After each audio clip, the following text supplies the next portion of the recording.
Welcome to A Toast Heard Round the World. I'm Pacifica Graduate Institute's Alumni Association's President Harry Grammer.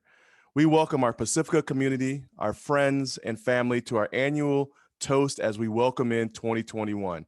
This year, virtually. 2020 has been a year of hardship for many. It's been tough, it's been rough. However, we've watched as people from around the world came together to support one another. Our medical heroes, our first responders, volunteers at food banks, and our hospice care. Once again, we've proven how resilient we can be when the tide turns. And in the face of so much suffering, fear, and sometimes chaos, we continue to have faith that we will rise above and be stronger on the other side. That itself gives us much reason to celebrate and joyfully ring in the new year. Before we begin our full day of incredible activities, we are honored and extraordinarily grateful to receive this year's blessing from the chairwoman of the Barbareño Band of Chumash Indians here in Santa Barbara, Eleanor Fishburn. Eleanor will give a fire and water blessing. Eleanor is a documented Chumash descendant from the Arianas, the Tumamayat family lines, tied to the Channel Islands and the mainland, including influential provincial capitals, which include Tamiki, Dos Pueblos, Tismahu, Carpinteria, Humalihu, Malibu, as well as other historic Ventureno and Barbareño communities. She is a Kete, mother and grandmother, a mother of 3 children, and a Kamama. Sorry if I no, you're okay. Kamamawa's grandmother of 2 as well, and she spends time supporting them in many of their activities. Eleanor is an active and outgoing woman who finds great pleasure in bringing unity to our community. She noted that she looks forward to strengthening her role in the community by enhancing her education and sharing her knowledge and culture with others. Eleanor's professional academic associations are the Barbareño Band of Chumash Indians. She's the chairwoman, the Ventura Indian Education Consortium, American Indian Health Services on the Community Advisory Council here in Santa Barbara County Archaeological Society, and California Indian Advisory Board member, Santa Barbara Museum of Natural History. Eleanor, we thank you for joining us to bless this day and all those participating in it. And we ask that Great Spirit continue to bless you, your family, and the Chumash people for all that you do for this land and its people. Thank you for being with us today, Eleanor. Thank you, Harry, for that welcoming. Good afternoon around the world. Good afternoon. Thank you. Thank you, Diane, for asking me to come in and bless this day. Out with the old and in with the new. Welcome, Pacifica Graduate Institute Alumni Association. Welcome. Wow, Harry, you said my prayer. I appreciate that. We're just getting reinforcement here. Oh, I want to read from Dr. Charles Eastman. He was a Sante Sioux. At the end of the year here, it says, always remember that the great mystery is good. Evil can come only from ourselves. And we have been, this last year I feel has been a struggle with evil and good. There are good in each and every one of us. We make the choice to say things that we don't need to say, or say things that we should say or should not say. I'm just looking forward to a new coming year, getting rid of a lot of healing on Mother Earth, a lot of healing for us eternally, emotionally, spiritually, unification. We are all interconnected. And I heard someone talk about that many years ago, and interconnected. I just knew that when I picked up the phone, I would be speaking to another country. But it hasn't been until this last year that I really have felt the pain the needs, the wants, the empathies for other folks and living in other countries who are not as fortunate as we are. I want to give everyone healing for this new year. We had our winter solstice is how us Chumash celebrate. And that's at that time, it's a time for us to retreat, and we get our thoughts ready for the coming spring. We tell our stories and we stay close to home, which is something that is being able to be practiced these days.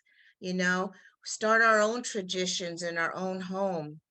And that's going to carry us. The strength of our families and our friends is what's going to carry us into this next year. I thank Creator for everyone here today. From the north, where the mountains are, to the east, where the sun rises for a new day, out to the south, where the ocean is. We thank you, Creator, for all the sea mammals, for all the animals that are in the sea. We thank you, Creator, for the west, when the sun sets and we end our day. We lay our heads on the pillow at night and we reflect on all we have done and all we need to do for the next day, and we go to sleep in peace. Everybody, if you can just close your eyes, take a deep breath. Ooh. Thank you, Creator, from the top of our heads to the bottoms of our feet. When we look up in the sky and we see your beauty, and we look down and we walk on this earth. Thank you, ancestors, for walking with us. Thank you. In the precious name, I wish everyone toasty around the world, peace, love, and may the Creator fill all our needs. Oh, thank you. Aho. Aho. Thank you. Thank you, Eleanor. Thank you so much for Thank you. that amazing blessing and helping us to remember the directions, humanity, and all Yes. beings. We appreciate you and Thank you.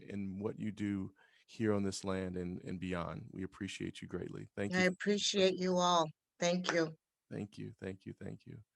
Thank you. And I also want to thank a few people behind the scenes today, who are helping to live stream from the Pacifica campus. Live streaming producer Pat Matthew and the West Beach team. Also webmaster Jeff Mahoney, City Creative Group, and someone I really would like to thank is I would like to thank the heartbeat of PGIAA. That's Diane Travis Teague, for her tireless commitment, her dedication, and her hard work for Pacifica Alumni's relations and an ex officio on the PGIAA board. Diane and I work really close together, and it has been extraordinarily rare in my life to see someone that drives hope, that drives change, that creates the level of magic that Diane does. And as a board, we are all blessed to serve with you, Diane. And it's an absolute honor to be your friend. And Diane puts everything that she does,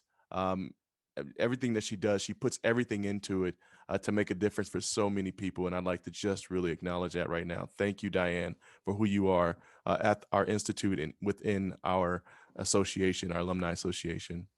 And our next introduction is Diane Coffey. Diane is our event chair for this event. She has been working tirelessly, always get tongue-tied on that word, tirelessly with coordinating and developing this year's toast heard around the world. Diane was the first PGIAA board secretary and the Mid-Atlantic regional coordinator. Um, she is an outstanding trailblazer. She's a community advocate, and she's also a soul tending explorer. From an early age, she learned the importance of tending not only to the land, but to the greater community at large. And community service is deeply woven into her story. She's volunteered for Los Amigos de las Americas in Guatemala and in Colombia, helping to heal children against the whooping cough and horrible diseases. She's created fundraising galas and art gallery receptions and sporting events for human service organizations. She's worked as a virtual dispatcher working from her home in the 2017 hurricanes such as Harvey and Irma and Maria, in addition to the 2016 Louisiana flood. And she has devoted herself to movement meditation and ecstatic dance. And, we have a little dance party a little later tonight. And so I hope she'll be there getting down. So let's just begin this day with our first toast. And I'm going to go ahead and turn it over to Diane. Diane, are you there? Harry, thank you. It is so great to see you, my friend. I just can hardly wait to the day I can give you a big hug.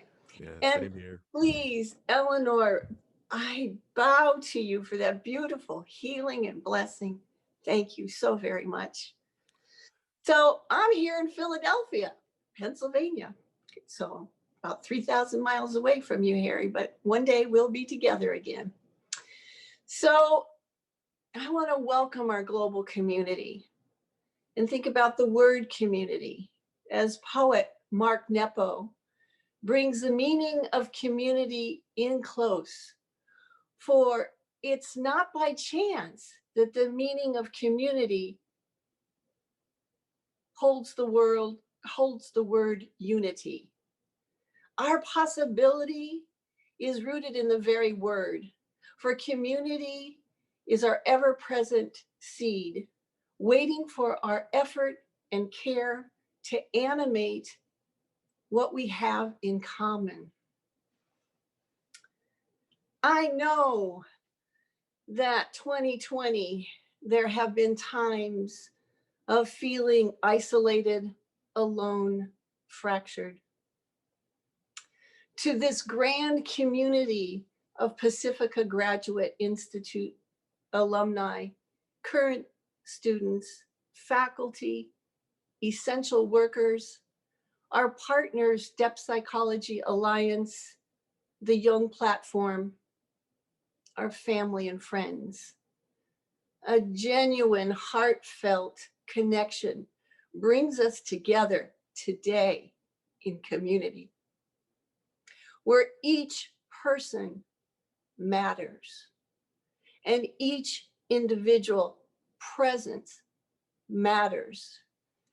Your attending in this moment matters. So I'm really happy you're all here. So let's begin the countdown to this extraordinary year with a taste of the events coming up in the next 12 hours. At 1 o'clock, a panel discussion titled From Sorrow to Soul with our partner, Depth Psychology Alliance. And at 3 p.m., the Young Platform will create a dream incubator for how to tap into your dream for health and guidance. At 5 o'clock, we will have a special toast to our faculty member, Christine Downing. And as Harry just mentioned, my favorite part, a dance party at 9 o'clock. Which 9 o'clock Pacific time is the stroke of midnight here on the East Coast. And our 5 rhythms instructor, Kiara Fox, will invite us all to dance over the threshold and into 2021. Woven between and around these times are poetry readings, live music, and special toasts. So please check our full schedule on our website, toastpacifica.com. So with that being said, we are about to begin our very first series of toast. And I'm not sure, Harry, did you have anything else to say before we move on to our first toast? Now, I'd just like to say this is a wonderful start to an incredible 12 hours of wonderfulness here. So thank you, Diane, for helping us get started. I'm ready for my first toast. So let's do it. Okay, so, you know, as I just mentioned, in 2020, we all have come face to face with doom, gloom, and death in one way or another. But in the wise words of Maya Angelou, we may encounter many defeats, but we must not be defeated. So it is with our great honor to celebrate today essential workers, organizations, businesses, and people who have not only survived defeat, but are blazing new trails, illuminating the way for others to help our communities thrive. So please, again, check the event schedule. There are a series of special honorees listed and their start times are posted. And with that being said, it is my great honor and privilege to begin with the first three honorees. And each of these individuals are resilient teachers, writers, creatives, and nature stewards in their own unique ways. So the first person that I'd like to raise a glass to is Shannon McCabe. Shannon McCabe's commitment to her calling shines bright. Commitment to reimagining social contact, virtual education, and as an English language arts teacher, seeking equity and access for students. She's also a yoga teacher, practicing safety while teaching breath techniques to special needs children while they're wearing masks. So just imagine that. Imagine the irony of conscious breath work through a mask. Dr. McCabe, in Through the Thicket, doing distance learning, writes about motherhood, teaching the becoming generation, and her own personal growth in times of COVID-19. The full essay may be read online at PGIAA.org. And we're going to change it up a little bit on you, Shannon. Here today, bear with me, to toast you are John Marbo, Roseanne Fabi, and Joe Good. So John Marbo should be up now.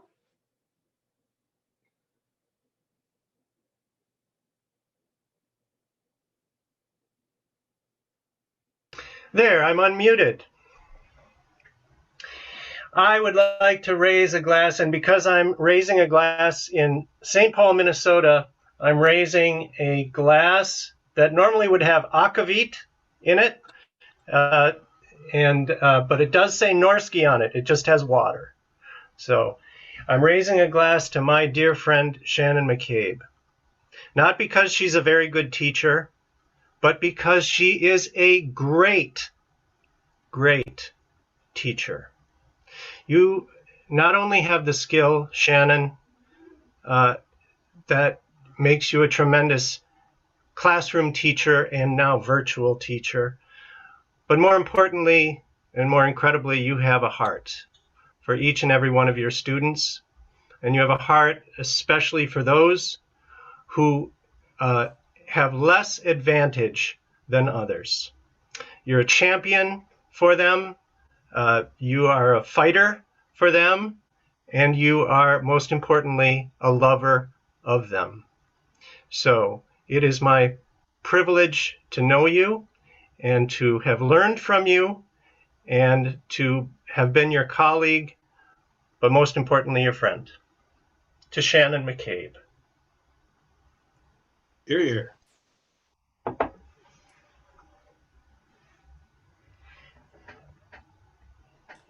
Do we have Roseanne Fabi?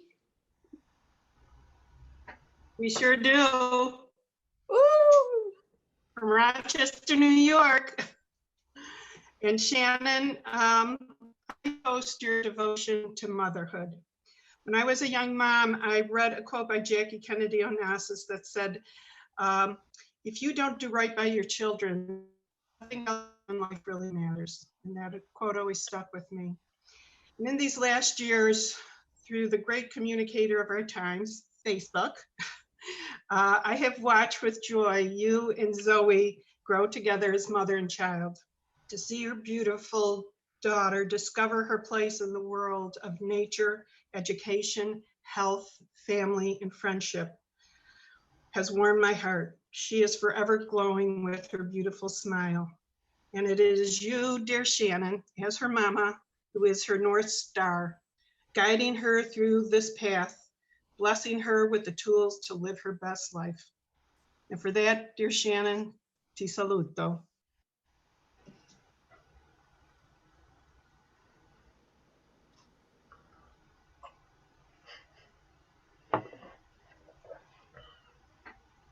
thank you, Roseanne. We should have Joe Good coming up next. Hi, Shannon. So it's my privilege to deliver a toast too. And this one's going to be a little bit of a twist because I'll be delivering it. But I'm trying to imagine this being delivered from Zoe.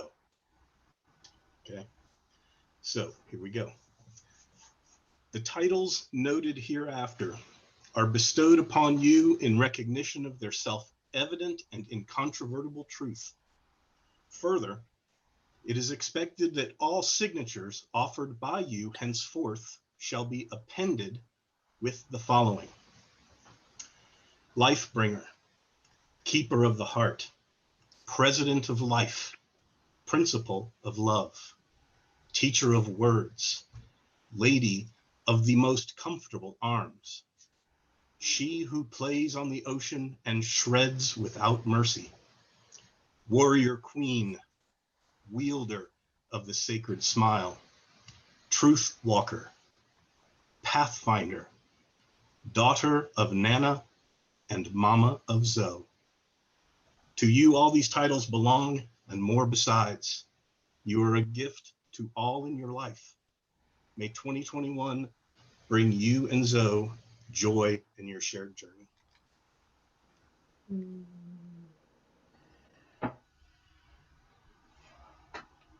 Thank you, Joe. Dr. McCabe, we've kind of preempted your time by allowing 3 of your colleagues to speak on your behalf. But we would like you to take a moment and share if you would like to. You've rendered me speechless. I'm so very touched. Thank you.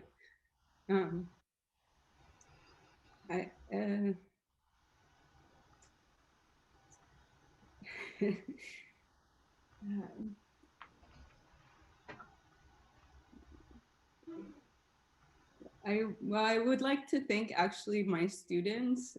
My daughter's been honored, obviously, and myself.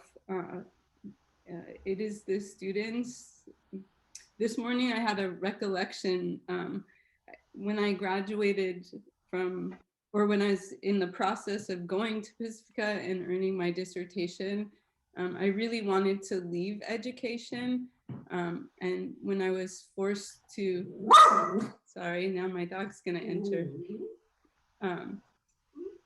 I had to go back in order to support my education to working. And I remember telling Dr. Mahaffey, Patrick, that it was going to be the death of me.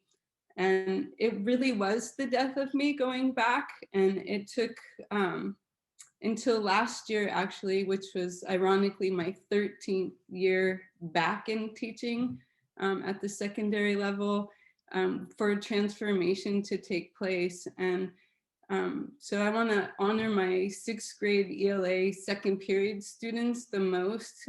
They brought laughter and joy back into the classroom prior to COVID closures that I hadn't experienced probably in about 20 years.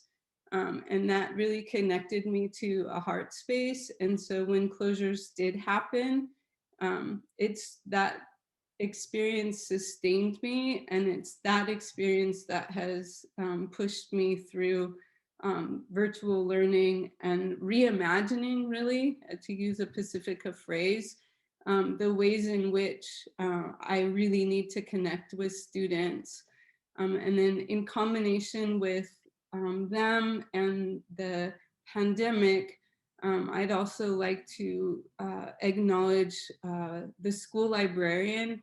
I teach for Long Beach Unified School District. It's one of the largest urban school districts in the United States.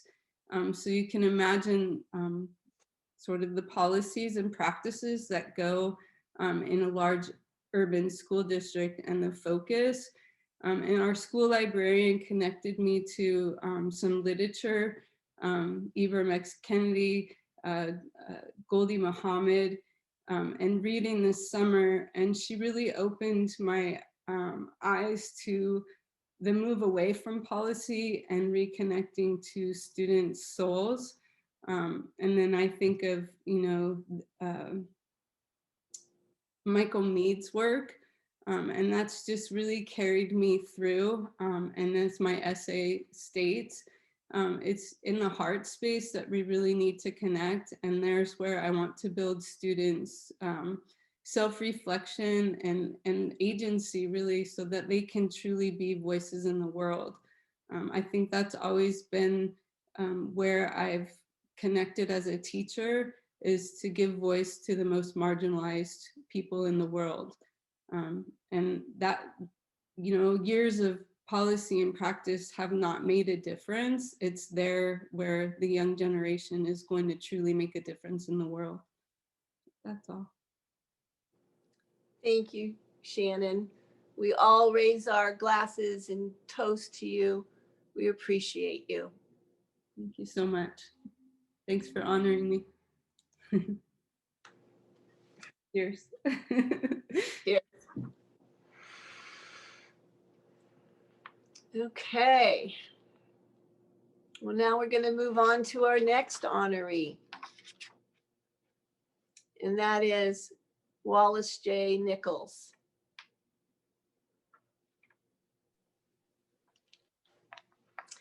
So Wallace J. Nichols is a turtle nerd, a marine biologist, and as a water lover, he has been referred to as the keeper of the sea, a water warrior, the godfather of water. Dr. Nichols, as the author of Blue Mind, believes water is medicine. And he's an embarrassing dad, I hear, and a creator of useful words. In a clash of two extreme opposite elements, fire and water, the Nichols' beloved home on the slow coast overlooking Monterey Bay, and everything they owned were destroyed in 2020 in a wildfire lit by a massive dry lightning storm. Over 12,000 lightning strikes ignited fires, destroying over 4 million California acres by the end of summer 2020. Despite this devastating loss, Dr. Nichols writes words of inspiration and hope. And I'd like to read Giants Rising. Giants rising, don't detach. Don't leave. Now's not the time to burn out. Find your little green leaf wherever you can. Stay alive, stay resilient, stay creative. Find your little green leaf wherever you can. Stay alive, stay resilient, stay creative. Don't detach. Don't leave. Now's not the time to burn out. Dr. Nichols, I have no words of condolences. I am speechless. Thank you for making space for us today. And I would welcome if you have something you'd like to share. Well, thank you, Diane. These have been words already of healing, just listening to all of you, and Shannon and Craig, congratulations as well. And thank you, Harry, for emceeing and shepherding this process, and the Pacific Graduate Institute alumni and students. It's quite an honor just to be here with you all. I want to say thank you, especially to Chairwoman Fishburn for her fire and water blessing. Those were healing words for me today. I needed to hear what you had to say, and have been thinking a lot about water as a marine biologist and water advocate for a long time. And then this year, I've been thinking a lot about fire as well. I've been forced to. And they're so similar. They're such powerful forces for both destruction and creation. They take and give life. I've learned from the forest around our home that some of the plants require fire to continue, to germinate, to grow. The redwood trees themselves, the redwood forest, is the best example of resilience I can think of. And when I'm in the redwoods after the fire, I recognize that I'm not resilient. And I think that's something I just wanted to share. Part of resilience is feeling like you're not resilient at all. Part of strength is weakness. Part of courage is fear. And that's what I've learned really from this experience, is like fire and water go together. Oftentimes emotions like heartbreak and fascination go together, and fear and courage happen simultaneously. It almost seems impossible according to our sort of Western linear binary way of thinking, but it's true. So I just wanted to share one last thought, which is a quote that's been going through my head today from Pete Seeger. And don't worry, I'm not going to sing. So the musician, poet, philosopher Pete Seeger said, participation, that's what's going to save the human race. Participation. And we need to continue to participate We need to participate with each other. We need to participate through Zoom and Facebook. We need to get together. We need to participate with nature, continue to engage and contribute and take part and become involved and connect and reconnect and recreate. That's so important. When we stop participating, things fall apart and we fall apart. So that's what I wanted to share, that word, participation. Thank you for including me in this really healing event, and very, very appreciative. Thank you, Dr. Nichols. We all raise our cups, our glasses, and our prayers and honor you today. Thank you. And your family, and your family. Thank you. Thank you. So, deep breath. And we'll move on to our third honoree, Craig Chalquist.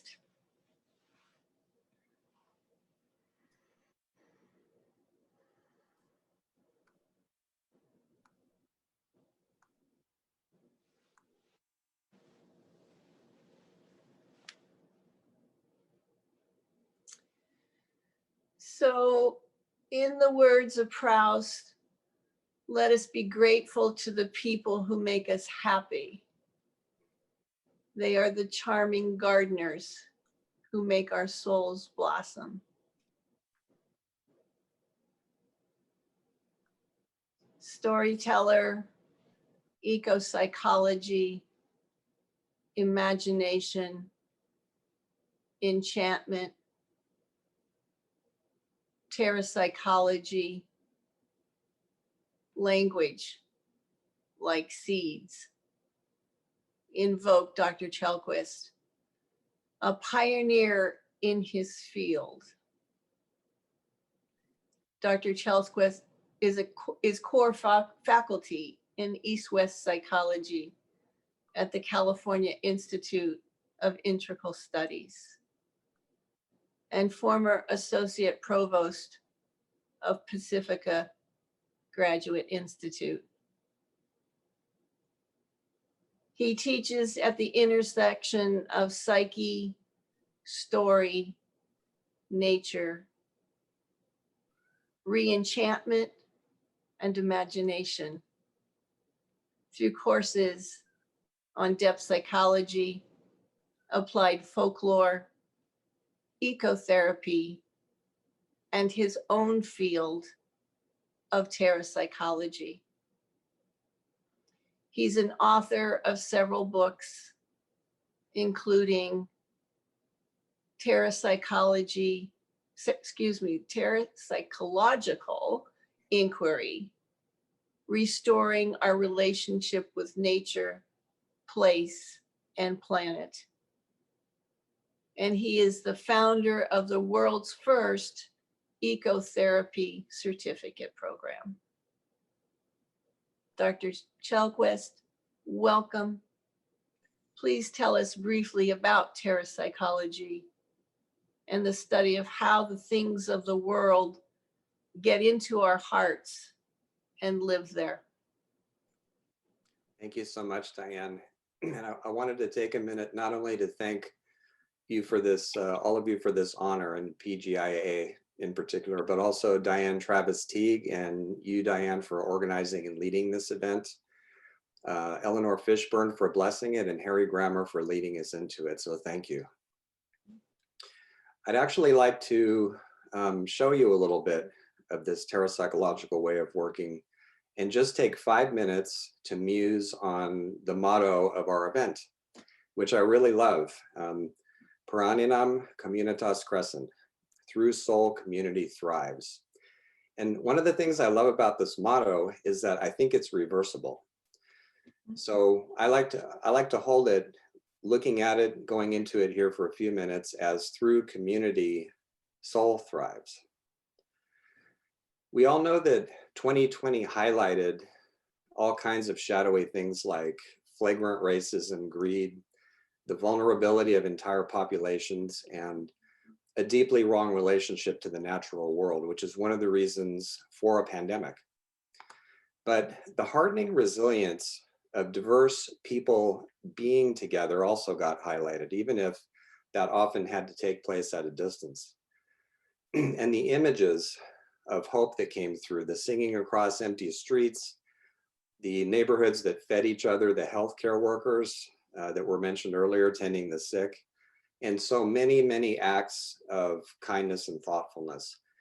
And for me, this reinforced that soul is not just found in active imagination and analysis, collaging, or dream work, although it is found in those activities, but it's also found in how we look out for each other. So as part of my, I guess now 4 minutes, I wanted to throw a couple of quotations your way that seem to me to sum up this factor of resilience, which terrapsychology takes seriously by looking at how the things of the world get into us and what we do with them. So this is a few words from Jane Addams. And if you don't know who Jane Addams is, you need to. She's amazing. And she wrote, "It is doubtful if personal ambition, whatever may have been its commercial results, has ever been of any value as motive power in social reform. Our thoughts, at least for this generation, cannot be too much directed from mutual relationships and responsibilities." And she also emphasized that we need to look everyone in the face. We need to face entire communities and be part of them. We need to hold the mind open and nurture all our connections. So as we cross over from 2020 to 2021, it seems to me that we have an opportunity collectively to remake and rebuild how we live, how we are with ourselves, and how we are with each other. And so for me, anyway, the theme of 2021 is collective regeneration, which is otherwise known as the archetype of resurrection. And the image that pops into my mind when I think about this is that luminous, fiery bird of the phoenix, which rises from the ashes and the fire and reinvents itself and soars heavenward. In order to nurture and repair and rebuild and resurrect, we also have to reimagine. And one of the things that Jung taught us was that everything begins in imagination. Any project, any reform, any renewal, it all starts in the life of fantasy. And so here we have a chance to reimagine government, reimagine education, business, spirituality, ecology, all kinds of things, community, healthcare, justice, bringing up the young, learning from the elderly. And so at the heart of this, and again, this is part of how I'm holding this, is where do we want to go? What's the image for that, or the images for that? How do we want to be with each other? And so Victor Hugo wrote, "The human soul has still greater need of the ideal than of the real. It is by the real that we exist. It is by the ideal that we live." And I'd like to put him together with Joseph Campbell from Creative Mythology, who said, "Not authority, but aspiration is the motivator, builder, and transformer of civilization." So I think what they're saying in some ways is that it's about the quality of story. It's about the stories about our place, who is out, who is in, who we are, and who we wish to be. And so Ben Okri wrote a poem that I won't read in its entirety, but I recommend it. It's called A Way of Being Free. And in this poem, he said, "In a fractured age when cynicism is God, here's a possible heresy. We live by stories. We also live in them. We live the stories that either give our lives meaning or negate it with meaninglessness. If we change the stories we live by, why possibly we change our lives." So my hope for this next year is that if we tell the right stories to each other, we can repair the breaches and move more toward what Martin Luther King called the beloved community, where everyone has worth and nobody gets left behind. And so I've got a last quotation for you. This one is inspired by the fact that King liked to quote scripture. So This is actually Isaiah 58, 11, 12. And you will be like a watered garden and like a spring of water whose waters do not fail. Those from among you will rebuild the ancient ruins. You will raise up the age-old foundations, and you will be called the repairer of the breach, the restorer of the streets in which to dwell. So I wish everyone soulful explorations, loving relationships, and per John Lewis, lots of good trouble for 2021. Thank you very much, everybody. Oh, Dr. Chalquist, thank you so very much. We really raise our glasses, toast to you. Thank you. Thank you. That was so inspirational and just a perfect way for you to follow Dr. McCabe and Dr. Nichols. Thank you so much. Thank you. So Harry, are we going to come back together as a group, or what's our next step here? So our next step here, okay, our next step is to, at 1 o'clock, we are moving on to our next chapter. But first, before then, I just want to thank everyone for your presence here today. Thank you, Dr. Chalquist. Thank you, Dr. McCabe. Thank you, Dr. Nichols, for your incredible work. Thank you, Eleanor. Thank you, Diane Coffey. Thank you all for your continuous effort to make our world a better place and to bring more light into our world. This is going to be a monumentous, if that's a word, year next year. I think I just might have made that up. I can make up words from time to time. My last name is Grammar. I'm this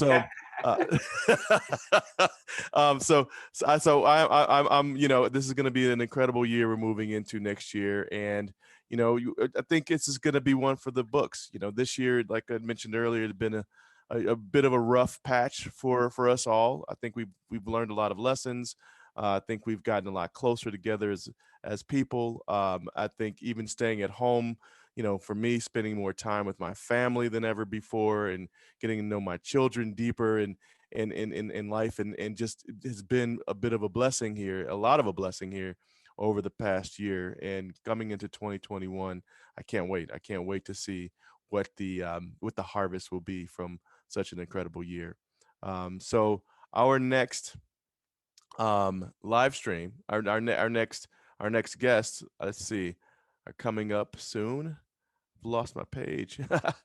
All right.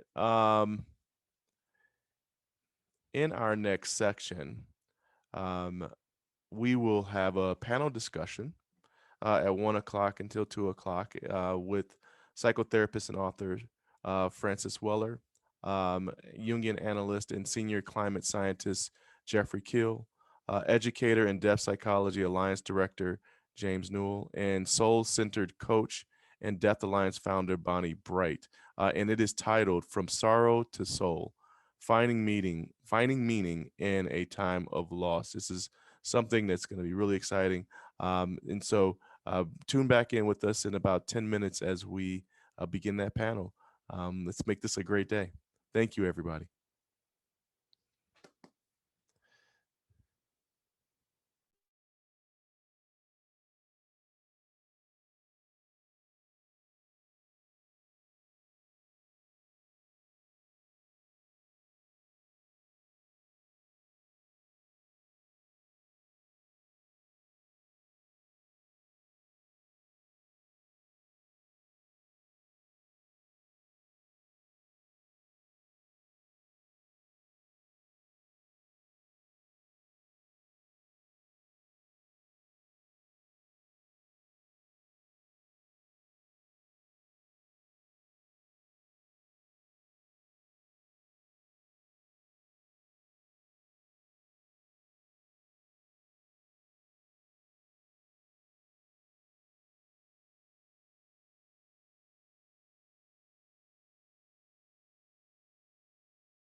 This is a place where you really contact the depths and the soul and the most tender, beautiful places of the human heart. There's a solitude, the trees and the ocean and the birds. It's a conducive place where you can pull away from the world. You can retreat from the world in order to put things together that the world needs. I think everybody who goes to Pacifica has a great indebtedness to what they learned here. So when we all get together, I think we talk a common language, and the Alumni Association makes that possible. The Alumni Association is important to me because it keeps a network of individuals that can dialogue together about this language that we speak here. They feel that they are being energized, that they are coming back and refueling themselves. They love their time here, they love the grounds, they honor their teachers, and it's so important for them to come home. We communicate together in a sacred way across the miles, where we can let each other know about conferences and papers or things that we've done or share discoveries that we've made. I became very close to my classmates and still am close to them. We were a bunch of people who came from all over the country, and it was like these reunions of people who had common thinking and common ideas. I have run into a couple of my professors today, and we've talked about the old times, and that it means a lot to me to come back to the spirit of what I had here. So as part of the Alumni Association, it's really about giving back to support fellow alums in their work in the world. We can offer alumni a place to showcase their own work. I mean, it was wonderful to see the authors get to speak about their work and share it together, and they all celebrated each other, and it's wonderful. And I think we need more and more of that to bring Pacifica more and more out into the world. I'm leading a very busy kind of Hollywood-centric life, but I miss the Pacifica world.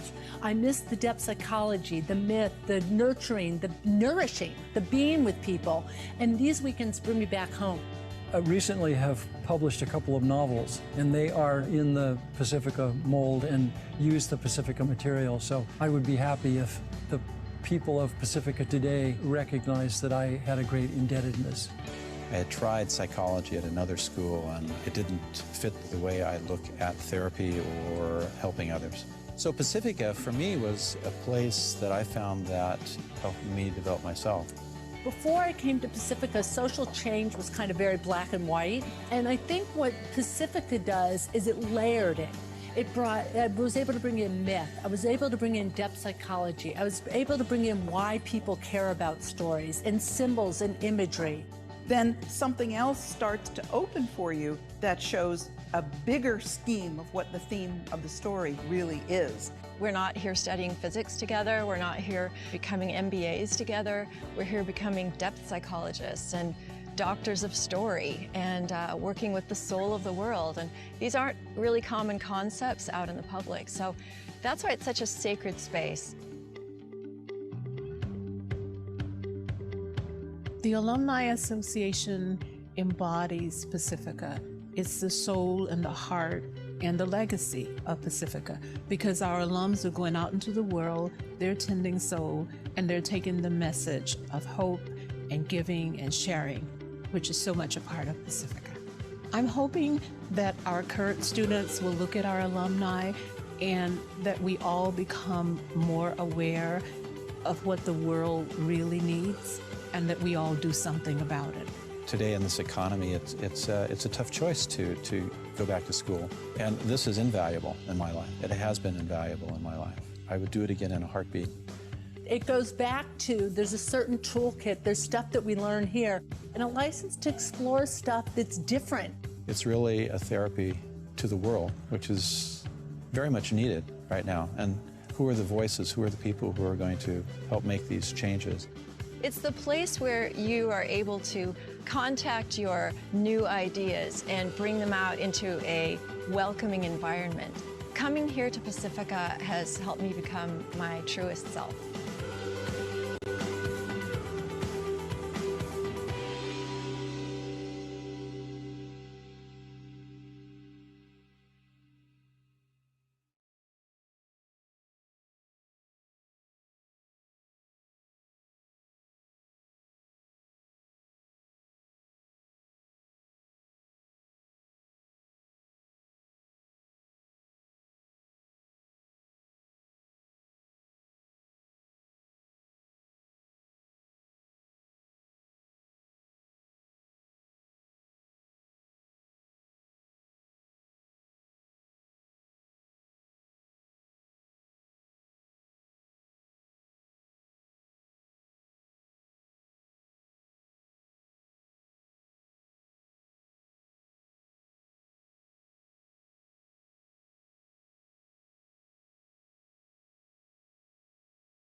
right, I think we're ready to go. Or are you? I guess we're ready to go. Hi, everyone. Want to welcome everyone to our Depth Psychology Alliance panel discussion. Our topic today is From Sorrow to Soul, Finding Meaning in a Time of Loss. And 2020 has certainly been a year of tremendous loss for many, many people. So today we want to have a discussion about loss, about dealing with loss, and about how we might consciously wrest some positive energy out of these losses that we've all experienced. So we'll have much more to say about that as we move through the hour. But first, just to start off, I want to thank the Pacifica Graduate Institute Alumni Association, and especially Diane Travis Teague for inviting the Depth Psychology Alliance to be a part of their 9th annual Toast Heard Around the World event. I hope there are a lot of people around the world toasting with us now. I want to thank our wonderful panel for joining us today and for sharing with us their expertise. And I'm going to introduce them now. I'll start with myself. My name is James Newell. I'm the director of the Depth Psychology Alliance. And if you don't know, the Depth Psychology Alliance is a global online village designed for discussion and development of depth psychology ideas and perspectives, as well as a place to connect with like-minded colleagues. We support the mission of the Alliance by offering college-level courses on depth psychology. We recently completed our fall course on Jung and Christianity, and this coming spring we're offering a course on Jung and astrology. Today we're very fortunate to have some wonderful experts with us. We're fortunate to have Francis Weller, who is a psychotherapist, author, and soul activist. He's a master of synthesizing diverse streams of thought from psychology, anthropology, mythology, alchemy, indigenous cultures, and poetic traditions. He's the author of some wonderful books, The Wild Edge of Sorrow, Rituals of Renewal, and The Sacred Work of Grief. Also The Threshold Between Loss and Revelation with Roshani Ray, and also In the Absence of the Ordinary, a collection of essays in a time of uncertainty. He's introduced the healing work of ritual to thousands of people. He founded and directs the Wisdom Bridge, an organization that offers educational programs that seek to integrate the wisdom from indigenous cultures with the insights and knowledge gathered from Western poetic, psychological, and spiritual traditions. And you can learn more about Francis and his work at his site, francisweller.net. We're also very, very fortunate to have our friend Jeffrey, and actually an administrative board member for the Depth Psychology Alliance, Jeffrey Kiehl, PhD. Jeffrey is a diplomat, Jungian analyst, and senior training analyst for the C.G. Jung Institute of Colorado and the Interregional Society of Jungian Analysts. He's also an adjunct professor at the University of California, Santa Cruz, as well as an adjunct faculty member of Pacifica Graduate Institute, where he teaches a course on eco-psychology. He's the author of Facing Climate Change, An Integrated Path to the Future, which provides a Jungian perspective on climate change. Jeffrey has presented on various Jungian topics at national and international conferences, and he lives in Santa Cruz, California. And finally, but definitely not least, is the wonderful Bonnie Bright, PhD. Bonnie is a certified transpersonal, soul-centered coach who uses Jungian, archetypal, and shamanic perspectives to help people navigate spiritual awakening. She holds master's degrees in psychology from Sonoma State University and in depth psychology from Pacifica Graduate Institute, where she also completed her doctorate degree. So I'm sure many of you out there already know Bonnie. We're particularly fond of Bonnie here at the Depth Psychology Alliance because Bonnie created the Depth Psychology Alliance along with the Depth Insights Journal, which she served as the executive editor of for 6 years. And she's the founder and director emerita of the Depth Psychology Alliance. She's full of energy. She hosted over 100 recorded interviews in depth psychology, many of which are still available on the Depth Psychology Alliance. And her newest offering is a 1-year certificate training program in soul-centered coaching psychology. And you can learn more about Bonnie's work at her website, www.depthinsights.com. And of course, all of our panelists, you can just Google them and you'll be able to find their sites, I think, pretty easily. Well, what we want to do today, our panel, as I've said, is titled From Sorrow to Soul, Finding Meaning in a Time of Loss. And our intention for this panel is to attempt to consciously address the massive losses that we have all encountered in this extraordinary year of 2020. Aside from the simple everyday losses that we've all experienced, those things like not seeing friends and family as much as we'd like to, not being able to go out and shop when we want to, not being able to travel as much as we might want to. In addition to these smaller losses and many other smaller losses, the enormity of the loss of human life that we've seen around us every day is really difficult for many of us to grasp. I'm sure it's hard for anyone to imagine being in a room full of 10 or 20 or 30 people just suddenly dying in front of you. And yet, over the last 10 months or more, there have been many hundreds of thousands, literally hundreds of thousands of such deaths just in the United States alone. There are healthcare workers across the country and across the world who have labored and labored, just trying to save the lives of suffering men and women and children, only to watch them slip away one after another. Until now, the number, last I checked, is over 340,000 people who have been lost to this disease in the U.S. alone, and almost 2 million people worldwide. So the numbers are so staggering as to be numbing.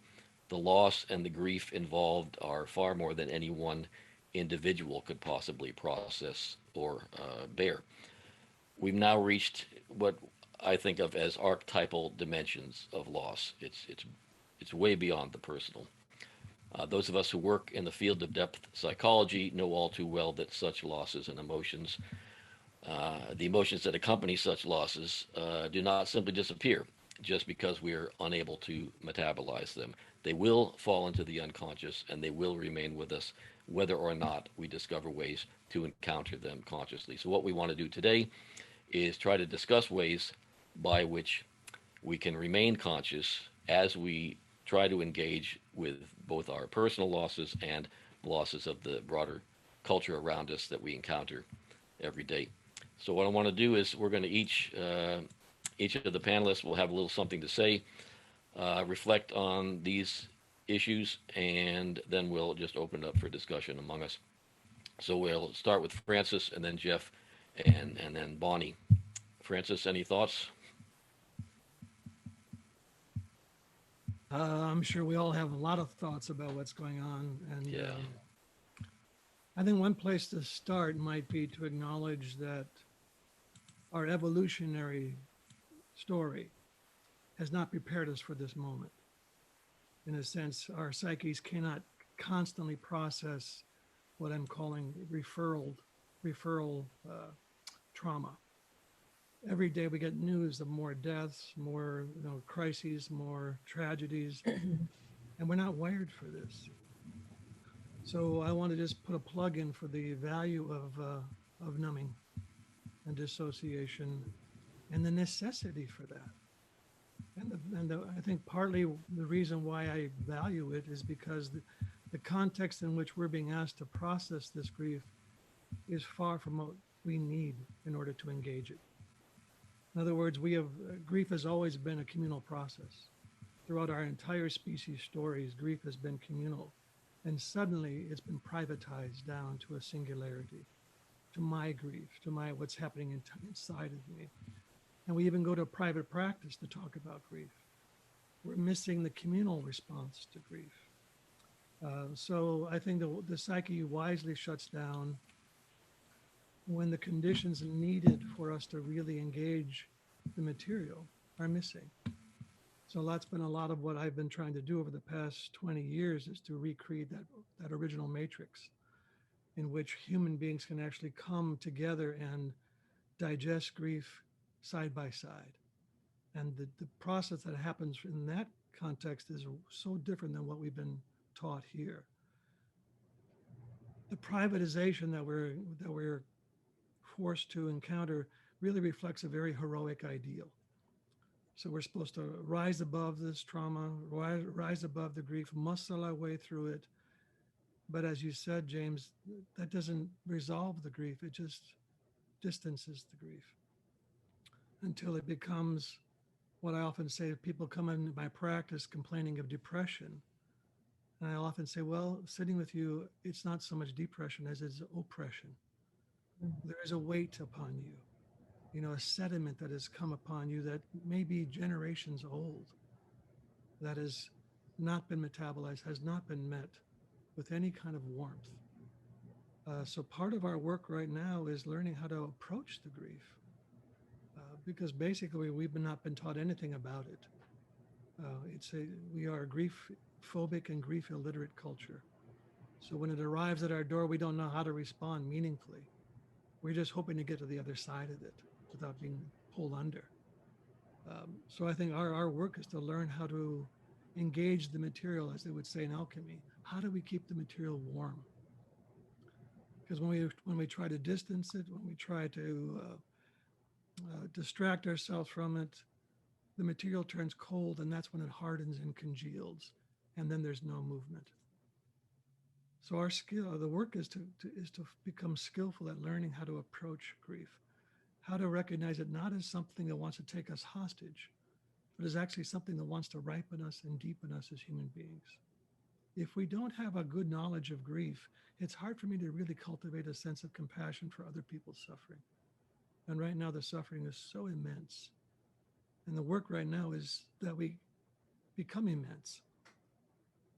I have the honor of working at the Cancer Help Program several times a year at Commonweal in Bolinas. And these people arrive at my door in my groups. And I often say, you have been exposed to a rough initiation. You didn't choose this, but you've been thrown into something that is radically altering your life.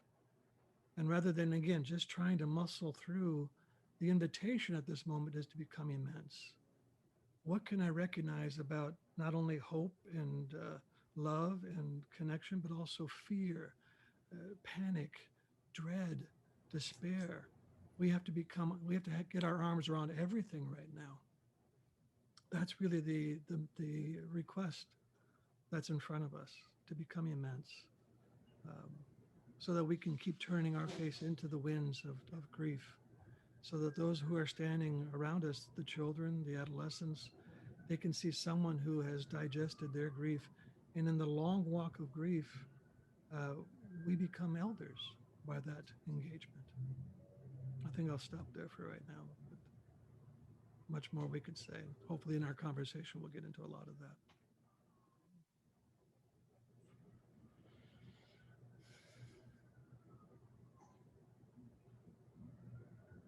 James, you're muted. I think Jeff, you were next in the lineup. All right. Yeah. Well, thank you, James. Yeah, I wasn't able to unmute myself, but I'm unmuted now. Thank you, Francis. That was beautiful. And thank you, Jeff, for picking it up, and Bonnie for interjecting there. Yeah, thank you, Francis, for opening the conversation. For me, I think James mentioned this at the beginning as introduction.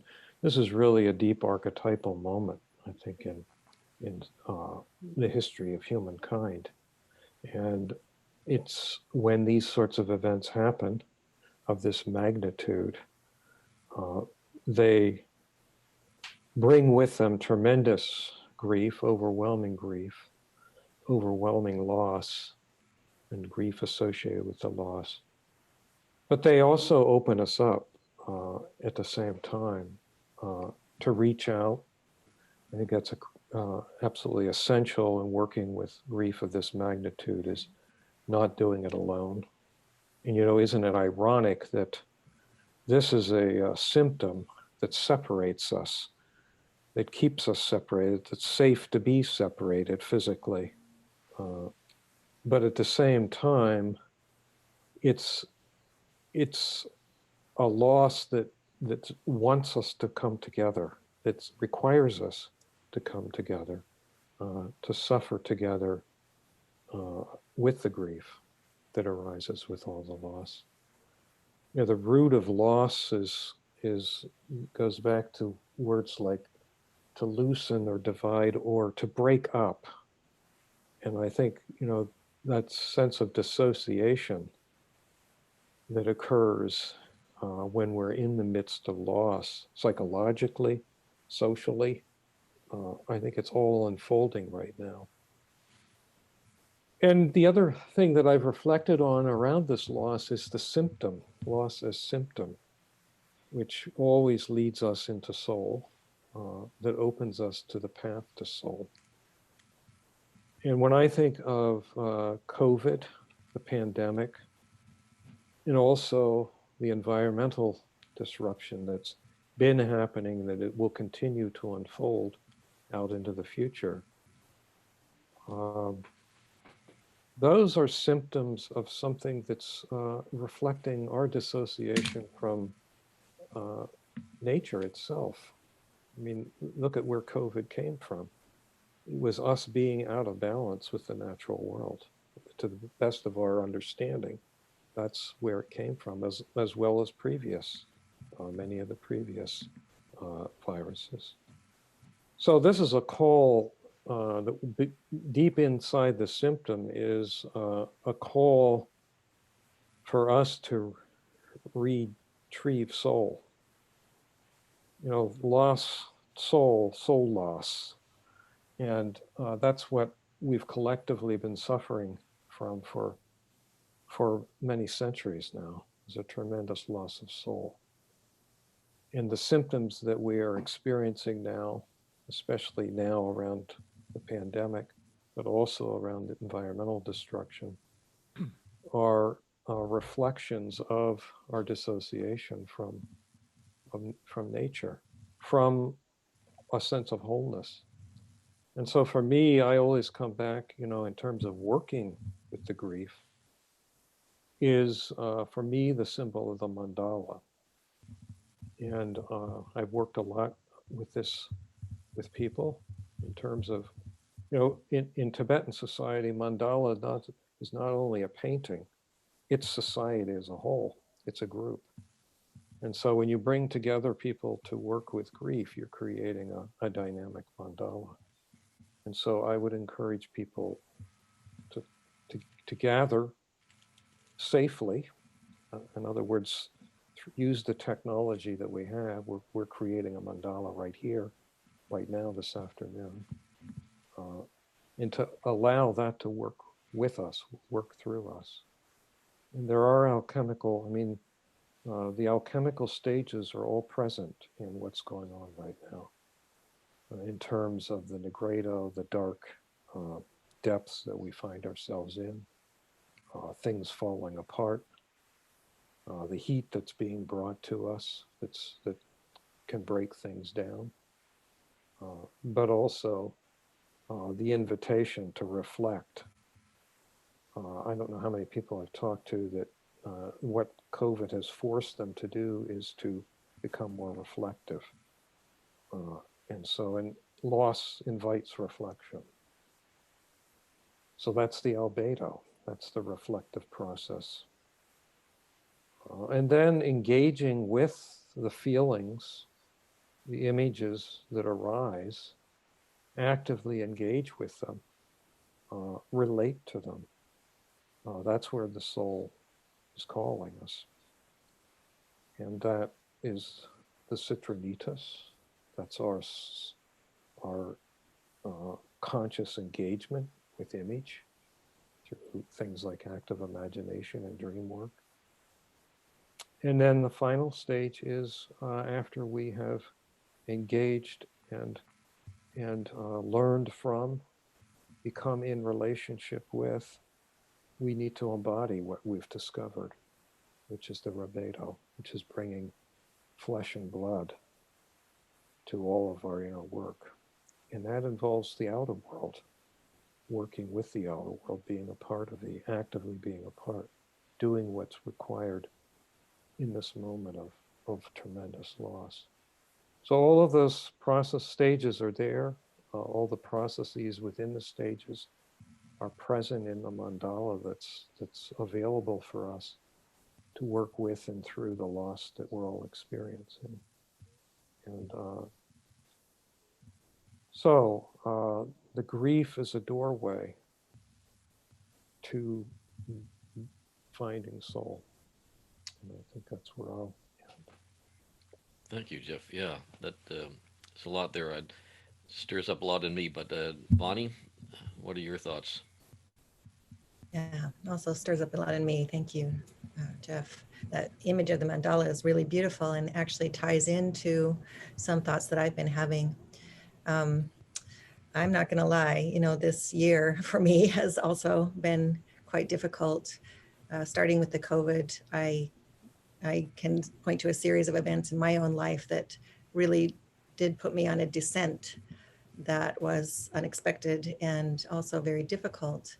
And as I went through each of those experiences throughout mostly the spring and summer months, I was really trying to pay attention to what's happening here. You know, what is this? What's here? What's in it for me? What is the invitation? What is that doorway, Jeff, that you mentioned? And you know, what kept coming to me over and over and over again was at the worst times when I just didn't know quite how to hold it. And the news reports just kept coming in, and, you know, all of that referral trauma that you talked about, Francis. It was so difficult. And what I kept just thinking to myself was just hold the center, hold the center, hold the center. And I'm sure most people that are listening to this right now will be familiar with Yeats's poem.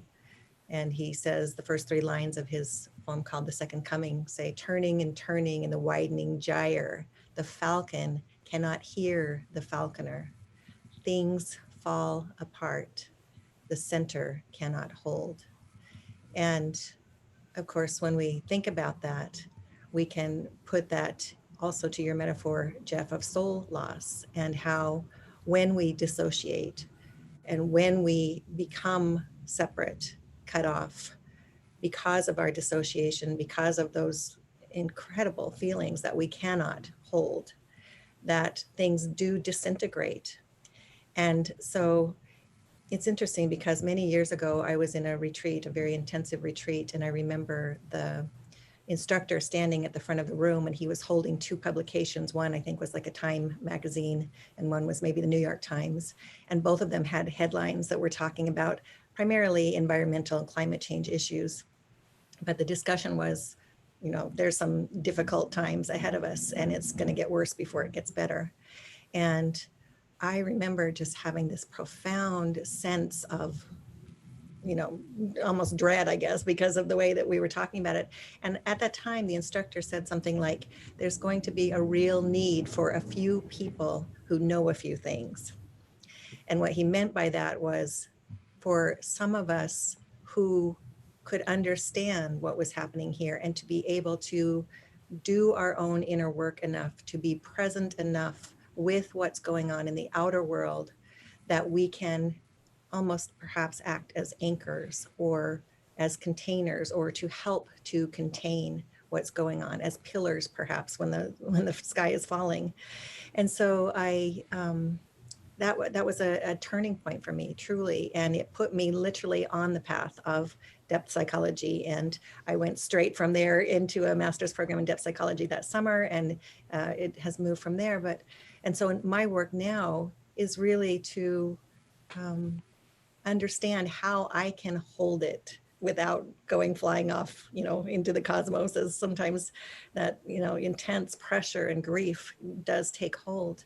And so I really appreciate the invitation aspect that you have both mentioned, and how when we look at what's happening around us, there are two ways that we can perhaps work with what's going on here, that we can attempt to hold our own center so that we can, in ways, allow all of that chaos that is happening around us to sort of spin around that center. It comes back to that mandala image again.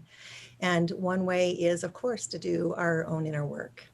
So we have to show up for ourselves. If we have not worked through our own childhood wounding and all the coping mechanisms that we tend to find within ourselves as we begin to look, if we have not established a connection with something that is much bigger and much deeper than the ego self, then there's no way that we can possibly hope to hold that center, even for ourselves, let alone for other people who are struggling. And so that is to do our own inner work. And I really love a story that Marie-Louise von Franz tells about the mountain pine tree. And she talks about this in the context of individuation. And she says the mountain pine tree, and if you ever see pictures of this tree, it's these twisted trees that are low to the ground. I'm sure, Jeff, you know these because they're probably very prominent in your area. But they face these winds and elements that are so destructive, but they have this way of just making their way in the world and living. I mean, they have life to them. And she says something when she's telling this, she says something about like the tree, does it complain when it meets with a rock? No, it doesn't complain. It just flows, it just grows around the rock and just keeps on growing. And so there's this way in which, as we each do our inner work, we can begin to find that strength, that resilience in ourselves, and the roots, of course, rooting down into the earth and knowing and feeling, getting that felt sense of how we are supported and held. And then the second way, and I'll just mention a couple of things here, and then perhaps we can come back to this, but that is the absolute value of ritual and how greatly it's needed in our society to be able to hold this space, to hold the center that we're talking about. And Mircea Eliade, most people know he's a tremendous religious scholar and wrote the book called Shamanism. And he talks about how it's really important that ritual is the bridge between, or the portal between, the ordinary and the sacred. And so ritual can really give us that structure, that container, or that doorway to be able to stay connected with that something bigger that we really need. And so a few years ago, I had the opportunity to work on an archaeological dig in Belize, and it was an ancient, a site for the ancient Maya. And they had completely collapsed over the course of, after about 2,500 years of being very vibrant. They were super advanced in mathematics and astronomy and calculating, and yet they collapsed as a society. And so I took a strong interest in that and really went into figure out what that meant for them, what it meant for us, what was happening there. And as I worked on that archaeological site, I discovered that the Maya were known for, when they left at the very end of their civilization, as the cities started to be abandoned.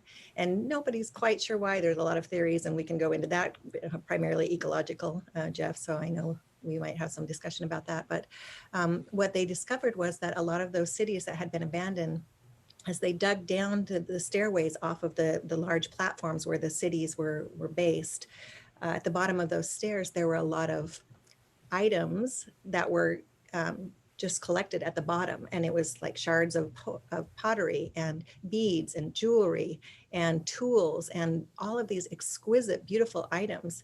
And so one theory, of course, was, they just threw everything that they couldn't take with them when they left those cities. But those items are really quite exquisite and quite beautiful. And so another theory is that these are termination deposits, and that perhaps there was something that happened as they were leaving that was a ritual that allowed them to really acknowledge what was going on, to voice it, to talk about it, and then to bring some of that grief and terror and uncertainty that they were experiencing, and to bring that into the world of form in a way that did create that bridge between the sacred and the profane. And so there's a lot of ways that we could possibly conceive of doing ritual in our society today. And I think it would be so greatly needed. James, you mentioned the sheer number of deaths. I don't think we can even begin to comprehend what that means. At least I can't, speaking for myself. And yet ritual is something that we can each do, either individually or in groups, small groups, or in large groups, or online. There are even ways to do it online. And I know, Francis, you've done a lot of that work, and you probably will have something to say about that. But in fact, I think I will leave it there and just open that up to see what comes out of that next. Thank you, Bonnie. Yeah, that brings us back around to what Francis was saying about private and communal grief, because one of the things I mentioned when we all got together before was that I haven't seen anything. For example, 9/11, once a year there's an observance. There's no way to annually observe this. There's been many multiple 9/11s have happened from this experience that we're still in the midst of, and they say it's even going to get worse. And there's been no, I mean, we're lucky if we can even get the sort of on the ground, grounded in the world work done, but there's been no communal observance of the fact of the loss. The one reason, we were moved to talk about this now. And another thing, and I'll leave it to you guys, because I know you've got a lot more to contribute, but it's something that Jeff said that I think also opens up a lot, was that the idea of it being a symptom, and it reminded me of the idea of the presenting problem that someone brings into therapy. They bring in a presenting problem, and this whole pandemic is like a presenting problem, and that civilization has failed in so many, our modern world has failed in so many ways, and this is kind of the presenting problem, and we have an opportunity. How many of us will address it? I don't know, but we have an opportunity to look at the underlying causes, the real kind of driving energy behind the presenting problem. But I'm interested in what other people think. Well, I just want to respond. I think it's hard to establish some sort of a ritual commemoration when the dying is still taking place. Mm-hmm.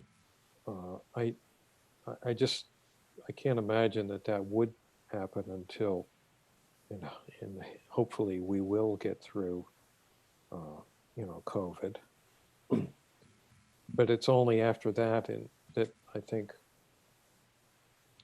I could imagine there'll be some collective honoring of those who were lost.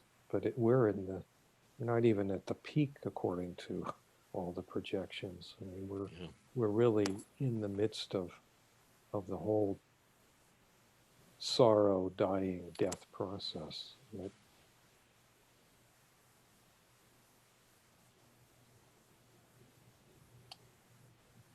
Certainly been asked many times to do some kind of ritual response to what's going on. And I don't know if we're really ready for that, kind of what you're saying, Jeff. In some ways, when I get a call from somebody whose, brother or sister committed suicide, or their partner died, or their child died, or something going intensely wrong in the community, we have to process the trauma to a degree first. Yeah. Before we can really enter, in an unprotected way, in a contained way, into the vulnerability of our grief. Mm-hmm. The trauma has its own response, its own necessary response to the circumstance. So I think we are digesting what's going on to some degree. And so rather than doing online rituals, I've done a couple, what I call an apprenticeship with sorrow course. How do we develop the skill to stay present? Because grief is not just an emotion, it's a core human faculty. And very few of us have been taught the skills of grief. So how do we cultivate that ground in order to not go into amnesia or anesthesia, the two primary sins of our culture, where we go numb and we just disappear and dissociate and forget our interconnectedness, which, by the way, I think is one of the ways the symptom of COVID is affecting us. I think it is having this amazing impact on our ideology of individualism. It's kind of shattering that fantasy that I am my own private, isolated, separate self. I am as vulnerable as every other human being on the planet right now, and we're sharing something profoundly, widespread, touching every part of the world. So anyhow, the apprenticeship, I think, is a very important part. How do we cultivate the skill to stay present to what is happening? And I think I said to the three of you yesterday that in some ways COVID is like the first wave coming ashore. It's the first most intense wave we've had to encounter. We've been able to deny climate change to a degree, but the waves are going to be coming. And Well, how do we yeah. fortify ourselves? You know, maybe COVID is, you know, an opportunity for us to really undertake this apprenticeship and become more capable of staying present to whatever comes. I'd be happy to talk more about that as well, but I want to hear what you think about that. Could you say something about the, I'm interested in if there's a distinction between, for example, you mentioned about we're in now the midst of trauma, the trauma of what's happening, and what's the distinction between an apprenticeship with sorrow and an apprenticeship with trauma? Is it would you say they're spectrum, the same, you know, on a similar spectrum? Every trauma contains grief, carries grief. Not every grief carries trauma. So whatever the apprenticeship is, it's widespread in terms of what it is that is entering the room of our own house, our internal house. We can then have the capacity to meet it, whether it's, you know, trauma-based or, you know, the delicate loss of a pet, something that you've cherished for a long time. That's not a traumatic thing so much, but it is a sorrowful thing, and we still want to stay present to that. That requires skill. You know, the old idea of apprenticeship was that you would study something for a long time, 5, 10, 15, 20 years before you would be called a master, you know, a master weaver or a carpenter or a, you know, whatever. In the work of soul, the apprenticeship with sorrow doesn't lead to mastery, it leads to elderhood. That's the ripening of us by cultivating that skill set over many, many years of digesting trauma, loss, trouble, grief. That's the prima materia, right? That's what's in the vessel right now. And our job is to keep it warm, keep it cooking. Yeah, thanks. I think another important distinction to make is around loss is the difference between experienced loss and anticipated loss. We are experiencing loss every day, the numbers that you cited.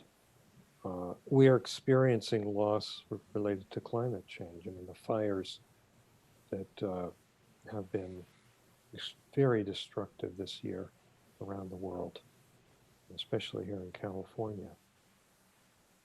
Those are losses that we are in the midst of, or we can look back at and feel the grief and the sadness and the sorrow. But then there's the loss that's looming ahead.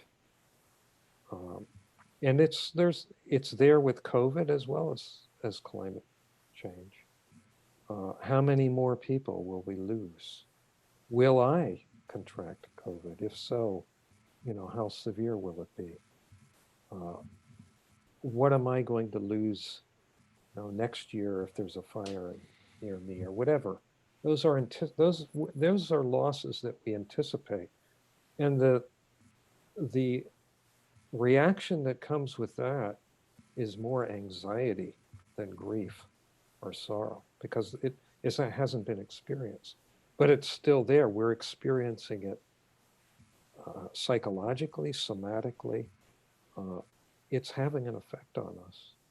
And so we need to learn how to work with both the losses that we are experiencing and have experienced, as well as the loss that we're anticipating and its effect on our psyches. And I think, you know, Bonnie brought up ritual. That's an area where ritual is very important, because it provides a container to work with that anxiety or with the grief. So, you know, this is, and not everybody's going to want to do that, and not everyone is, you know, trained in that or has experience in that. And I think perhaps this is, Francis, your idea of the elders. There's going to be more and more need for people that are willing to work with experienced loss and anticipated loss, with the grief, the sorrow, and the anxiety. And for me, I mean, I'm biased, but a depth psychological approach for me is the thing, is the path that I think provides a tremendous opportunity for working with, working through, living with those experiences of loss, be they past, present, or future. Yeah, thanks, Jeff. I wanted to just interject one more wrinkle to this, and I know Bonnie's got something to add too, but one of the things, I know my own personal losses around COVID specifically have been relatively bourgeois, just kind of, I'm very fortunate to be in a safe place and to be able to take care of myself. But one of the things that, as I say, sort of presenting problem of COVID, or the symptom of COVID has revealed is which many people we already know, but really revealed in tragic and fatal ways, is the inequities of racial bias and the healthcare system. It's so drastically more severely affecting Native people all around the world, certainly in the United States, African American communities and Latino communities far, far disproportionately more. And this is just, it's this disproportionate services and everything has been going on for a long time, but this is being more and more revealed. It's in just another way in which this presenting problem of COVID is revealing many of the wounds and the weaknesses of our supposedly free and equal culture. So I just wanted to, I'd feel remiss if I didn't bring that into the mix of what we're talking about. Absolutely. Yeah. Thank you, James. If I may, I'll just jump in pick up, I guess, from Jeff's comments on loss, and also just to bring that in as well, James. You know, one thing that we all have as in common as human beings is loss. That's one thing that none of us can escape. It is that common thread among us, and it's so important that we be able to feel that sense of connection with one another. There's been so much polarity and division in our country particularly, but in the world, of course, around us, and the issues with different people and different cultures and different worldviews, and it's very challenging for us sometimes to know how we can help, or how we can jump in, or how we can even hold that in so many ways. And so I keep coming back to this idea that we absolutely have to be able to feel connected to something bigger than ourselves, than our everyday ego selves, right? We have to be connected with soul, a sense of soul in some way, whatever that means for you. And of course, there are numerous ways to do that. When I was speaking of ritual earlier, one ritual that came to mind, which I think probably came from you originally, Francis, actually, I think I heard that somewhere from you, was the idea of being able to take, for example, a bowl of water and name your grief into a stone, and then put the stone in the water. And you could even do this with a group online, because each person, as they put a stone in their water, you get the sense of how the water is really the field of sorrow that we are all swimming in. And it gives us that opportunity to be connected. And also, along with that sense of connection to soul, of course, comes the feminine.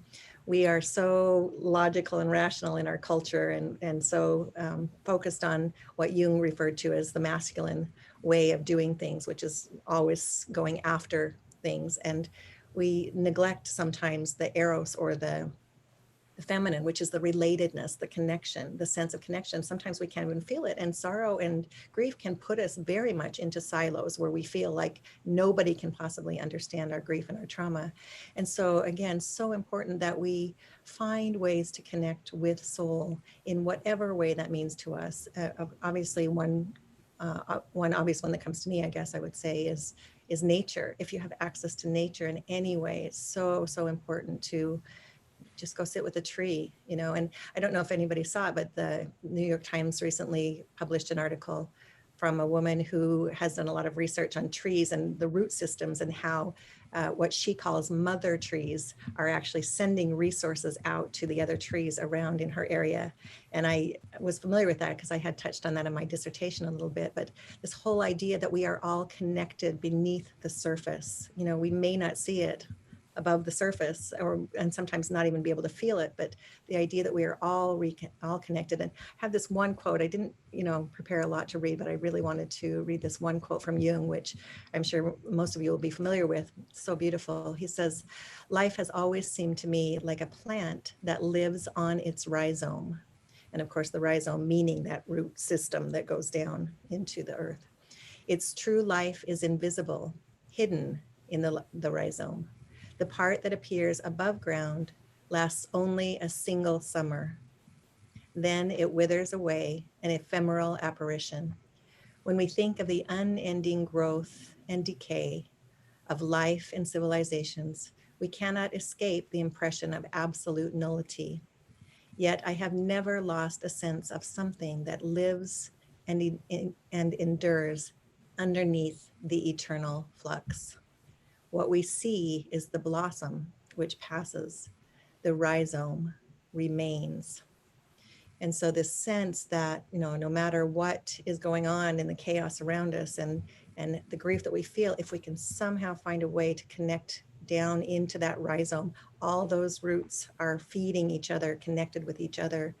And this, the idea of the mother trees. So in the end, it all comes down to love, right? In some cultures in history, Egypt being one of those, they paid mourners often for funerals.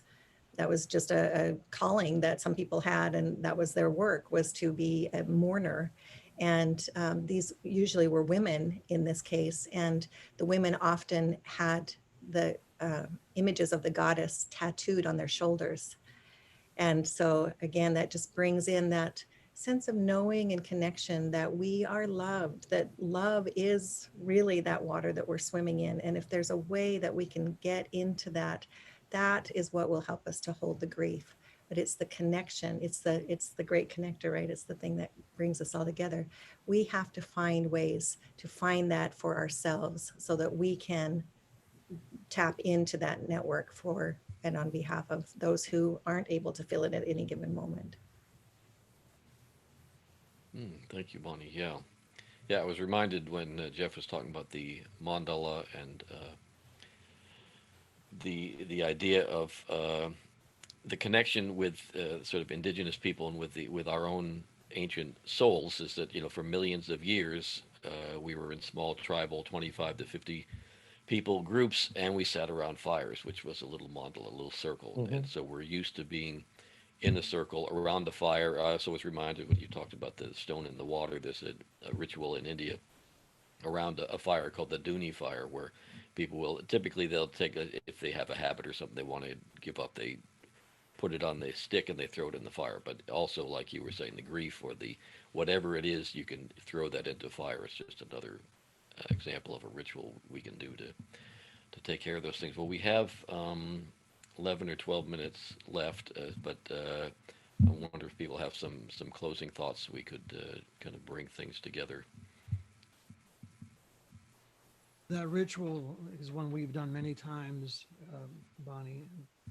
Part of the beauty of the ritual is that as you put your stones in the water, and particularly if you're doing this with a group of people, you begin to sense, this is not my grief. This is our grief. This is the communal cup of sorrow. And again, breaking out of this idea of separation and disconnection from one another. So ritual is a way in which you bridge that common ground, what I call the commons of the soul. When we do our grief ritual gatherings, which last 3, sometimes 4 days, people come from Australia and from England and from Canada, all across the United States, just for the privilege to grieve side by side with another human being. That's really at the heart of our grief, is how much we have forgotten these common practices of this should be, if we were a sane culture, we would have grief rituals in every community at least once a month, if not twice a month, just to keep the cargo of sorrow moving through us. It's not meant to congeal and harden in our hearts. It's meant to be moved regularly and it kept, fluid and soft. But that's an intelligence that I hope we're beginning to gather back to us again. Is the absolute necessity of ritual as a way of titrating trauma, of recalibrating after losses. How do we stitch the code of belonging back together again? How do we knit the community back into something whole and sustainable? That's really the core purpose of ritual practice. Yeah. Well, I guess I'd like to just end on touching on something you were talking about, Bonnie. For me, what carries us through these times, and we will need more and more of in the oncoming years, is a connection to the transcendent, a connection to that archetype of wholeness. Jung used the word self, the big S self. I prefer his other phrase for that, which is the archetype of wholeness. And, we tend to reflect on that as it's a wholeness within us that we seek through our inner work. But Jung made it clear in a conversation once that those individual senses of wholeness are actually, in some sense, an illusion, because ultimately, all of those seemingly separate inner senses of wholeness connect to and are a part of a wholeness that transcends space and time. It transcends everything. It's completely ever present. It's always available. And it doesn't separate us. It manifests and reminds us that we are truly all interconnected. Okay. And so it's remembering that. It's actually in these moments of dissociated loss, of the breaking up, that we can remember, not just do the work of our inner self, do the work to connect to that sense of wholeness within us as individuals, but in the process, experience that sense of wholeness that unites everything. Mm-hmm. Okay, that's really where we're at. This is in this archetypal moment in history. We're at the cusp of, are we going to be able to manifest that or not? If we can, we're going to avoid tremendous catastrophe. If we can't, then we are going to experience more and more catastrophe. And it's a difficult thing to grasp, and we want to deny that. We want to run from it. But if you look at things archetypally, that's where we are in history. That's where this human civilization is. Probably the most critical point in the evolution of our species. And the question is, are we going to do that? Are we going to experience that true connectedness to the transcendent? We have the ability and capability. That's, it's for Jung, it's instinctual within us. We just need to work with that instinct. Yeah, thanks, Jeff. That reminds me of Jung's course. Jung said, was asked, will we make it past these catastrophes? And he said, if enough people do inner work. Right. And that's, Bonnie, you have any thoughts? A few, but I will try to limit it to our time here. A couple of things, actually. Again, I'm coming back to that idea of holding the center, and that's so important in the wholeness. We cannot have wholeness unless there is a center to bring all of those parts of the soul back to. And I'm thinking about the image of the central fire and how we have to find that central fire in us and reconnect with it. And if you don't feel like you have that, it's not a very easy thing to do. because there's nothing there to gather together. So we have to absolutely find that center. And part of that is being able to revision, to come together in the midst of chaos.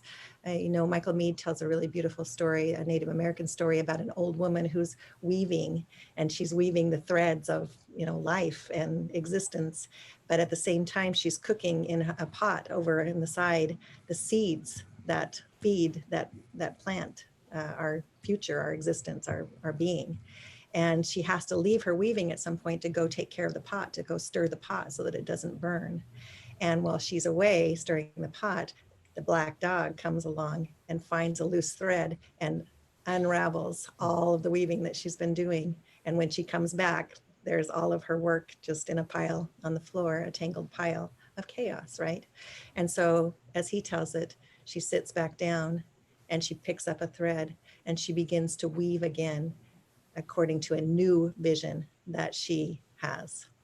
And so it's that, people talk all the time, at least that I hear about, when things go back to normal again, but things are never going to go back to normal again. We're on Jung's spiral, we're moving.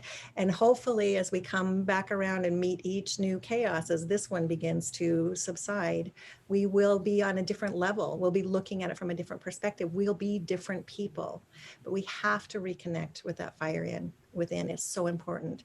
And one way is definitely through community. One way is through working with somebody else. We cannot do it alone. It's so important. So, whether you find a therapist or a coach or just a good friend or a group of people. I know Jeff and I have been in a dream group for several years that meets online just like this. We're on 7 of us on 3 continents, and we have had the most amazing, remarkable discussions. And that has been something that has really carried me over the last few years, and definitely this year, as all of us have been, confined to our homes and not able to go out. So that's how we do it. We connect with one another. Find somebody who knows something, a little bit about something, right? Like the instructor told us, me at the beginning of that I mentioned at the beginning, and I'll just leave maybe one last image, and that is that in some indigenous rites of passage, when the initiates, the youth who went out into the wilderness to do their initiation so that they could come into adulthood, when they came back through the village, the villagers would open the doors as they passed to honor them, to mark their return home, and so that everybody could participate in that homecoming. And so this is so much a part of us coming home to ourselves so that we can then be able to hold that container as much as possible for what's going on in the chaos in the outer world, to hold that vision. Thank you, Bonnie. That's beautiful. It's a nice way to end. I want to thank everybody. Francis, thank you so much for joining us. Francis Weller, Jeff Kiehl, thank you so much. Bonnie, thank you. I want to remind everybody, coming up next is going to be Kim Hermanson doing a lovely presentation. And at 2:45, I'm going to do a little original music if you're still hanging around, so please come back for that. And I'm going to turn it over to the hosts, the graduate, this Alumni Association, whoever is running all this. Thank you all very much for letting us have this, what for me was a very meaningful and moving talk. Thank you, everybody. Thank you, James. Thanks. Yeah, and thank you all.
Hello, folks.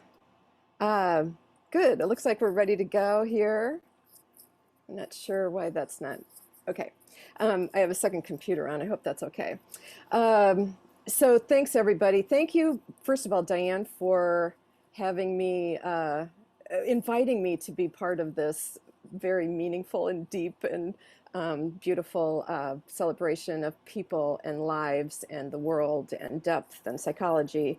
And yeah, I just really appreciate it. I was thinking about it before we started, and I feel so grateful to have a home in this world, and maybe many people that are in the depth psychology field feel that way, because it's like you're not quite part of the norm when you're so into deep things. So I have really felt grateful to have this home, and yeah, and I feel like an adopted child often, because my PhD is from the University of Chicago in adult learning, and so I'm an adopted child into depth psychology, but very grateful to be here. I do teach classes at Pacifica. The class that I'm teaching this coming year is the healing power of creativity, and that's why I'm wearing my creative hat for the new year. And I've also taught the purpose and power of image at Pacifica, and I have taught at other schools of graduate schools of depth psychology. I've taught psychology at Metaphor, the psychology of metaphor, and I've taught at Esalen Institute and a few other places. So anyway, that's a little bit about me. The first thing I want to do is I want to test my drum. So I don't know if Cordis is there. There's all these settings on Zoom, and sometimes the drum gets muted in the background. So I don't know if he's there or not, but I'm going to go ahead and play it. And tell me, oh, good, there you are. Tell me, or anybody maybe could tell me whether this can be heard, the drumming can be heard. Yes, okay, great. So if at any time I didn't have something set right, I'm going to try to talk over the drumming. So if, at any time, if a setting doesn't seem to be working correctly, just let me know, because it's not actually absolutely essential for me to be drumming during the shamanic journey. Believe it or not, we actually can go into the field without it. In fact, I spent years doing this work without drumming. So it's not necessary, but it tends to get people out of their heads quicker, and it gets us into the field faster. So so we will proceed and see how it goes. All right. So the first thing I'm going to do before we do our two journeys, and I'm hoping to do two of them in this 45-minute time slot, is set up what we're going to be doing, because it's shamanic work, but it's not quite, it's not a shamanic journey in that we're not going to be going on travels somewhere. We're going to be meeting something from the field that is your place of shift for the next year. And so we'll be doing that. And I want to set it up so that you get a good experience here. So hello, everyone. And in fact, I also invited a bunch of people to attend this that are familiar with my work. So if you are here and you want to share your imagery, I think that you can do it by going to the Facebook page and putting it into the chat. And so if you're on the website, I didn't see a way to put it, images into the chat on the website, on the TOAST website, but there is a way on the Facebook page. So feel free to do that as we proceed. So, all right, so fun. Okay, so the work that I do, it's about image, it's about the shamanic field, and it's about metaphor. And our typical view of metaphor is very literary and actually somewhat heady. We're into the intellect when most people go into their thinking mind when they think metaphor. But when you think about metaphor, like I feel deeply rooted like a tree, or I'm a river, I'm flowing today, or I'm on fire. Those are all metaphors. And the thing about a metaphor is that you can both see and feel it. So it's both an image and a feeling sense. And that is our key, our ticket, our way in to this intelligent field of energy, is through that feeling sense of fire or strength or flow. And so it's not often, the work that I do is not often very satisfying to the thinking mind that wants a lot of complex images or brilliant images or meaningful images. People ordinarily might, in fact, I had somebody yesterday that got a jar of mayonnaise and she was so, disappointed. It's not about the image. Now I will talk about that later. We're going into metaphor here. It's a metaphor. There's going to be an image today that comes in for you that can only be in that form in order for you to get that feeling sense. If I were a jar of mayonnaise, for example, I have good, strong boundaries. I know how to hold something yummy. I am sturdy. So those are the simple kinds of feeling sense that allow you to connect with that wisdom source of something greater than yourself. And we all have experienced that, I'm sure. People in the depth psychology field, as you are, you probably have somewhat, experienced life through that intuitive way of knowing. Like you walk into a building and it feels closed in, just real, or something feels off, or you walk away from a conversation with somebody and you just feel lit up and inspired, or you choose a partner in life because, they really just give you a sense of space and freedom in your life, and you've been searching for that. So we're working metaphor intuitively all the time, but it's not a way of knowing that is developed in our culture. And so we don't have a way to access this place of higher wisdom because we're in our heads thinking all the time. So my work is really about shifting us into that way of knowing that allows us to connect with the field. So, oh, good. I got a few. My computer, I'm just giving my little secret. So I have a computer next to me where I can see people's comments. And because I'm so used to doing interactive things, and I kept bugging Diane all the time. How can people interact on this? So yeah, thanks, Maureen. It's good to see you. And Mona. Oh, it's good to hear from you, Mona. Yeah. Okay, perfect. I got my little red heart over there from Mona, so I'm happy. So yeah, feel free to go to Facebook, and if you have something you want to work, and we can do that during this 45 minutes. So, all right, checking the time, so we move right along. So as I mentioned, I do have a PhD in adult learning. My interest in life has always been, how do we learn in life, and how do we really learn? How do we grow? How do we connect with that deeper wisdom that allows us to grow and flourish? We all want to flourish. I know we all want to flourish.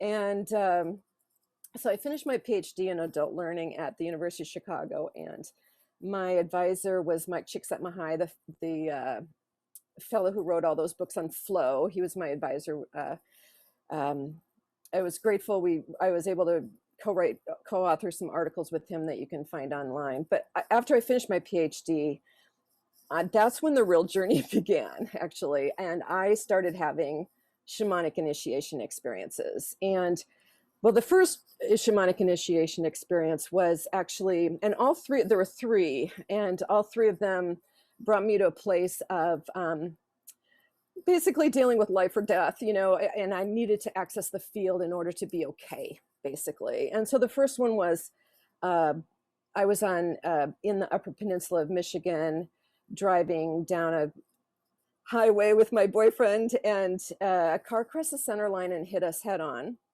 We were going 65. And I broke T12, and I displaced my spinal cord by 40 degrees. So it looked very bad, and I was paralyzed. I was flown to the Mayo Clinic, and where the doctors there gave me less than 5% chance of walking again. So it was a very terrible accident.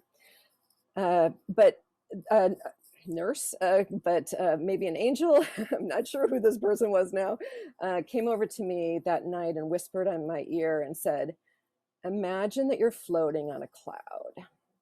So I closed my eyes, and those of you that know me have heard this story before, but I closed my eyes and I imagined myself floating on a cloud, and it brought me lightness. It brought me, just shifted my whole energy being to be lightness. So that was my first, and I believe it's the reason why I survived that accident. And even like a year later, believe it or not, I was literally playing soccer. So that was the first one. I had another one in a very horrendous teaching experience. And then the third shamanic initiation was when Spirit brought me to be teaching this class on psychology of metaphor. And after the class ended, I had another one, and there was no doubt that I was being called to open this realm to other people. My mission on this earth is for these energies of this realm to be known. They are very real. We are not making this up. We are not playing around with images from our thinking mind or our unconscious. We are entering a field of energy that wants to work with us, that wants to help us, that wants us to be our fullest self on this planet. So that's what we're going to be doing here today. Let's see what else. So yeah, I used to not even bother really talking about my own background that much, but I needed to do it to distinguish that this is real and alive. You're going to be tapping into something today that is alive. And I want you to know that it's alive. So I had to start being really clear about what this is. And I will go more into that before we do our first journey. So I'm going to keep paying attention to time. I'm going to give you a few pointers before we do our first journey here. So, you know, as I said before, when we can intuitively feel like it's time for me to let go, it's time for me to be strong. Or I remember years ago when I was helping my mother through this very terrible medical situation, I needed to be a warrior in that hospital and with the doctors. And I called on this place to own it and to be in that place I needed to be. And I'm sure we've all noticed, like when we're in the right energy, things just happen. You know, something that might take us 3 or 4 days to write, we can write in an hour or half hour if we just are in the right flow, right? We want to be in that flow place. We want to be aligned. We, are setting boundaries with people. It can be so hard if we're not in the right place for it. But when we're in the right place, we can just do it.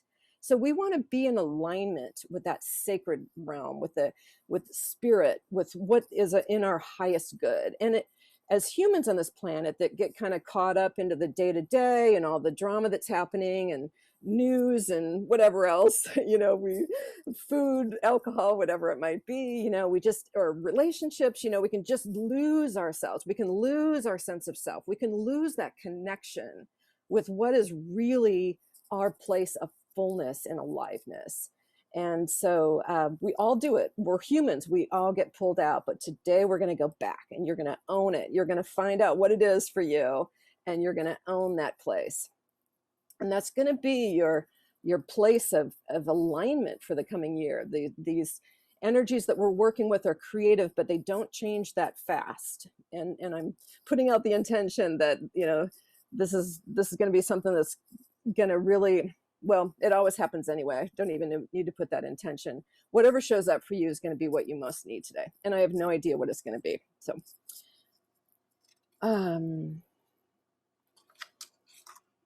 okay. So the one thing that distinguishes this, again, this is creative energy we're working with here.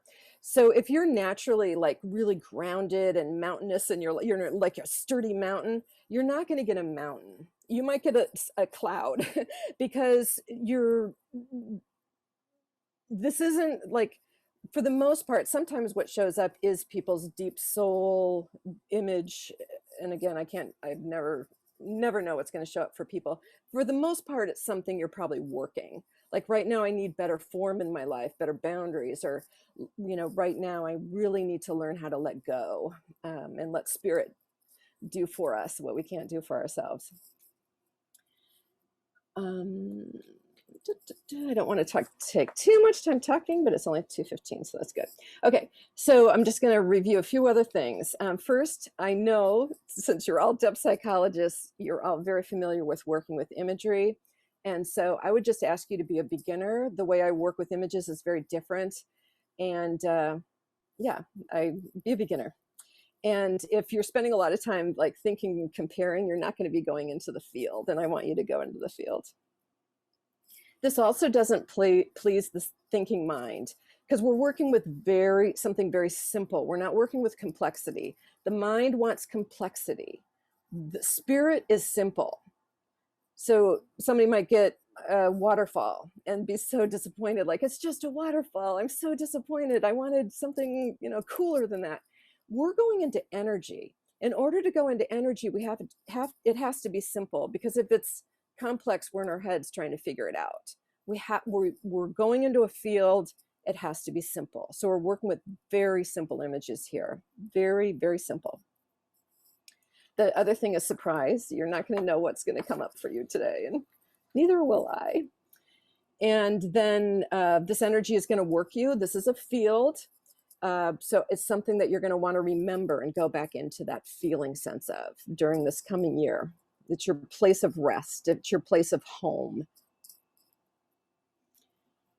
All right. What else was I going to say?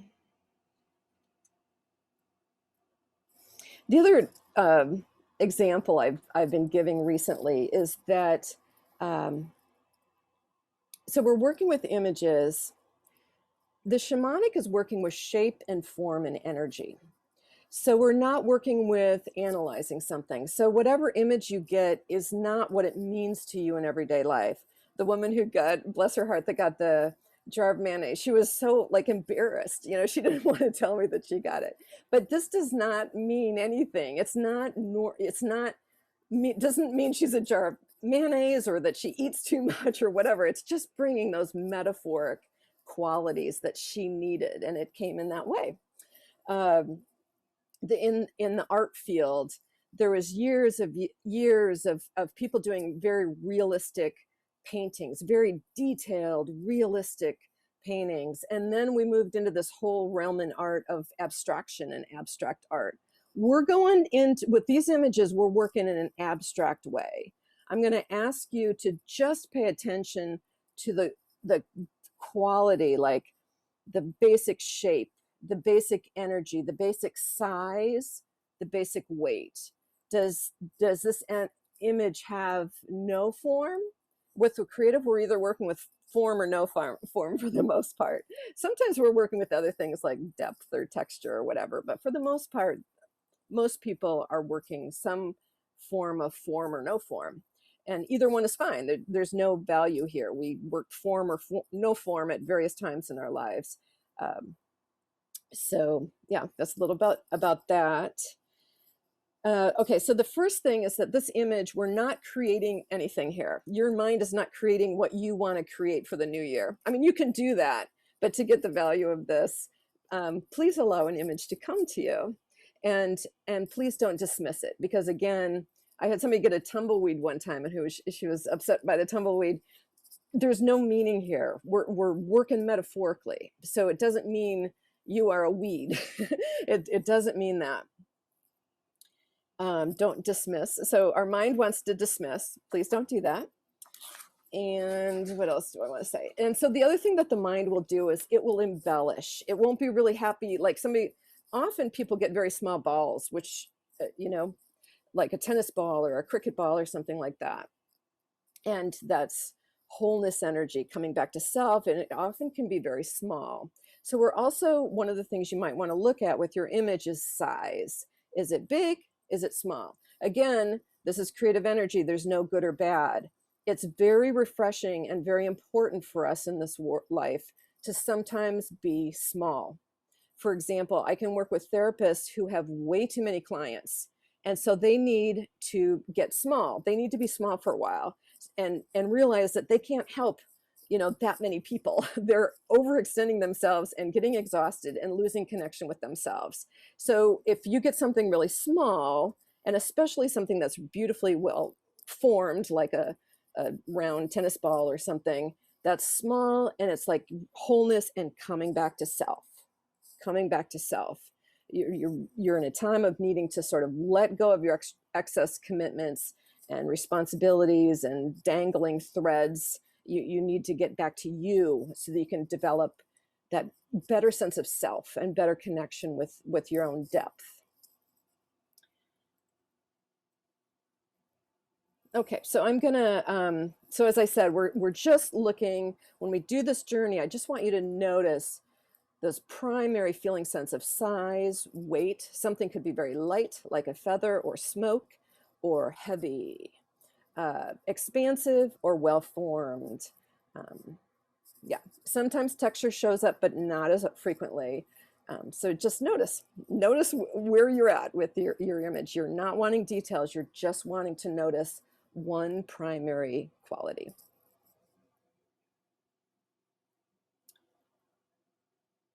And I think I said this before, but also we're not looking at what an image means to you personally. So we might do that with dream analysis or something. We might get an image of a sunflower and say, oh, my grandmother loves sunflowers, or we get an image of a truck. That means I need to go, for a drive or on a trip. We're working with metaphoric energy. It doesn't mean what it means to you personally in your everyday life. So we don't know what it means until you feel into it, that feeling sense of size, shape, form, etc., texture. And another thing, lately people have been getting snakes more frequently, which is very cool. But people can kind of freak out with images like that, and because the snake has various meanings, evil or goddess or whatever. We're not looking at anything like that. We're not looking at the meaning that a snake has in our culture or whatever. We are looking at the shape and form and energy of the snake. Is it curled? Is it resting? Is it moving? Is it on fire? What's its energy? What's its shape? How is it holding itself? If you get a surfboard, I had somebody get a surfboard the other day.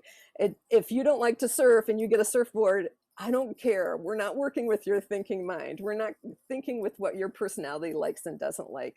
The surfboard is going to come, it came because you have a particular kind of metaphoric energy that wants to come in. And that's what needed to come in for you to get that. For a surfboard, for example, if we're on a surfboard, we have to be completely, this is working with this beautiful client of mine who got the surfboard. We're on the surfboard, we have to be totally focused and present in the present, right? Otherwise we lose ourselves on the board. We're maneuvering, we are in alignment with something larger than ourselves as a surfer with the ocean. So do you see how something like getting a surfboard brings you into that sense of metaphoric alignment, sacred alignment with spirit? You're seeing how what's wanting to align here. So don't dismiss your images. And so the other thing, since this work is shamanic, we are not a witness here. You are participating. This is about who we are being in the world. Are we being strong right now? Are we in flow right now? Are we holding a sense of bigness in the world right now, or straight, being straight and tall? I like to work on my posture, so I always think of myself as a tree. But do you see how to be in alignment, spirit is simple. The thinking mind is complex, but spirit is simple. And in order to get this shift, we have to stay in simple. You can't be working expansiveness and strength and whatever all at once. You're working one quality, or maybe two. Like, for example, clarity and definition always go together. Like, it's a time for me to be really clear and defined. Or wholeness and size often go together. Like, I'm in a place of wholeness, of really connecting to myself and owning myself and my background and my work. But I don't need to be big in the world. So you might get a couple of qualities, but you're not getting a whole litany of qualities. You're just getting something very simple, which is what allows us to be in alignment with spirit. Okay, so yeah, so just as a more reinforcement of the notion of how simple this is, the image that I have worked for years now is a simple horizontal line. And it's everything. It reminds me to rest. It reminds me where to rest. And it reminds me like, oh, it's expansive, like spirit is doing this. I don't need to do it. I can rest. I can let spirit do this. So that's what I mean by the simplicity of what we're working here. Very simple. We want that shift to happen inside of you. We're not going into a headspace of trying to analyze or figure it out or anything like that. All right, good. We should have enough time to do both journeys. The whole day seems to be okay. So I was just checking comments to see if anybody was commenting yet. Okay, so let's drum. I'm going to try to talk over the drumming. So if that doesn't work, please let me know. But basically what you are going to be doing is just resting into a field and allowing something very simple to show up. Very simple image. And then I want you to become that image. And I'll guide you a bit more as we do it. So settle back and here we go.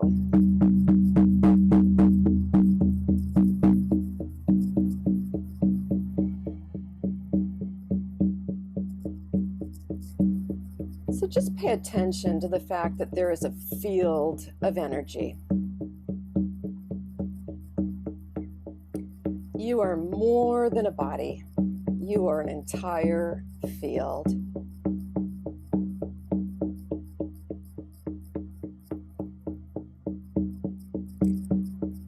Find the center of that field, and that center doesn't need to be in your physical body. Just wherever that intuitive place is for you. Like this is the center. This is the center. And then rest down into that place.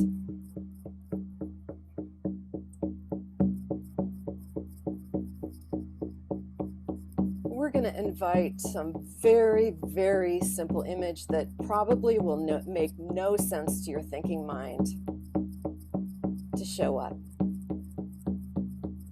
Very simple.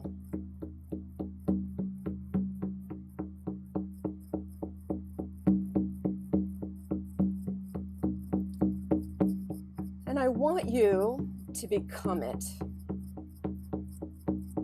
You don't need to even really understand why it showed up. You're just becoming its shape and form and energy. And if what you notice is texture, go into the texture, become the texture. Become the size it wants to be. This image has a particular size it wants to be. Let it be the size that it wants.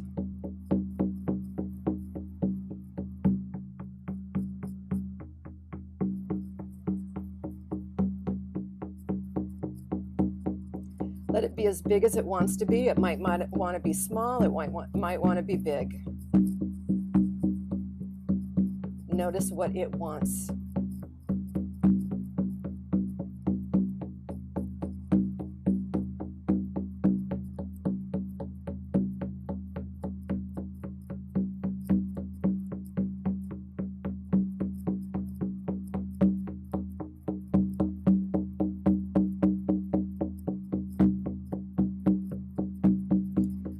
So this image came for a reason. You didn't create it, it showed up. What is that reason? What is its energy telling you right now? You might have a difficult situation in your life that you've been wondering what to do. This energy has an answer for you.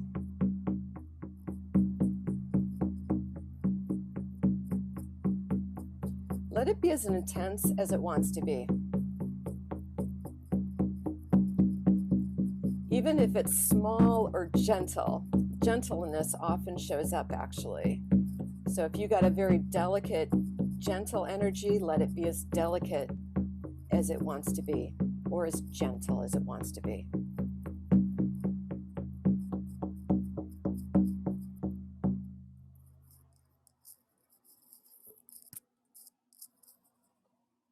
Oh, thank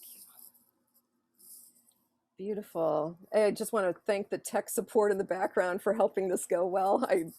I'm not an expert on Zoom, so thanks you guys for all you do with this. Great. Well, that was fun. Now, if you would like to spend a few minutes writing down what happened, go ahead. I often in my classes have an exercise, and I'm going to try to put it on screen share right now. See whether I can do this. Let's see. No, it's not showing up. Oh, maybe that'll work. Oh, I know why I can't do it. I think it's because I'm not in charge of this. Okay, never mind. Oh, maybe not. Okay, I'll just say stop share. I think I can't do a screen share. Okay. So the exercise that I often bring into my classes is we want to work this image, this energy a little bit more. So the way I do is with writing. So I'll say, I am the fork, I am the spoon, I am the paper plate, whatever it is that you got, no matter how silly. Again, don't let your mind dismiss this and judge it, because I guarantee you, there is wisdom there for you. And especially with the things that we most dismiss, yes, there's wisdom there for you. So I am, and just do a few minutes of writing. I am whatever it is, and see what shows up. If you're not a writer and you would prefer to draw or dance this energy for a few minutes, go ahead. And we will have enough time for the second journey, which I'm going to do today. So I'm going to give you guys a bit more time for this right now. And yeah, go forth.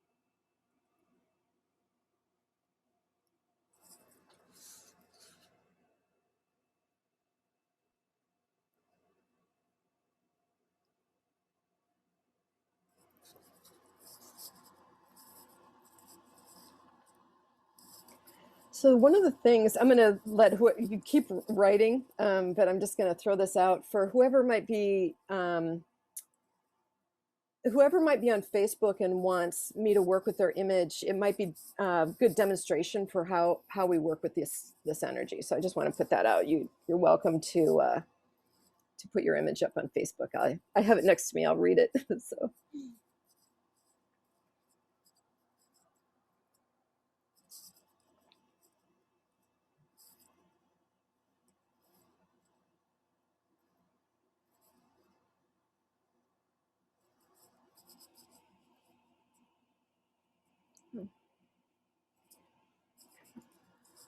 Like, I just was told I can use the screen share, so let me try it. Okay. Let's see.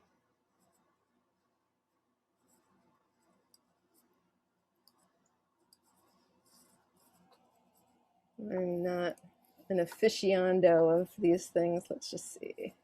Maybe. Looks like maybe we're doing it.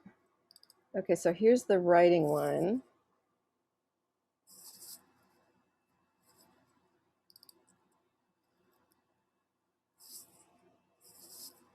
Okay.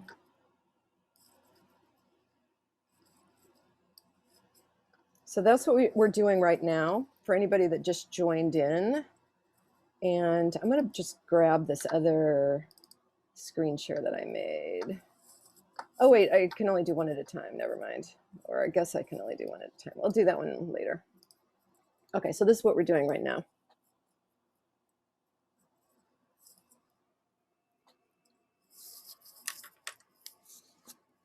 Oh, that is showing up. My goodness, I have no idea how to use my computer. Let's see. Okay. This is a little smaller, so.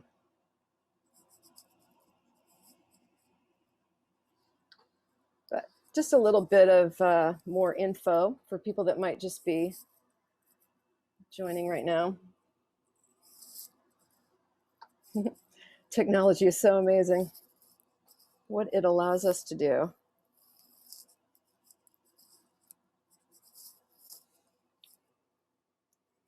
Okay, so I also have been getting a bunch of people putting their images in the comments on Facebook. So let's just go ahead and work with a couple before we end with the last journey. Let's see, what would be a good one to go with?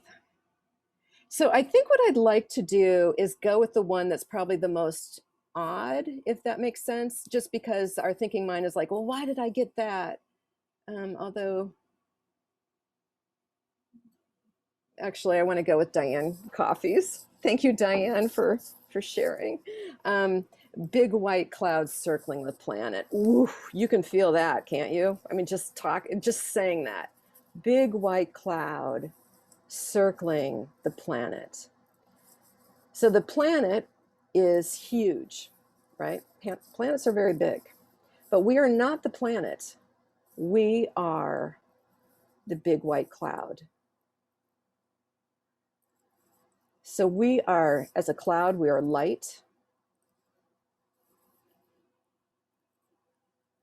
And since we are circling the planet, we are a circle shape. So there's a form here, even though it's a very light form. This is very big, Diane. Do you feel that bigness? Do you feel how big this is? Maybe the rest of you do too. But you have to remember the lightness. You're not the planet, you're the lightness around the planet. Big white cloud. Remember your wholeness here, because this cloud is in this circle shape. I don't know what it means for you circling the planet. You might want to work with that a bit more. Like, what's the planet for you? You might want to go into the planet, being the planet, just to see. But remember that lightness and that wholeness. Let yourself this coming year, be as big as you feel necessary, because this is not a small image. This is big.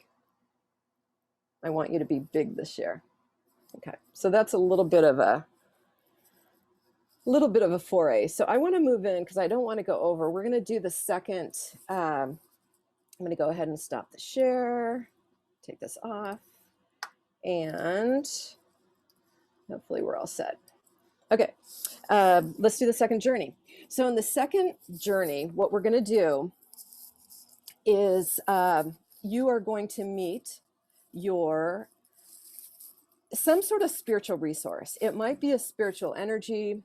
It might be, so that if it's a spiritual energy, it's probably going to come in the form of an image. I actually was asking for one the other day and it was an apple. So if it's an energy, it's going to come, a spiritual energy for you, something that wants to help you this coming year. It might come in the form of an image. You also might get a power animal, a spirit teacher, or some sort of sacred object. Okay, and we're going through this really fast. So if at any point people want more help, I don't know how many people are on the call today, but if you're very confused about what showed up for you, you can send me an email and reach me through my website at kimhermanson.com. But otherwise, let's do the second journey.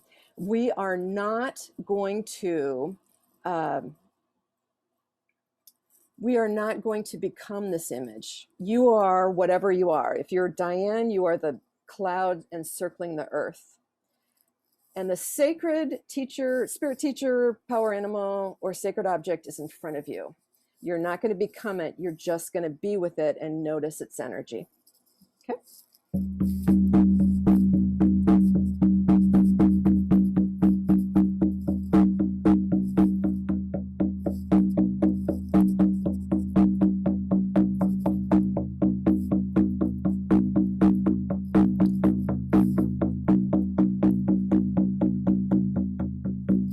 So settle into whatever image showed up for you before. You are that image. Whether it's a cloud or stream, you are that image. And in front of you,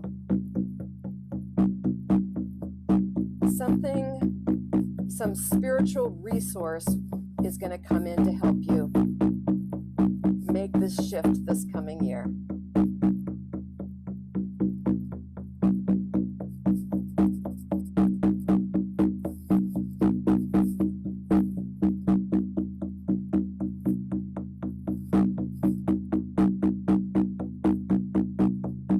What does the spiritual resource want to tell you? Why did it show up? Why does it want to help you?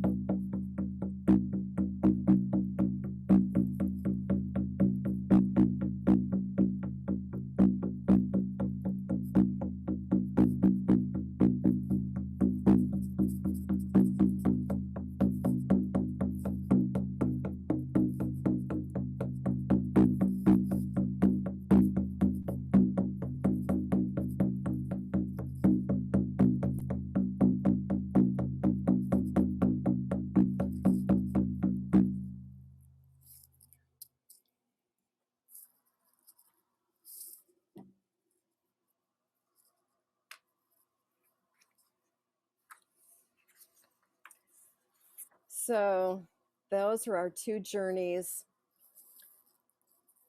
One of the things that shows up in this work is the distinction between who we are being on in this world and who we need to be in this world, and where spirit is. For example, I'm the horizon line. I can rest into the horizon line, but I'm too expansive. I can't understand my expansiveness, right? Diane's image of the big cloud encircling the earth, it's really bigger than her mind can grasp. So one of the things that happens with this work is you're seeing who you need to be in relationship with spirit in order for you to be in your fullness right now. And so the spiritual resource that just showed up, I don't want you to get confused. It only came in to help you. That first image is the one where you need to be holding. It's your place of right alignment for this coming year. And just keep working it. It's a process. We're opening up a channel. This is another way of knowing. It is not cognitive, very pre-verbal, but thanks everybody for posting your images. I don't really know. I could ask if there's any questions, but I don't know whether we're 2 minutes ahead of time. Why don't we just probably end? I can't think of anything else to say. So bravo to everyone. And thanks for being here. And thanks for inviting me, Diane, once again. And thank you, Pacifica, for being this amazing community and home in the world for all of us misfits that don't fit in anywhere else. I just really appreciate it. So thanks all.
hear me there?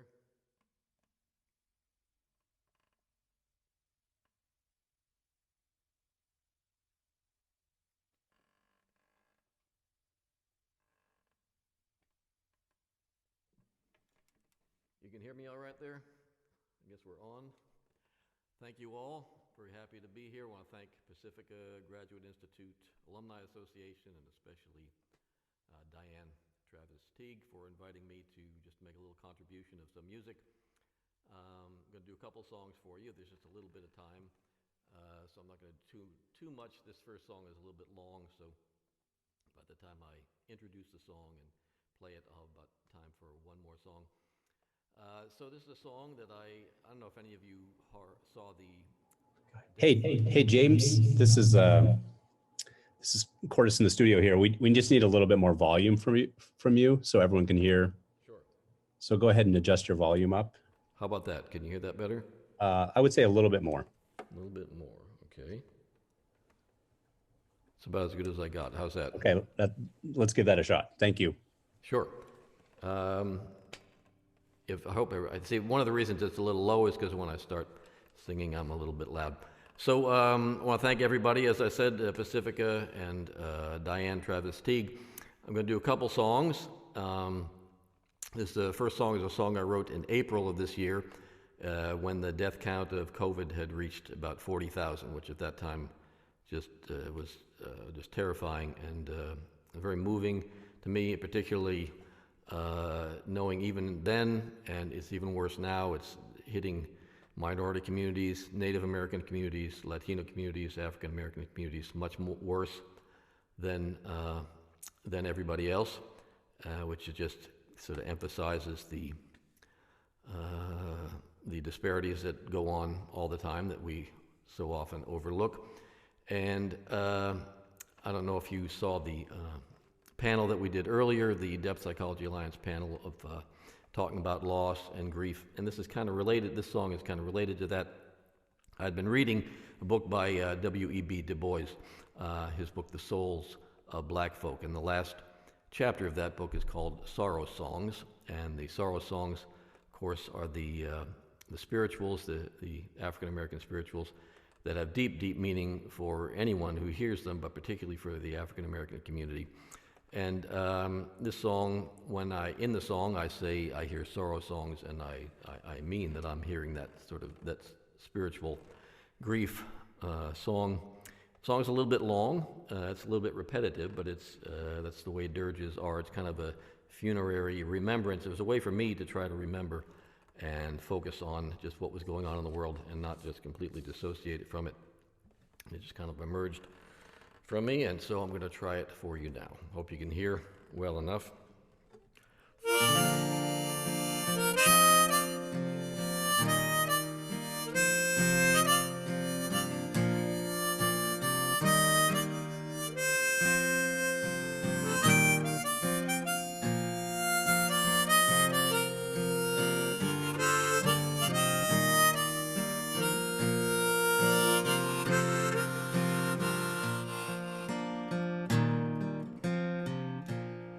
I hear voices in my head singing sorrow songs. I hear the voices of the dead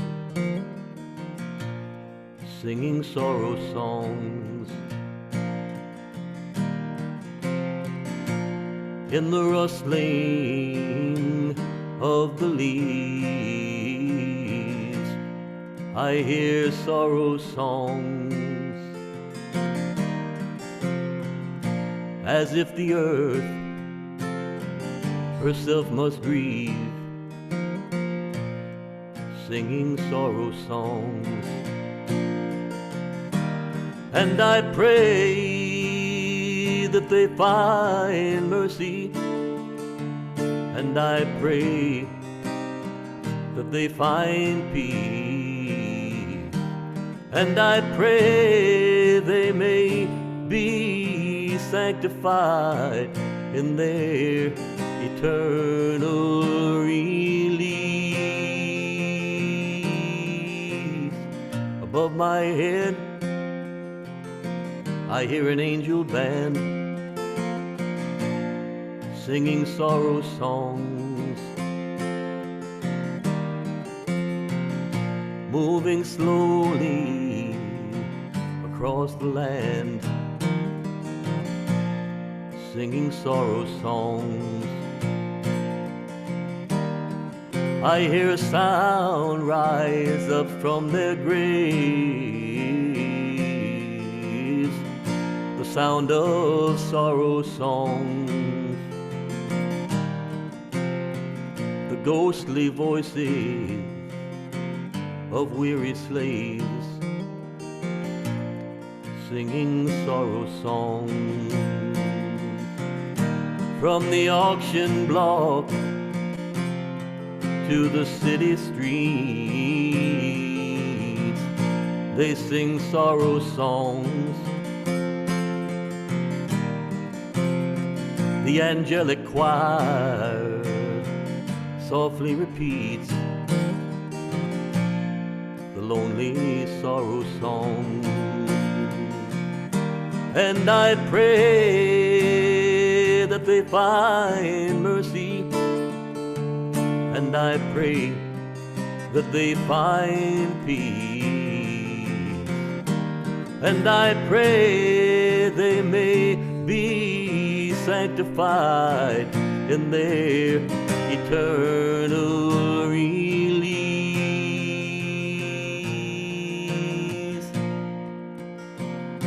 In the quiet of the night,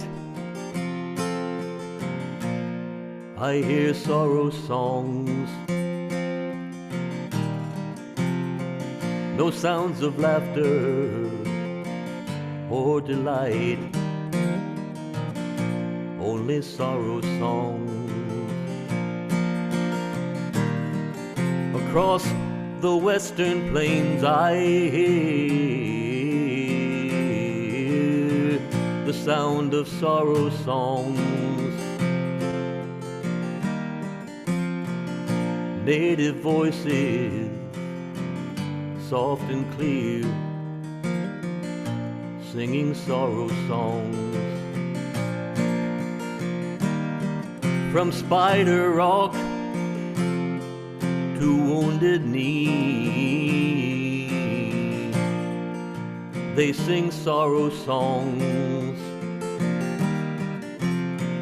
the gently moaning plaintive plea of ancient sorrow songs.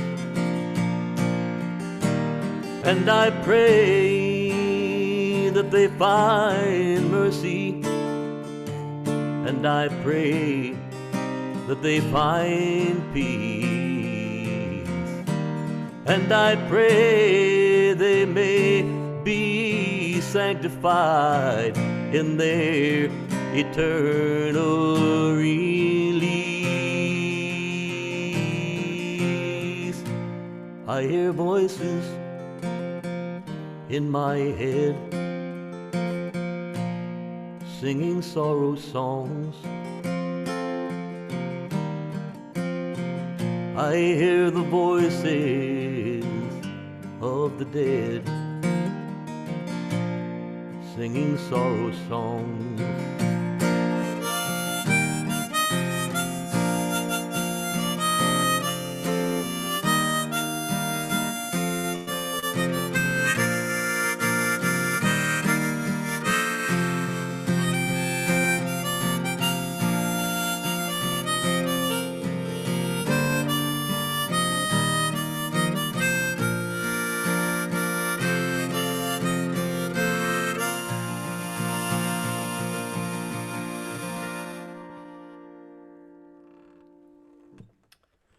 Thank you, all of you who have stuck around through that long song. I'm going to do one more song and say thank you all. This one's a little more upbeat. I'm in favor of and support the idea. I think if we want change in the world, we need to create it. We need a revolution, but not a violent political revolution. We need a spiritual revolution. So I'm going to do a song about that.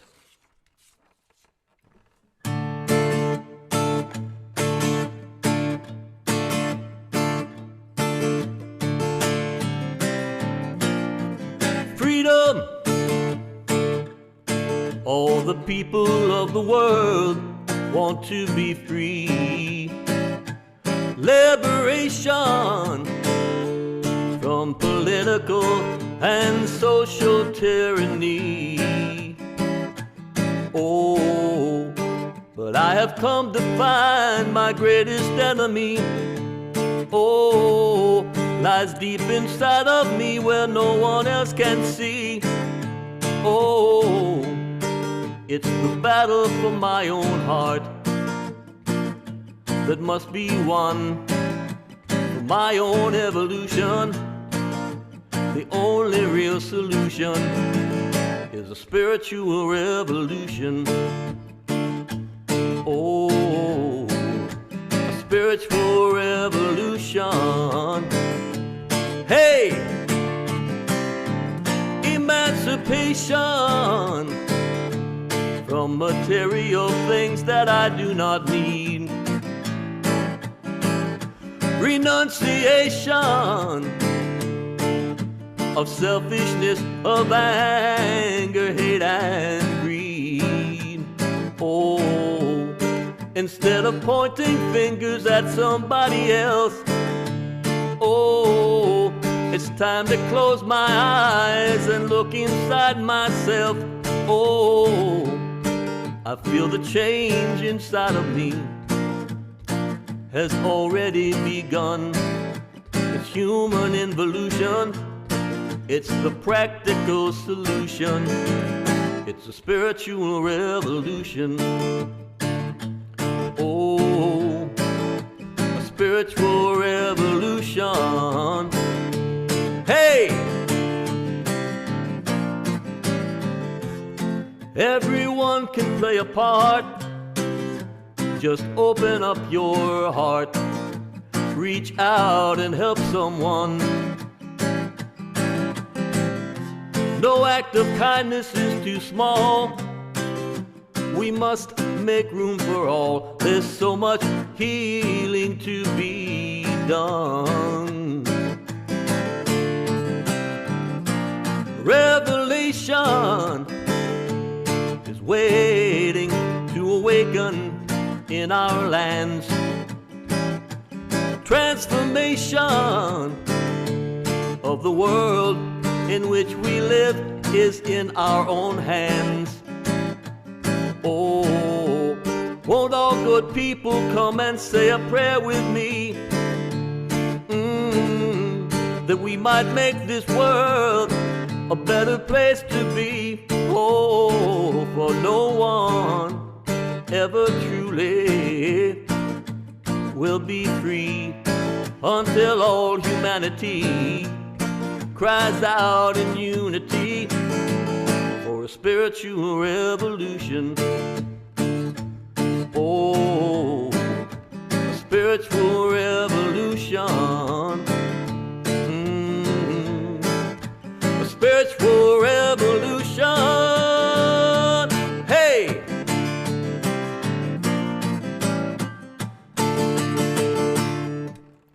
Thank you all.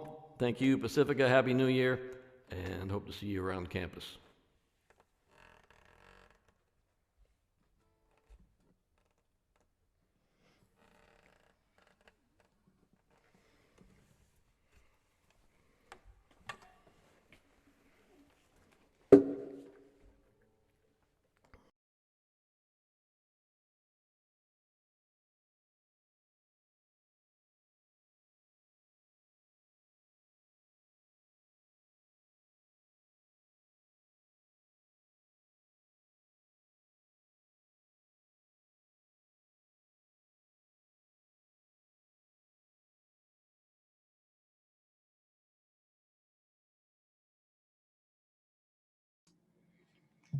All right, the host has unmuted me. Thank you, Cordis. And I want to thank James Newell for the beautiful song, and it allowed me to transition into my part of talking to all of you here. And my name is Michiel Klerk. I'm, of course, an alumni at Pacifica Graduate Institute, the school that has left a positive, lasting imprint in my soul. And I want to thank Pacifica and especially, of course, Diane for hosting this and having me here. So Diane Travestique, thank you very much for the unbelievable amount of work you always put into the alumni group. Then I will be talking about dreams, because dreams have been really one of my central passions in life. And if you have questions in between, feel free to step in. But dreams have been a guiding force, and we will be talking about how you can consult your dream in order to get help or an answer to any question in your life that you have, whether it is relationship, work, finances, or in general your health, or setting a great intention for the next year. And I will come up with a suggestion for a question you can ask your dream tonight or one of these nights to set a great intention for the next year and get some answers on how to live a more soulful, fulfilling life. But before I do that, I will talk a little bit about my own journey, how I came into the world of dream. And in my own life, I run into a one-way street in my early 20s. I hadn't dealt well with the grief and loss of losing my father at the age of 10, and that required me to do some deep thinking and explorations in my early 20s, because my life had become bleak, meager. I hadn't any future vision. It was literally black, and life was difficult. By good fortune, I stumbled upon the works of Carl Jung, who opened the door to the other world, who opened the door to the collective unconscious, the unconscious, this deep reservoir of motives and drives and characters and figures that influence our life. And that set me up on seeing the world in a different way, and it opened up a floodstorm of dreams that came into my life that both pointed out where I was in my life, a kind of a diagnostic tool, which was not always a joy to really see how I had messed up certain aspects in my life. But eating through the more bitter aspects of my own shadow and my own shadow behavior, it also set free the more positive side of that shadow, and dreams started to point me in directions where my soul wanted to grow, future inclinations of possibilities. And I started having imagination again. And the imagination gave me aliveness and spirited me and drive and motive to do things. So I've been deeply indebted to the world of dream and its inhabitants for living a more fulfilling life. And I love to share that with people. With the Jung platform, we have a online dream summit in January. We have 12 great dream speakers, among them several people that have some affiliation with Pacifica. Of course, most notable Steve Eisenstadt, who developed dream tending. It's a great way. He will come with some practical ways of working with dreams. We have Robert Bosnak, Tina Stromstedt, but we also branch out to a Tibetan approach towards dreams with Tenzin Wangyal Rinpoche, a Native American way of being with the world of dream, and other well-known dreamers as Robert Moss. So it's for free, so join us, jungplatform.com. You will learn more about dreams. And the Jung platform itself is also founded out of a dream. In 2009, I had a dream in which that I took as a suggestion or a mandate to build a platform for Jung and post-Jungian psychology, or Jung and psychology that is like Jung, takes into account an unconscious. And I started first the Jung Society of Utah, which grew, to my own surprise, in a well-functioning non-profit organization that provided events for the local public, and that there was, as I live in Salt Lake these days, that there was a deep interest and resonance in the local fabric for this kind of thinking was a surprise to me. Yet it did well, and that also made me think that by providing these perspectives and insights in a practical way, maybe more people could benefit from it. So over the years, I've built the Jung platform into an online educational organization where we provide depth psychological perspectives and tools. So dreams have been an helpful guiding phenomenon in my life. And what I started to learn on a certain moment is this really old technique of dream incubation, where you ask your dream before you go to bed a question, and then the dream answers. And it comes back in almost any tradition around the world, whether you look at the Quran, where it is known as Istikhara, or in the Eastern tradition, or in the Native American or the African traditions.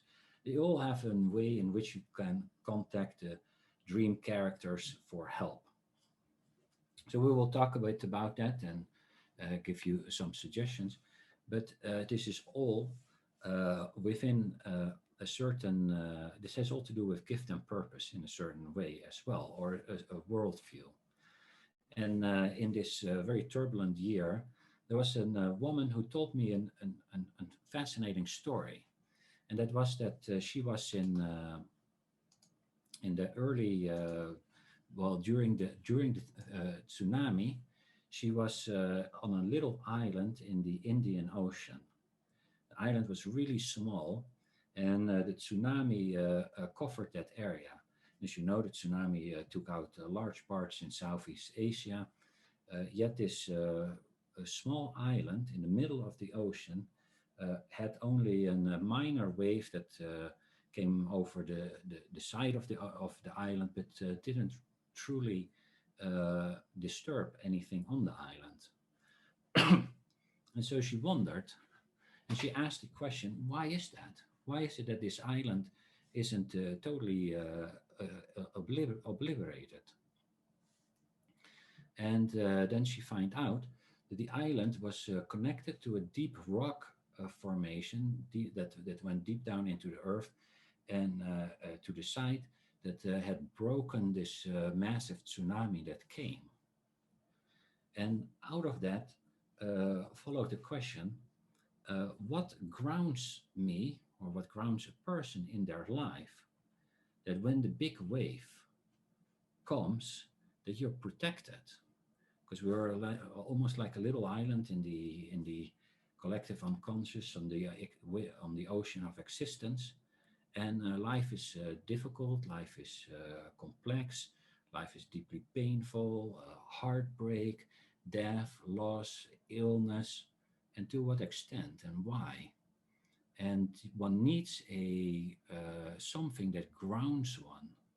So what is it that is this protective element that can ground oneself against the horror of life, or the difficult big waves that will come, like COVID last year, and probably in the next year it will still be there. And what grounds one is a mythology. It's a living spiritual relationship to the depths of one's own being. Without that, we're swept away. Life is meaningless. We don't have an adequate response to being with the horror of life or the pain of life, and then we'll be swept away, which I experienced, for example, in my earlier part of life, because I didn't have a living mythology that gave me some grounding to the deep self, the big self, like Jung talks about, or the larger awareness within, that has a supportive quality. And one needs a mythology. And a mythology is just a worldview or a spiritual belief. And I believe that everyone needs to come up with their own mythology, just like, for example, Carl Jung developed his own personal mythology, his personal cosmology, by entering into the world of imagination, which he documented in the Red Book. And he has a mythology that was his. And of course, we can look at other traditions and we can resonate on traditions. But at the end of the day, it is which one resonates for you, or which one is formed within you. And it's almost always that there are some resonance in existing mythologies or archetypal patterns. And it has to do with figuring out what are the archetypal patterns within that give rise to the mythology, that if you align with it, that will ground you and will give you a field of protection or being an ability to sustain the waves of life. So I want to talk slightly about mythology, and then you will see how this fits into living a dream life. Because the depths of one's own being wants to express themselves, and being in touch with your dreams is one of the most helpful, accurate ways of figuring out what your own soul wants and which direction your life will take you. So the most common mythology around the world is a mythology in which we come into the world with a purpose. We come into the world with a gift that needs to be delivered to community. So we are gifted in a certain sense, and everyone has their own contribution to make to the community, and the community needs to, in a certain form, welcome it in, and there needs to be some reciprocity between the individual and community. Therefore, personal development always includes the engagement with community. This must not be seen as an egoistic trip or a journey that one takes alone. Even if it's a journey taking alone into the world of imagination, but once one is there, one needs to return with the boon, and then one needs to deliver that boon. So this is the most common mythology around the world. We have a gift to give to community. And in this common mythology, this gift is usually seen as that one is the carrier of a daimon. That's the Greek term for personal spirit, or the Greek, Italian word is the genius. Other terms for it is the divine twin, or the spirit guide, or the guardian angel in Christianity. It's the carrier of the talent. And the talent, the daimon, wants to live through us and wants to be provided to community. So if we figure out what is my daimon and what does my daimon wants, we truly will be able to live a dream life. Because the daimon's natural habitat is the other world. It's the world of the dream. And so by connecting to the world of the dream and this daimon, we allow the world of dream to live through us into this reality. And so we connect with the dream and start in a very literal way living a dream life. This doesn't mean a life without suffering or only joy, but a life that is deeply meaningful, and the experience is of being connected, having a purpose, and that one matters. And I think we all remember from when we were young, when people would ask us, what do you want to do? That we would say, oh, I want to be a policeman, or I want to fly to the moon, or I want to build the biggest business in the world. And those were maybe exaggerated dreams, but there was something within us that knew from a very young age that we were here with some unique ability, something unique that would contribute to the world. And then we grow up and people start moving their question a little bit with, how are you going to earn your money? What are you going to do for a living? And that too often results into finding some practical solution for what you can do to earn money, which is of course very important. But the more fundamental question about the vocation, the call in life, gets lost. And then we disconnect from our mythological structure, the archetypal patterns within, or this Greek notion of the daimon. we are the carriers of this diamond, and we need to build a relationship with the diamond. And that that notion of having the diamond will help us in our dream life.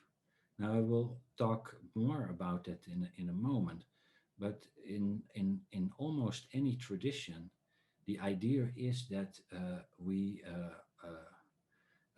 want to provide an outlet for the spirit within. In the Italian term, it's the genius, which comes from the North African word genie, which means the spirit that was already there, the spirit that stands next to you. Also, as psychologists, it's interesting because it means we don't really have to do personal development. We need to know we don't need to develop something so much as we need to give space so that this genius or the diamond can live through us and express itself. This diamond doesn't not necessarily need to be developed. We need to maybe open up the body in a way that we can be attentive to its whispers, that it can live through us. And the most common question that people have is, how do I know what my diamond is? How do I have a diamond? And everyone has been allocated one or multiple diamonds. So that is not the issue. But the initial stage is, of course, figuring out what it is. And then in phase 2, it is figuring out how to live with this diamond, because it has the tendency to think that we are in its surface. So it's not so much that we now have found our talent and this is great news and we can just capitalize on it. It's also the talent start thinking, this person now knows I'm around and now thinks that that it becomes a taskmaster. Jung somewhere said, the diamond of creativity as ruthlessly has its way with me. So it's not only an joy, this vocational connection with the diamond, but without it, we don't have that grounding experience, grounding of relationships to the depth of our being that will support us in life.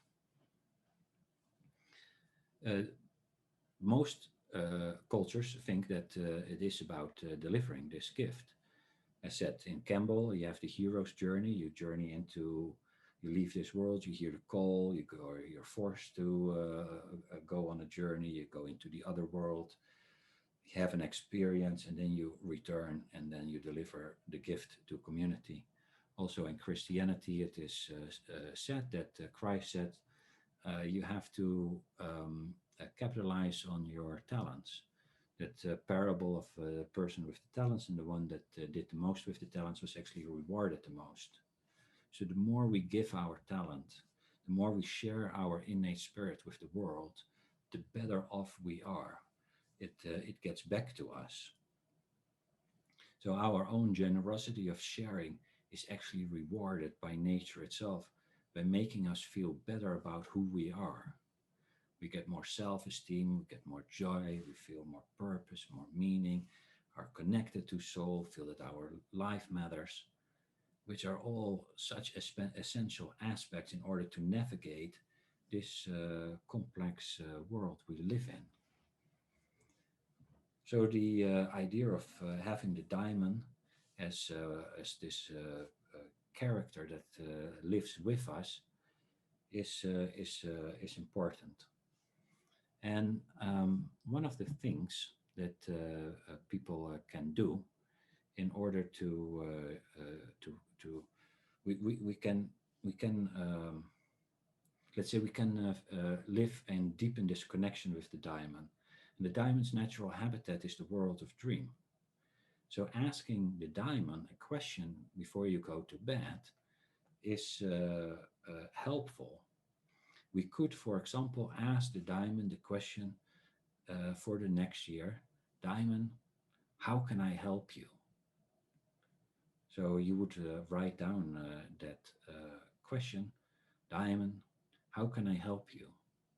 And then we can expect that the dream will answer that question. that the diamond will be excited that we reach out, that we want to team up, that we want to partner.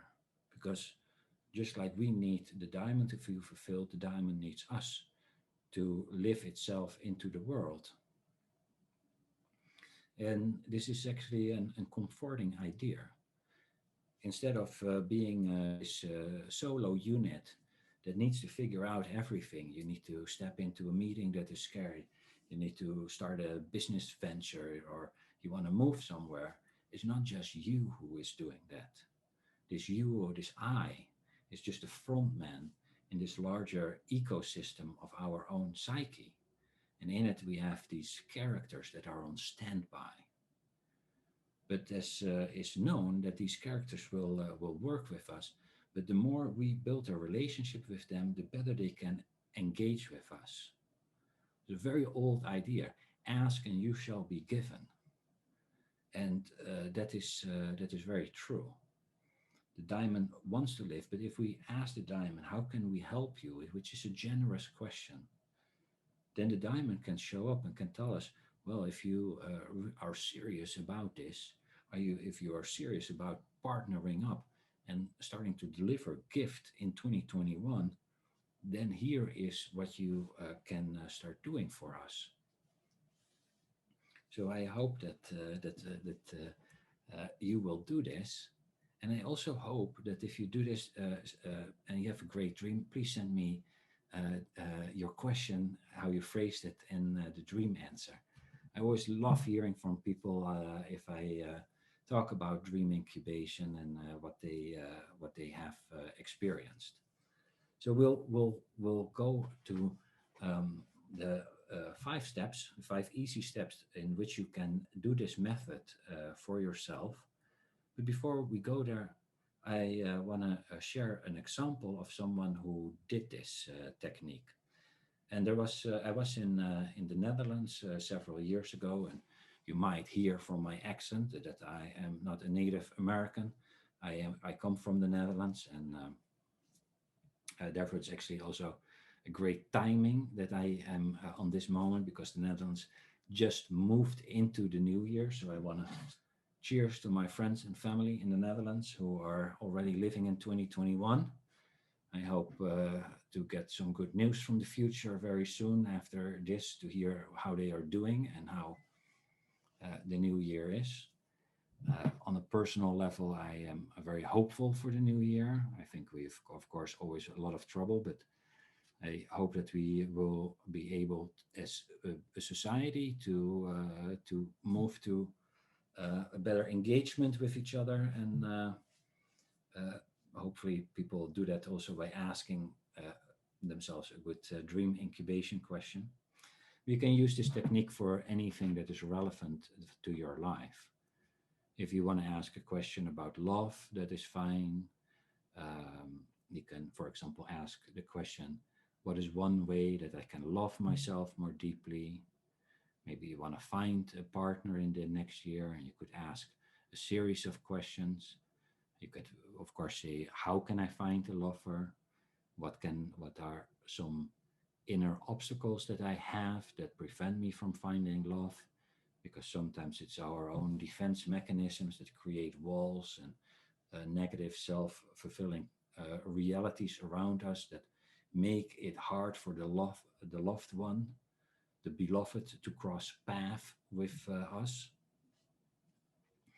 If you want to learn more on how to do that, you can actually get a course that I did on the Jung platform, or just come to our summit.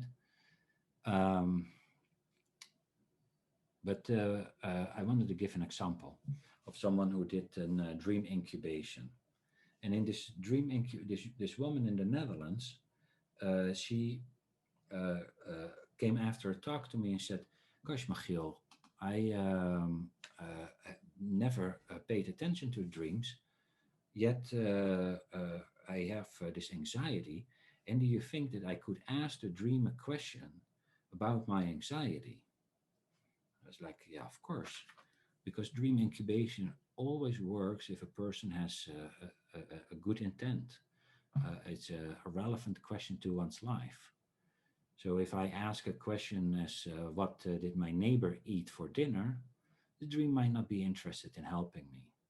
But if I ask a question as, how can I work on this anxiety? How can I be a more loving person? How can I eat more healthy? What can I do? What can you do? What do you want me to do for you, Diamond? Then the dream does respond, because essentially the dream and the inner awareness appear to be interested in educating and helping. I want to maybe share a dream that I had about that before I go in the other dream.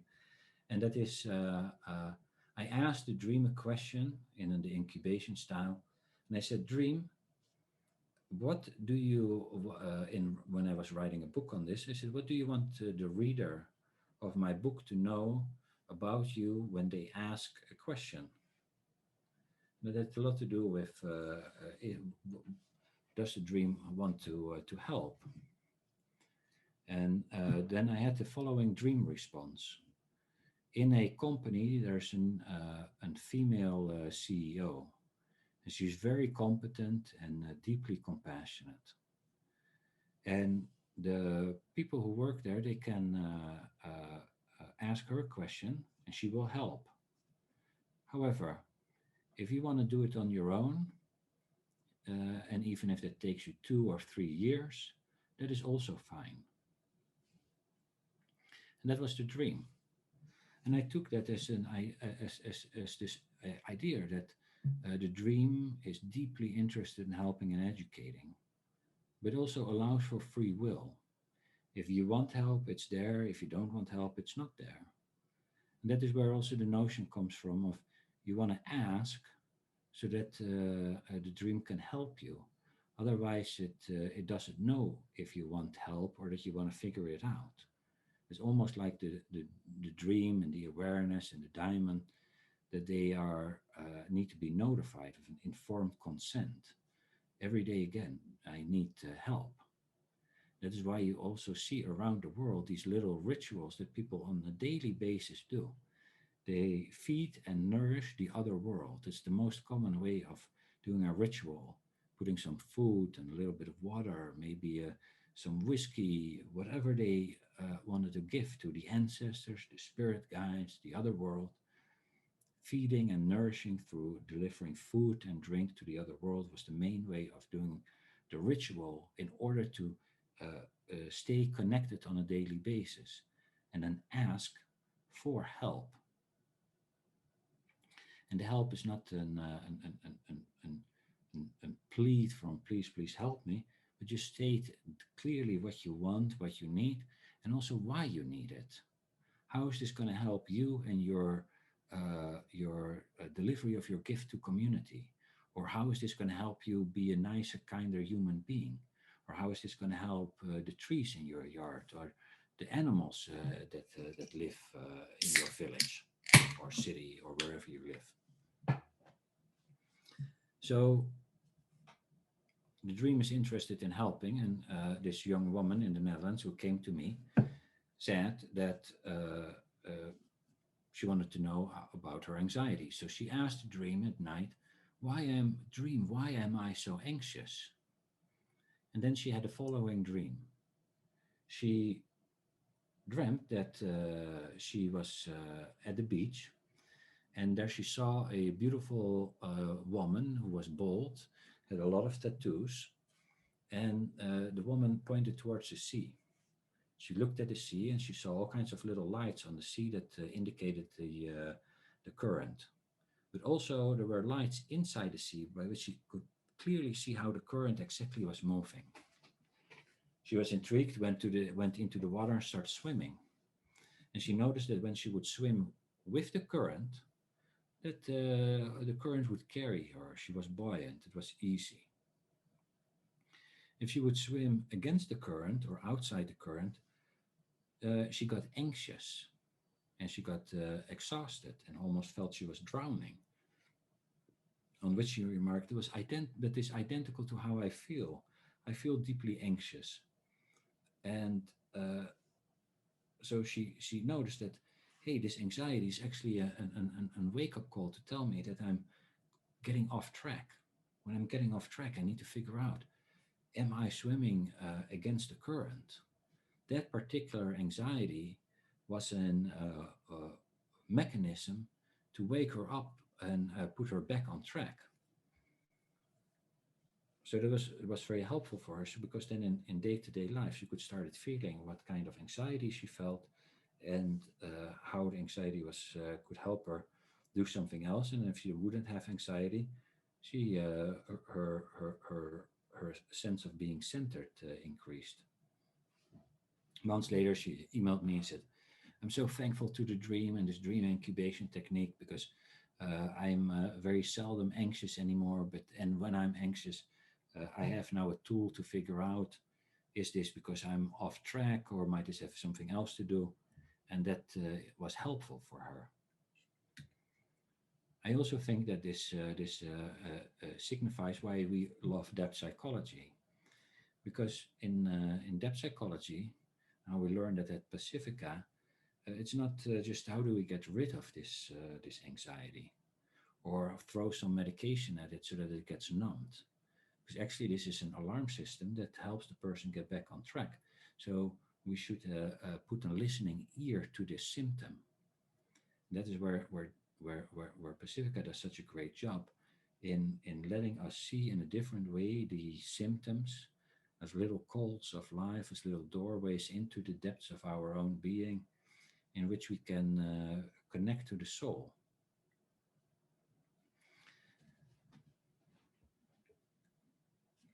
And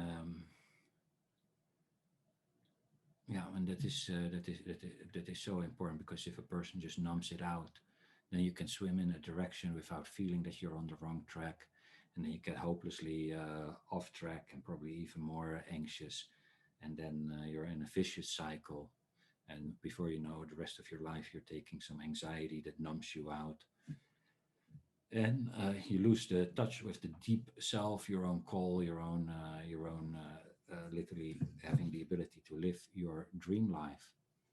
Because if you listen to the dream, you let the world of dream enter into this world.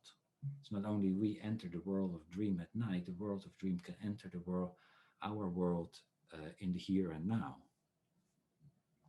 Because a dream is not just an on-off switch that we have at night.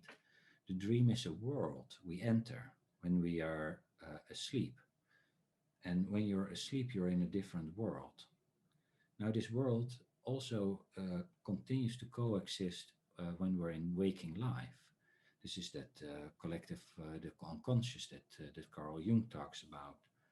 So we have these streams. If for as a metaphor, you have the ego, or the habitual consciousness, and then the dream consciousness, or the personal unconsciousness, or the other world, and they're coexisting. So the world of dream is coexisting in this reality. And by meditation, active imagination, all kinds of techniques, we open the door to the other world, and we can let it stream into it. That in that way, we can have this daimon, our own personal unique gift that we carry, come into this world and live with us, through us, into the other world. And I think one of the more generous questions we can ask ourselves, or we can ask the dream, in order to create a dream year, is: dream or daimon, what is one thing, or what is it that I can do for you? It's generous, because instead of hey, what can you do for me so I live better, you give up a little bit your immediately personal self-interest, open it up, and allow for the diamond to give an answer, because it knows better. It knows what it wants. It knows what it wants to become. It's like the individuation process of Jung, where it says the acorn becomes an oak, the calf becomes a cow, and the human can become a human being if it becomes conscious of itself. There's something inside of us, the diamond, that already knows why we came into the world, what we were meant to deliver. And so it's much smarter to ask it, what do you need? And that we have this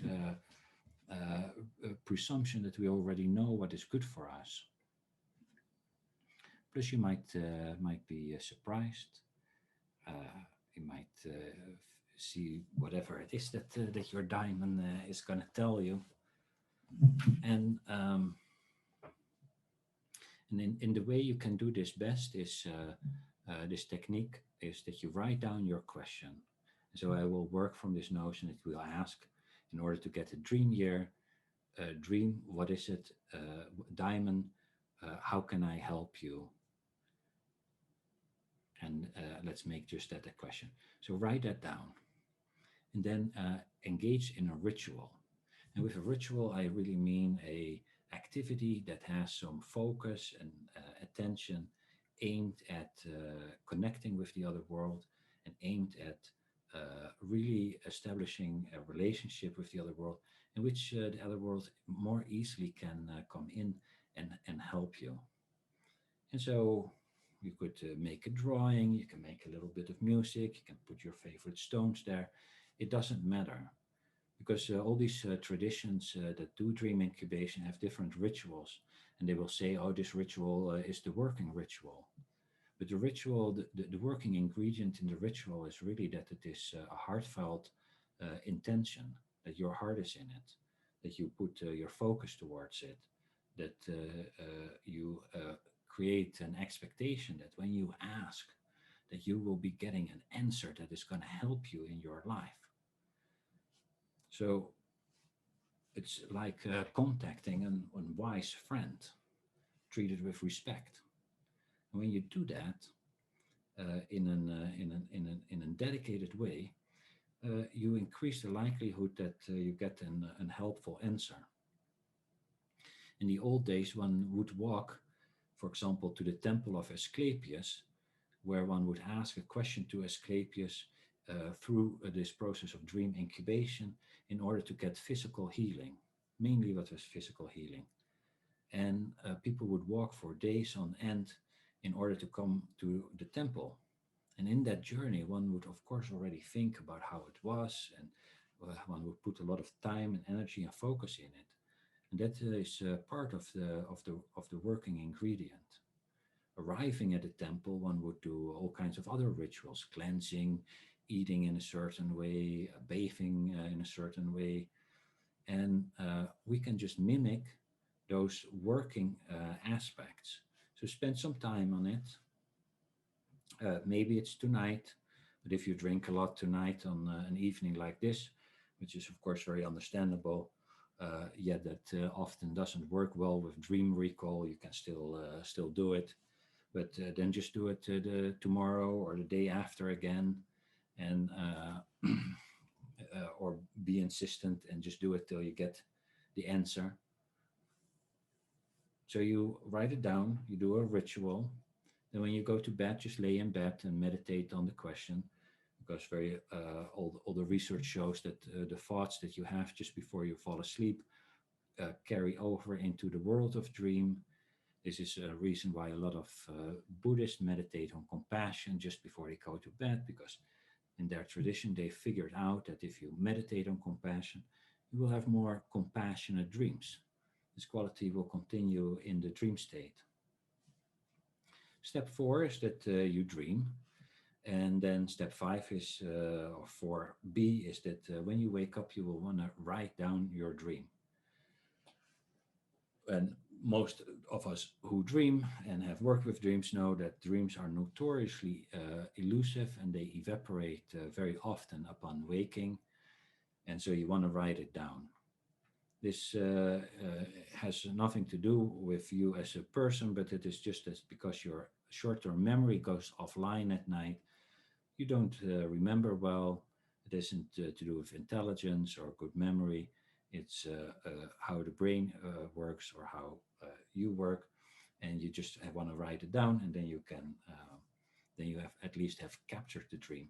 And then you want to follow up on the dream in step 5 with a certain thank you to the dream and its answer.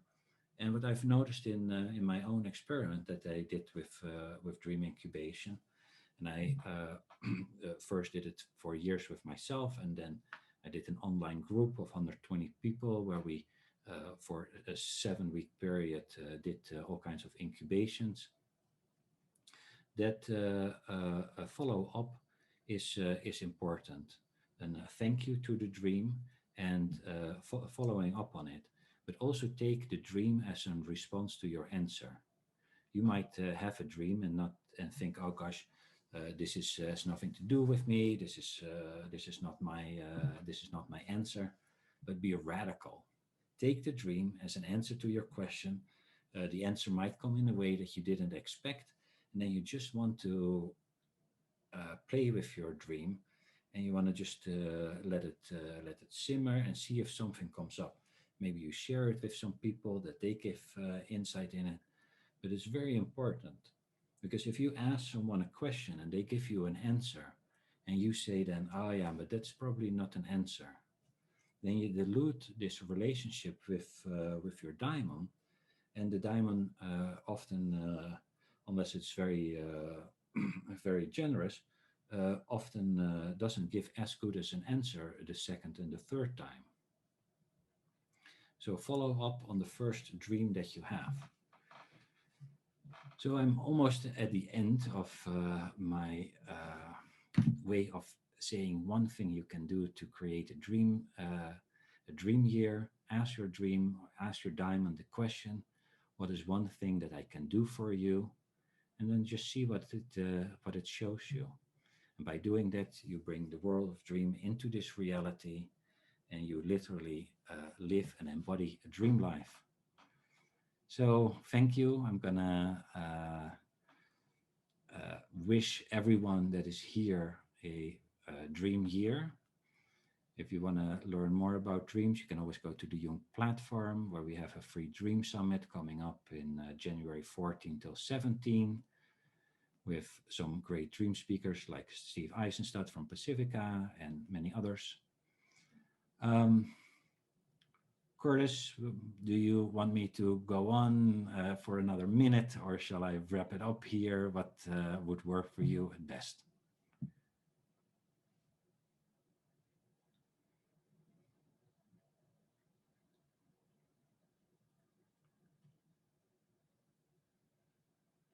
If you're talking to me, you're muted on this moment. And the unmute button is in the left corner of your screen. Hey, yeah, yes. Thanks, Kiehl. That was fantastic. Next up, we're going to have Christina Fraser, and we'll go to her. So, Kiehl, thanks. This was great. Very interesting. I'll go do some dream work myself. Good, maybe. Good. Well, let me know what comes out of it. I'm always interested. And nice to see Christina. Well, hi, and hi, Kwame. I've seen and been in touch over the years with you, so I just wave at you here. I hope the paths cross sometime in 2021. No doubt. It's a pleasure to see your face, man, and hear your voice, brother. All right. Okay. Likewise. All right. All right. Thank you. Thank you. Thank you. Okay. I'm gonna go to Christina.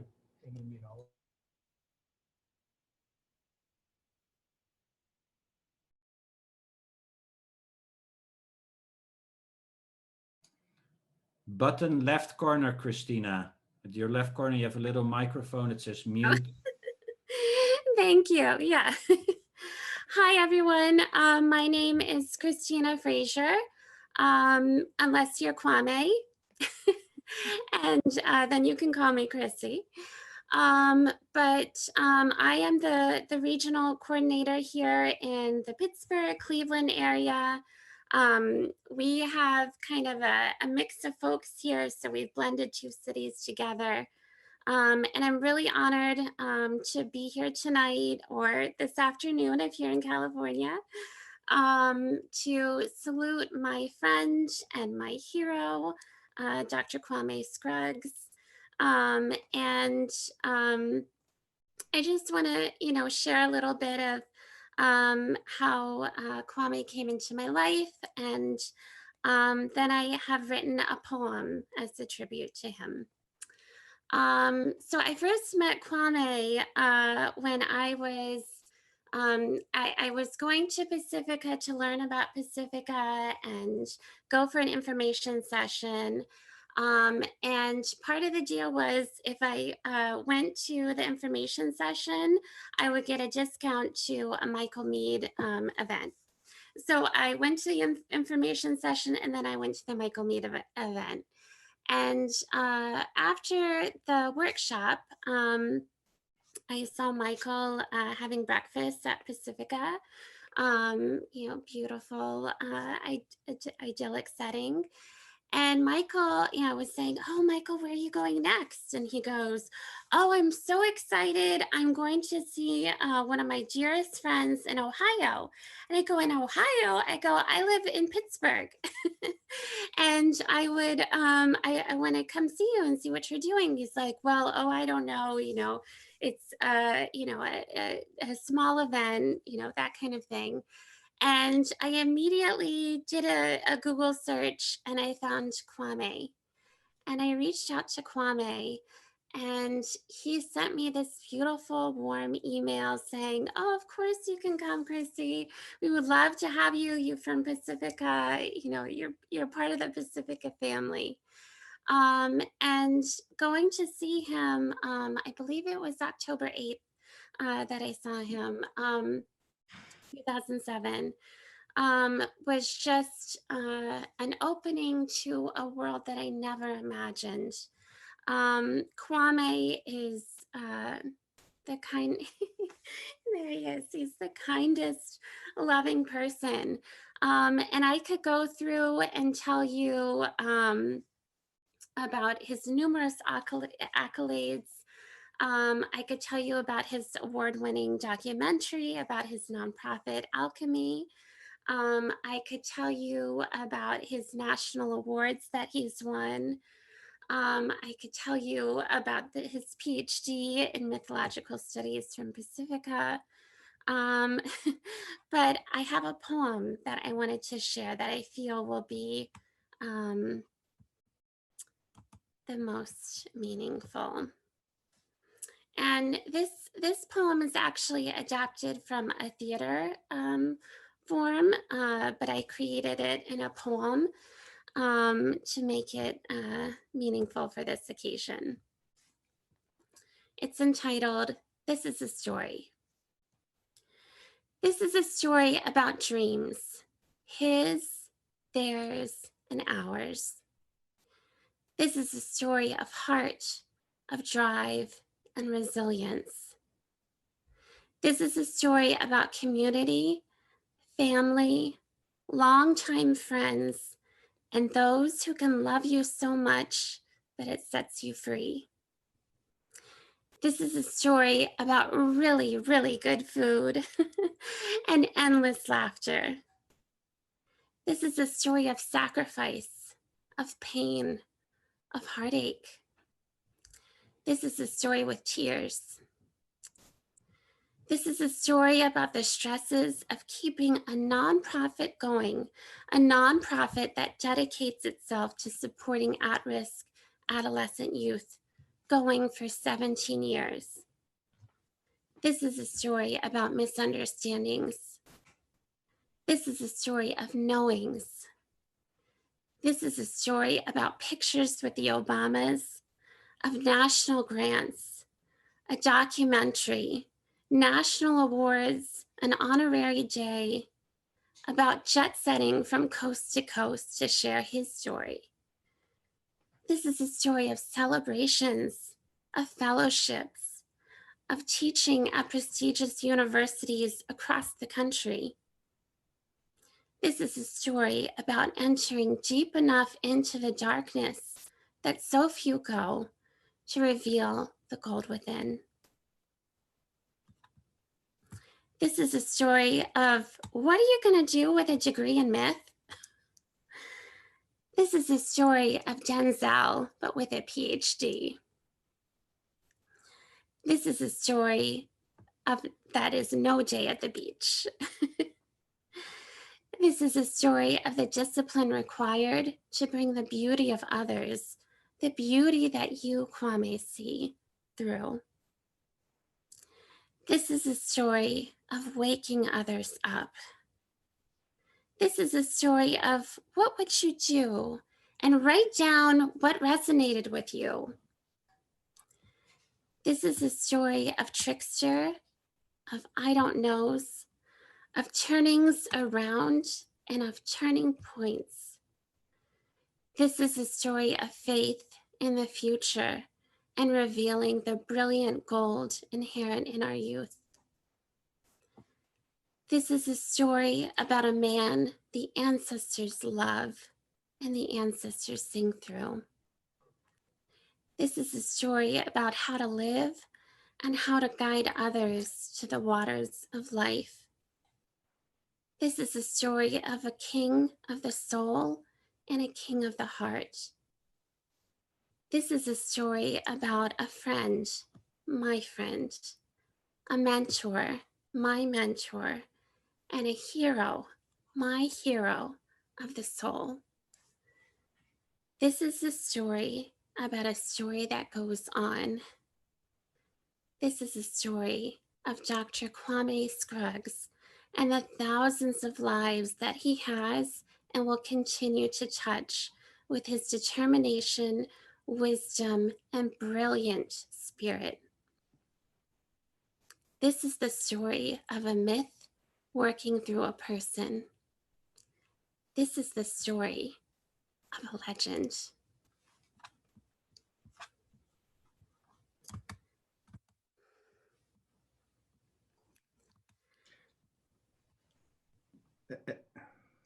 Chrissy, It's all true. I know. well, okay. Hey, thank you.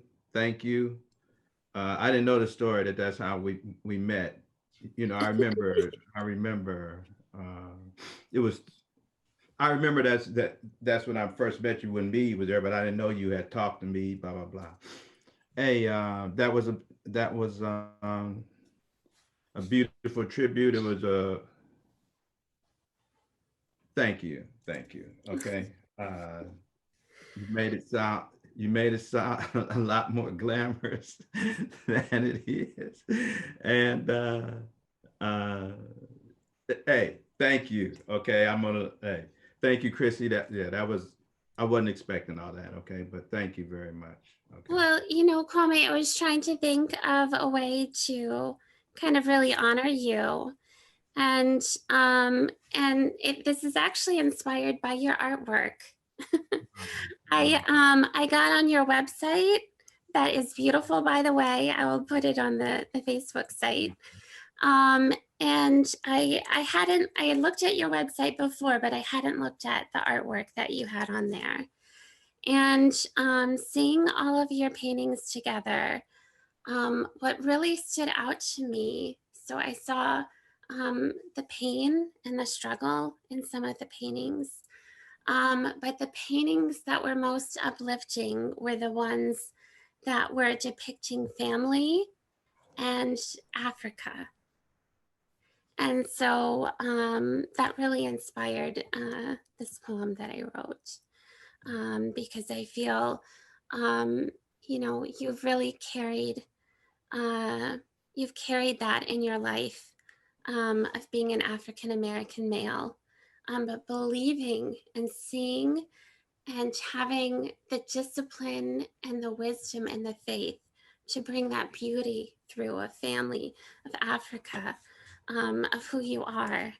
And that's what inspired me. All right, thank you.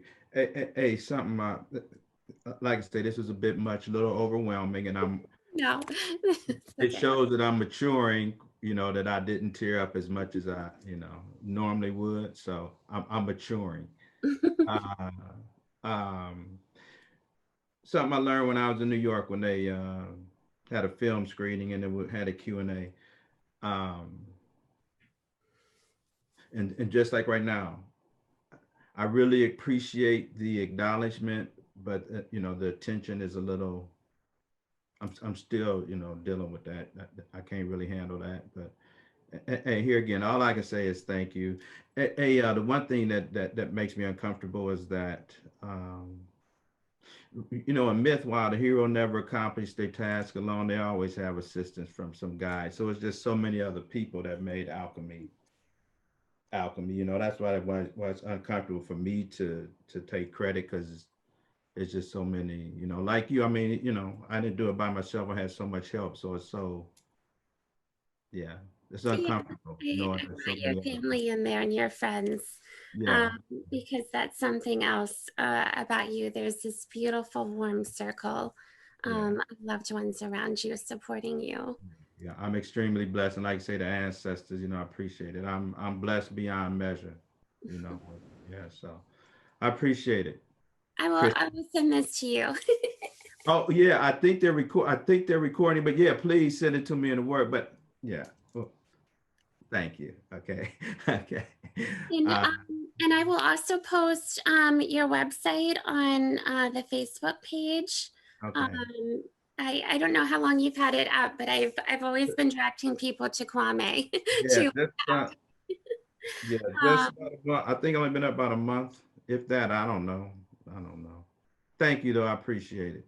Oh, thank you, Kwame. And I just want to say too that not only have you, I'm seeing you virtually right now, but my students have just every single semester, this is the highlight. Anything from Kwame, anything from alchemy.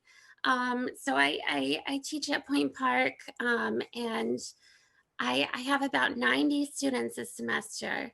So that's 90 people every fall and spring that are being, you know, welcomed into this spirit of transformation and encouragement and growth. And they all, I mean, that's the highlight, you know, not Jung, not anybody else. It's Kwame and alchemy. Okay. So I really want to highlight that. That Kwame you affect so many. That circle continues. I appreciate it. Okay. Thank you. Thank you. Thank you, Kwame. All right. Thank you. I wish I could give you a big hug. I have my alchemy shirt on. I know. Okay, cool. All right. You need a new shirt. You need an updated shirt. Email me and I'll send you some updated shirts. Yeah. All right. Well, thank you, Kwame. I'm going to lead just a meditation on loving kindness and compassion. And I feel this is kind of a really appropriate meditation right now and at this point that we find ourselves turning into a new year, but also acknowledging where we've come this year. And this is something that you can practice anywhere or anytime. You might know this also as a metta meditation, but I would encourage you just to really relax your body wherever you are. You might want to close your eyes and just deeply focus on your breath. So a nice deep inhale, nice deep exhale. Nice deep inhale, nice deep exhale.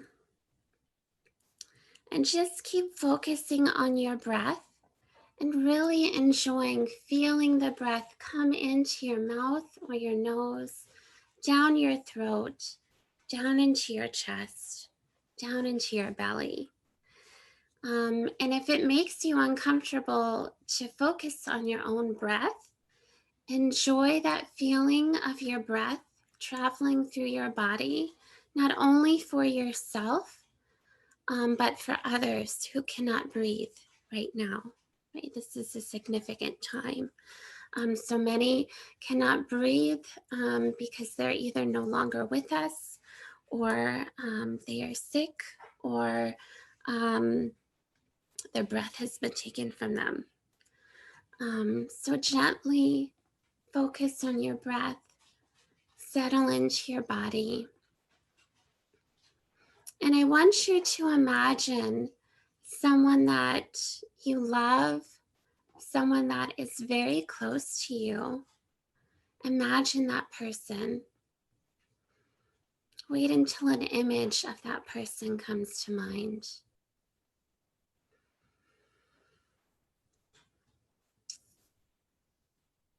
And think of that person maybe in a loving environment, in a loving space, in a loving place. And send from your heart space an authentic feeling of love, of pure love, of kindness and compassion towards them. Jungians know that that other person can feel it when you send that energy to them. And you can, with these words that I will say, just continue to send love to that person that you're imagining. May that loving person be free from inner and outer harm and danger. May that loving person be safe and protected. May that loving person be free of mental distress or suffering. May that loving person be happy. May that loving person be free of physical pain and suffering. May that loving person be healthy and strong. May that loving person be able to live in this world happily, peacefully, joyfully, and with ease. And just continue imagining that person, sending love to that person.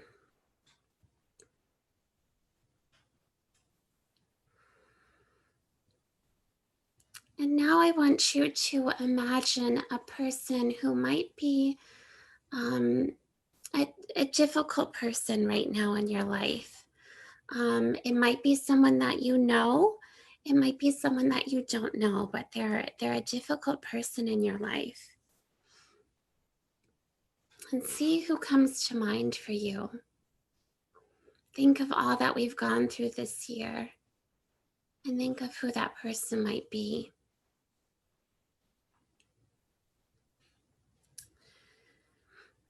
And while you're continuing to focus on your breath, do the best that you can to send pure love and compassion out to that person.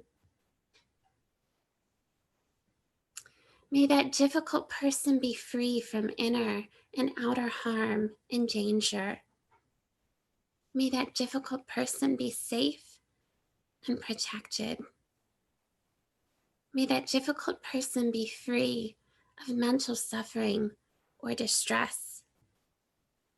May that difficult person be happy.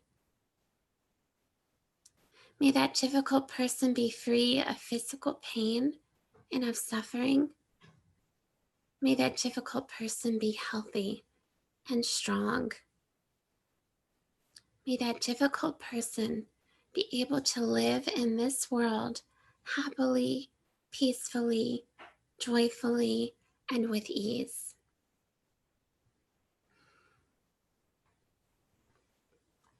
Continue imagining that person and doing the best that you can to send love and compassion to that person. I know that is hard to do.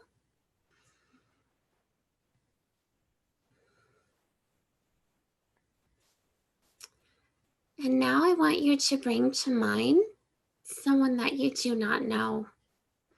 I want you to imagine, and I encourage you to imagine, someone who may not be of your race, your color, your ethnicity. Maybe someone who is not of your gender, of your sexual orientation. Maybe someone who is not of your socioeconomic status, or someone who is not of your ability, intellectual or physical ability. Just give yourself a moment to imagine that person. And can I add, if you are having trouble imagining someone, think of the people that have struggled this year. There might be someone who comes to mind. You might also be encouraged to think of someone outside of your species, perhaps an animal or animals.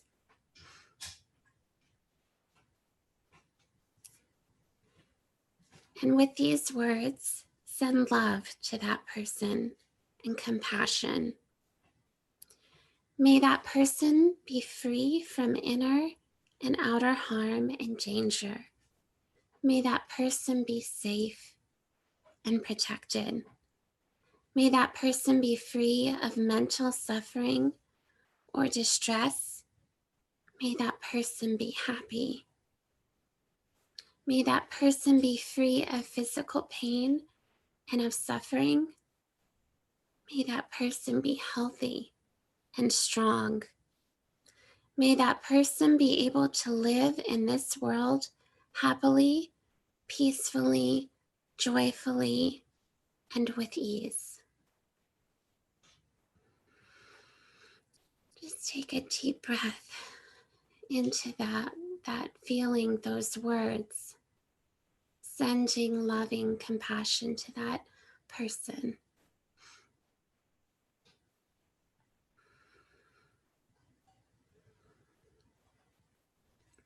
And now I want you to imagine the world. And it might be the image of the earth that so beautifully dances in space, completely free and vulnerable. It might be of land across the earth. It might be of whatever image you have of the world. And with these words, send love and compassion to the world, to the people, to the creatures, to the animals, to all of nature in this world. May the world be free from inner and outer harm and danger. May the world be safe and protected. May the world be free of mental suffering or distress. May the world be happy. May the world be free of pain and of suffering. May the world be healthy and strong. May the world be able to live happily, peacefully, joyfully, and with ease. Just take a deep breath into feeling that loving kindness for this beautiful world, and perhaps what this beautiful world can be. Have faith in seeing through the darkness, as Kwame has done with the young men and now the young women in his nonprofit. And now for the last piece. Focus on you and give yourself deep love, deep compassion, deep kindness. And really breathe into feeling that love for yourself, right? Contemplative practices should be tender and sweet. They should be of giving deep love to yourself and not judgment and not critique. And now with these words, listen to them. Send love to yourself. Feel them in the deep core of who you are. May you be free from inner and outer harm and danger. May you be safe and protected. May you be free of mental suffering or distress. May you be happy. May you be free of physical pain and of suffering. May you be healthy and strong. May you be able to live in this world happily, peacefully, joyfully, and with ease. Just take a moment to really feel that into the core of your being, sending love into the core of your being.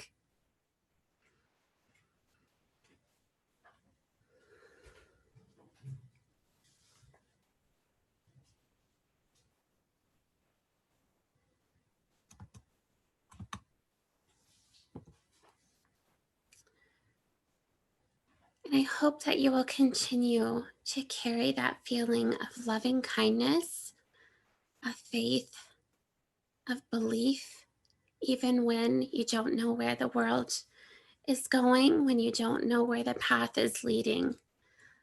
I think it's very appropriate that I started with this tribute to Kwame because he is, even though he's very, very modest, he is such an exemplar of that.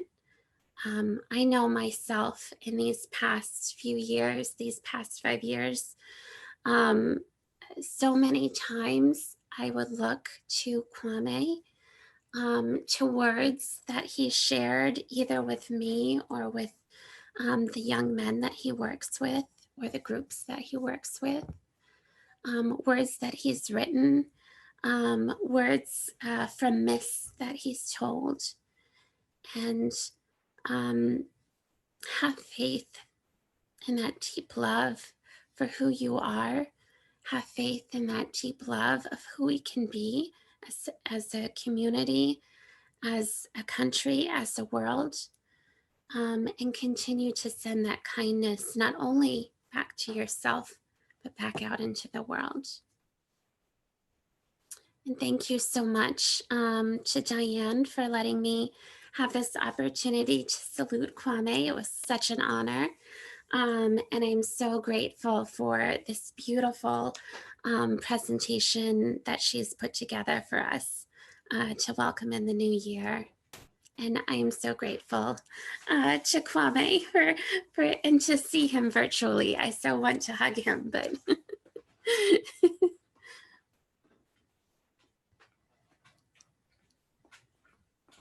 Thank you. Thank you very much for all of it. Okay. Like I said, overwhelming. All right. Thank you. Thank you, Kwame. Happy New Year, everybody. Happy New Year. Hi, Joseph. Hi, Kwame. It's great Hello, to see how you doing, brother? Good seeing you too.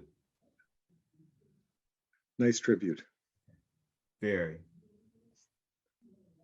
Okay. All right, I guess I will begin my talk. Oops, I'm going to share a screen here. Oops, let's see, I'm not sure how to, I'm just going to share a screen here. Okay, let's see, it's that one. Share. Okay, sorry. Put it back up at the top. So I wanted to, as Christine said, I wanted to thank Diane and everyone else involved in this for really doing this and allowing us the opportunity to present a little bit of our thoughts on this this really important pivotal moment in our history and in our year. I want to start a little bit with the mythic background of this day.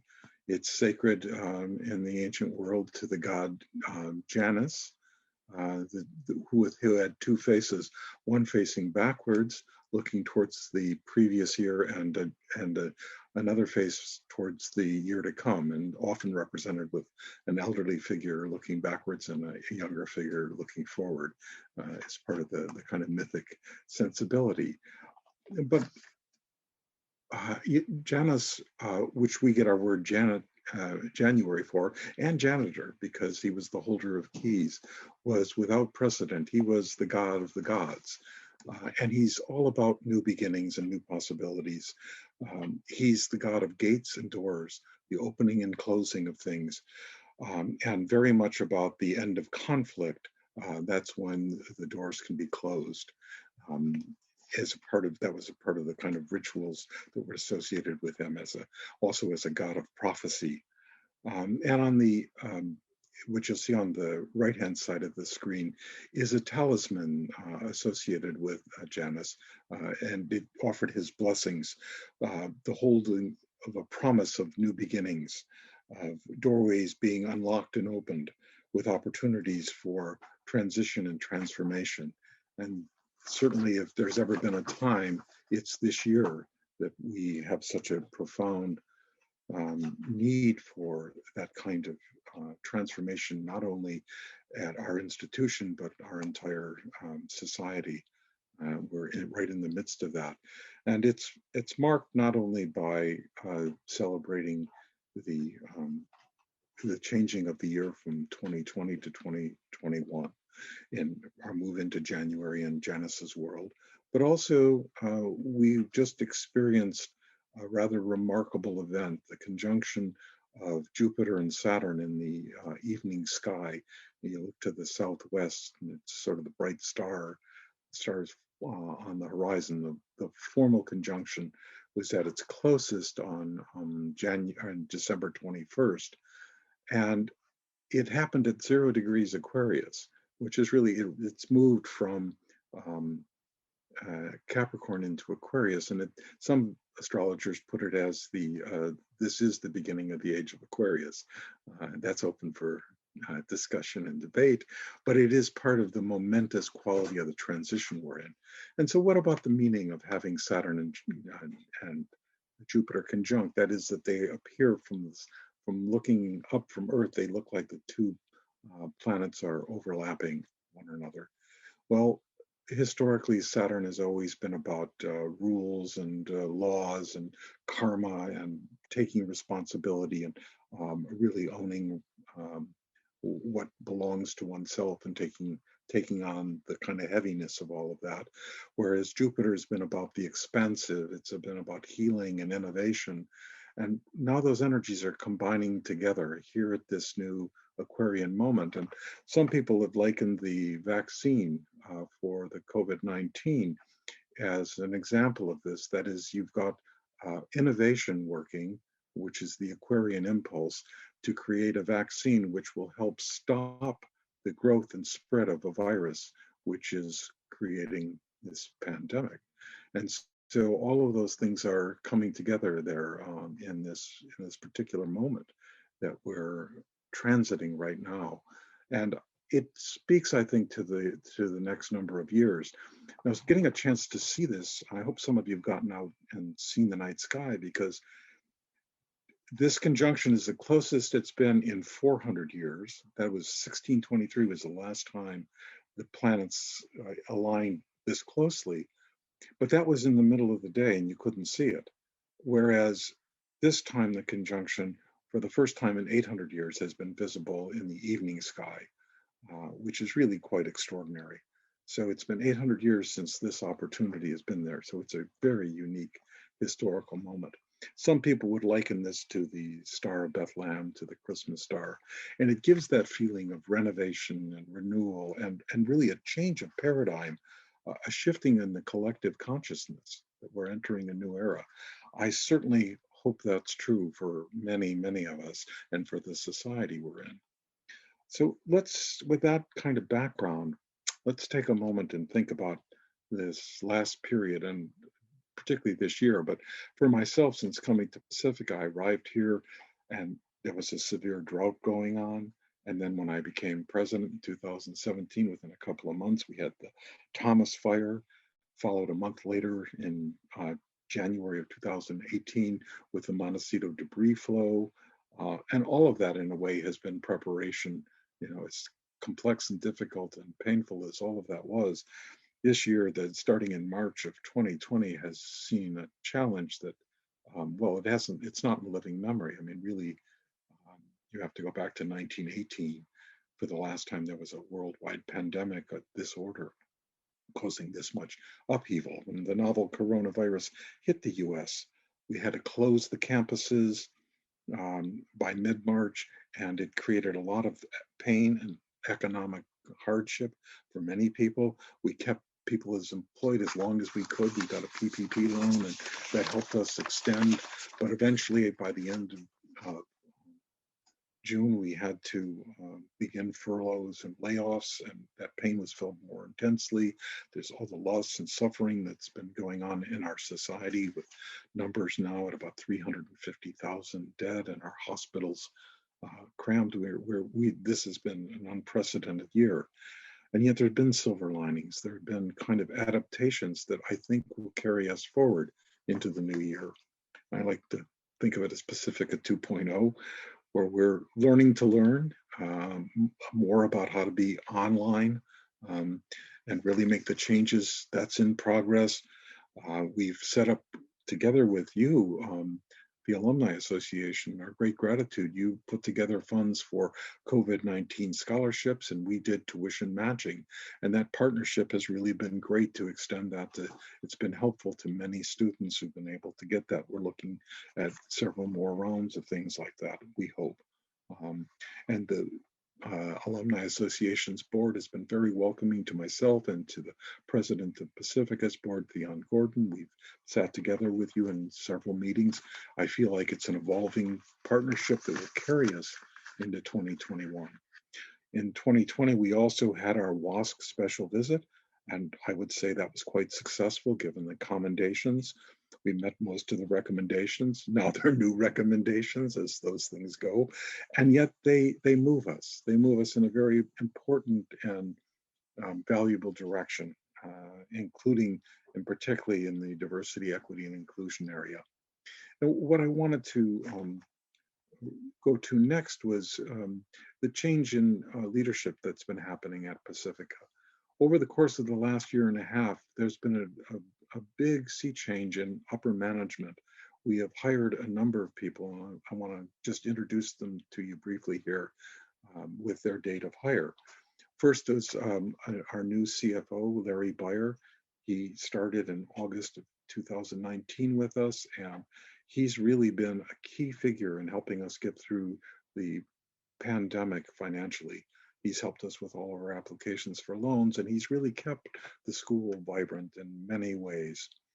And the team has been assisted by our provost, Peter Rasevich, who joined us just a year ago. He started, I think his first day was January 6th, and what a year for our new provost to begin. He's done a spectacular job helping the faculty orient and move forward in the midst of the crisis that we're in. And then right at the start of the pandemic, 2 weeks before we closed the campuses, our new Senior Director of Enrollment, Erika Toribio, joined us. And she has managed to do really an incredible job of recruiting for Pacifica, getting us to almost record levels in the midst of all of this kind of pandemic. A really remarkable achievement, and it says something about the direction and the vitality that's here at the core of Pacifica, I think. And then finally, the newest person to join us is Marvin Richards. He's our new general counsel. He just joined us about a month and a half ago. He comes from Cleveland, Ohio, and he's already been helping us. He's a member of our Diversity, Equity, and Inclusion Task Force, and he's becoming a major source of help and support to administration and to the board at Pacifica. So there's a lot of things that we're going to be grateful for. And so what I'd like to wrap up with is my kind of resolutions or New Year's wishes for Pacifica for this next year. So first, I think we'd like to really continue in the direction we've been going with our diversity, equity, and inclusion, the changes that have been needed there. My resolution there would be to have a chief diversity officer, a CDO, that's somebody who would join this upper management team. So if I were to do this in a year, I'd like to have a CDO up there as well. And then we're bringing back furloughed employees. We're already starting that process. We'll bring back more in January. We're trying to take advantage of the sad opportunity that having to keep the campuses closed for right now, because as many of, I suspect you all know, California is really basically in virtual lockdown at the moment. But as part of that, it gives us another silver lining of opportunity to do repairs, to do upgrades, modifications of both of the campuses. So this is another part of our New Year's resolution, is to really really improve the campuses and make them up to their highest levels. We're reimagining our workforce. Some of our staff is really looking into being able to work more remotely on an ongoing basis. That's part of a new, I think, shift in our whole society. We all, here we are having this toast virtually. And I think the new normal is not going to look like where we've been for these this past year, all these months. We're going to be learning from that and adapting and coming out in a new way, including the way we deliver content, expanding our offerings will be certainly more online. We expect to be, and really a 24/7 availability for learning. Now, some of that will be through our retreat center, and some of it will be through asynchronous course content, but we're really looking to expand our offerings that are available to you and to others in our community, and to expand our recruiting and our hiring practices, again, with more focus on diversity and internationalizing our student bodies and working more closely in conjunction with the Alumni Association. So while this is a dire moment, and we're certainly not out of the difficulties and the dangers at Pacifica as well as the rest of the country, you know, the vaccine's on the horizon, and what that will mean, we don't know. When exactly we'll reopen the campuses is still very much uncertain and in the future, but we know we'll stay for certain closed through the winter and probably the spring, and we're not sure about the summer. We're looking to how all that will unfold. But the feeling I have, and what I'd like to end my portion on, would be moving Pacifica more fully into the 21st century, to really giving it the opportunity to be the school it can best be, to have it realize its potentials in the trajectory it's been on for a long time, and now facing new challenges and coming to a new kind of sense of itself. And I look to all of you to join us in that. We really want to form a deeper, stronger partnership with all of you. So what I'd like to do now is turn over this portion to my partner and wife, Linda Carter, who is going to talk about the work of the Art and Psyche group and the kind of conferences and things they've done in conjunction with Pacifica. So Linda, would you take over? And yeah, here, go ahead and so on. You start your slides.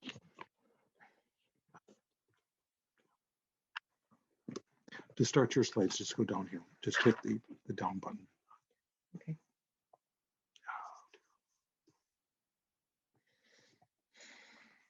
Sorry. I'm not sure why it's not moving. I'm going to have to stop sharing and start it again. Okay. So go ahead and you can start to talk. I'll start to share it again.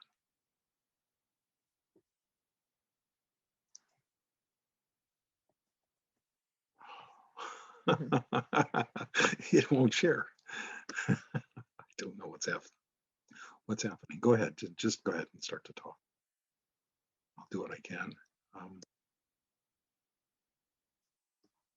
I'll see if I can get this one to go.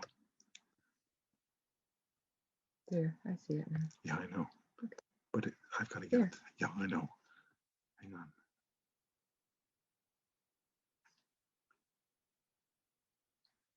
Okay. No, it's not working. Okay. I'm really sorry. Okay. Hello, everyone. Happy New Year.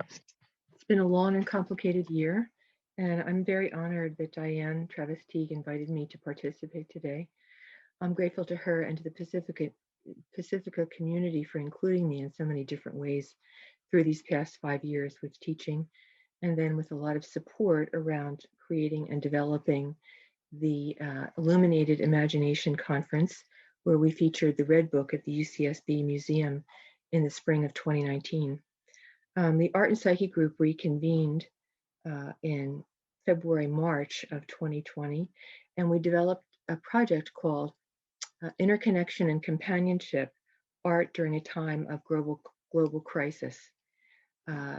We convened the group with Ami Ronberg, who's the curator for 35 years of National Artists, Justin Hamaker, our tech expert and artist, who's actually in Jungian training in Switzerland, and Billy Brennan, who's a psychoanalyst and psychoanalytic historian in Providence, Rhode Island. So the four of us got together, and we were concerned at first by what I was experiencing working with patients and supervisees in China who were taking care of hotlines for people in Wuhan who were trapped in lockdown in their apartments, in rooms in their apartments, and it was a really horrific situation. So I began to think about how we might communicate with those who were feeling so terribly isolated and support the people on the hotlines, maybe by sending supportive images or images that would resonate with the suffering of those in the lockdown there. Little did we realize that it wouldn't be long before the pandemic spread around the world and we also would be profoundly affected. So we initially started looking at platforms, and it made complete sense to approach ARIS to collaborate with us, as they have a very stable and well-known platform that's been in existence for a long time. And they have been collaborators with Art and Psyche for many different projects throughout the years. Tom Singer is the current president of National ARIS, and he was one of the founders of Art and Psyche, along with me, Ami Ronberg, and a woman named Simone Campbell-Scott, who's a Jungian analyst and art historian in Baltimore. So we did that in 2008. Our first conference was in San Francisco. The second was in New York City. The third was in Syracuse, Sicily. And the fourth and last one was here in Santa Barbara at UCSB, and it was co-sponsored by Pacifica, UCSB Museum of Art, Design, and Architecture, by Art and Psyche, and I'm leaving someone out. Anyway, it was a collab. Oh, and the Jung family, of course, who helped us collect and gather the artwork, and they hand carried the Red Book over in the airplane. And anyway, so we had 450 people for that conference, and it was exciting and wonderful, but glad it's done. So this more recent project is really a service project, an outreach project through image and brief commentaries for anyone interested. We published 50 images between April and June of 2020, and people could sign on through the ARIS website and receive the daily image in their inbox each day. And we were looking for images, not just feel-good images, but images that resonated with people's suffering. So we had a very wide range of images, pictures, film clips, all kinds of things that we thought would really reach out to people and help them feel connected during this time of incredible isolation. We had representation from people all around the world: Malta, Tunisia, Kazakhstan, Australia, UK, Germany, and many places in the US, multiple places in China. And we initially were looking for a platform that the Chinese could access, and ARIS had that capability, so that was a very positive thing. Also, ARIS has a quarterly journal called ARIS Connections, and throughout the years, they have published many of the Art and Psyche presentations. And it's been a very good collaboration for both organizations because it offered them interesting articles, but it also allowed our presenters a place where they could present multiple color images. So it's been a very nice situation for a long time, and this most recent project has gone really quite well. Let's see, I was hoping to show you some images that would give you a sense, which unfortunately I can't do, I'm sorry to say. Let's see. So how can I shorten this and have it be somewhat significant? We should be able to play that. Okay. Well, one of my favorite images was submitted by Ernst Faltsader, and an artist who actually happens to live in his building. Her name is Pia Imbar, and Ernst it works with the Philemon Foundation. He's a psychoanalytic historian and did a lot of work on the Red Book, and is a very interesting character and a good friend. So he collaborated with Pia, his artist neighbor in the same building, and she had made an incredible painting of a globe with a fetus inside it. And he submitted it with a wonderful commentary. And he also gave us a link, a YouTube, which shows a fast action of Pia painting this picture. And at the same time, you can hear music that was composed by a friend of Pia's in the background. It's about 2.5 minutes, so I will play that, and then we'll end my time talking with you. How am I doing on time, Jeff? Yeah. Okay. Let me, Yeah, sure. I'm not quite ready for that yet, though. Oh, okay.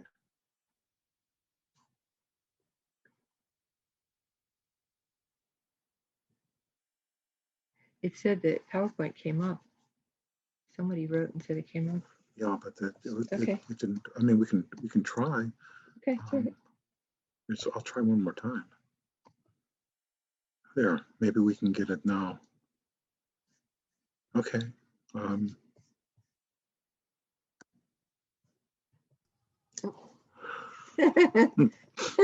there it goes. Okay. Go ahead.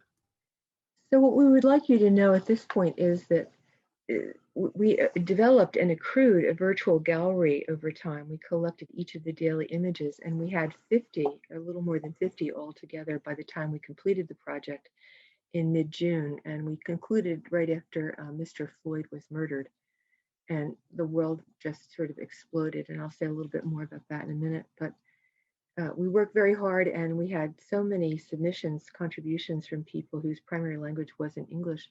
We tried very hard to maintain the original voice of the essayists and still make them readable for general readers. In any case, what we would like you to know at this moment is that we have a virtual gallery at the ARIS website, and you can see that up right now, aris.org, and you can find it easily there. And you can sit at home in your comfortable chair and go for an imaginal walk through the virtual gallery and see the 50 images and read the different commentaries along the way. We also, let's see, we had contributors from Pacifica as well. And let's see. This one was submitted by Christine Downing. It's called The Last Egg. And there's a lovely commentary that she's offered, and I encourage you to go online and read that when you have a minute. And then we had to come full circle, and this is what we wrote in June, mid-June 2020. We said that the development of this project was motivated by suffering as a result of COVID-19, and we offered an outreach through art available to anyone around the globe feeling overwhelmed by isolation. We hope that the daily images and accruing virtual gallery might offer a moment of companionship. In mid-June, the world again convulsed dramatically, and it had become clear that while the novel coronavirus was a very serious public health problem, so were other long-standing unaddressed issues such as systemic racism, economic hardship, and lack of adequate healthcare for all. It seemed at that time that the peaceful worldwide demonstrations over those weeks in June had been orchestrated by both top-down and bottom-up systems of emergence via social media. And by the way, art and psyche conferences and projects have always been based on models of emergence. That's an aside. So back then, consequently, we had come to the realization that our original mission to provide companionship through art during a time of isolation and confinement was no longer a close fit with the multiple complicated issues playing out rapidly. It had become clear that addressing these complex problems was beyond our scope through the current medium and daily image format. So art in a time of global crisis, interconnection, and companionship was an attempt to address some suffering and isolation through art and word at a particular moment in history We offer our thanks to those who sent in contributions and to all of the viewers who became part of our emergent community in the virtual domain of the internet. With opening again in June came a necessary breaking out of social concerns that we hope will at long last be addressed on multiple levels. So this is the image that I described to you that was painted by Pia Imbar, and I will quickly read you Ernst Faltsader's commentary, and then Joe will play for you the YouTube of Pia painting it very quickly, as you'll see, and with the beautiful music that was written and played by Catherine Schneider, her friend. So Ernst, his commentary goes as follows. It says, in these times when anxiety, uncertainty, and insecurity are interspersed with hope and a profound questioning of our society's values and ethics, I propose this painting by Pia Imbar, which represents the pregnant earth. To me, it is a powerful reminder of how important it is to take care of the world that we will eventually leave to our children, and it is my hope that the present crisis may also be pregnant with insights that may lead to solutions and decisions that are more respectful of life on this planet in all of its forms. So you can find this, the HTTP address is here, but you can go to the ARIS website and locate this image and click on and find YouTube as well. So now I'll turn it over to Joe and he'll play the piece of music with Pia doing the painting. And thank you all so very much for including me in the Pacifica community. Welcome to all of you who are newcomers to the upper management team. Joe's delighted to be working with all of you, and I'm delighted that he has you. And thanks to all of the community for working together so carefully and thoughtfully during a very difficult time globally. So happy New Year. Again, thanks, Diane, and all good wishes. Okay. Stuff during this, and I'll put that other up for sharing. And let's see, I think that's, yes, that's the YouTube there. And let's share that. And hopefully it'll play.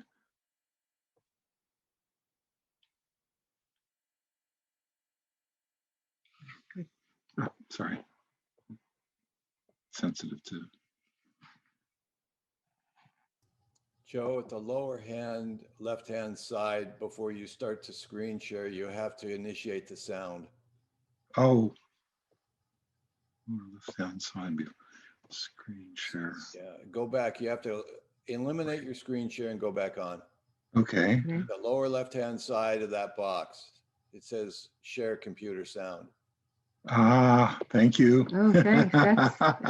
It'd be a shame to miss the music part of it. It's okay. Really quite something. All right, so let's back this up. To me, this is really art and psyche.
So Happy New Year's to everyone. Thanks again. Happy New Year.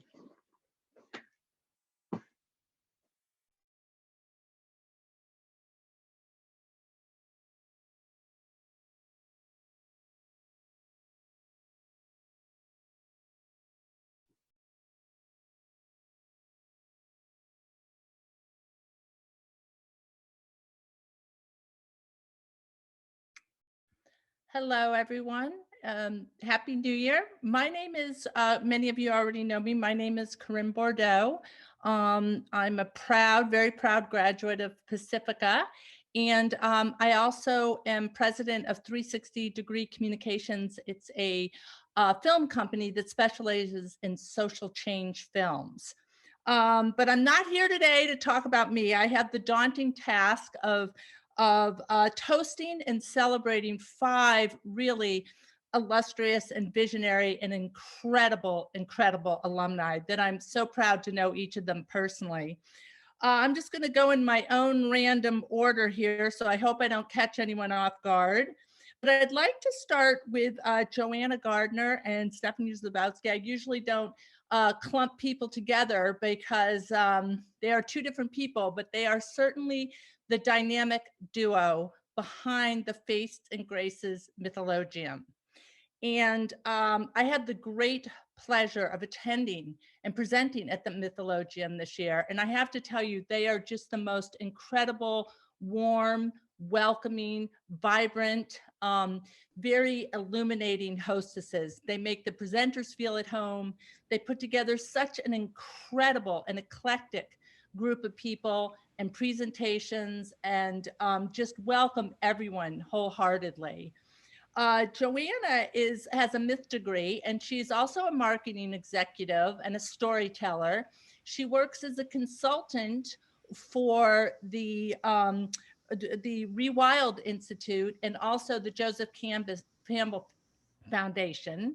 And then Stephanie is also a marketing executive and also has a PhD in mythology, but they very much run this incredible joy. And I encourage everyone to either attend, present, support in any way you can. And we toast them all to this wonderful feat. It takes all year to put this conference on, and it's really a gem in the Pacifica crown.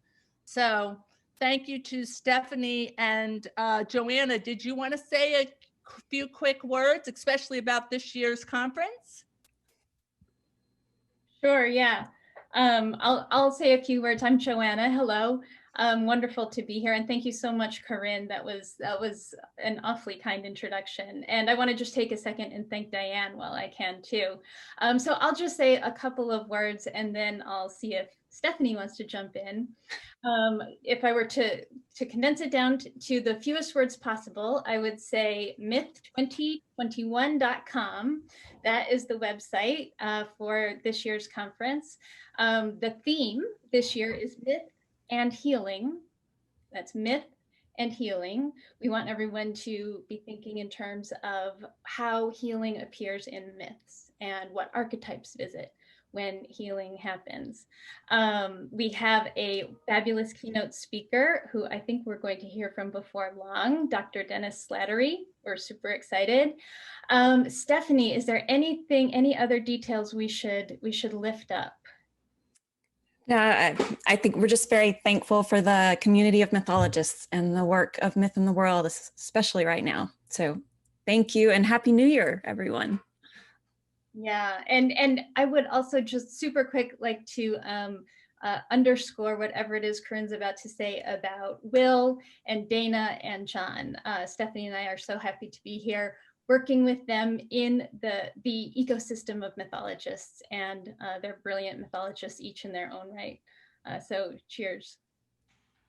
Yes, thank you so much. Perfect segue. And I also want to thank Diane Travis-Teague. Oh my gosh, the most important part of my evening. And it's like forgetting to thank the Academy or something.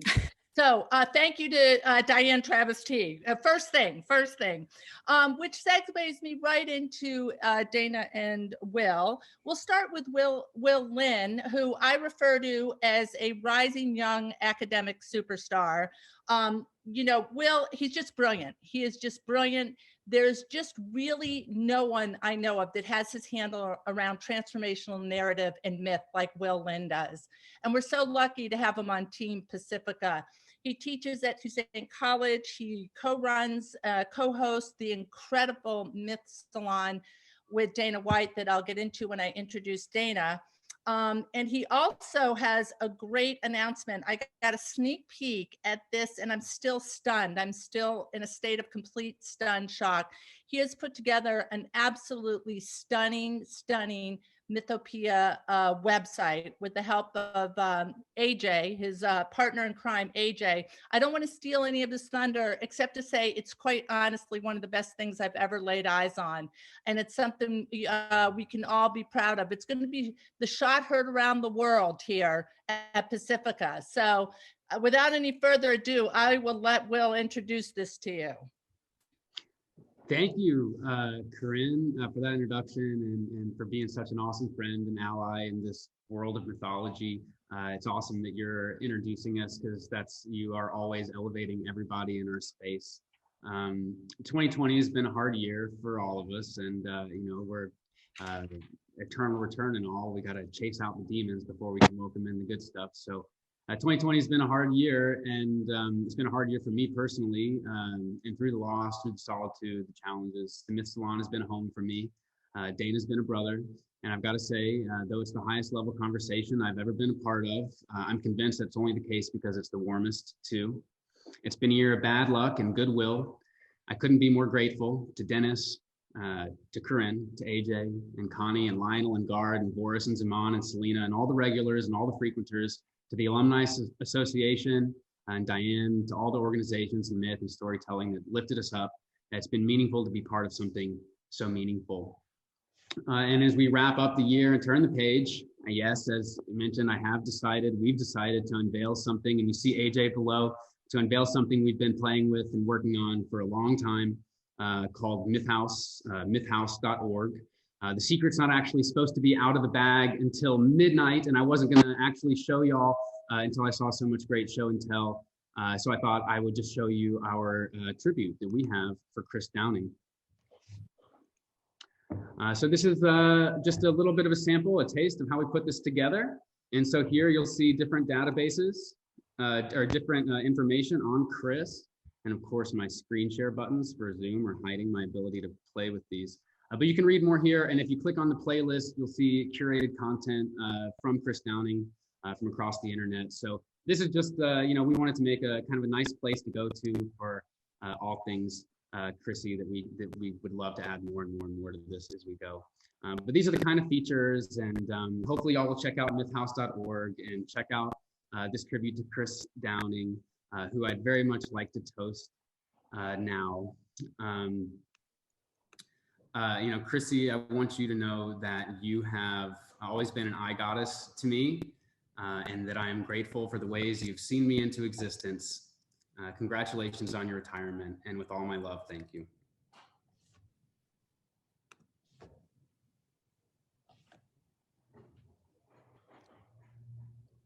Thanks so much, Will. And everyone, please do check that out. It's really going to be a game changer in so much of the work we're doing. This is a nice segue to now introduce, oh, thank you. Yes, thank you, Will. Introduce Dana White, who is with Will, the co-host and also the founder of the Myth Salons, the Pacifica Myth Salons. And if I get across one thing tonight, it is these Myth Salons are a true gem and a resource for this community. Dana has cultivated these and curated these and put together a fascinating, it is always fascinating, even if you're not interested in the topic, it's still fascinating, of educators and scholars and artists and writers and luminaries.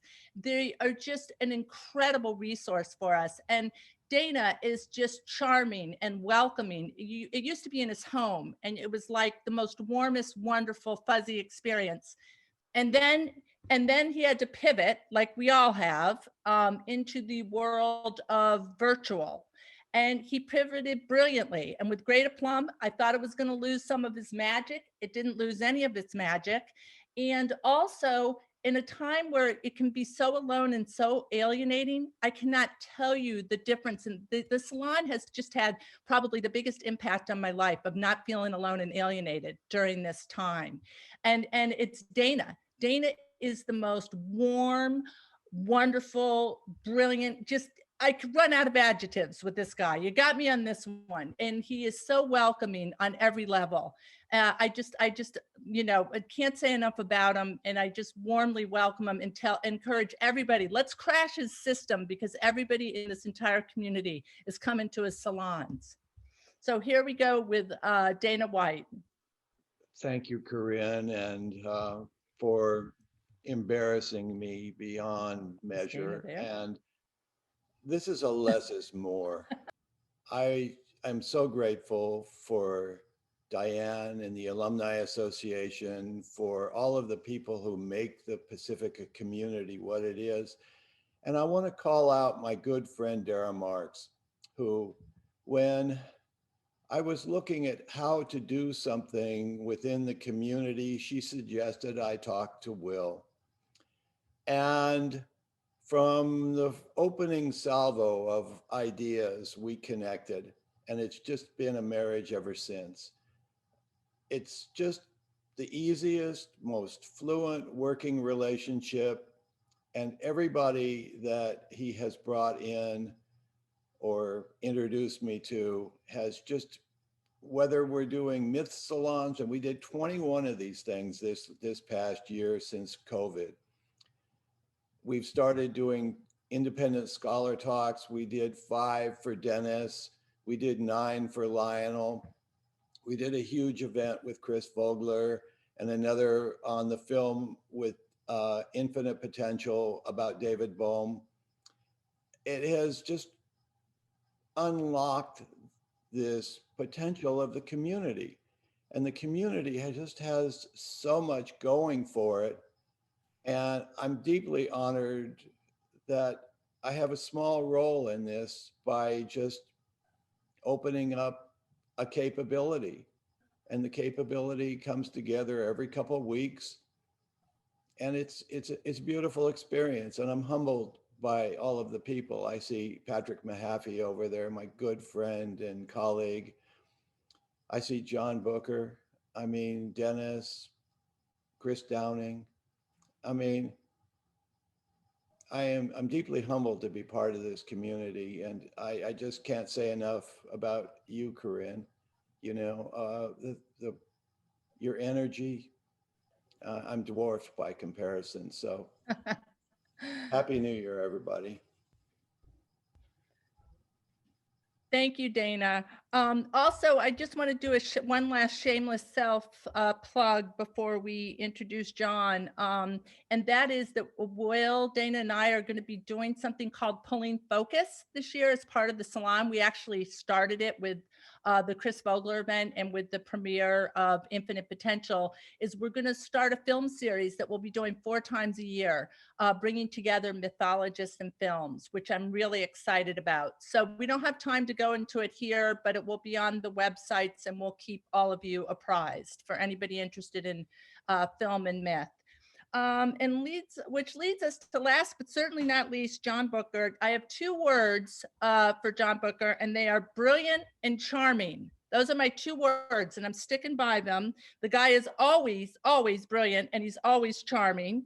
He's a storyteller, a mythologist, a consultant for a content curator for the Joseph Campbell Foundation. He also works with Will. We got an interconnected David Bohm thing going on here where we're all connected to each other. He teaches at Will with Hussein College. He's also written 6 books, including one of them that's a landmark in its field, Storytelling and Virtual Reality. And he speaks worldwide, including at Pacifica. And once again, he's always brilliant, always charming. I hope he doesn't let me down tonight. But without any further ado, I want to let John say a few words. Well, thank you, Corinne. That is a very humbling introduction.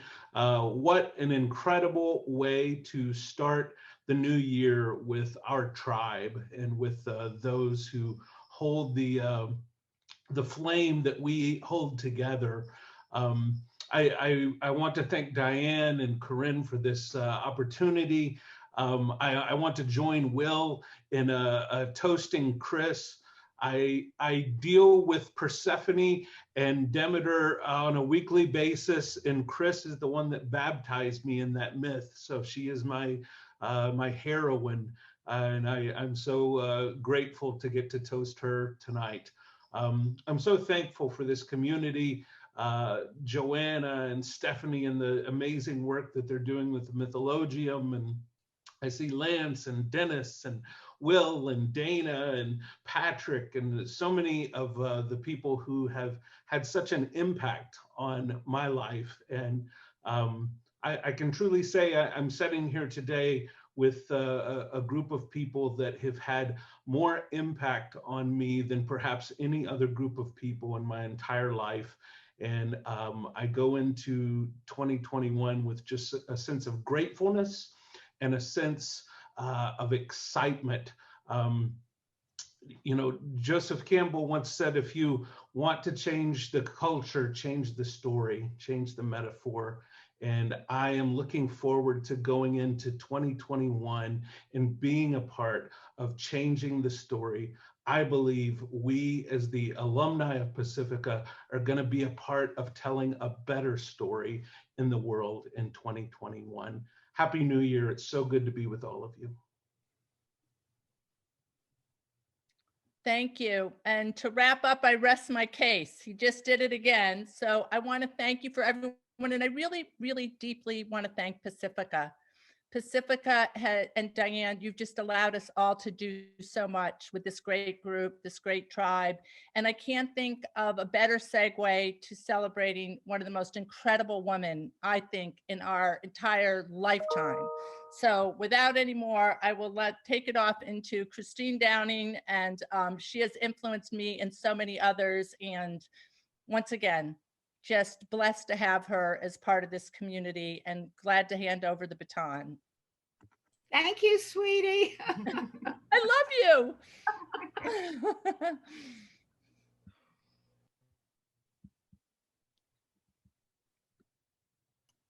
Hi, Corinne. I think I'm the one you're passing the baton over to. Diane Travis-Teague, are you going to say anything before I begin? Sorry about that, wrong baton. Is Diane here? Okay, I guess I'll go ahead and start.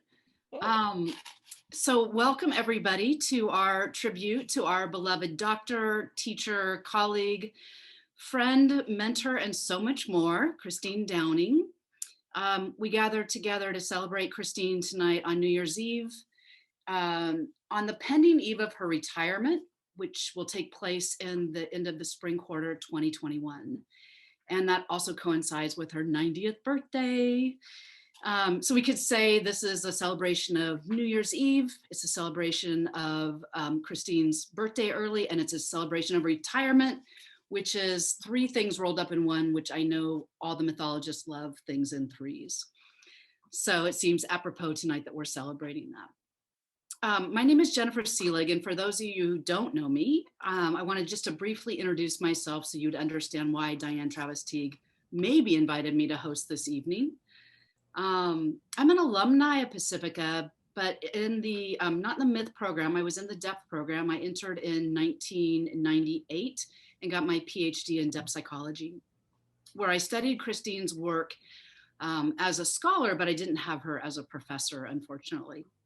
Then I came to the faculty in 2005. I joined the faculty and Christine became my colleague, but I have to admit that I was so intimidated by her that I could only worship her from afar, as sometimes goddesses need to be worshiped. Over my 14 years of tenure at Pacifica, I heard Christine speak at public events. I invited her to speak to my students in the various programs that I was chairing or that I had created. And now as I teach exclusively in public programs, I invite Christine to come in to speak every chance I can get, no matter what the topic is. Chris has something in her wheelhouse that can speak to that. So this last year, I had the privilege of becoming Christine's publisher, or maybe republisher. Spring Publications, as some of you know, went out of went out of business. So I got to republish 4 of her books that came through spring, including Psyche's Sisters, Reimagining the Meaning of Sisterhood, which was very meaningful to me personally, having a beloved sister of my own. Women's Mysteries, Toward a Poetics of Gender. Journey Through Menopause, A Personal Rite of Passage, and the classic Gods in Our Midst, Mythological Images of the Masculine, A Woman's View. But I have to say that of all of those ways that I've kind of touched, rubbed shoulders with Christine over the time, one of my biggest honors was being given unfettered access to her archives. About 6 years ago, to put together a video tribute to honor her at a commencement ceremony where she was honored with one of those long skinny banners at Pacifica. And I spent hours upon hours, weeks, probably upon weeks in the archives, down in the bowels below the main building at Ladera campus, poring over Chris's material like a voyeur who couldn't get enough. I went through her manuscripts. I went through her work that was published and unpublished. I went through her yearbooks, college, high school. I went through her childhood memorabilia, including some lovely drawings that she did as a child. I went through her photo albums. I went through newspaper articles. I went through old syllabi and marked up lectures. I listened to audio recordings. You name it, and I was holed up downstairs in the archives for weeks going through it all. You know, kind of in the mode of researcher, but really in the mode of a snoop, actually, into her life. I made a 6-minute video of all of those weeks of research, which played in Barrett Center during the commencement ceremony where she was officially awarded that banner. And she was hung with the greats. And those of you who have been in Barrett Center, you know, of course, C.G. Jung, Maria Gimbutas, James Hillman, Paulo Freire, Joseph Campbell. And I'm going to play that video to open our time with. It's just 6 minutes. But before I do that, I just want to say kind of how this hour is going to go. So I'm going to play the video first.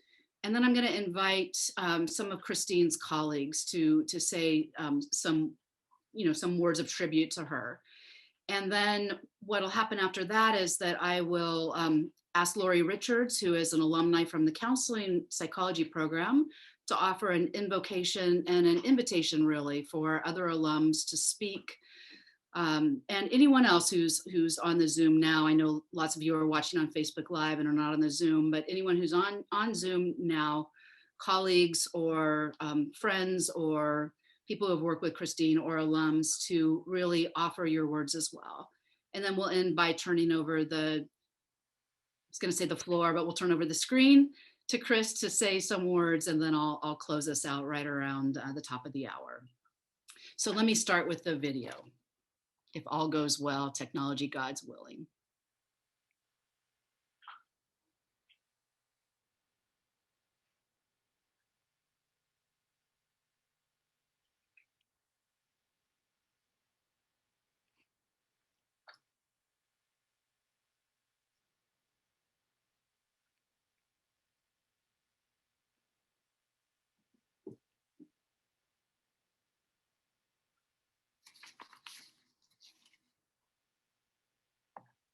Whoa, you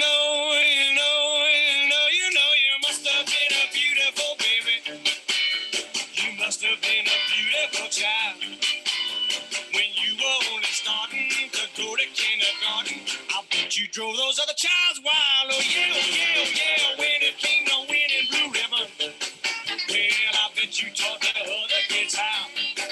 Well, I can see the judge's eyes as they handed you the prize. I bet you took the cutest bow. Yeah, you must have been a beautiful baby. 'Cause baby, won't you look at you now? Come on, you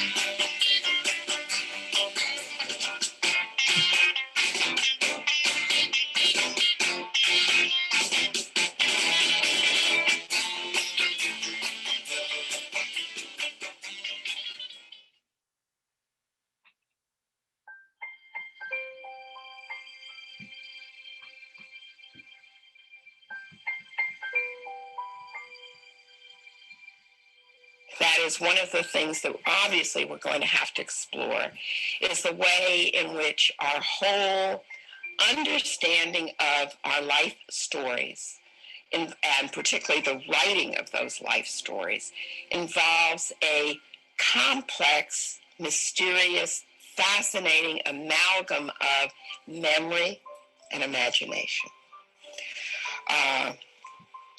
The other thing is that self-writing, particularly, and I'll elaborate on this a little bit later, when it takes the form of autobiography rather than memoir, that kind of self-writing incorporates what Aristotle, remember we looked at the poetics in the Greek and Roman course, what Aristotle meant by the word mythos.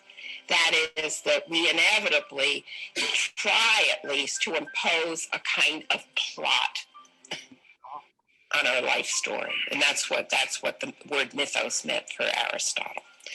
That we try to discover some kind of unified shape, some kind of way in which all the parts of the story really belong together to make a story, right? That's the picture Dick got me in.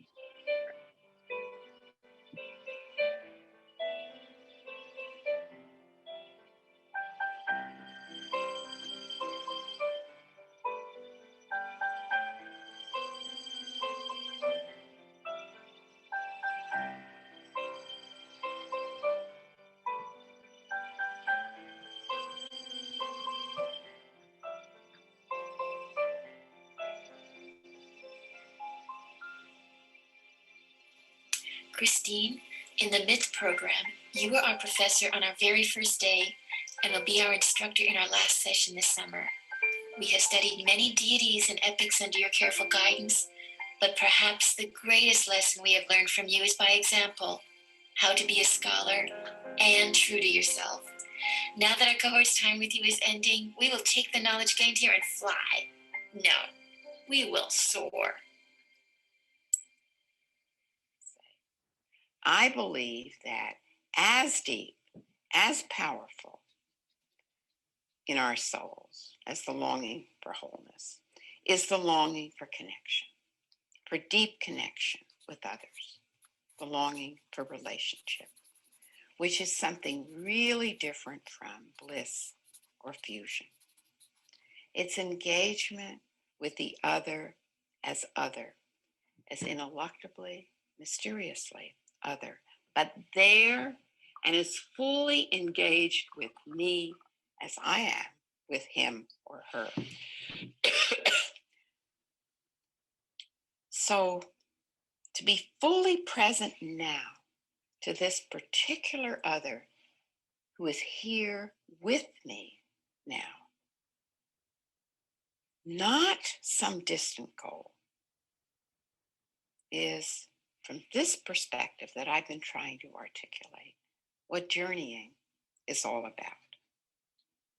Put simply, I, as a woman and as a feminist, am called to say that the journey is not so much a journey from ego to self, but rather a journey from narcissism to eros.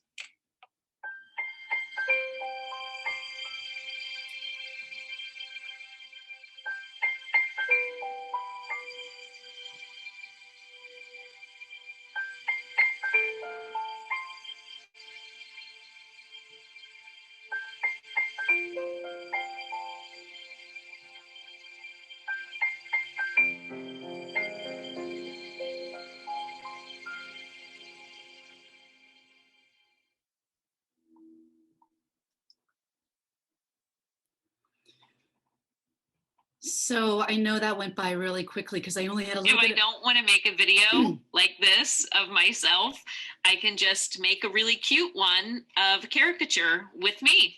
Hi, I'm Brad Calvin, and in this video, I'm going to show you how anyone can quickly and easily create doodle videos, just like the one you're watching right now, using Doodly, our drag and drop doodle.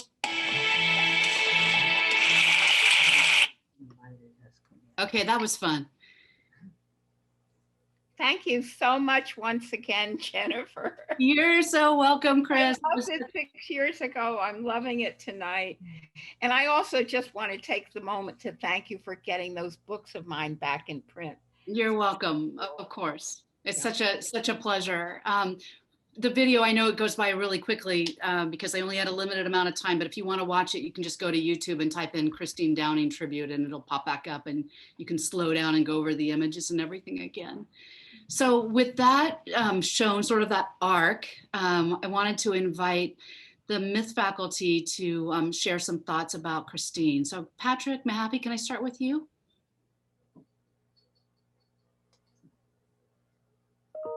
I'm unmuted.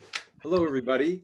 Yeah, well, it is a real pleasure and delight to be able to offer a tribute to Chris Downing, who's been a dear friend really for 28 years that we've been working together in the Myth program.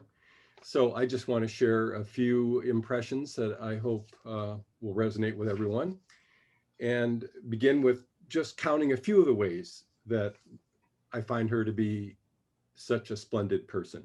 Let me just count a few of those ways. There's the intellectual brilliance that's reflected in these beautiful book covers we just saw displayed in the video. A quality that has been recognized by other scholars in the academy on many occasions, including being the first woman to be chosen to be the president of the American Academy of Religion.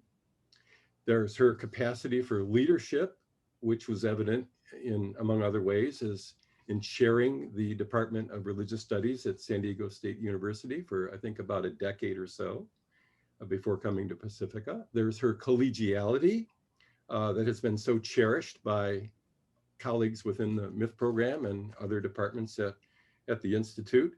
Which has also been evident in her dedicated way of shaping and sustaining the vision of the Myth program throughout its entire history. There's her relational capacity and emotional intelligence that is so beautifully and uniquely embodied in the influence that she has appropriated from the work of Martin Buber, who's so important to her. There is her capacity to relate to the spirit of the depths, the unconscious, a sensibility that is deeply informed by her appreciation for Freud and Jung, and maybe best exemplified by what she refers to as in her teaching as her Freud. I could continue pointing out these kinds of qualities, but I want to hone in on just one that I think, impresses me the most, and I imagine impresses many of you as well. And that quality is eros. I think it's the one quality that best sums up the Chris that I know. And here's a couple of ways why I think this. Chris radiates the life force. Indeed, I experience her as an irrepressible force of nature. She is vitally alive, pulsing with energy for everything and everyone that matters to her. And there's a lot that matters to her. Eros is also manifest in her intellectual curiosity and creativity that has infused her writing and teaching with an energetics that animates what she has to say. And I must add that this animating energy is so beautifully reflected in her voice, her gestures, and her movements. But beyond these forms of her Eros is one more aspect that I want to extol. And that is her generativity in the classroom and her mentoring of dissertation students. Chris could have continued to write books that she wanted to. However, what I see is that she has chosen instead to infuse her abundant scholarly ability into teaching a vast array of courses at Pacifica, which I'm sure is an unprecedented number, with what may well be unmatched passion. This has truly been a labor of love. It is the love that she feels for sharing and freely giving her wisdom and knowledge to students in a spirit of sheer abandon. She has given herself and her love to her colleagues in the Institute, but above all, I think she has given herself to her students, and in so doing, it is my conviction that she has fulfilled her true vocation. She has actualized who she is and the work that she was destined to do. So whether you have an actual glass or a symbolic glass, please join me in raising one to Chris to celebrate her Eros, all that she is, all that she has done for us as Professor Extraordinaire. Hear, hear. Thank you, Patrick, so much. Okay. Next, I'd like to invite Dennis Patrick Slattery to share.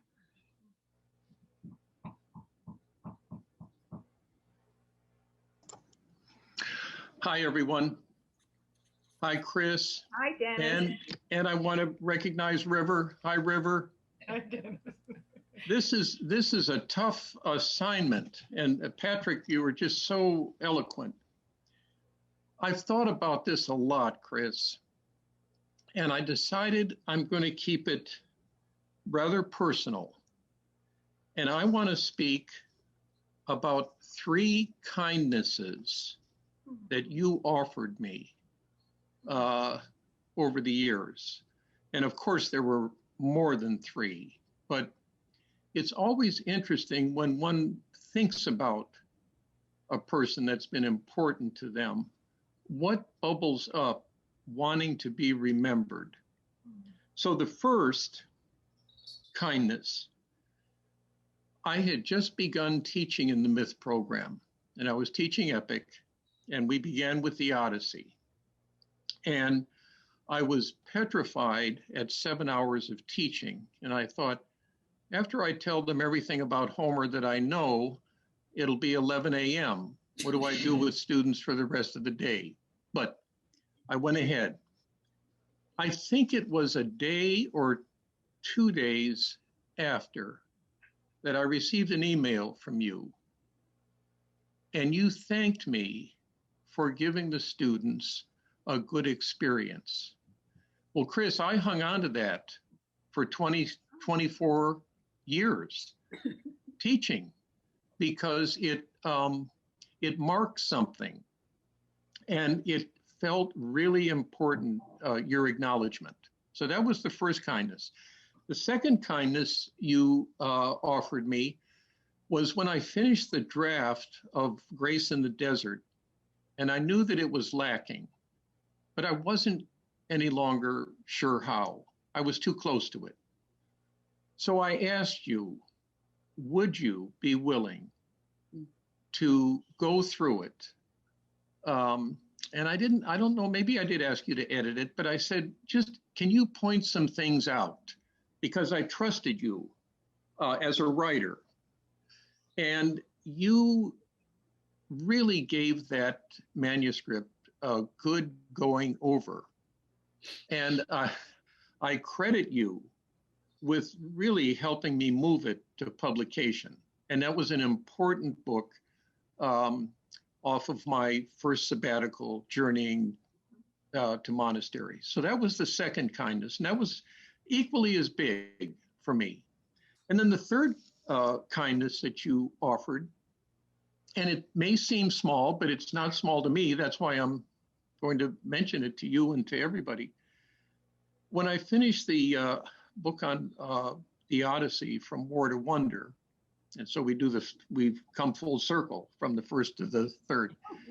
I put you on the spot by asking if you would be willing to go through it quickly and write a blurb, because your name, your reputation is important to me, and for many reasons that I don't want to go into now.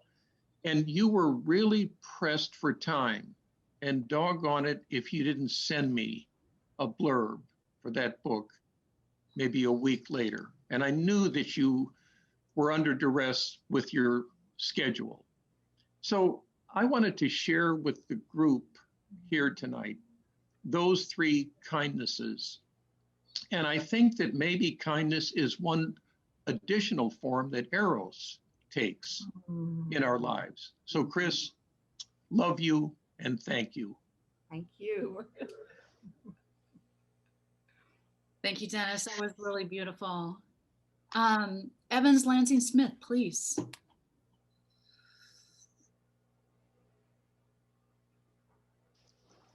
I'm very grateful that Patrick and Dennis, following the rituals of seniority, where the youngest ones get to go first, covered a lot of great material and said most of the things that needed to be said.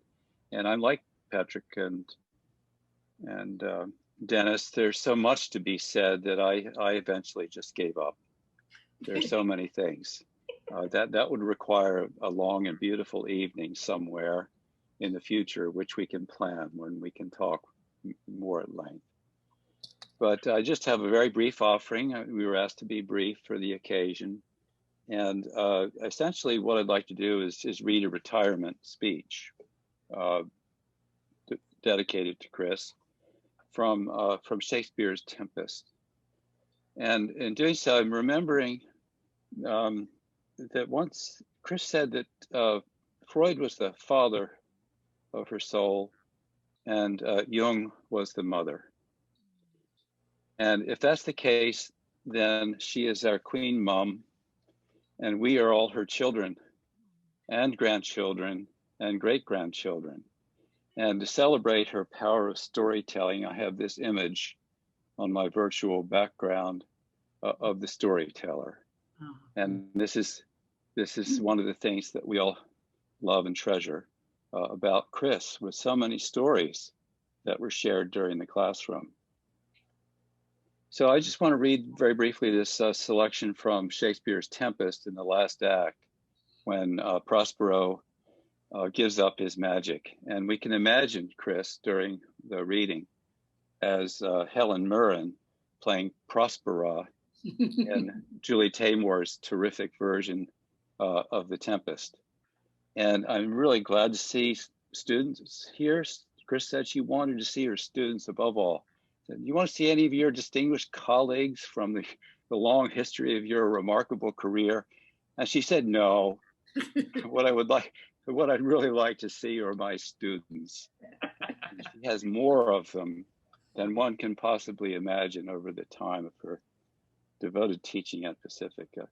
So this is a short speech, and while I'm reading it, it might be fun for everybody to, remember little episodes of stories that are evoked by the speech, touching on themes that Chris would have certainly brought into her teaching.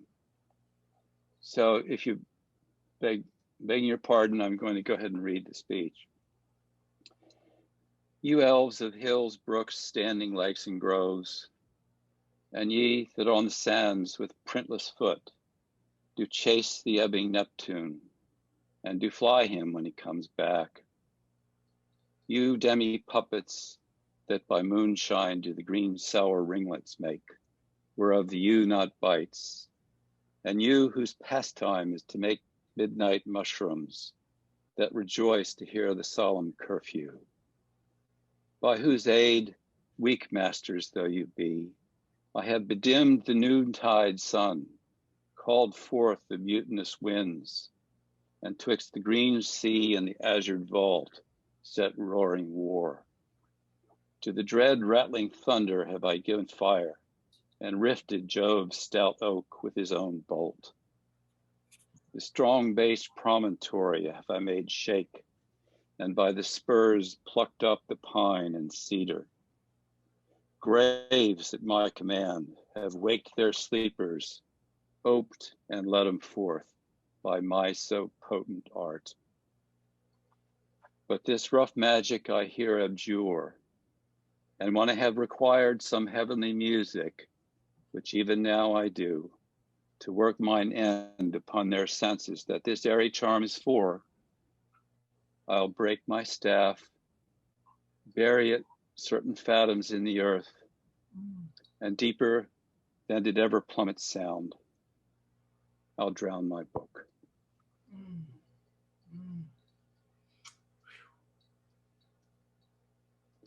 So happy retirement, prospera.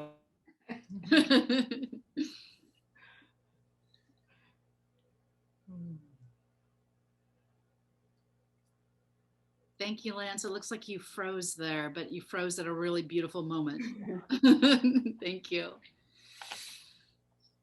So I wanted to move to invite Lori Richards, if you're here, Lori, to Hi, to speak on behalf, you're a counseling alum, and to kind of invite and evoke. And I know that most people who are watching on Facebook or are going to watch this through video, but whoever's here as an alum or anyone else who wants to speak, Lori is here to invite us in. Bring us in. Hello, Dr. Downing. I don't know if you remember me sitting in the front row of the Freud class, probably a decade ago now. Hello. So, find your Freud. This refrain was spoken by Christine Downing over and over to my cohort in the counseling psychology program. And it rang as both an invitation and as a challenge. Find your Freud. And as I look through the first book of yours that I bought, Gleanings, and I look through those essays, now I understand that this invitation is actually not so much about Freud. It is an arrow from Eros. So I know this specifically from your essay, The Eros of Teaching. So I'm going to speak to my cohort here. So in that essay, Dr. Downing aligns her personal story with May Sarton's novel, A Small Room. And although she doesn't find it to be particularly noteworthy as a literary work, she does find it inspiring about what drew her to the vocation of teaching. And she writes in this essay, I'm moved to reflect by it on my own experience as a teacher in a way that no other academic novel has called me to do.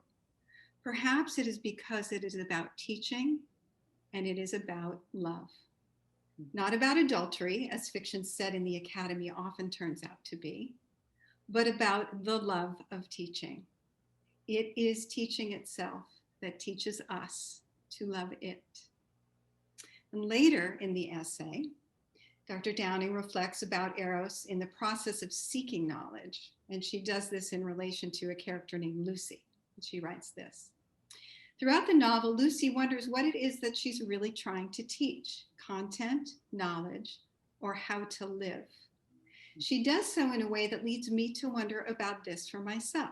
My tentative answer is that I want to communicate my love, not exactly of my students, though not exactly not of my students, but more explicitly, my love of the books, the authors, the way of looking at the world that has moved and inspired me, and my love of the process of inquiry that has brought me to these books, those writers.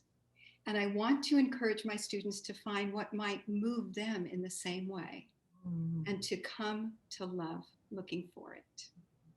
So yes, this is our Christine Downing.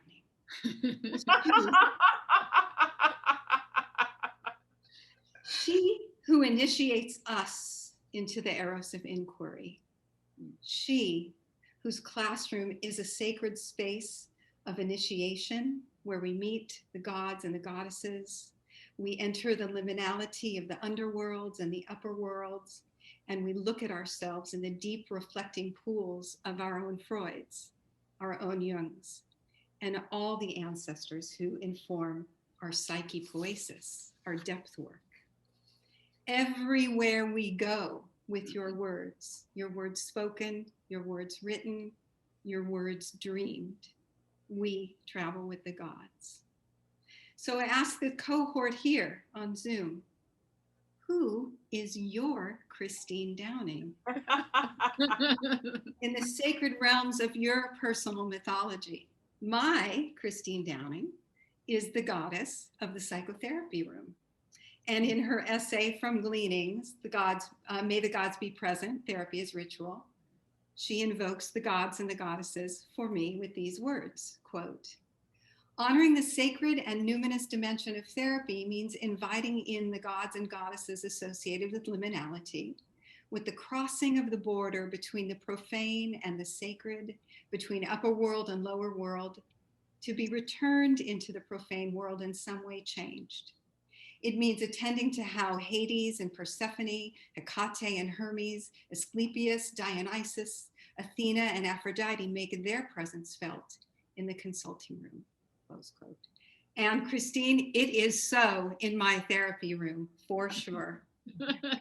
And so for all us here today, it is so that we gather in this moment to begin to cross a border with our beloved Christine Downing. We enact a ritual of separation from her long tenure as professor at Pacifica to return her into the profane world in some way changed. So together, let us fill her chalice with the nectar of the gods and libate her with our stories. How have your numinous and profane realms been touched and transformed by her voice, her inspirations, her mentorship, her passions, her revelations? So I invite you all now to tell a brief tale, share a moment, share an image that offers us a window into who is your Christine Downing. Oh, Lori, thank you so much. That was so beautiful. That's, I think, a question that we're going to be asking for a very long time. Those of us who are going to outlive Christine Downing, and I'm not sure there's anyone who's going to outlive Christine Downing.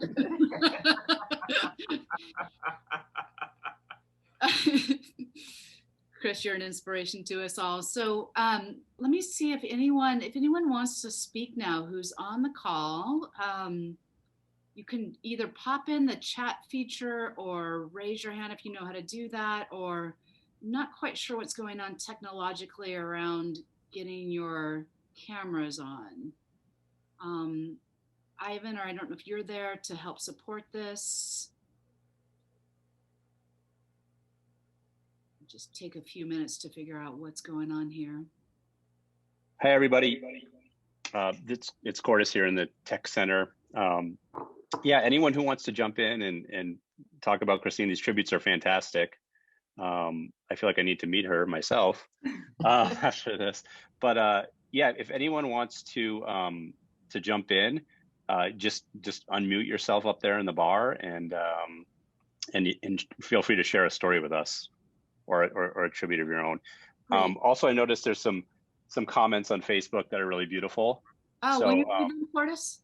Through the Facebook feed, yeah, I have a really nice comment here from Shannon Sloan Spice, and it says, "Chrissy, I am the woman I am because of you. You inspired and awakened the song of my heart, and I was so honored to be your second recipient of your Opus Archives Dissertation Award."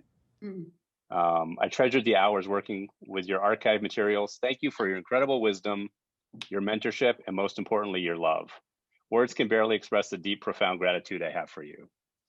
So that's a good example of some of the amazing tributes that we're getting here. Another one from Tanya Hurst. I loved you from afar too, Dr. Downing, from the first moment I heard your voice. Thank you.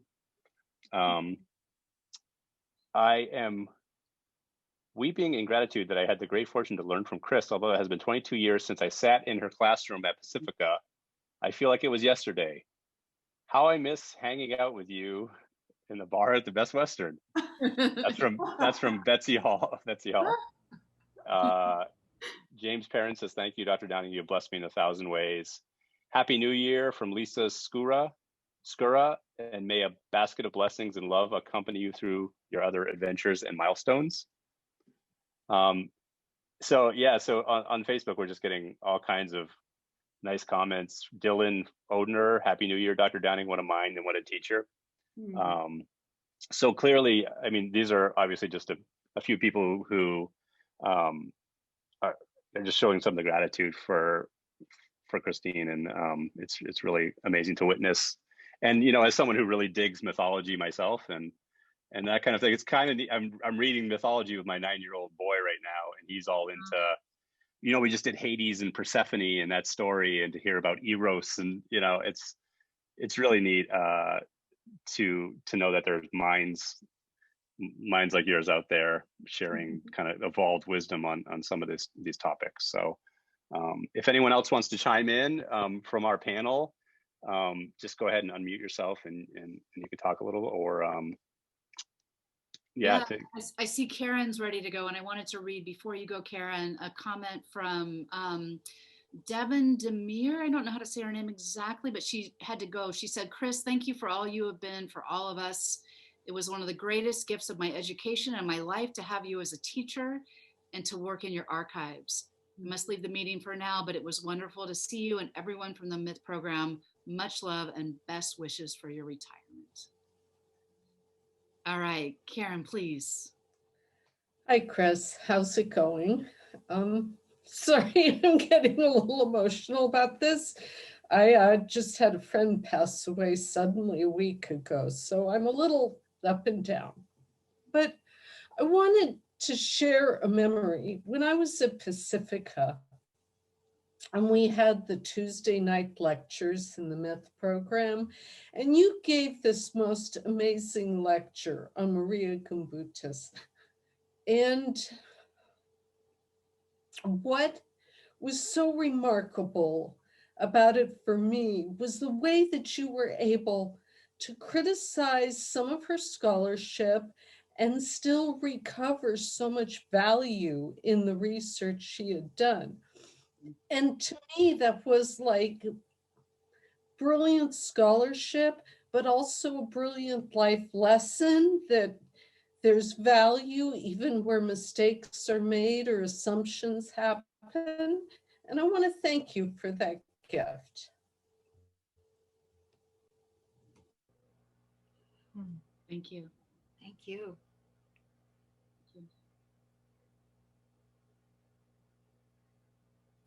Anyone else who is here in the room? I'm looking to see.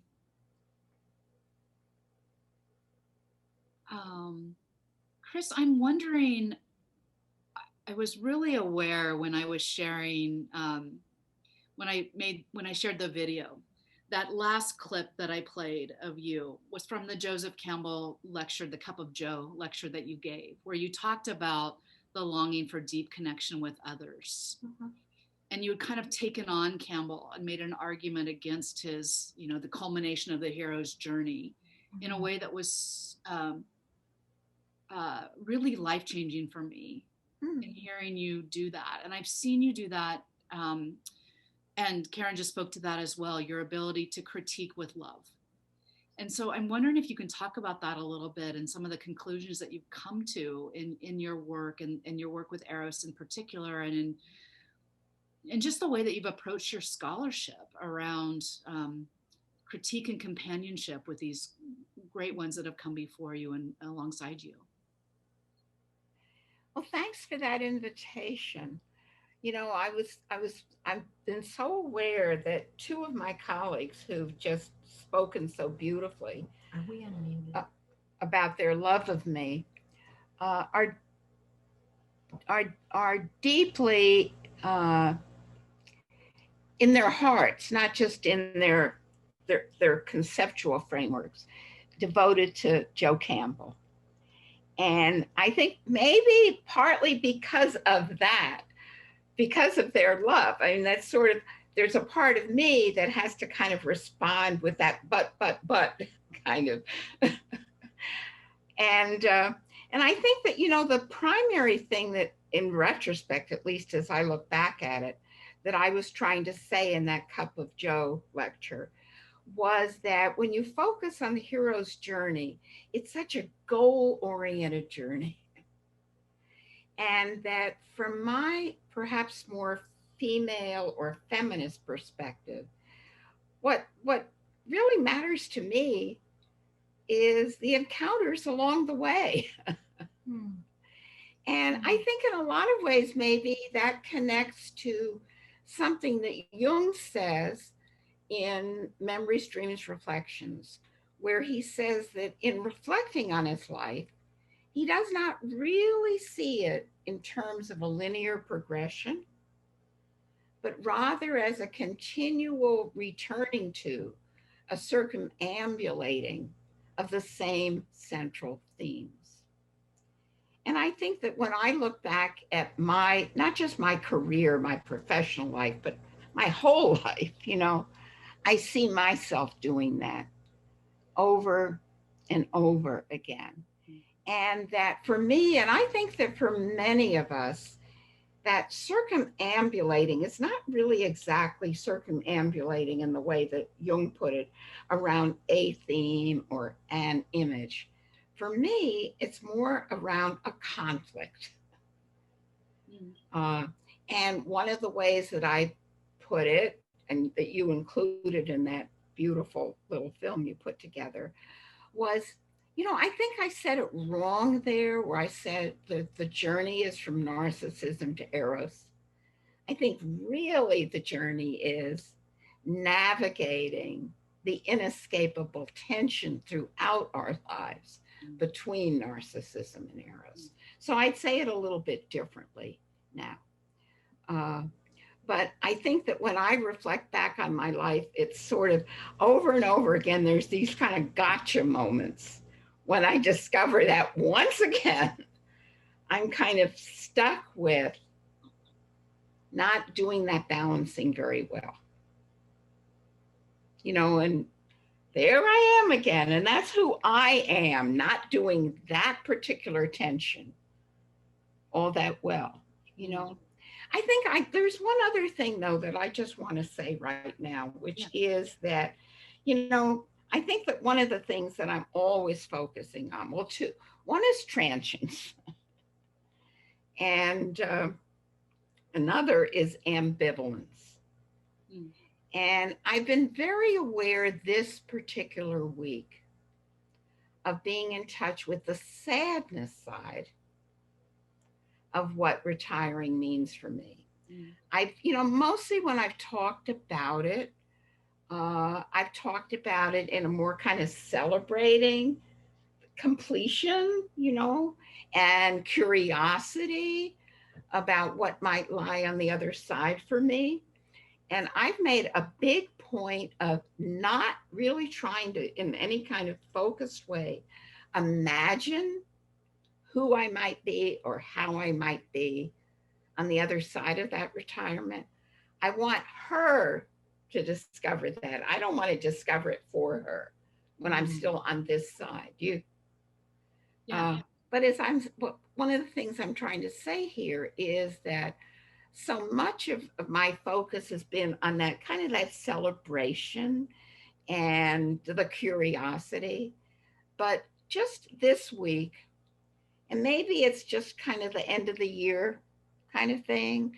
Maybe it's some culmination of what all of us have been carrying in this particular COVID year, but I've been very much in touch with sadness, to the point that when reading a novel that's a good novel is probably not a great novel, I found myself weeping. With real tears flowing. And that doesn't happen that often for me.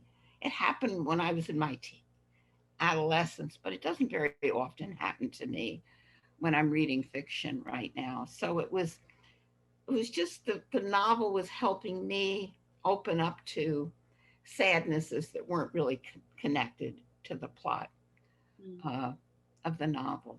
So, and then on top of that, is that River and I learned yesterday morning of the death of a student, not a Pacifica student, a student that goes back to my earlier life when I was teaching at California School of Professional Psychology, but a student who has gone on every tour I've ever led, a gay student who's been living with HIV for almost 40 years, but who suddenly, completely unexpectedly died in his sleep night before last.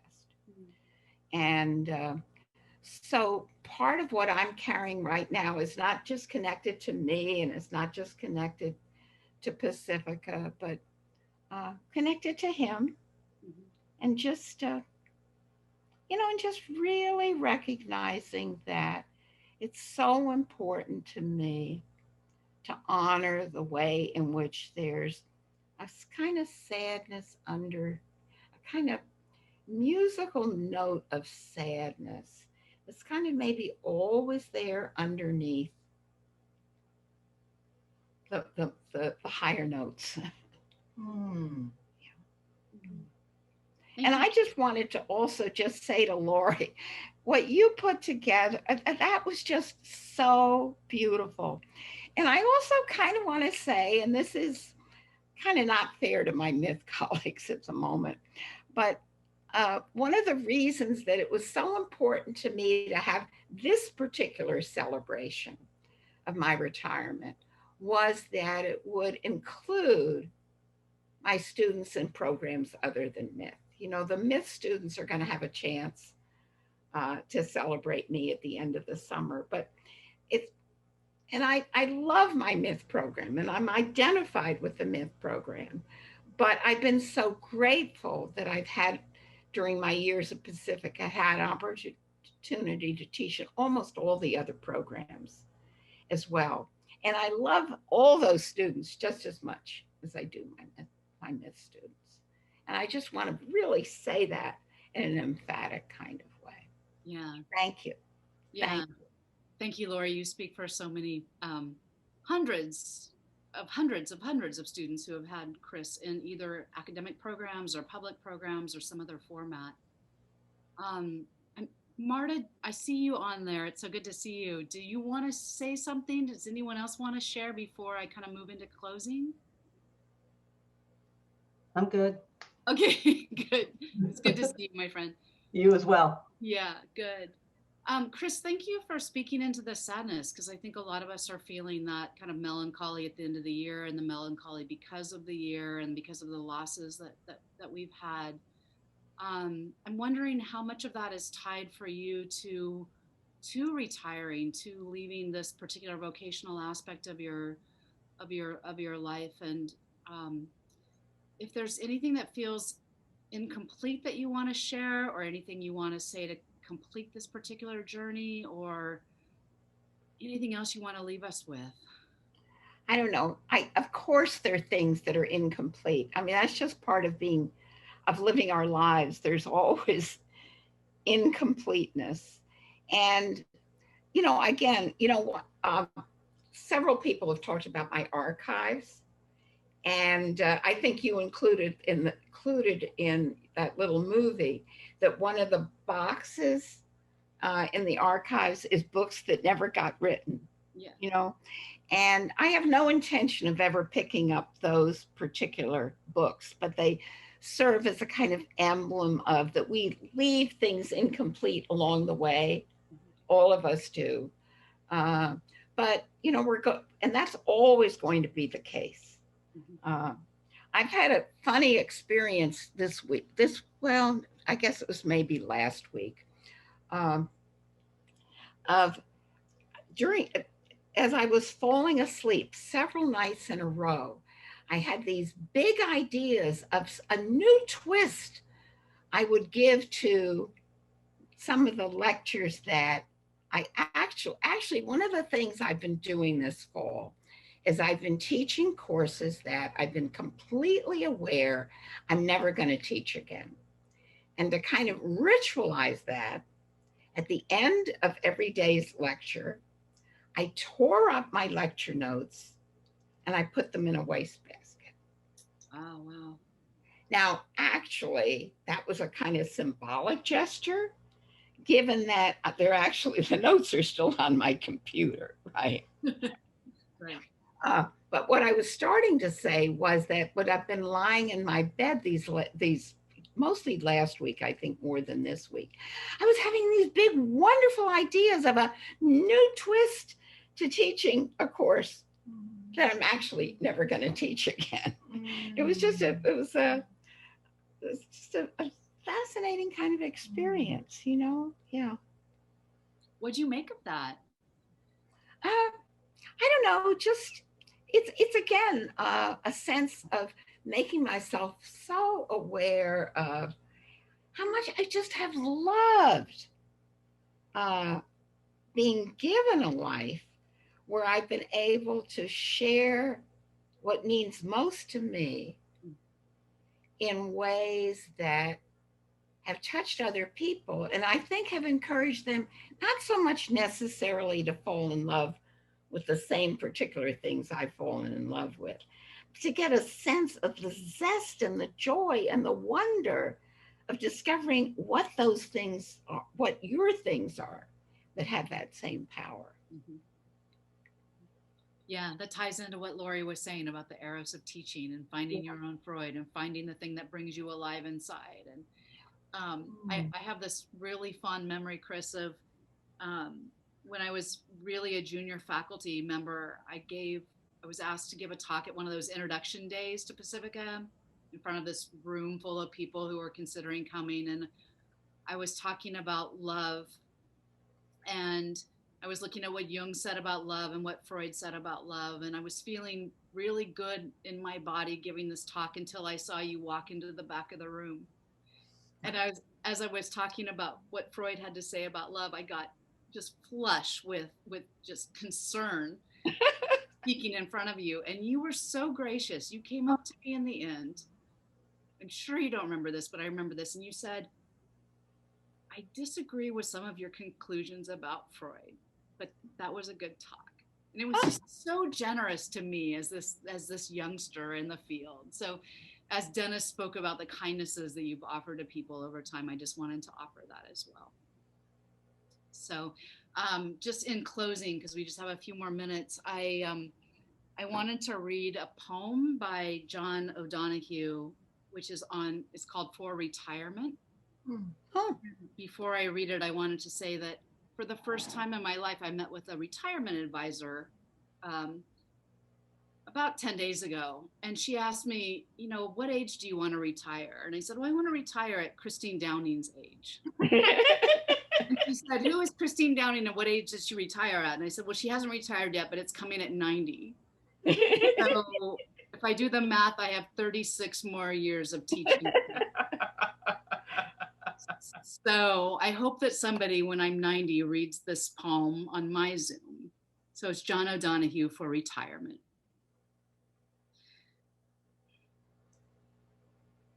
This is where your life has arrived.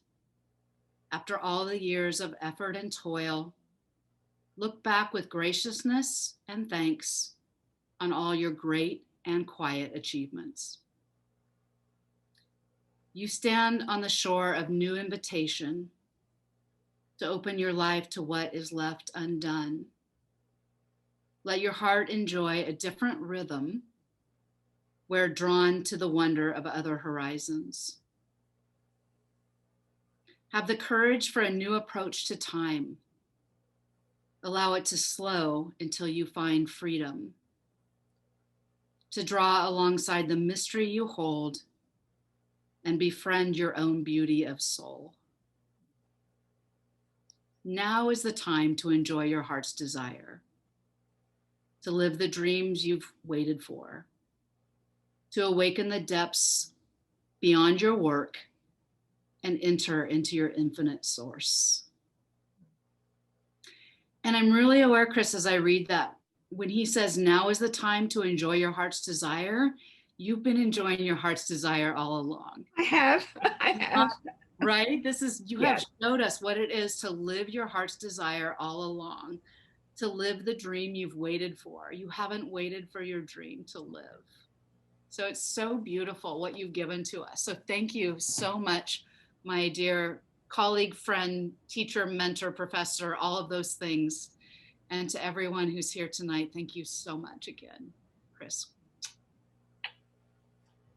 Thank you. And, I never thanked Diane for, imagining this whole thing and realizing how much it would mean to me. So I really want to do that.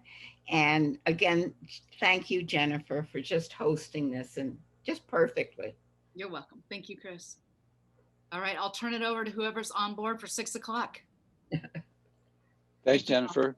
Okay, good night all. Perfect time. Yeah.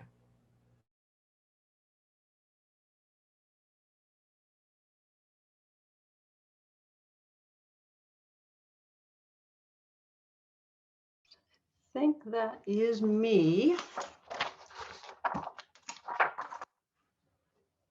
So, Cordis, are you all ready for me to go? Okay, perfect. So I'm going to get my screen share up a little bit here first. A couple things to go there. Let's see, I'm going to share that. A couple things I've got to share, so I'm going to put them both up and then switch over. 2 things up. I'm going to go full on that one. Where'd you go? Right there. And now I'm going to go back to my original. Alrighty, we are good to go. Alrighty, so hello. Excited to be here on behalf of the New England chapter of the Alumni Association. I just took over as regional coordinator. So Diane had asked me to put together some poetry meditation for a few minutes here. And so I put something together with the input of some of the other members of the chapter with the theme of say yes. So to start us off, we have a couple beautiful pictures of New England. Maybe some of you have been here, maybe some of you haven't, but I wanted to show us off a little bit because no matter what the season, no matter what the state in New England, and we do have multiple states here, it is a beautiful place to be. So as we start, I invite you to find center. Find a comfortable seat, ground yourself. We'll watch and hear this New England stream as it flows through the forest, and just invite you to take a few deep cleansing breaths, center yourself, and breathe in the newness and the wonder of the year to come.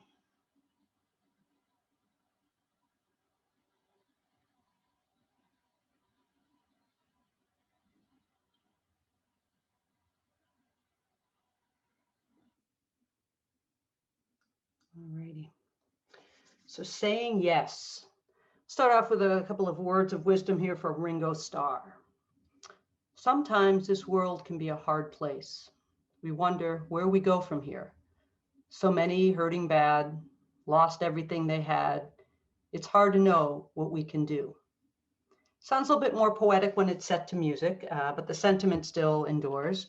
Simply, the question is, where do we go from here? What can we do? The answer, give more love. Right? It's all about that love. In some ways, that's pretty simple. Some ways it's pretty complex. And so I'd like to offer a path for this giving of more love from a model that I first learned at Pacifica, a way to focus this offering that we have to give. So the model is the 4 shields of the human psyche model, which was developed by Stephen Foster and Meredith Little, introduced to me during my eco-psychology class. And at its core, it focuses on love. Each direction has a different type of love. In the South, we have sensual love, love of what the body has to offer us through our senses. In the West, we have love of self. From there, we move into the North, love of the people. And in the East, we have love of spirit, love of soul, love of that which transcends. And so I'd like to take a few moments here to offer some words, some poems for each of these directions, for each of these types of love. So we can consider, how do we say yes to both accepting this love and giving this love as this year draws to a close and we enter into a new year. So let's begin with sensual love, love of the body, what the senses offer to us. And for this, I'm going to turn to the words of David Whyte, the poem that he offers entitled Get Up. Get up from your bed, go out from your house, follow the path you know so well that you now see nothing and hear nothing unless something can cry loudly to you. And for you, it seems even then no cry is louder than yours. And in your own darkness, cries have gone unheard as long as you can remember.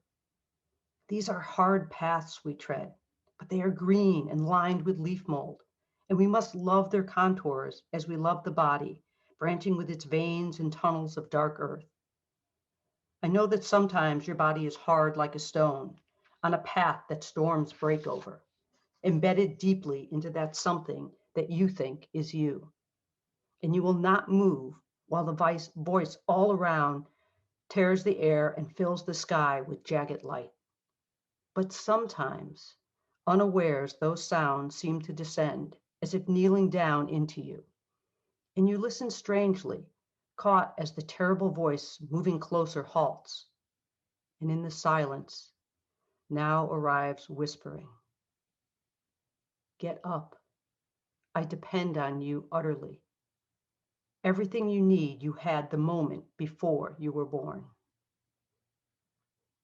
I encourage you, say yes to this sensual love.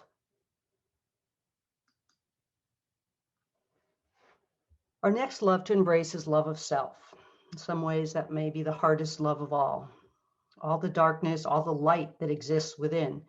And each of those, the darkness and the light, at times is the more challenging to accept. Each whispering to us words that may break our heart, a heart that unknowingly needs breaking. Mary Oliver tells us, I tell you this to break your heart, by which I mean only that it break open and never close to the rest of the world. Sometimes our heart needs to be broken open. Jim Skinner, wrong slide, go back. There we go. Jim Skinner, who got his master's in counseling psychology from Pacifica Graduate Institute, wrote this poem. He has had his heart broke wide open. And in response, he wrote these words, this poem entitled, For Those Grieving. Grieving is being on a vast sea. The weather is the teacher. It informs the vessel and all aboard. The message is inscribed atop this containment of grief. There's a gift inside this boxing of time, the child's erector set of empathy. The child's erector set of empathy. May your breaking open bring this gift of empathy and a resounding yes to love of your newly opened self.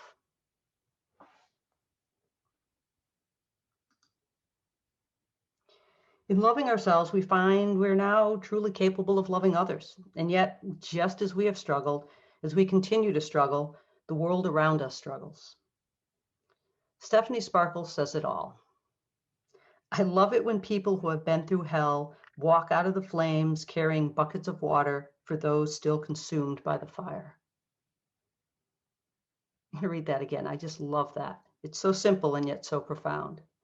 I love it when people who have been through hell walk out of the flames carrying buckets of water for those still consumed by the fire.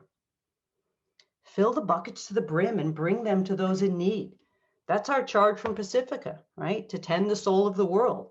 And it's a world right now that desperately needs tending. Fill those buckets to the brim. Offer them to those who are still consumed by the fire.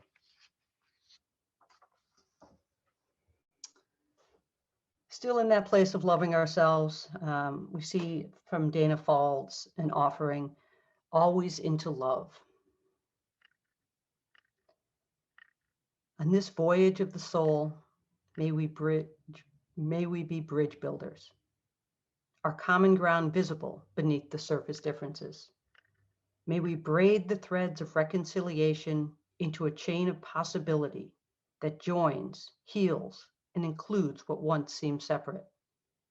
May our shared prayer be answered, to grow so open that there is no them or us, only the one, moving always into love.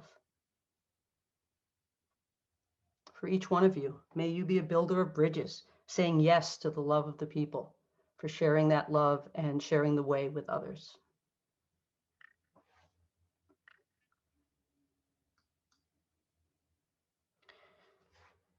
And to our final love, love of spirit, love of soul, love that transcends and surrounds us and within us, love that beckons us to do more and be more in spite of the brokenness. Just that reminder, right? Do not be dismayed by the brokenness of the world.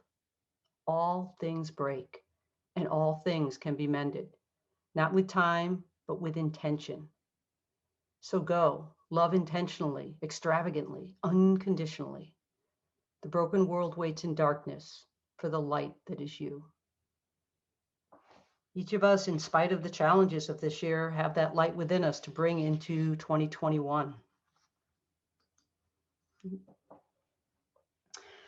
Our final yes here is going to be voiced by spoken word artist Andrea Gibson. And this is a poem shared by Kaki Malor, Master's in Depth Psychology, Somatic Studies, and she is also a current doctoral student in the same area. So I'm going to switch my share here and bring this one up. I have to turn my volume up so you can hear this one. When two violins are placed in a room, if a chord on one violin is struck, the other violin will sound that note. If this is your definition of hope, this is for you. For the ones who know how powerful we are, who know we can sound the music and the people around us simply by playing their own strings. For the ones who sing life into broken wings, open their chest and offer their breath as wind on a still day when nothing seems to be moving. Spare those intents of proving God is dead. For you when your fingers are red. From clutching your hearts will beat faster. For the time you master the art of giving yourself for the sake of someone else. For the ones who have felt what it is to crush the lies and let truth so high the steeples bow to the sky. This is for you. This is also for the people who wake early to watch flowers bloom, who notice the moon at noon, on a day when the world has slapped them in the face with its lack of light. For the mothers who feed their children first and thirst for nothing when they're full. This is for women. And for the men who taught me only women bleed with the moon. For there were men who cried when women bleed, men who bleed from women's wombs. And this is for that woman. On the night she seems hung by a noose. For the people who cut her loose, and for the people still waiting for the rope to burn, about to learn they have scissors in their hands. This is for the man who showed me the hardest thing about having nothing is having nothing to give. Was that the only reason to live is to give ourselves away. So this is for the day we'll quit our jobs and work for something real. We'll feel for sunshine in the shadows, look for sun rays in the shade. This is for the people who rattle the cage that slave wage built, and for the ones who didn't know the filth until tonight. But right now we're beginning songs that sound something like people turning their porch lights on and calling the homeless back home. This is for everything we own, and for the day we'll learn how much we have and we learn to give that all away. This is for doubt becoming faith, for falling from grace and climbing back up, for trading our silver platter for something that matters, like the gold that shines from our hands when we hold each other. This is for your grandmother, who walked 1,000 miles on broken glass to find that single patch of grass, to plant a family tree where the fruit would grow to laugh. For the ones who know the math of a war has always been subtraction, so they live like an action of addition for you. When you give like every star is wishing on you, and for the people still wishing on the stars, man, this is for you too. This is at the time you went through hell so someone else wouldn't have to. For the time you taught a 14-year-old girl she was powerful. For the time you taught a 14-year-old boy he was beautiful. For the radical anarchists asking a Republican to dance. Because what's the chance of anyone moving from right to left? If the only moves they see are NBC and CBS, this is for no becoming yes. For fear becoming trust. For saying I love you to people who will never say it to us. For scraping away the rust and remembering how to shine. For the dime you gave away when you didn't have a penny. For the many beautiful things we do. For every song we've ever sung. For refusing to believe in miracles because miracles are the impossible coming true when everything is possible. This is for the possibility that guides us. And for the possibilities still waiting to sing and spread their wings inside us. Because tonight, Saturn is on his knees, proposing with all of his 10,000 rings. For every song we've been singing, we sing even more. The world needs us right now more than it ever has before. Pull all your strings, play every chord. If you're writing letters to the prisoners, start tearing down the bars. If you're handing out flashlights in the dark, start handing out stars. Never go a second, hush into the cushion of your heart. Play loud, play like you know the clouds have left too many people cold and broken, and you're their last chance for sun. Play like there's no time for hoping brighter days will come. Play like the apocalypse is only 4, 3, 2, but you have a drum in your chest that could save us. You have a song like a breath that would raise us like the sunrise into a dark sky that cries to be blue. Play like you know we won't survive if you don't, but we will if you do. Play like Saturn is on his knees, proposing with every single breath that we give every single breath, y'all. This is for saying yes. This is for saying yes. Thank you.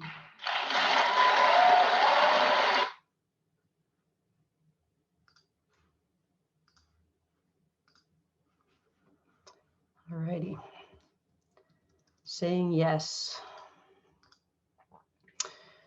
So I leave you with a few simple reminders. Right? Give more love. Be broken and therefore opened.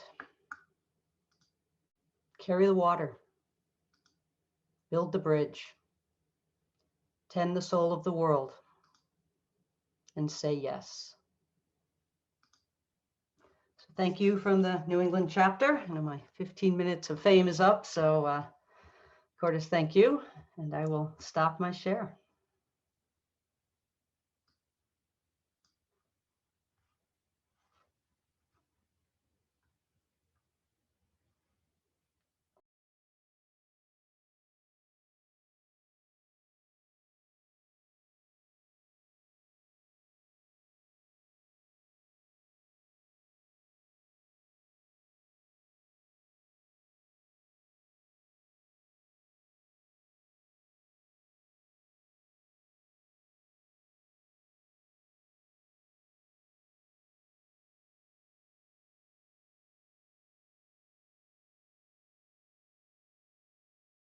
.6:30 for the playback.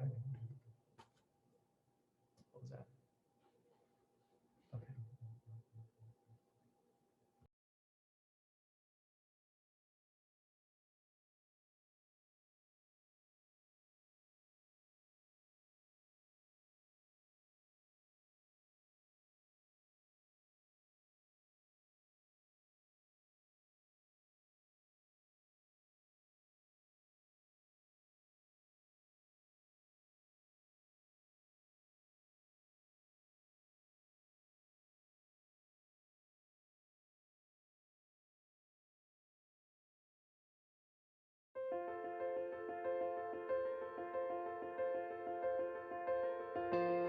This is a place where you really contact the depths and the soul and the most tender, beautiful places of the human heart.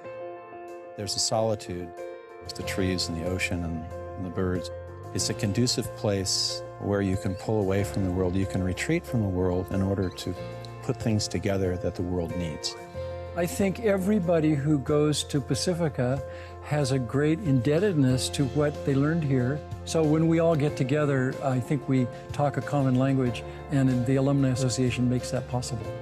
The Alumni Association is important to me because it keeps a network of individuals that can dialogue together about this language that we speak here. They feel that they are being energized, that they are coming back and refueling themselves. They love their time here, they love the grounds, they honor their teachers, and it's so important for them to come home. We communicate together in a sacred way across the miles, where we can let each other know about conferences and papers or things that we've done or share discoveries that we've made. I became very close to my classmates and still am close to them. We were a bunch of people who came from all over the country, and it was like these reunions of people who had common thinking and common ideas. I have run into a couple of my professors today, and we've talked about the old times, and that it means a lot to me to come back to the spirit of what I had here. So as part of the Alumni Association, it's really about giving back to support fellow alums in their work in the world. We can offer alumni a place to showcase their own work. I mean, it was wonderful to see the authors get to speak about their work and share it together, and they all celebrated each other, and it's wonderful. And I think we need more and more of that to bring Pacifica more and more out into the world. I'm leading a very busy kind of Hollywood-centric life, but I miss the Pacifica world. I miss the depth psychology, the myth, the nurturing, the nourishing, the being with people. And these weekends bring me back home. I recently have published a couple of novels, and they are in the Pacifica mold and use the Pacifica material. So I would be happy if the people of Pacifica today recognize that I had a great indebtedness. I had tried psychology at another school, and it didn't fit the way I look at therapy or helping others. So Pacifica, for me, was a place that I found that helped me develop myself. Before I came to Pacifica, social change was kind of very black and white. And I think what Pacifica does is it layered it. I was able to bring in myth. I was able to bring in depth psychology. I was able to bring in why people care about stories and symbols and imagery. Then something else starts to open for you that shows a bigger scheme of what the theme of the story really is. We're not here studying physics together. We're not here becoming MBAs together. We're here becoming depth psychologists and doctors of story and working with the soul of the world. And these aren't really common concepts out in the public. So that's why it's such a sacred space. The Alumni Association embodies Pacifica. It's the soul and the heart and the legacy of Pacifica, because our alums are going out into the world, they're tending soul, and they're taking the message of hope and giving and sharing, which is so much a part of Pacifica. I'm hoping that our current students will look at our alumni and that we all become more aware of what the world really needs and that we all do something about it. Today in this economy, it's a tough choice to go back to school. And this is invaluable in my life. It has been invaluable in my life. I would do it again in a heartbeat. It goes back to, there's a certain toolkit, there's stuff that we learn here, and a license to explore stuff that's different. It's really a therapy to the world, which is very much needed right now. And who are the voices, who are the people who are going to help make these changes? It's the place where you are able to contact your new ideas and bring them out into a welcoming environment. Coming here to Pacifica has helped me become my truest self.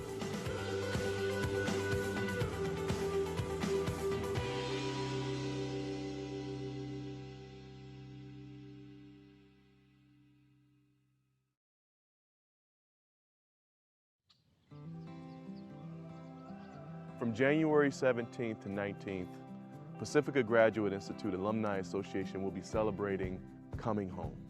Coming Home is an event where we come together as scholars, as educators, as alumni, to begin to listen to each other's incredible stories. So from January 17th through 19th, we have a myriad of activities and experiences for our guests. There'll be an expert panel of filmmakers and educators speaking on the power of myth and how myth integrates into storytelling. There will be also a community panel of experts and community members speaking on the cultivating story within the community, connecting the stories of our communities into the larger macrocosm of the world story. Our Chancellor's Dinner, where we award some of our outstanding alumni here on site, and that will be a dinner for our alumni that evening. There will be many of us coming together to really connect the dots and close the gaps between our stories and the overall collective story. I really hope you join us on January 17th through 19th, where we come home, where we tell our stories, where we bring together community to learn, to feel, and to act on what's needed in the world.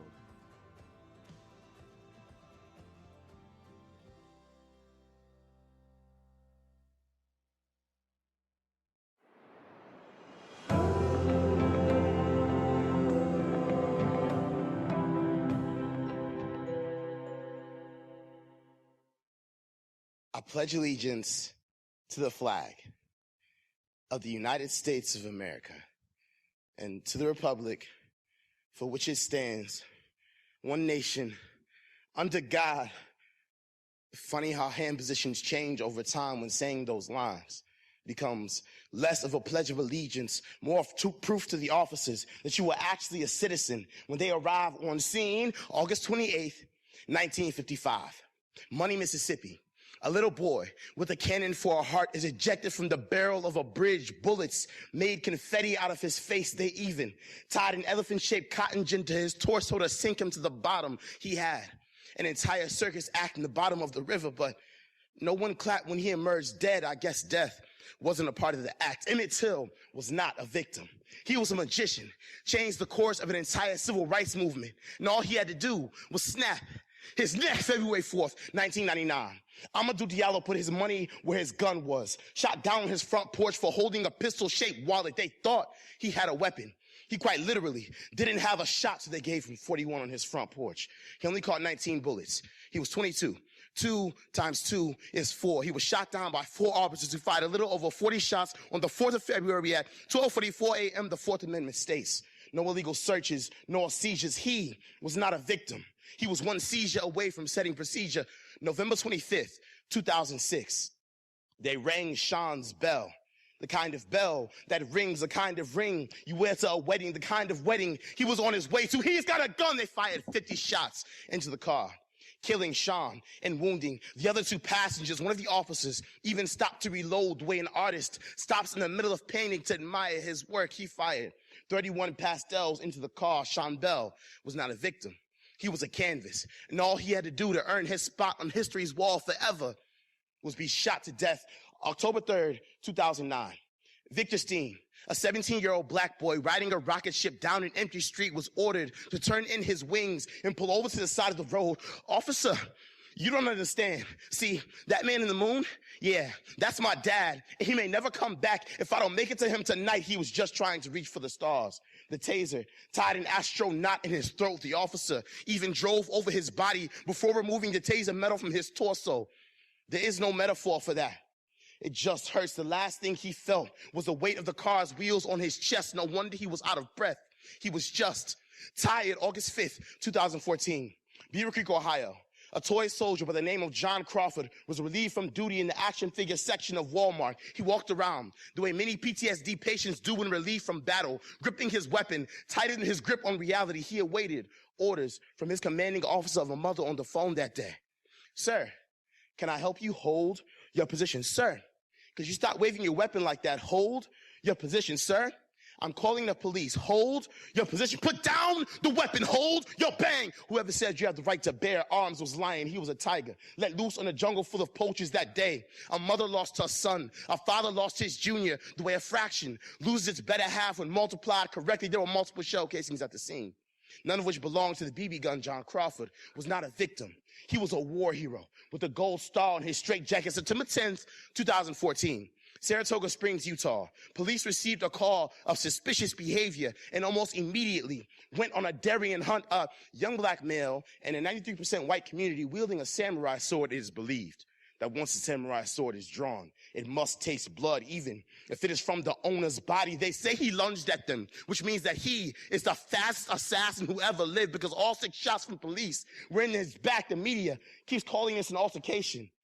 I don't understand why they're spelling execution like that. I've never heard slaughter pronounced that way. September 18th, 2014. A Houdini by the name of Charles Smith was found in Savannah, Georgia. They locked him in a cage shaped like a police car. He took this as a test of his magician skill. It's not his fault. See, as black men, we tend to have an unearthly desire to escape. He was still learning new tricks.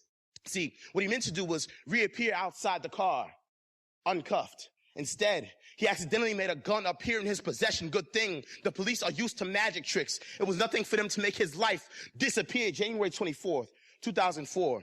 Brooklyn, New York. Timothy Stansbury, January 1st, 2009. Oakland, California. Oscar Grant, January 29th, 2010. Portland, Oregon. Aaron Campbell, March 7th, 2012. New Orleans, Louisiana. Wendell Allen, March 13th, 2014. Lawton, Oklahoma. Daniel Martin, August 9th, 2014. Ferguson, Missouri. Michael Brown, August 12th, 2014. Los Angeles, California. Ezell Ford, October 8th, 2014. St. Louis, Missouri. Monderet Myers, Raphael Thomas, Tamir Rice, Tanisha Anderson, Aura Rosser.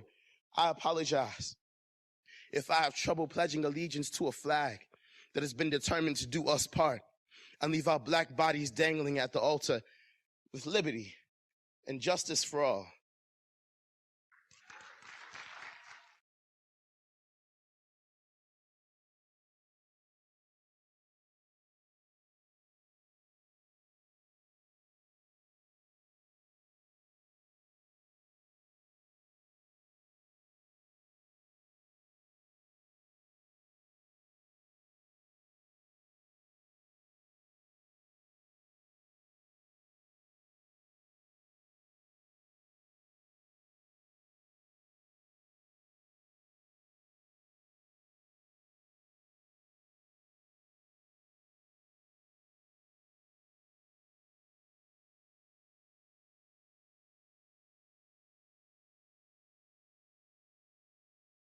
Hello, I'm Dr. Stephen Eisenstadt, and it is a pleasure, truly a pleasure for me to be here with you this extraordinary evening.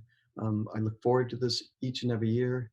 It's a toast heard around the world, offered by the Alumni Association, as we know. And you know, I have been privileged really to work with alums in all kinds of ways over these past years, from graduation and handing out diplomas and wishing each of you well and safe journeys and a creative, generative life, to the Chancellor's Awards that happen when we honor alum and their work in the world. That's so crucial, so important. And as you've heard me say this at graduation, you've heard me say this over and again, because what I'm about to share lives so deeply in my heart. And that is Pacifica. Her intention, her soul body is fed by, actually, its substance, its very substance is in the work, lives in the work of the alums who are working around the world in all kinds of situations, bringing the advocacy of a depth-oriented psychology and mythology, work in the humanities, work in the deep imagination, and bringing the beauty of that work and the impact and the passion of that work into the world of today. Working with children, working with adults, working in community, it is extraordinary, and it is your work that makes such a difference. Therefore, for me to be here with you today to offer this toast is, as I said, beyond a privilege. It is a remarkable, remarkable piece. So thank you for all that you do. We're here to acknowledge the new year, the opportunity that the year holds for each of us personally, and as an organization, as a collective, to really appreciate and acknowledge what's possible in this year that's coming. Now, of course, we know it's been a tough year, right? It's been a hard year for many of us. That's the truth. And it is a hard time here and now, as we know. So it's not only about acknowledging the hardship, it's also taking the skill that we know, the sensitivity that we've evolved, that we've cultivated with one another and deeply in ourselves, to take that sensitivity and offer that back into the world who is in such need of us. Communities, people, creatures, landscapes, all in need of what we have to offer. So let me share with you what I do each year here at the beginning, particularly the first 2 or 3 weeks. And I, of course, am working with Dream, and the presentation that I'm going to offer is about Dream, about the treasure chest of Dream, about living into the dream and hearing what Dream has to say. And what I do, particularly these first couple weeks of the new year, is I listen. I listen deeply. I listen to the hints, the intimations that Dream offer, because I start with the idea that dreams are, in a very real way, oracular. Now, what do I mean by that? I mean that dreams comment not only on the circumstances of the day, and they're shaped not only by the conditions of the past, they also hold and carry the pull of the future. Each dream comes with a sense of the future. If we have the ears to hear, the eyes to see, we can truly listen into the future as it is sharing its message, its teachings, its guidance through the imagery, the moods, the feelings, the landscapes of Dream. And that's what I'm going to be interested in for myself. You know, what is it about these 2 weeks, the first 2 weeks of every new year? What about the work of Dream? What about the intelligence of the dream, the actuality, the living images of Dream? How are they pushing my sense of becoming? How are they pulling my sense of unique capacity? Do you know, my true calling? I know, I mean, I get, like all of us, I get wrapped up in all kinds of things.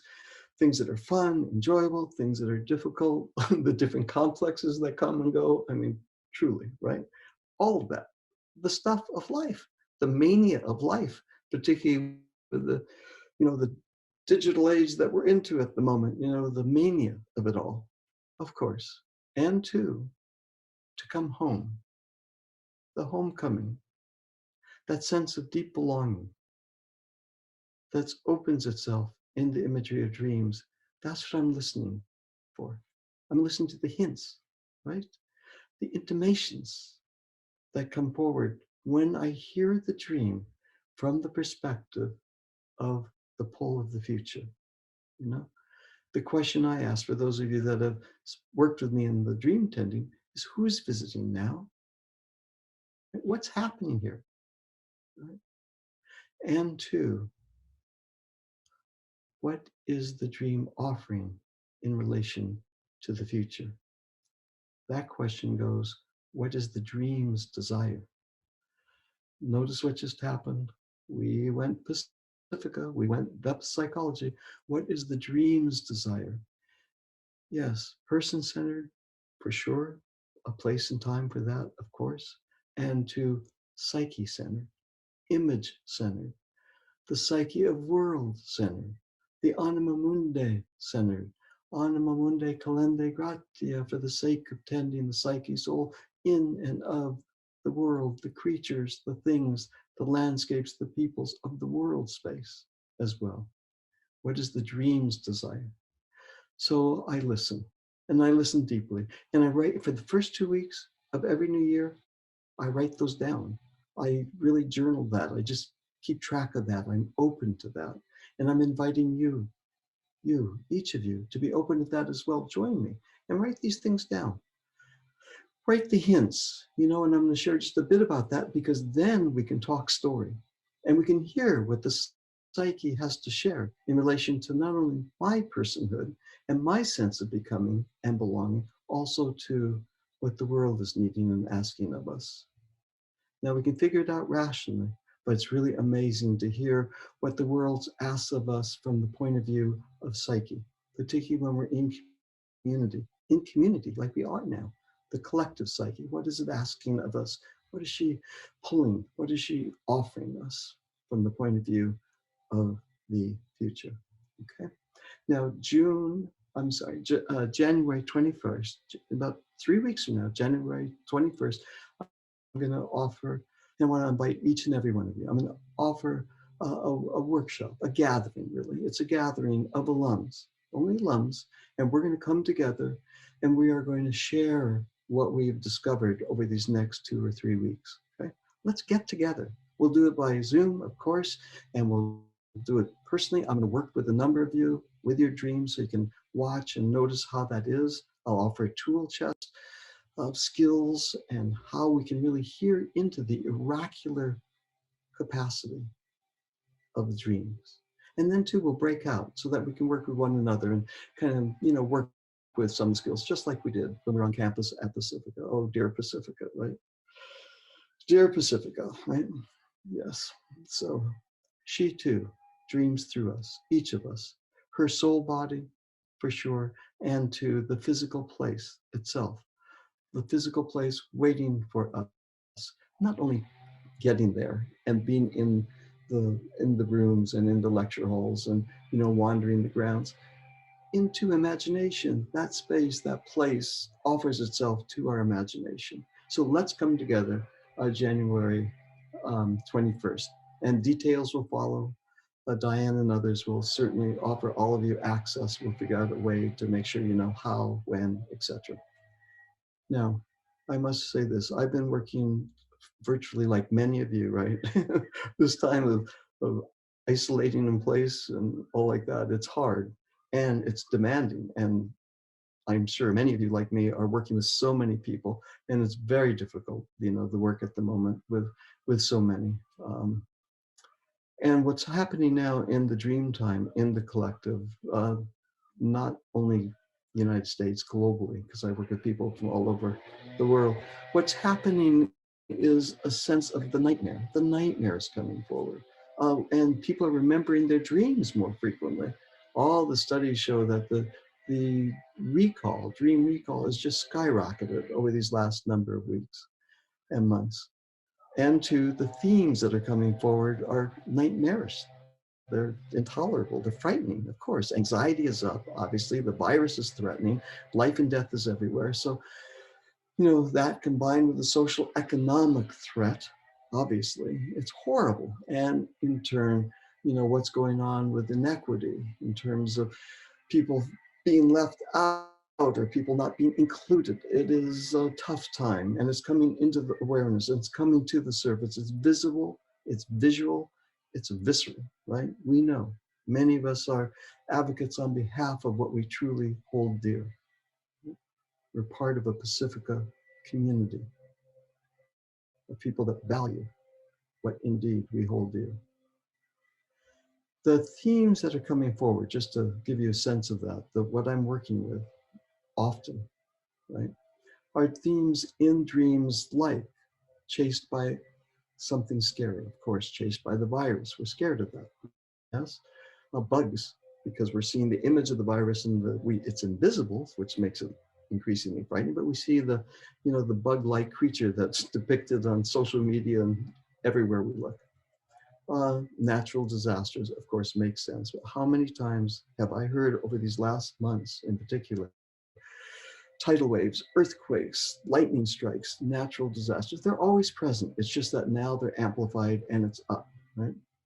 Monsters, of course, monsters are up, and zombies, zombies, that symbolic representation of death and dying. Zombies are forward. So a lot of other things are also, of course, coming forward in dream, not just the nightmares, but nightmares in particular are up. What I'm suggesting is that we all listen in, not only to that which is alluring and beautiful and awesome, which there's much of, and to the nightmarish, what's out of the ordinary, what's unusual. Let's just jot those down, write them out. What are the hints? What's being offered, right? Of course, our first reaction is anxiety, tension. We get clutched by the scary. Of course we do. Of course, when that happens, right, anxiety is up, relaxation kind of dissipates, and we get tight, and then immunity goes down. It's an energy depleting experience, as we know. So when we come together, I want to share skills on how to work with the nightmarish in very constructive, very generative ways. Actually, what first appears to be nightmarish often holds the possibility of the generative. And when we get in alignment with the generative, not only does our body relax, but immunity gets boosted as well. Okay, so let's come together on January 21st. As I said, details will follow, and we'll work with what's coming forward. So keep track of the images, the intimations, the hints that you're picking up, right? The pull of the future, listen, I'll do the same. And then let's come together in community, in the alumni community. Let's gather together and work with one another and listen into what the deep psyche has to share, has to offer. Not only each of us personally, in terms of our own well-being, but also what are the voices of the psyche having to share with the collective, in our communities, in our country, for the planet. Right? Oh, I'm smiling. I'm smiling because I'm looking through my screen and I'm feeling it. And as I've shared with so many of you, to be with you in the alumni community, it just warms my heart so deeply. It does. Your work is cherished. So may I wish to each of you from the bottom of my heart, safety, a sense of care, support as we support one another, and truly, my love. See you soon.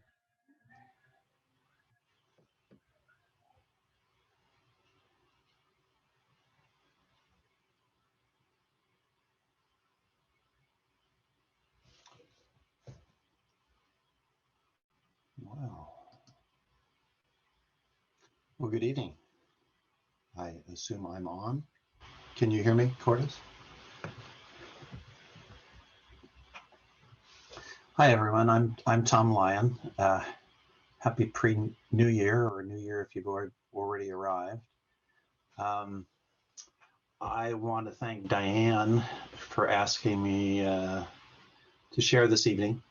I graduated from the counseling program a while back, 1998, and I was asked to be part of the therapy brainchild of Diane Travis Teague, whose brainchild is this, our toast season. There's so many things that Diane has created that have helped all of us, and this association is one of them, and I've been able to help in some ways. And one of the ways is to take calls on the care line. And the care line is basically a telephone number that people can call because they need to talk to someone. And those that are staffing the care line are therapists and all volunteers. I think at last count there were about 75 Pacifica graduates and some faculty who have volunteered for this. And the amazing thing is that we thought it was going to be kind of for students. It was also for some of the essential people that were involved with the fires in Santa Barbara, the firemen, police, ambulances, their families. They could call the care line.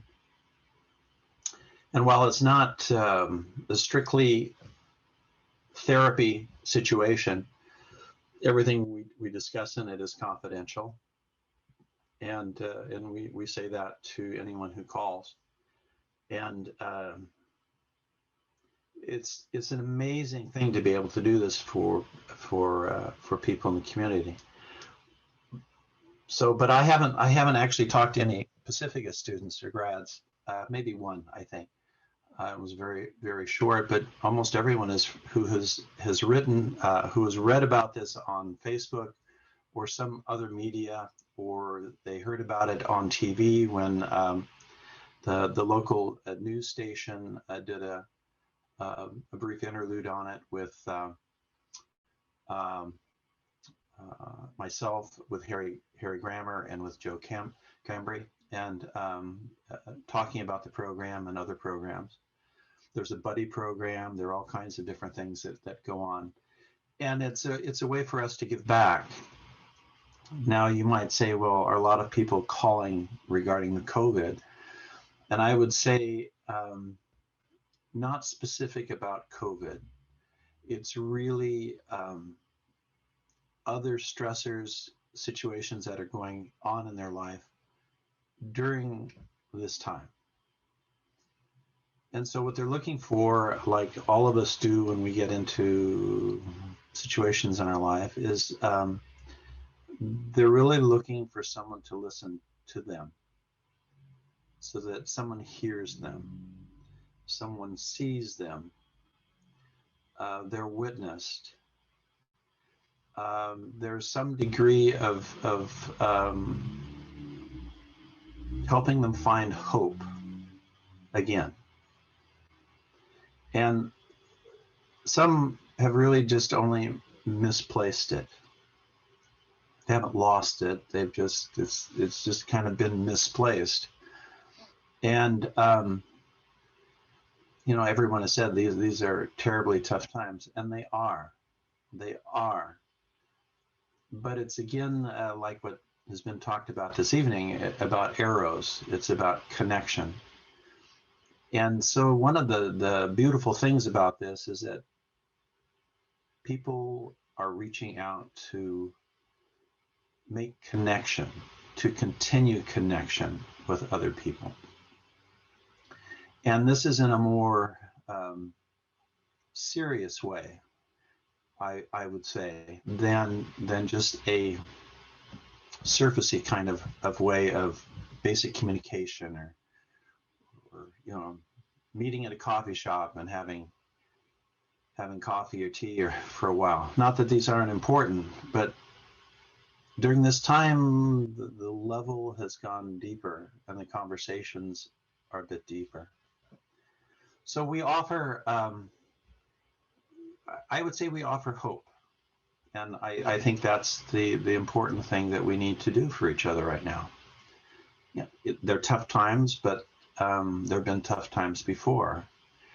There was a Spanish flu during World War II where millions of people died, where total cities were destroyed. And it's kind of in my lifetime. It was after I, the remnants of it were after I was born. But people are resilient, and we help each other be resilient. We acknowledge their suffering. And the other part I think that we teach or help people with is that, like so many things that we don't want to face, one of the most important things is that we welcome whatever is coming to us. We welcome it so that we can be in conversation and connection with it, instead of being afraid of it, having a different way of connecting with it. As a therapist, that's, it's helping them connect with, let's say, grief, with loss of a job. Well, what's next? And while we don't give, this is the path you have to take, we acknowledge the path they're on. We acknowledge the branches off into the canyons and other places that you didn't expect to go. And then we have a place for them to come back to, and then move on. I know someone else is going to be on here with me, and her name is Patricia Danaher, and she's going to talk about another part of the program that Diane has created and uses through this, which are the grief boxes. So she may come on in a moment. You might ask, well, how do you, Tom, cope with these things? Well, I stay in touch with friends. I stay in touch with other Pacifica people. I stay in touch with myself by journaling most every day, so that I don't keep it all inside me. I put it somewhere that I can honor it. I've journaled for over 45 years, and it's more of a Jungian type of journaling that was started by Dr. Ira Progoff, called Intensive Journal. I think it's important that that we continue to be for each other in whatever way we can. I think that's the thing. How do you normalize life during an abnormal time? How do you do that? It's staying connected with others. It always has been. So we offer this to anyone who wants to call. And so, we, as the other therapists, we never know who's going to be on the line, and we never know what they're going to talk about. We don't know what's going to come up in those sessions, and it's like dreams. We just don't know what's coming. But we do know something is coming. And we do know that there's some purpose in this. And we do know that we can be there for each other. And I think that's important, and certainly in my life. And so you think, well, how do you do this? And do you look forward to this, or do you, it's not that way. Jung said that you can do amazing things if it makes sense to you. And you can. It's just finding that, isn't it? Taking time with it. Many of the people this evening were talking about different tools and things that they can use. And they're all important. If it works for you, use it. If it doesn't work for you, look for something else. So find what you need, and don't be afraid to talk to someone else about it. Don't be afraid to open your heart, to discuss your woundedness, and because we've all been there. There was a phrase I read, and I felt like it felt true for me at times, and it says, so if you are too tired to speak, sit next to me, because I too am fluent in silence. And I think it's also true in a way that, so if you're just beyond words and feeling so many things that are going on, call us, because we too are fluent in this, and we'll be with you at that time. Let's see, is Patricia on the line? I hope so. Anyway, maybe she is, maybe she isn't. So let's go on with a couple of other things, I suppose. Hi, Cordis. I can't hear you. Hi, Tom. We're here back in the studio at Pacifica. Patricia's not with us. Oh, so, I'll just keep going. I'll talk about the grief boxes. And that'd be great. Before you get off, I want to thank you. I thought Ivan was doing this because I see his name up on the thing, and I've worked with Ivan for years, and I haven't met you, but thank you for being here today. You're welcome. I'm here with Paul. He's the real brains behind the operation. Yeah. So I'm going to be on a little bit later, and we're going to be thanking essential workers and people that are still involved in keeping Great. things. Yeah, we'd love to hear about the grief boxes. Okay. Go into that a little bit. I'm not as familiar with the grief boxes as Diane and Patricia are, but basically it is a it's a beautiful gathering of some things like a candle, a focusing object. I think there's a little, it's almost like a little altar. It's a little thing that you can create like a shrine in a way, or a place to take you into a deeper place within yourself. I lived in Japan for almost 3 years, quite a while back, and there's thing about the I think it's, if I remember, it's the tonoma. It's where it's in a home. There's a corner in the house where it's like a shrine, and it's where they go to center themselves, give praise, pray, ask for different things, and the grief box is a place to put those things, as well as griefs, things that we've lost, people that we've lost, animals that we've lost, relationships that we've lost, and to help make it a healing place and time for you.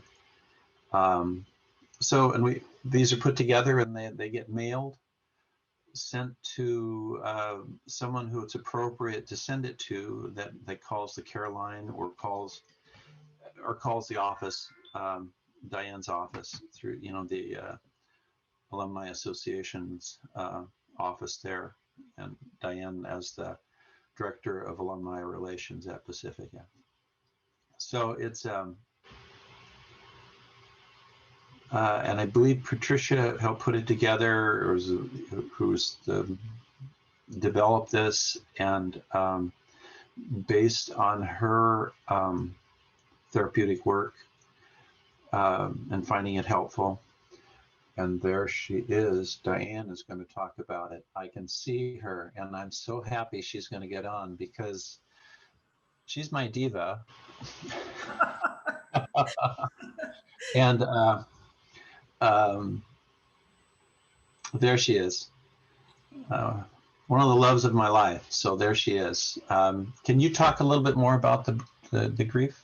Yes, good evening, Tom. Thank you so much for sharing about the Care Network and our Caroline. You know, it's so dear to my heart, especially given the times that we're living in. Patricia Danaher was supposed to share with us tonight the grief kit that she created for mothers who are grieving the loss of their children. Unfortunately, she had a last-minute emergency and could not join us. So her grief kits are available, and she does have information about them, and I won't try to tell you too much about her kit other than it's a wonderful kit. And if you want more information, please contact Alumni Relations and we'll be happy to share with you. As a part of PGIAA Cares, we also have a grief network, which helps people who are grieving, and especially given the times that we're living in, where people are dying and their families are unable to be with them. And it's just a very challenging time. And so we created also a grief box that we were sending to people who were losing members of their family. And those are available here at Alumni Relations. So there are options, and we just want everyone to know how very deeply we have been touched by the virus and the times that we're living in. And we want also for people to know that PGIAA cares. We genuinely care. We want to be there, as Tom has said, and we are here to help you. So please do not hesitate to call Alumni Relations or to call on any of the members of our board if you find yourself in that situation. And thank you again, Tom, for all the calls that you've taken and for all the times that you've manned the care line. And it's just a joy to work with you. So we're in a mutually fan club tonight because I so treasure and love you dearly. Yeah. And just wanted to pop in to share that we are here. We do want people to call us. And we do have a video that shows a bit about our care line when you're finished talking, Tom, and just signal Paul and he'll cue it up. He can do that right now. All right. Yeah, that's fine. So Paul or Cordis, could we share the video of the care line, please?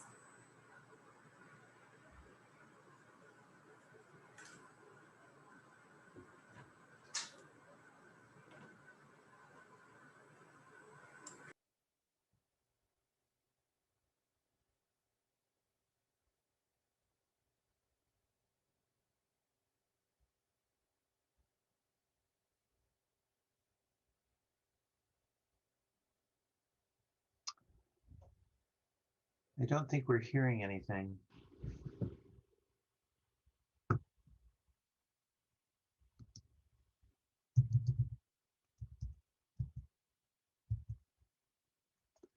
Hi. I don't think we're hearing anything on the video. But it was basically, it was a great thing that the news channel came in and interviewed Joe Cambry I'm missing the name here. Anyway, Harry Grammer and myself, and so it was great for the community. And we did receive some calls, which was gratifying that people were listening to it and doing that. I don't know what happened to the sound on it, and anyway, let's see. Diane just turned off. Let's see. I think one of the important things about we as Within Pacifica is that we do care, and we care about each other, that we care about the world, and in ways that we can be in the world in positive ways. Every day that's sometimes a challenge. Sometimes, it's helpful if it's partly in your nature to do so. The other part is that you have to find within yourself the things that you need, the energies that you need to do it. As I was listening to the previous session earlier with Christine Downing, I was thinking of the energies that go with her and just come through, and archetypal energies of playfulness, but also archetypal energies of fierceness, and there are just another realm of those, and how do you live those in the world? I don't think many of us are consider ourselves in certain realms of being heroes or being any of those things. We show up, and sometimes that's all we're being asked for, is just show up and be there for someone. And it's true, because we've had those people in our lives, people who've shown up, who've been there, who when we were struggling with school, when we were struggling with our families, with our friends, with relationships, with our values, with spirituality, with everything, they were there. Behind me and in my room, all around me, are books, and each of those books has people in them. And there are references, people who've written books and things. And I've got Jung's books over here. I have the Red Book, and I have the Black Books. I have Joseph Campbell. I have Milton Erickson. I have many of the writers through Pacifica, students, faculty, graduates. And they're all personages that we carry with us, and we channel them through ourselves, through what we've put together with what we've learned, with how we've helped people, with how we've been therapeutic. Because our basic service, and the service that the Alumni Association is, and what Diane Travis Teague and so many others personify, is what in a religious life used to be the first order, and it was called the diaconate, which is you become a deacon. And basically, it's the lowest, kind of the lowest rung of the major orders. And but the key to it is that it's service. It should be a service to someone, to others. Hey, hey Tom, we're gonna give the video another shot here. Great. I'm gonna I'm gonna try to share my screen here, and then we can check out this video. So go for it. Let's go ahead and share screen. Share sound. Share sound. Optimize for video clip. Video clip. Choose your whatever one it's on. That would be Safari. Yeah. Okay. I don't know. Yeah. And then let's see if we can check it out. This is why IT people go prematurely gray, by the way. Totally. Yeah, we're just running into some issues sharing the YouTube video. No. YouTube wants to do its own thing. I think we're running up to all kinds of to New Year's hijinks here with the technology. 2020 is doing its work on us again. Yes. Yeah. It So doesn't want to go.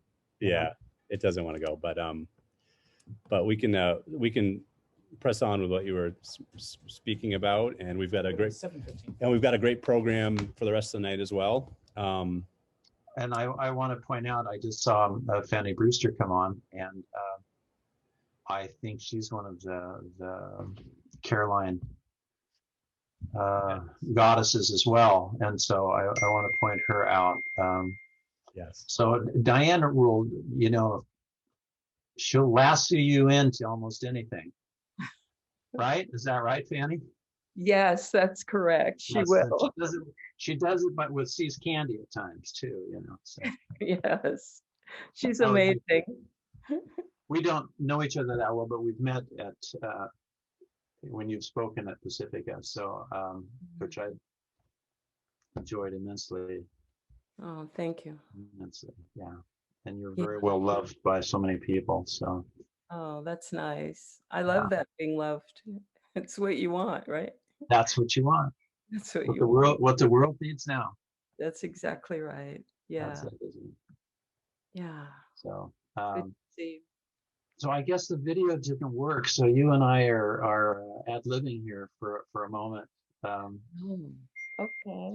So you've taken some calls on the care line, and I think I'm sure people have called you for, you know, working out how to deal with all of this. Is there one or two things that you could, I don't put you on the spot, but something that just, you know, comes to mind, especially when you're working with people this way?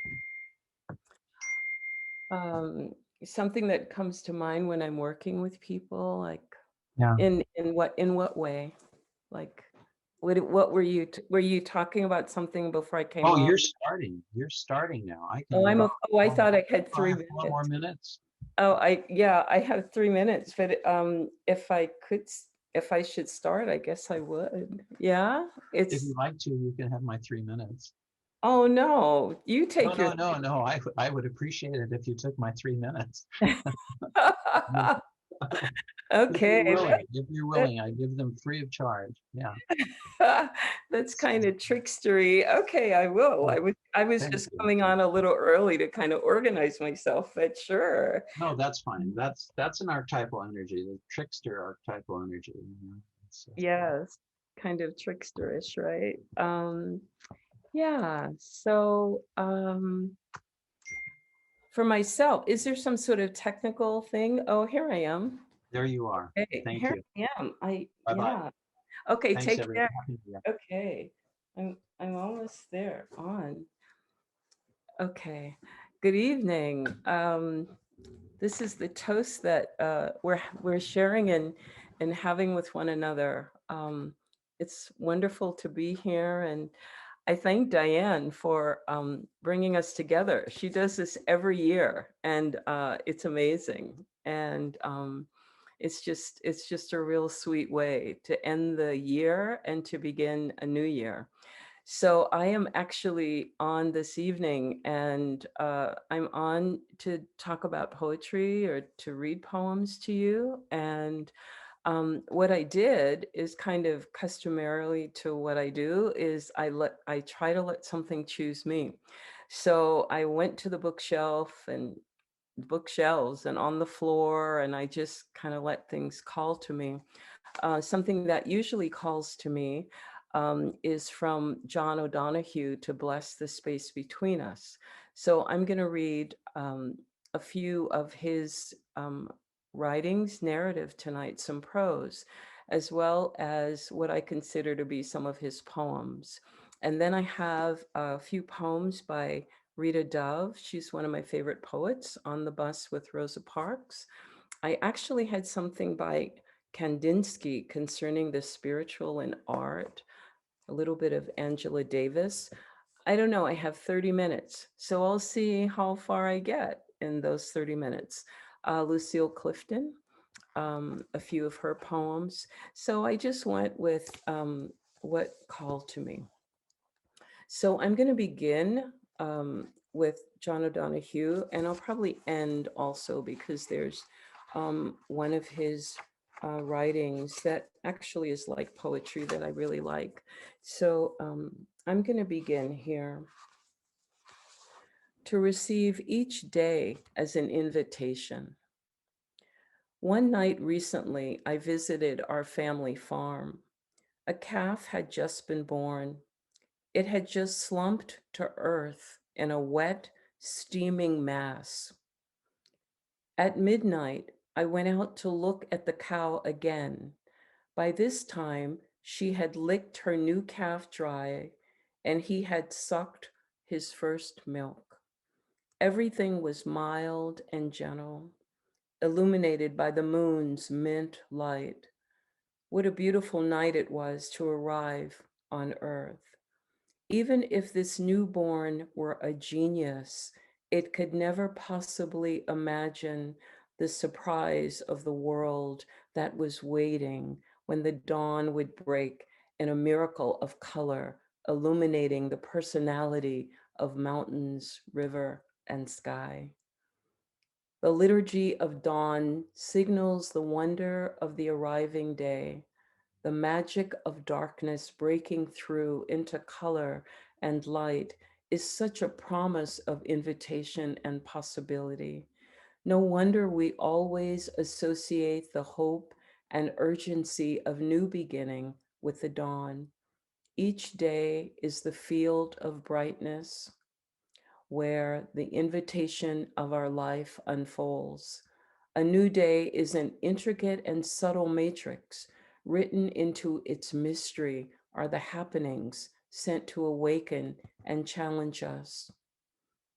No day is ever the same, and no day stands still. Each one moves through a different territory, awakening new beginnings. A day moves forward in moments, and once a moment has flickered into life, it vanishes and is replaced by the next. It is fascinating that this is where we live, within an emerging lacework that continuously unravels. Often a fleeting moment can hold a whole sequence of the future in distilled form. That unprepared second when you looked in a parent's eye and saw death already beginning to loom. Or the second you noticed a softening in someone's voice and you knew that a friendship was beginning. Or catching your partner's gaze upon you and knowing the love that surrounded you. Each day is seeded with recognitions. The writing life is a wonderful metaphor for this. The writer goes to his desk each morning to meet the empty white page. As he settles himself, he is preparing for visitation and voyage. His memory, longing, and craft set the frame for what might emerge. He has no idea what will come. Yet despite his limitations, his creative work will find its own direction to form. Each of us is an artist of our days. The greater our integrity and awareness, the more original and creative our time will become.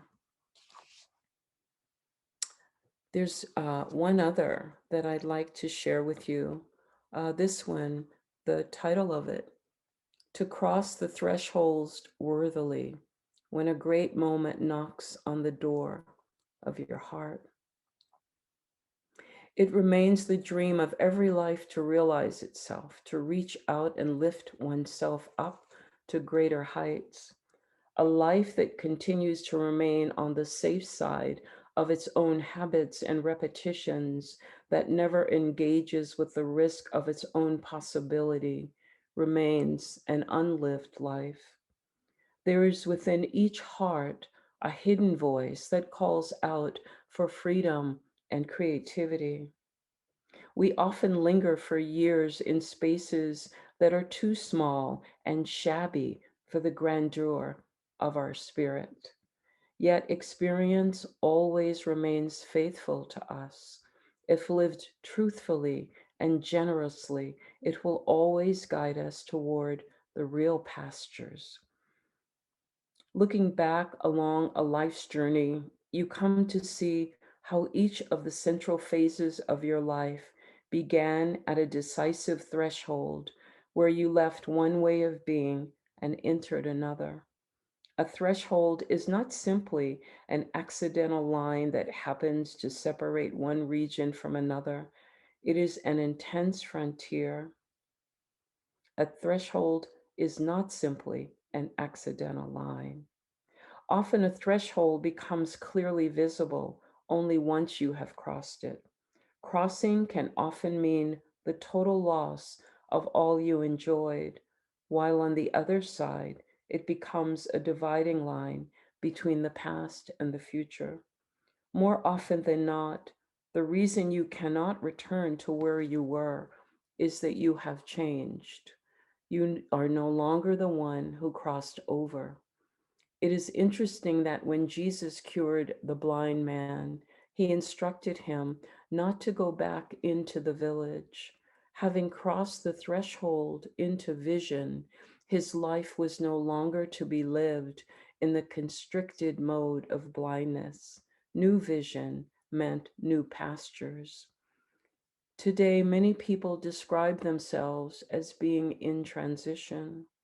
In a culture governed by speed, this is to be expected, for the exterior rate of change is relentless. This transition can refer to relationships, work, and location, or more significantly to the inner life and the way of reviewing the world. Yet the word transition seems to be pale, functional, almost inadequate and impersonal, and does not have the same intensity or psychic weight as perhaps the word threshold evokes. The word threshold was related to the word thresh, which was the separation of the grain from the husk or straw when oats were flailed. It also includes the notions of entrance, crossing, border, and beginning. To cross a threshold is to leave behind the husk and arrive at the grain. Now, I'd like to share with you sonnet from Shakespeare, William Shakespeare. Right? This is sonnet 27. Weary with toil, I haste me to my bed. The dear reposed for limbs with travel tired. But then begins a journey in my head to work my mind when body's work expired. For then my thoughts from far where I abide intend a zealous pilgrimage to thee and keep my drooping eyelids open wide, looking on darkness which the blind do see, save that my soul's imaginary sight presents thy shadow to my sightless view, which like a jewel hung in ghastly night, makes black night beauteous and her old face new. Lo, thus by day my limbs, by night my mind, for thee and for myself no quiet find. William Shakespeare. So I want to just talk a little bit. I noticed that when Diane put me on the schedule, I was doing poetry as well as commentary. So I think this is a little bit of my commentary. This has been some year, and I spoke to some friends today. We did a video, we did a Zoom together. And we talked about a little bit about what the year has been like. And it has been, I think, for myself, a year of being on a threshold and then kind of falling over it and picking myself up and falling over it again. There are these places where I really felt that that failure was such a part of the life.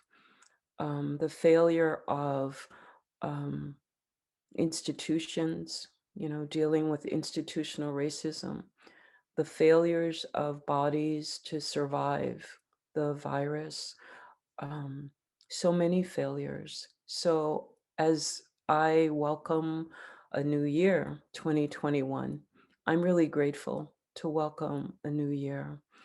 I think that there have been some success in how we are in the collective and how we are with one another. And I absolutely love that. I think that what brought us together in a large part in the collective was the failure of social justice to emerge.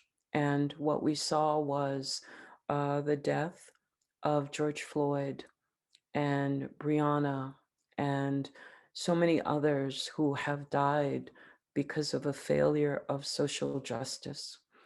So as I, in my own personal life, stumbled across thresholds this year, there was a lot of suffering to endure and a lot of pain to experience, seeing mothers cry for the death, the murder of their children, children of color, men and women of Africanist descent.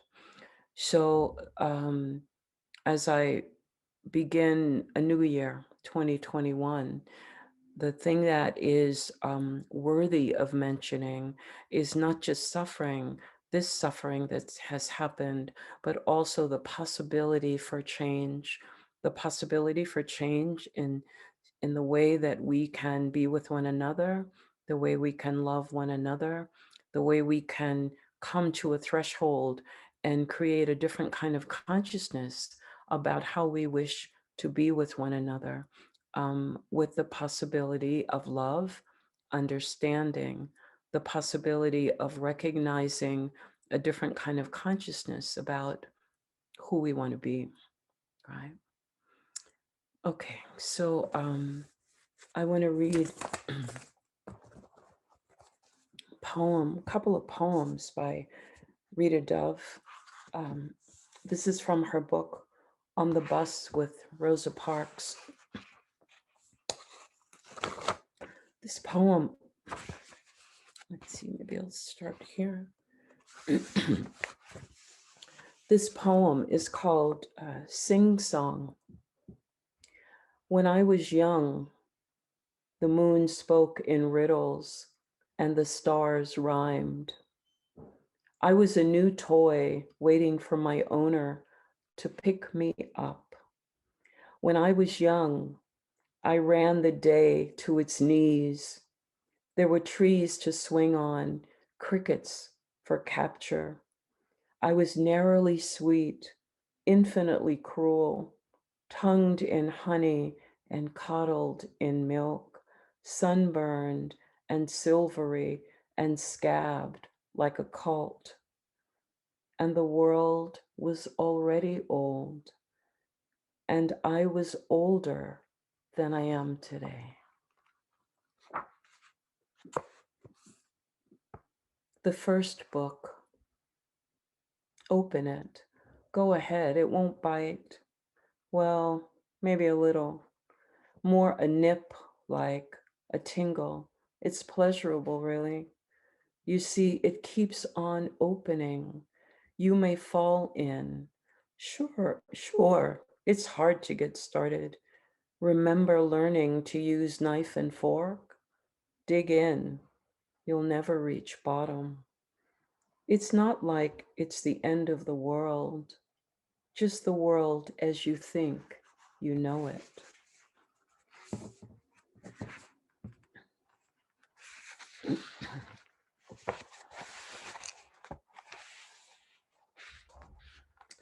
Okay, let's see, I'd like to read one more from this book.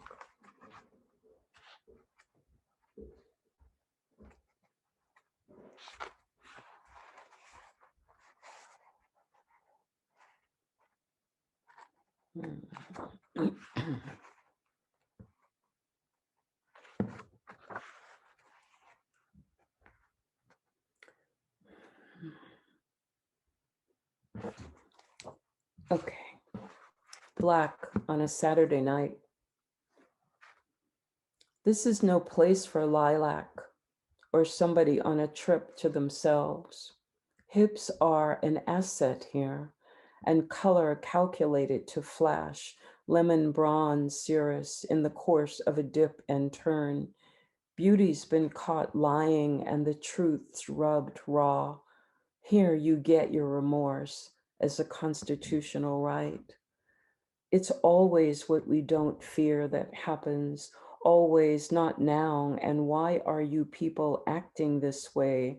Meaning we put in petunias instead of hydrangeas and reject ecru as a fashion statement.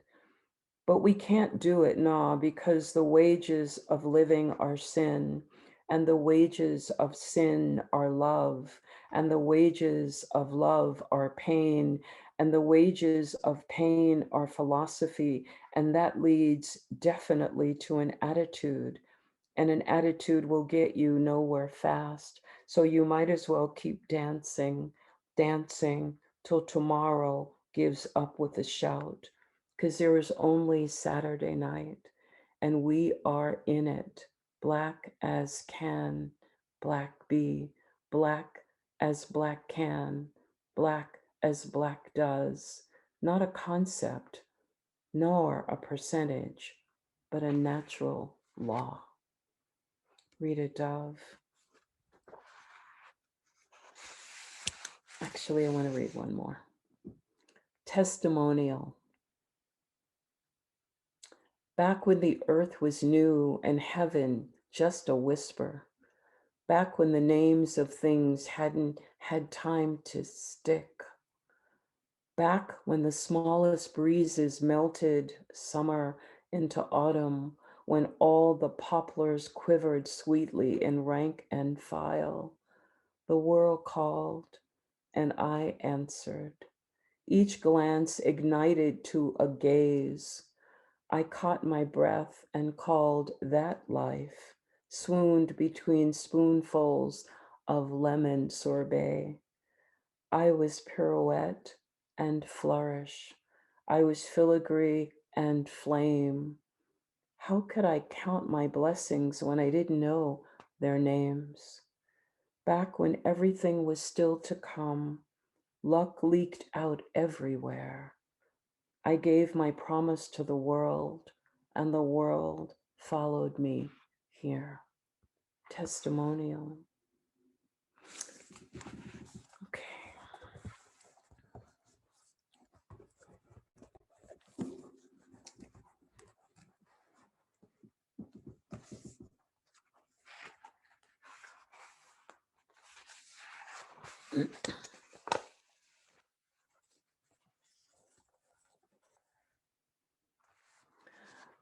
I want to read a little bit from Angela Davis's book, Freedom is a Constant Struggle, Ferguson, Palestine, and the Foundations of a Movement.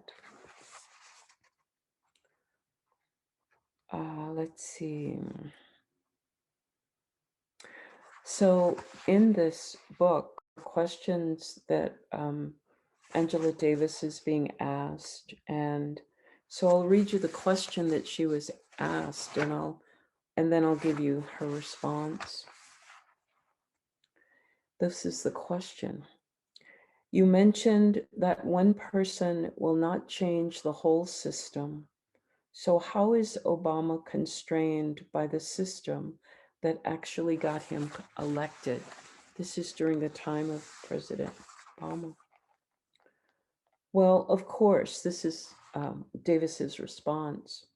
Well, of course, there is a whole apparatus that controls the presidency that is absolutely resistant to change, which isn't to excuse Obama from taking bolder steps. I think that there are steps that he could have taken had he insisted. But if one looks at the history of struggle against racism in the United States, no change has ever happened simply because the president chose to move in a more progressive direction. Every change that has happened has come as a result of mass movements from the era of slavery, the Civil War, and the involvement of Black people in the Civil War, which really determined the outcome.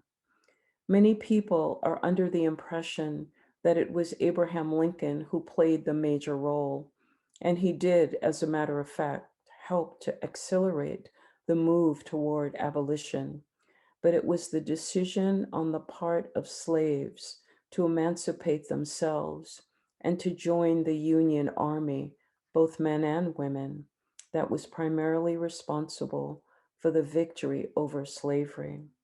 It was the slaves themselves, and of course the abolitionist movement, that led to the dismantling of slavery. When one looks at the civil rights era, it was those mass movements, anchored by women, incidentally, that pushed the government to bring about change. I don't see why things would be any different today. So we are on the threshold of change. Many of us went out and voted, and we voted for a new president. And so we are expecting to have a change, which we really need, because we have had 4 years of a time that has culminated in the, I believe, unnecessary deaths of many American citizens. And so now we are on the cusp of change. I actually didn't get to see the conjunction of Jupiter and Saturn the other evening. I saw images of it on my phone on the screen, but I didn't get to go out and stand and watch it. The clouds were blocking and wasn't able to do that, but I heard it was beautiful and magnificent. And I'm sorry I missed it. I don't know that my spirit will be around in another 800 years, maybe in another form. But I think it's such a time of great change and good change. And I think we're on that threshold, and we have different ways that we can pass and go across it. And sometimes I think that, I want to fly like in a dream, right? Like you're flying. I had a dream once, and in that dream, I had come out of an airplane and I was flying without a parachute. And it could be scary, but somehow in this dream, I wasn't afraid. And I wrote this poem, and it felt like that, like a feeling of Icarus flying, right? Before he got too close to the sun. And this experience of flying and the freedom of flying and what that could feel like. And in that dream, I was just flying, like I didn't even have wings. Somehow I was just like flying, and it felt so great. And then I felt, and I wrote about this in the poem, like, falling from heaven and bound for earth, And I think that there is this way in which, like, even going across a threshold, right? Like encountering liminal space, that liminal space of the threshold. It's like taking flight and having that excitement and that urgency about something new that's going to happen, something magnificent that's going to happen. And entering an age of Aquarius, I think could be that for us in so many different ways. So I think in my heart, as I think about how we are moving and the direction that we are moving in, like psyche is this multidimensional entity, space, amazement, right? And but now I'm feeling like the movement, like forward, right? I don't know how long that'll last, but it's kind of nice to have that forward movement. Okay, so checking the time, I have about 9 more minutes. I want to be conscientious of time because I know there are others to follow me. Lucille Clifton is one of my favorite poets, and I'd like to read one of, or maybe more than one of her poems.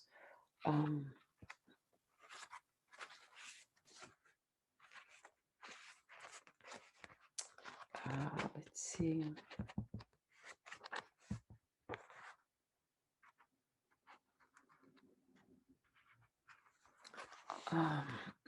Monday, sundown, 9/17/01, Rosh Hashanah. I bear witness to no thing more human than hate. I bear witness to no thing more human than love. Apples and honey. Apples and honey. What is not lost is paradise.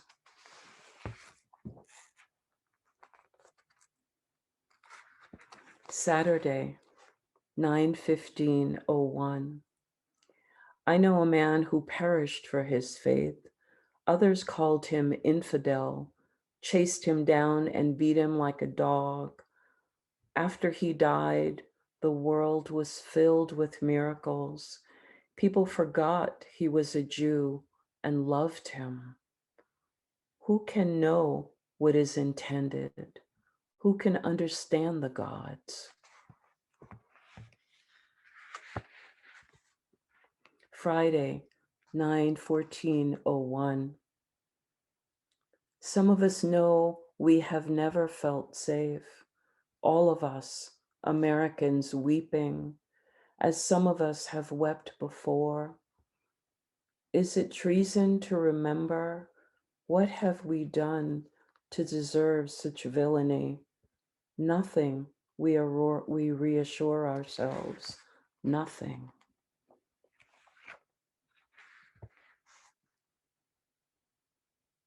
Thursday, 9/13/01. The firemen ascend like Jacob's ladder into the mouth of history. Wednesday, 9/12/01. This is not the time, I think, to note the terrorist inside who threw the brick into the mosque. This is not the time to note the ones who cursed God's other name, the ones who threatened they would fill the streets with Arab children's blood. And this is not the time, I think, to ask who is allowed to be American. America, all of us gathered under one flag, praying together safely, warmed by the single love of the many-tongued God. Tuesday, 9/11/01.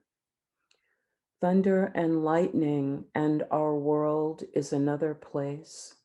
No day will ever be the same, no blood untouched. They know this storm in other wares, Israel, Ireland, Palestine, but God has blessed America, we sing. And God has blessed America to learn that no one is exempt. The world is one. All fear is one. All life, all death, all one. So those were a series of poems about, as you probably gathered, 9/11, and they're from a book called Mercy by Lucille Clifton. I'd like to go back to John O'Donohue, and let's see, I'd like to read a couple of poems here.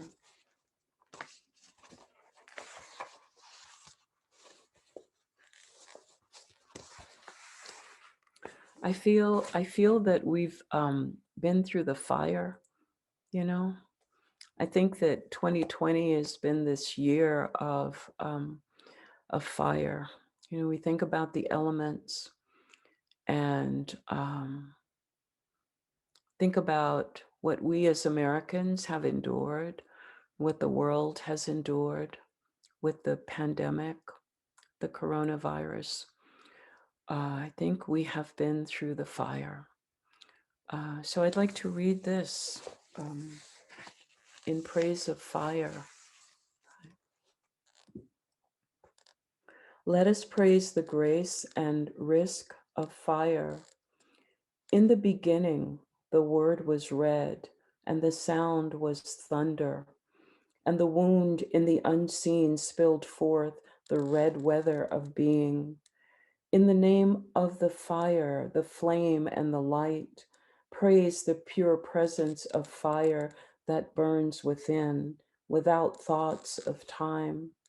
The hunger of fire has no need for the revelry of the future. It adores the eros of now, where the memory of the earth in flames that lick and drink the air is made to release its long enduring forms in a powder of ashes left for the wind to decipher.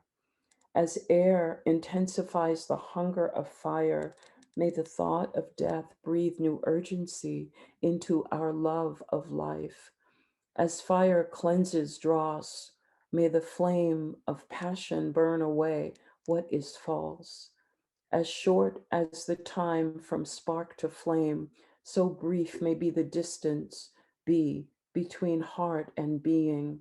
May we discover beneath our fear embers of anger to kindle justice. May courage cause our lives to flame in the name of the fire and the flame and the light. I'll share one more. A blessing for the new year. On the day when the weight deadens on your shoulders and you stumble, may the clay dance to balance you. And when your eyes freeze behind the gray window and the ghost of loss gets into you, may a flock of colors, indigo, red, green, and azure blue, come to awaken in you a meadow of delight.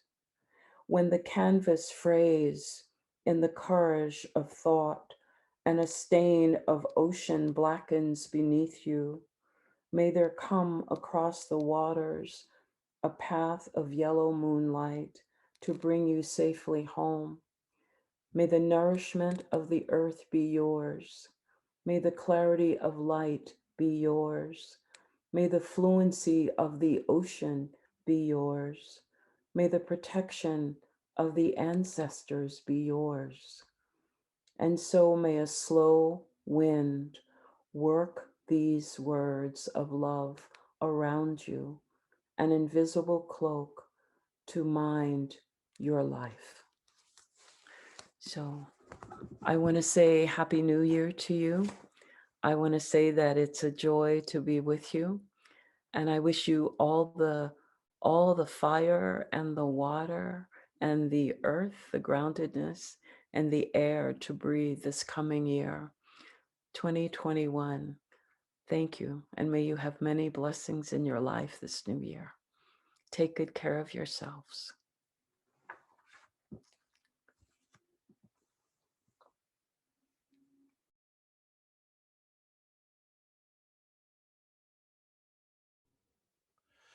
Thank you, Fanny. What beautiful and thoughtful poetry.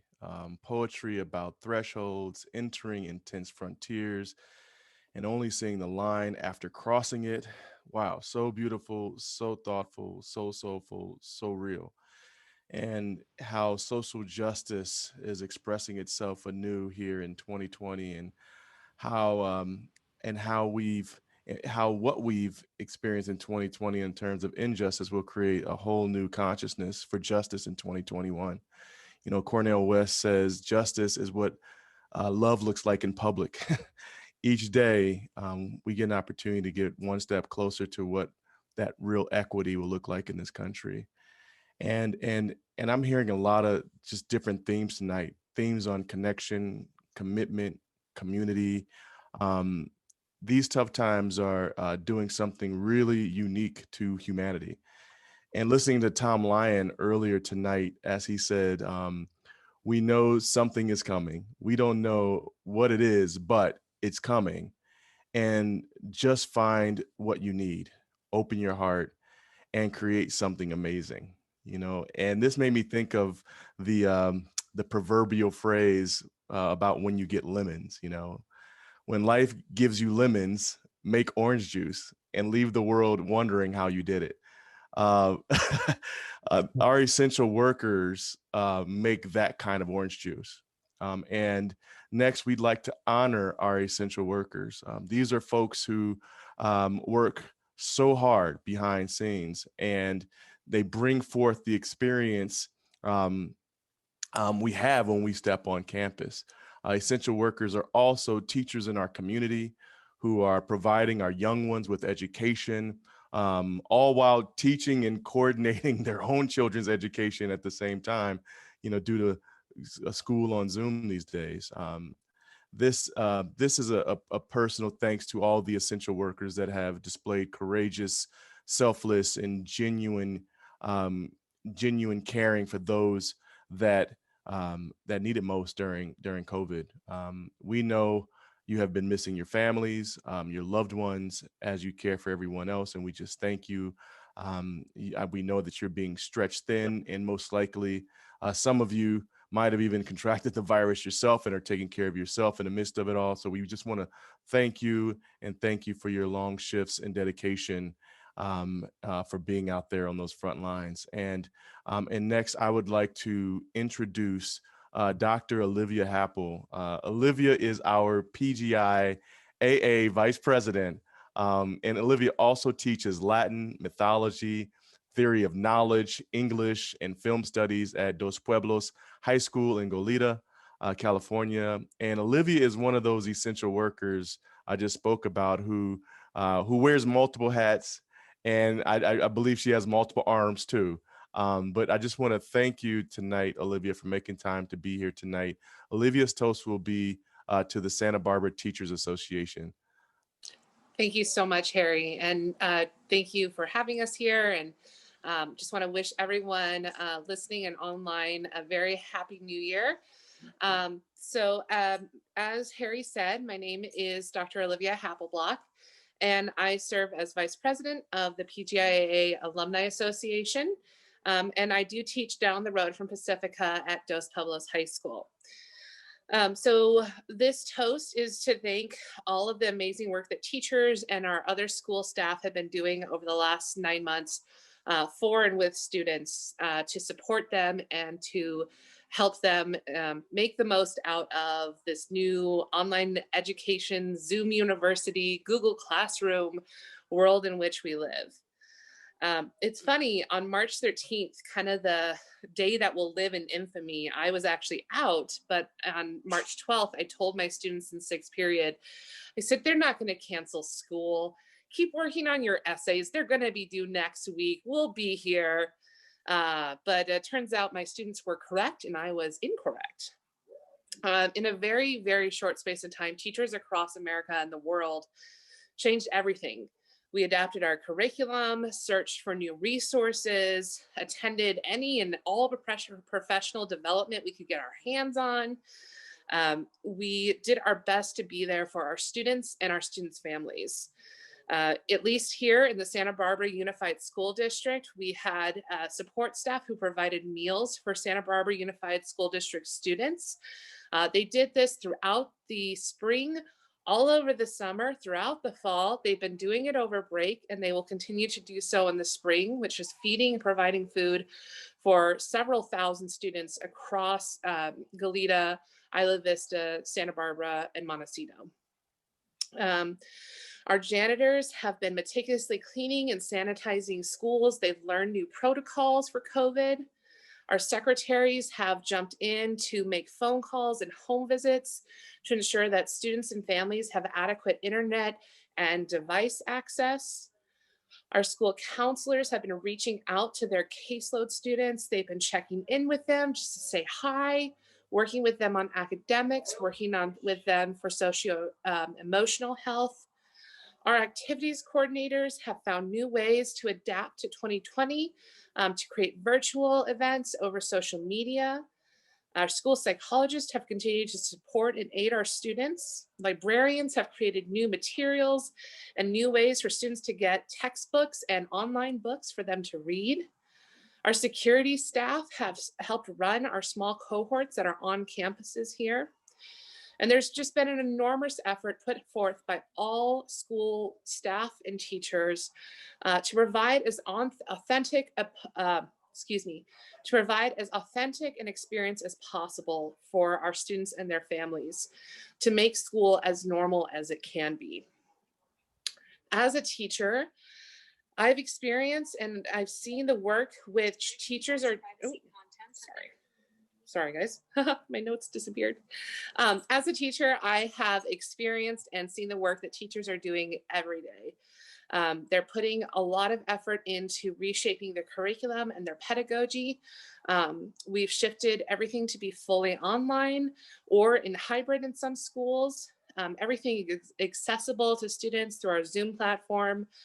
We have looked for ways to innovate our curriculum to engage students in this unfamiliar landscape, to diversify and create more inclusive curriculum for our students.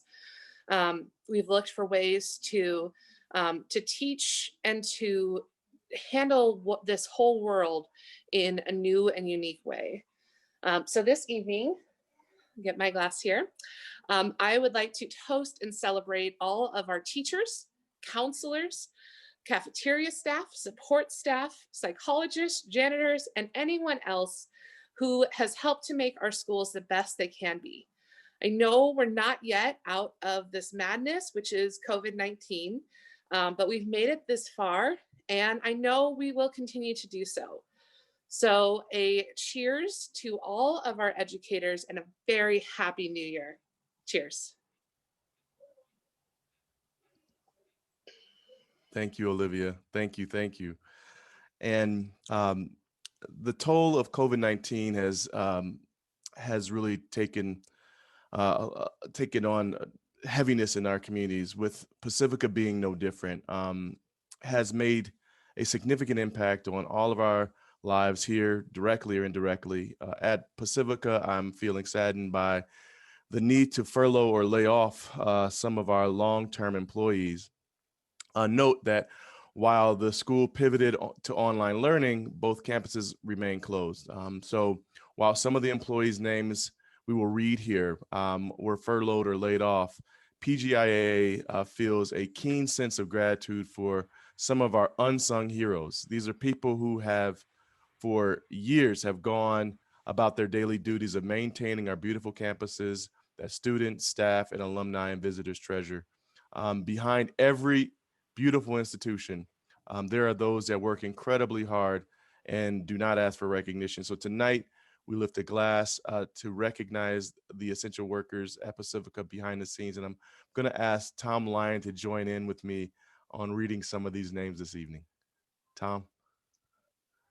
I would love to help you, except I haven't gotten a list of names. Oh, well, I had to change my camera. It turned off here and it just came back on, but it's on my laptop. So I'll watch from there and I'll move it over so I'm looking at you. But I do know there was I do know that, and I don't remember his name. I have name deficit disorder, but there was a gentleman who worked in the dining hall, and he passed away this year. I don't think it was from COVID, but I remember him, and that was a loss. And I remember us setting up all these different events, like for graduation or for different things, you know, all the things that Diane would put on. And the women who drive the golf carts, who I wanted to get behind those and take it from, you know. But anyway, they would show up and they're loading the tables and the chairs and everything. They've always been of service to us and always in the background. The staff that clean the dormitories, you know, and I think sometimes we just take it for granted, but they're also just a part of our lives. So do you have names, Harry? I didn't get that list of names, but I have their faces. I have their faces. I do. I have a list of their names. I'll read some of them off right now. So in the AV department, Tim Fritz, Santos Artiaga, Jamal Ali, Gavin Arnold. These are folks in the IT department. And housekeeping, Maricela Martinez, Arcelia Hernandez, Ermelinda Perez Centura, Ilia Cardona, Maria Marin, Amalia Zamora, Saul Zermino. These are folks in the housekeeping. Gardeners, Raul Martinez, Ron Paredes. In shuttle, driver security, Guillermo Quintana, Michael Lemus, Michael Rabchuk, Sherry Ali Williams. In maintenance, Luis Zamora, Juan Zamora, Alejandro Cisneros. In reception, Stacy Shroka, Jeanette Day, Sophia Sanz Galen, Annie Sullivan. In program administrators, Amy Nash, Lori Myers, Nina Falls, Sandra Gatewood, Evergreen Herix.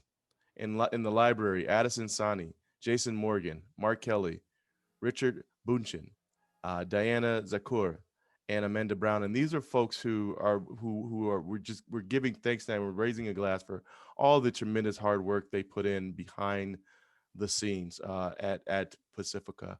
And we also want tonight to honor those who we lost this year. And I think Tom just mentioned, folks that we've lost this year as well. While there's just way too many names to mention, we really felt compelled to honor them tonight. And, I'd like to do that with a poem translated from Spanish from one of my favorite poets, the late Pablo Neruda of Chile. And I will be joined by the amazing harpist, Jeannie Martin, here tonight. Thank you so much, Jeannie, for joining us.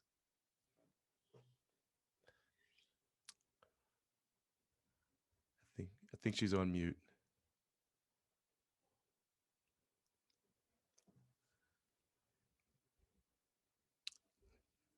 Let's see.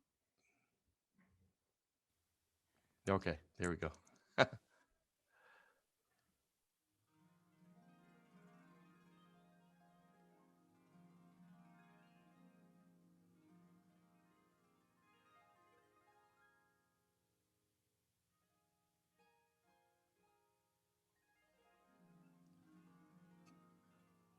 When I die, I want your hands on my eyes.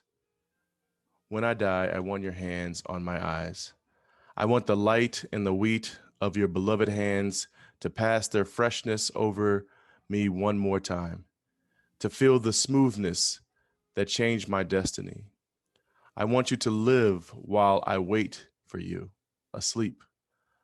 I want for your ears to go on hearing the wind, for you to smell the sea that we love together, and for you to go on walking the sand where we walked. I want for what I love to go on living. And as for you, I loved you and sang you above all things. For that, go on flowering, flowery one, so that you reach all that my love orders for you, so that my shadow passes through your hair, so that they know by this the reason for my song. And so we raise a glass tonight for those who came through this year and fought strong and hard, and knowing that they're still with us all, and their souls are everlasting, and that we will see them again. And next, we present Devin to present the Opus 2021 exhibits. Thank you for joining us today. Thank you. That was beautiful, Harry. And I've been thinking a lot of the people who I don't see on campus whenever I go up there to work. Can everyone hear me okay? We can hear you. Okay. So I thank you, and I'm glad to be here with everyone, marking some kind of occasion of change, ritualizing that to some degree as we move into a new calendar year. My name is Devin Daimler. I got my PhD in mythological studies at Pacifica, and since 2016, it's been my great fortune to work at Opus Archives and Research Center located at Pacifica, where I work as curator of exhibits and events, and serve as a kind of subject expert on myth and depth psychology among our small staff. Even though they're not here with us tonight, I wanted to recognize our director, Jennifer Maxon, and our office administrator, Andrea Robles, who have done a ton of work this year to keep Opus's wheels turning during the pandemic. I imagine everyone on this call knows what Opus is, but it's always sort of my duty to make sure. So Opus is a 501c3 nonprofit located at Pacifica, as I said, split between both campuses. And we house the collections of eminent scholars and artists in the fields of mythology and depth psychology, including James Hillman, Joseph Campbell, Marion Woodman, Maria Gimbutas, and our very own Chris Downing, who was honored earlier this evening. And I did want to say on that point, I know she's not on the call anymore, but just what an honor and what a gift it was to have Chris as a teacher in person during the Myth program, and also to feel like I continue to learn from her working in her archives. And for anyone else who would like to dive deep into that privilege, if you are beginning a dissertation or know someone who is writing a dissertation that has anything to do with myth or depth psychology, Opus offers the Christine Downing Dissertation Fellowship each year. And that is $5,000 awarded to someone to come and conduct in-depth research in the archives in Chris's collection, but also any collection at Opus. And the deadline for that fellowship is January 15th. So please pass that along to anyone who might benefit from it. In addition to protecting and preserving the collections, Opus is also dedicated to offering access to these collections to any scholar or researcher from the interested public, so that the ideas contained within the collections can be moved forward into the future and applied to the present. We have been closed for research during the pandemic, of course, but we look forward to the day that we can reopen for visitors, researchers, exhibits, tours, and so on. Including the mythological roundtable events that we hold every other month or so in normal times. So hopefully we'll be able to start those again in 2021. But so I'm here to tell you what we can offer you going into 2021. Our online database is always available. We're always available by email. But we've also been excited that before the pandemic hit, we developed a way to present our exhibits virtually. We did that for our previous exhibit, which just closed, and that's still available to view online. The exhibit was called Guiding Spirits, the Women and Witches of Opus, and you can find that on Opus's exhibit page. And we'll be offering a virtual version of our upcoming exhibit beginning January 23rd. So that is primarily what I'm here to share with you. And I'm going to need to reference my notes because I just put this together recently. But so earlier this past year, Opus received news that the centennial birth date, January 23rd, of Maria Gimbutas, the Lithuanian-American archaeologist, author, and UCLA professor, would be designated as a 2021 milestone anniversary occasion by UNESCO, the United Nations Educational, Scientific, and Cultural Organization.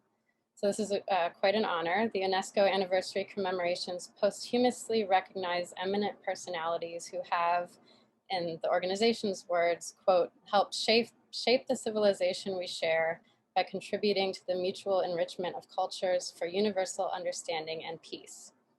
So in celebration of this honor, Opus will be presenting a year-long exhibit titled Maria Gimbutas, Archaeomythology of a Goddess. And this will feature a variety of items from her collection, illuminating the resilient and inspired life and equally distinguished and controversial work of the self-designated archaeomythologist, Maria Gimbutas, who passed away in 1994. On view will be edited typescripts, notes, photographs, excavation maps, personal memorabilia, and archaeological illustrations spanning from her early studies of Lithuanian folklore to her groundbreaking Kurgan hypothesis regarding the transformation of old European civilization, to her passionate and impactful theories on the sovereign worship of a multifaceted mother goddess in pre-patriarchal cultures, which was highly regarded by Joseph Campbell and highly influential upon women's studies and feminist thinking. So if you've not explored the archives or visited one of our more recent exhibits, I must let you know that Maria's collection really stands out visually. It's full of a wealth of imagery. She has an extensive archive of symbol research. She has hundreds of archaeological illustrations, maps, slides, artifacts. So it's a really a collection that not only has a lot of ideational inspiration in it, but a lot of visual intrigue, especially for artists perhaps. So this makes for a very engaging exhibit. I really like featuring her collection for this reason. So we look forward to opening our doors for people to come see that in 2021 whenever it's possible. But in the meanwhile, you can keep a lookout for a virtual link that Opus will send out to its email list. And so people can enjoy it from anywhere in the world. And that is really all I have to share, besides offering one more toast. On behalf of all of us at Opus, we want to wish everyone a happy and safe new year. And we look forward to sharing the knowledge of the archives with you in all of our virtual capacities and in the flesh again soon. And I want to say a very special thank you to Diane P, as always, who goes the extra mile in supporting Opus and the Pacifica community. So happy New Year, everyone. And thank you for allowing me to share this with you.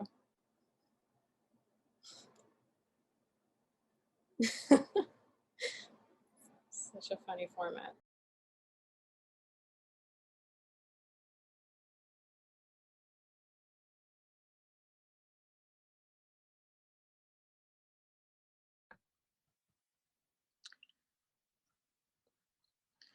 Hello, good evening, buenas noches a todos. Bienvenidos. I am honored to be the host of the next beautiful segment of this event with the amazing community from Pacifica Graduate Institute or alumni and the others who are joining us. Thank you very much. I will start by introducing Ashe and Christine Brown, who have created a business called Pura Luna Apothecary that was created with the intention of helping humans heal themselves. The shop is a heaven of self-care products, herbal remedies, along with tools for creating sacred space and healing. Ashe and Christine are prepared to reflect with us the impact of this challenging year on their business. May I welcome Ashe and Christine?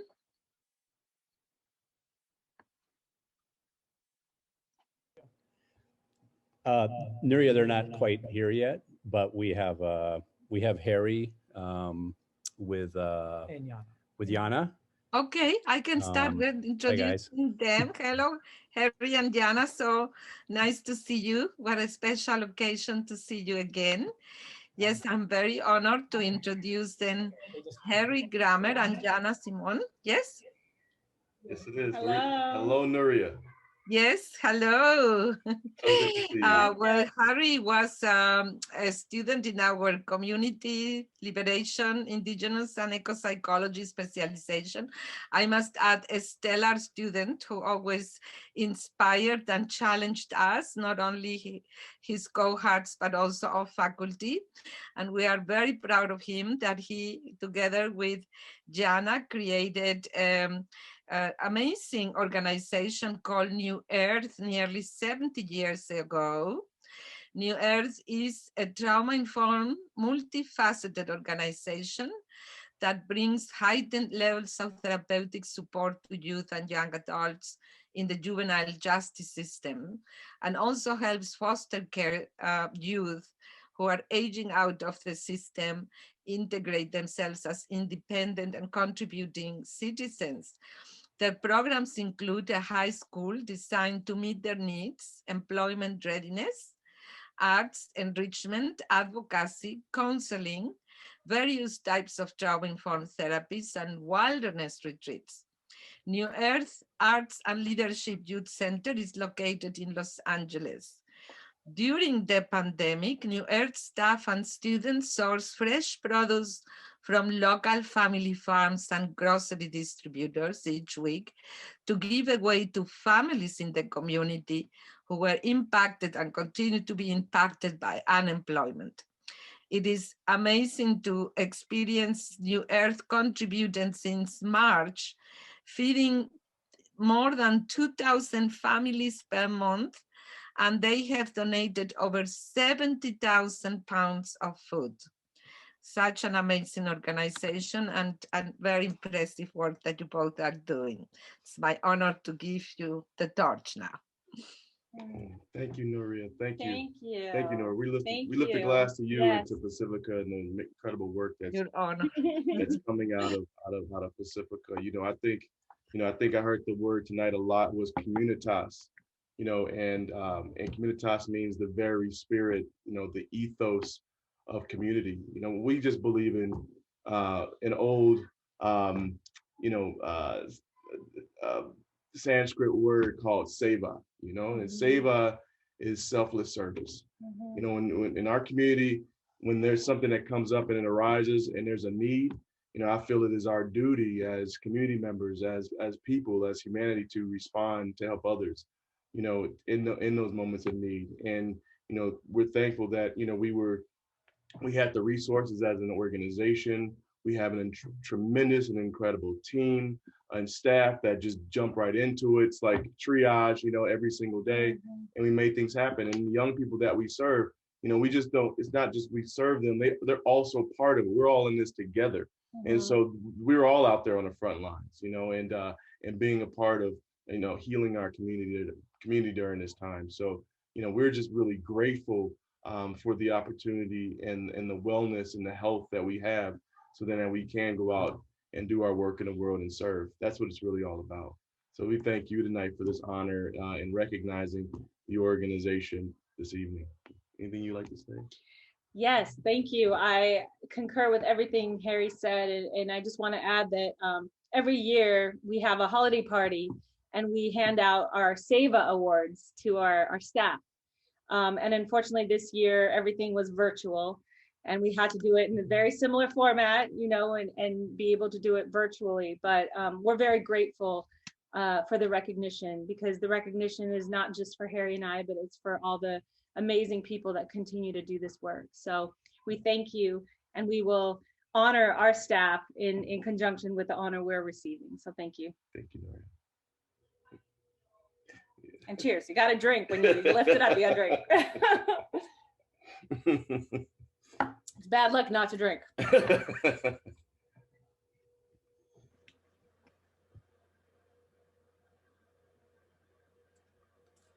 can't hear you. Good. Thank you, Harry and Jana, for all what you are doing for these kids. It's really a heaven that you created in this earth. Thank you very much. Now I got a message that Ashe and Christine Brown are here. How Ashe and Christine, I had introduced you a bit before you were here, but I'm glad to repeat so now that you are here. Ashe and Christine have created an amazing place called Pura Luna Apothecary with the intention of helping humans heal themselves. Their shop is a heaven of self-care products, herbal remedies, and tools for creating sacred space and healing. So I'm very honored to introduce now Ashi and Christine, who will tell us the challenges their organization faced during this time. Hi all, thank you so much for honoring us and seeing us, and it's an honor to be in your presence. It's Ash and Kristen, and we are the owners of Pure Luna Apothecary. We started our business about 3 years ago, and this was by far a more challenging year, but our business has faced quite a few challenges because when we first opened, it was the Thomas fire, and so that was a really detrimental time to start a business and also become new mothers. But we survived that, and there was many other tumultuous things that happened moving forward from there. So this just felt like another part of our ability to find resilience and seek support in the tools and our herbal remedies and be a example and a mirroring of what we can do as a community when we support each other, but when we also lift up our personal vibrations to really be a pillar in our communities on how to look at things differently, how to support yourself, how to utilize the tools that you've used in the past to support you during challenging times, and to be able to provide those said tools. The community, it was able to support us while we were able to support them. And that was by far the most beautiful blessing. We were able to have funding supplied to us through a GoFundMe, the community rallying, showing us how important they feel we are to be a part of this community, and for us to be able to find the strength through this challenge to continue to support. And even through the civil unrest and Black Lives Matter, we definitely saw our community rally behind Black-owned businesses and rally behind us in order to keep us afloat. So it's been a beautiful reciprocation of love, respect, honor, and also healing the things internally so we can continue to heal our world, raising our vibration internally so we can continue to raise the vibration of the world. And we just want to continue to do that. So we are blessed to be in this position to still be in business and still have opportunities to serve. And so that has been a real blessing for us. And just a second on that, thank you so much for seeing us and for seeing us as valuable members of the community. You know, we are not Santa Barbara natives. We've been here for about 16 years by way of Oakland. And so for us to be business owners, young business owners in a very affluential city like Santa Barbara, and to thrive even during a pandemic and where we can all kind of rally together and show support for one another, it's really big for us. And it's a big accomplishment. And to be, honored up here with everybody else is really, really incredible. We see some amazing new faces, some familiar faces that we absolutely love. And so it's truly an honor to see us all up here, doing it and looking forward to the next year. So thank you so much. And we raise a glass too. Yes, cheers. Thank you very much, Ash and Christine. It's a beautiful work that you are doing in Santa Barbara. Very appreciated. Thank you. Now, next, I'm honored to introduce James Joyce, who has started a movement I believe will be called Coffee with the Black Guy, which is an innovative social impact movement that seeks to merge the tactile and digital worlds to bring greater understanding, compassion, empathy, and love in our shared global community. Precisely now, with all the racial tumult going on in the nation and the world, this movement started with one Black man extending his services to hold Coffee with the Black Guy sessions, a time to share stories, have open conversations, impact perspectives, or just listen and learn from each other about the world. It is my honor now to pass the word to George. Thank you very much for being here with us, James. Thank you. Well, thank you, and appreciate Pacifica Graduate Institute, and tip of the hat to all the other honorees. I see a great group of folks here that I'm sharing this screen with tonight, and so I know I'm in good company. You always know you're in good company when Jeff Green's in the house. So definitely a shout out, appreciate you. But also just wanted to share kind of what the impetus of Coffee with the Black Guy was 4 years ago when I started it. not going the natural path into business, coming from the political field, recognizing a need for folks to have real, genuine conversations about the important issues that were happening in our communities and in our country. And so when we started having these conversations 4 years ago, it was a natural growth. And then as we moved into this year with COVID, it was a little bit of, I was a little bit reticent to move into the digital space and do virtual conversations because the whole idea was to kind of bridge that interpersonal divide and get folks in the same room and having conversations.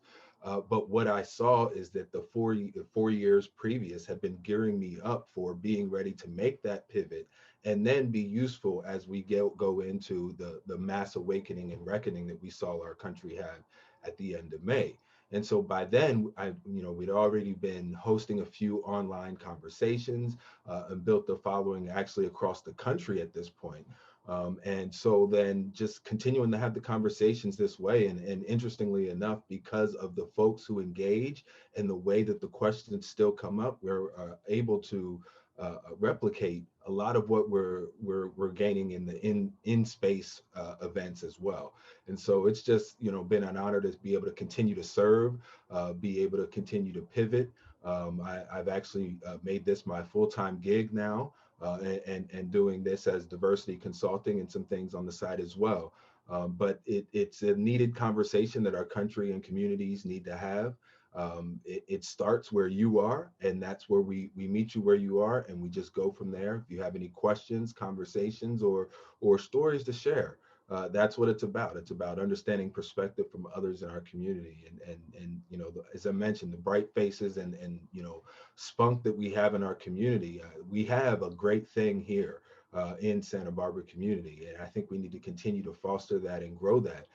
Because as you've seen and as you've highlighted, we've got some good business, some good work going on, and I'm just pleased to be among the honorees. So thank you so much, and a blessed new year. And I won't miss the opportunity to say cheers and lift the glass either. So thank you so much. Cheers. Thank you very much, James. What a beautiful movement, really. It sounds so exciting to have coffee with you. That's such a transformative moment, I'm sure. Thank you. And I would like now to invite Geoff. Geoff, I think you are going to share something with us. So I'm on the honor to pass the torch to you now. Thank you. Thanks so much. I just got my unmute signal, so I knew that was my cue. And it's hard to unmute me sometimes, so I have to say it's. So I was invited specifically to say a few true things about Mr. Joyce, so I'm going to do that. I notice he's muted, so he can't respond. So we'll see how this goes.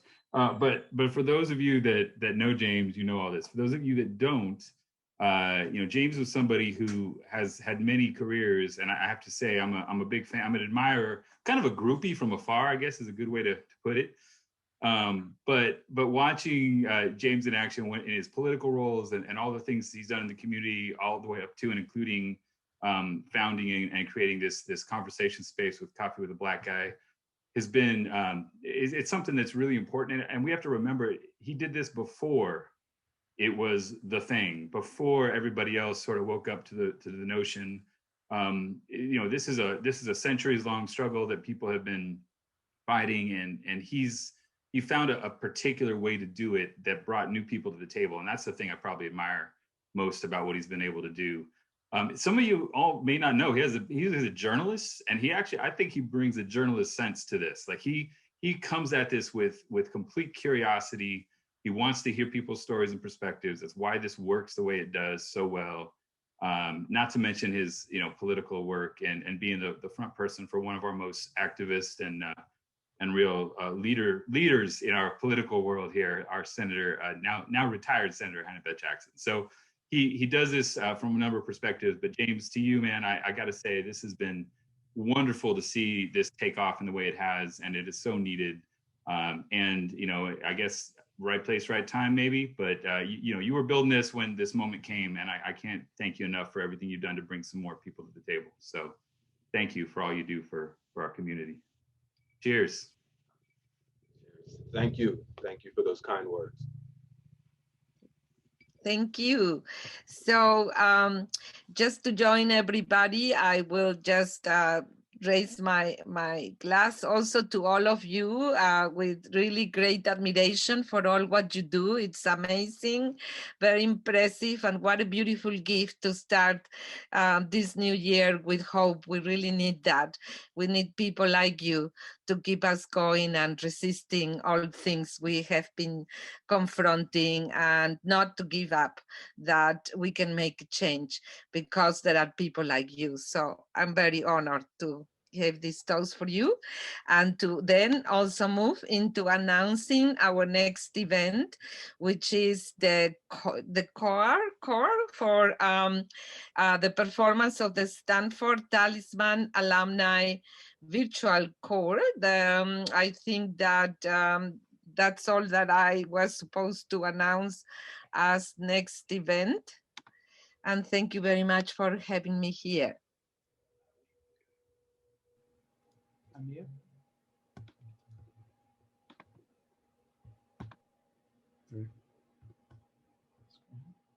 Okay, nice.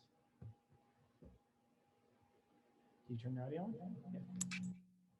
To both lift their voice and sing as a poem, which was set to music by his brother John Roseman Johnson in 1899. The song is now known as the Black National Anthem in America. It is a protest, a hymn, and a prayer of profound significance for our people. We lift every voice and sing to express ourselves. We lift every voice to show that we have strength in numbers and we will not be silent. We lift every voice and sing to be lifted, liberated, and free. Freedom, the power to determine action without restraint. Freedom, the absence of or release from ties, obligations, or restrictions. Freedom, the ease or facility of movement or action. Freedom, frankness or boldness in manner or speech. Freedom, a political right. Until we are all free, none of us is free. Black lives matter. Black lives matter. Black lives matter. This is a 7-minute video. I scrolled up, but I think like it's just going to show the thing. Watch, see. So we got about 7 minutes left.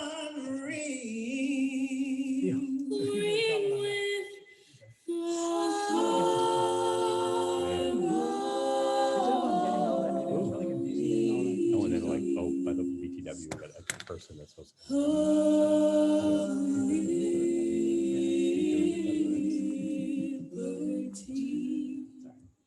Let all rejoice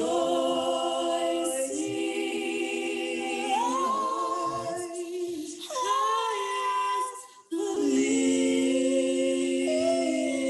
listening skies. Chorus.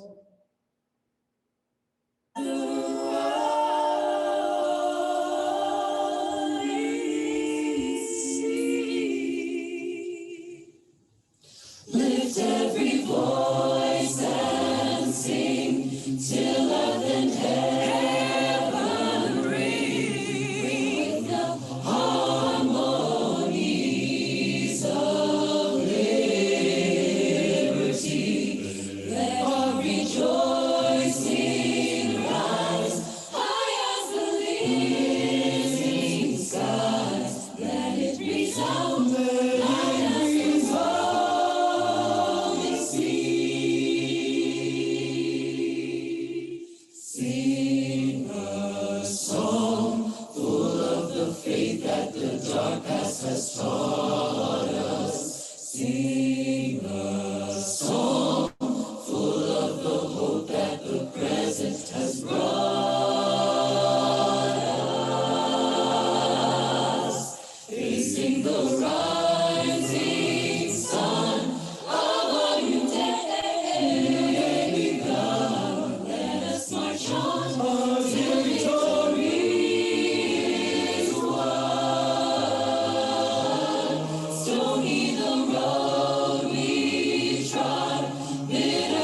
casting around, 'cause in the days when hope unborn had died, yet with a steady beat, have not our weary feet come to the place from which our fathers sighed. We have come over a way that with tears has been watered. We have come treading our path through the blood of the slaughter. Out from the gloomy past, till now we stand at last, where the white people of our story stands. God of our weary ears, God of our silent tears, thou who hast brought us thus far on the way, thou who hast by thy might led us into the light, keep us forever in the path we pray.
Good evening. It is my pleasure to be with you, and an equal pleasure to talk about Hospice of Santa Barbara, where I am a board member. As most of you know, the work of hospice is near and dear to the hearts of many. They are here for us at the times when we can't be here for ourselves.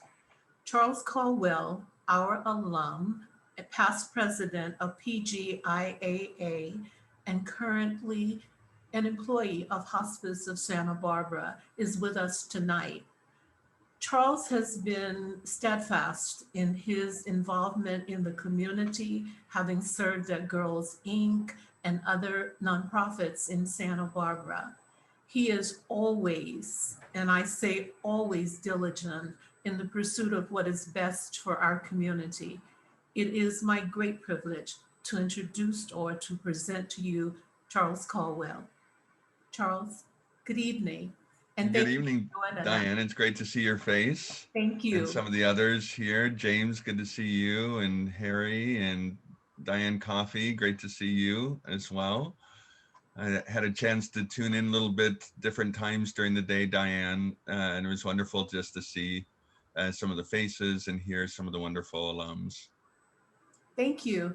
It was so wonderful to know that you were with us, and we've had a full day and it continues into the evening. Today indeed is a toast heard around the world. And before I turn the mic over to you and ask you to share a little bit about the work of Hospice of Santa Barbara, I would like to raise my glass to you tonight, Charles. Thank you so much for all that you and Hospice do for our Santa Barbara community. Absolutely. Thank you so much. And I speak on behalf of everybody to say, here's to you, Diane Travis Teague. Just a wonderful tour de force of a human being who just makes so many lives that much richer. And you just consistently and constantly keep up the good fight on multiple levels. And just so you know, it doesn't go unnoticed from many of us out here, the incredible contribution you make to our community, but to each one of us individually. Your care and dedication is truly inspiring. Absolutely. Yeah. So I'll drink to that. As Diane said, my name is Charles Caldwell, and I work at Hospice of Santa Barbara, and I've worked at a variety of different local nonprofits for many time, and I had the privilege and pleasure of serving as the president of the Alumni Association, and helped Diane and Tom Lyons and a few others get it off the ground way back when, as to grow into the wonderful organization that it is today. I was a myth student, so always pleased for the myth students out there, and the crazy rebels seeking the hidden paths of knowledge, if you will. Talking a little bit about Hospice of Santa Barbara. We're actually fortunate in Santa Barbara to have the organization. We've been around about 45 years, and that makes us actually the second oldest hospice organization in the nation. Yeah, we got started pretty early on with this different idea of what end of life might mean, that it wasn't just a medical event, but it's actually a journey that not just the individual, but the family and the friends and the neighborhood and the community goes on this journey to the next stage, if you will, but one that has tremendous impact for all the people surrounding that individual. And so it was a concept that it wasn't just medical care that somebody needed, but it was help emotionally, it was help spiritually, it was help trying to understand all the ins and outs of that passage that are so incredibly difficult for people. And so since the beginning, both with working with people who are grieving the loss of somebody and working with those who have life-threatening illness or terminal illness, the journey that they go on and struggle through financial issues and insurance issues And so it was a concept of how can we help those families through that whole passage together, and how can we all learn lessons from that as we go forward. But I'm going to share a little bit about a couple of the programs we do. But first, I really, since we've been honoring heroes, I really wanted to just talk just briefly about the staff at Hospice Santa Barbara. We have about 40 individuals who work there, and we have about 115 volunteers. Some of the volunteers who have sat at people's bedsides who are dying have been there volunteering for over 35 years. It's unbelievable. And when I would ask them, how can you possibly do this? That is so incredibly challenging and difficult. They would look with the same kind of gleam in their eye and they'd say, oh, no, we receive such a gift back to us. That's so much more than we give. And of course, as we all know in our culture, we've kind of set death into a dark corner. But there's still many places that don't treat it like that, who still treat it as part of this journey that we're on. And the staff at Hospice of Santa Barbara are incredible heroes who work with individuals and families who've lost somebody or who are about to lose somebody, and they just walk with them every step of the way through that journey. And that is simply worthy of awe and respect. And all those hospice workers around the country who do the same type of work is truly something that takes my breath away. And the incredible part is we'll sit around in a circle and we'll go around and share, and we'll ask these people and say, what is it that's moving you in the work? And they'll tell a story about somebody that they're working with. And after all this time and this many people, they're still moved to tears. Their hearts are open. And as they walk through and alongside these people, and those are heroes. The people, as many of the different ones been mentioned this evening and today, but those people do truly heroes work. And those volunteers, as I said, who sit beside people and sit and hold the hands of family members and do incredible things for them, are again people who don't have to do this. They just want to give back to their community and to their families that are struggling through all this. Yeah, so I just wanted to hold them up to the light for a moment, because they're the true heroes of this journey. So just sharing a little bit, for many of you have been touched by grief in your life. Almost all of us have, or we certainly will.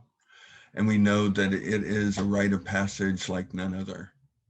It's one that is on the par of adolescence, or the middle-age journey, or the passage at the end of life. But grief itself can be a time of incredible transformation. But as you might know, when it first hits you, it is a time of utter devastation that can create incredible upheaval in your life, especially in a society that wants to move quickly past it. You can feel it for a week. You might be able to feel it for 2 weeks, but then people want to move on. But the grief journey doesn't end at that point in time. It's just at its very beginning, and it doesn't work through an orderly fashion. It comes in fits and starts over weeks and months and years, and it can be incredibly devastating. And I actually, hopefully they have just a short video. I wanted to just, Diane or Paul, if you're able to pull up just a short little 2-minute video, I hope you'll stay with me, that there's a gentleman, Luis, who had lost his son, and he's just telling a little bit about his story and a little bit about hospice. Is that possible to just bring up that one video, Diane or Paul? Yeah. So while they're getting that ready, yeah, you'll see this gentleman, a local man who had lost his high school son, and just the humanity in him is just incredible, because that's the other piece of the story, that the heroes are all of us who've gone through that journey, walking, learning, growing, and trying to come out into the light on the other side of that journey.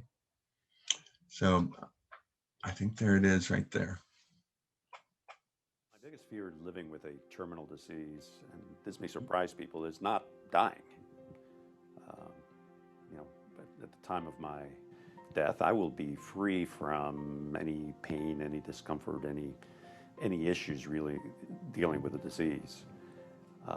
The process between now and then can be a little daunting. Being able to sit down and talk about those fears of what you thought your life was going to be, facing losing someone that you thought you were going to grow old with. And it becomes very clear to you that your old age is not going to be what you expect it to be, and it may potentially be alone. You need to have people to listen to you. And for me, that was really very helpful.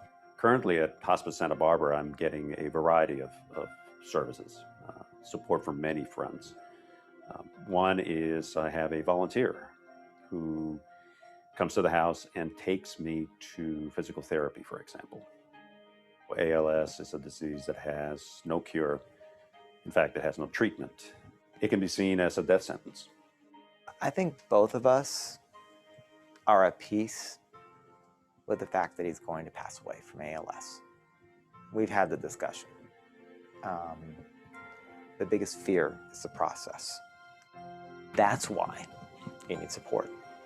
That's why you need something like hospice. Because you can talk to someone about that, and we can get some people down here to help us. An interesting thing about Hospice Santa Barbara is that it is absolutely free of charge. All the services are free to their clients. So the relationship between the caregivers, the volunteers, and the clients is different. The volunteer that takes me to physical therapy frees up time for Ben to take care of business. He's become the main breadwinner, only breadwinner in the household. So the fact that he doesn't have to worry about taking me places, or he is comfortable in knowing that I have somebody to talk to about issues and it's not just on his shoulder. Knowing that they're here is an incredible relief. In fact, this place is about life. It may not be the life you thought or the length of life you expected, but the fact of the matter is you're alive now. And this is the kind of place you go to make it count.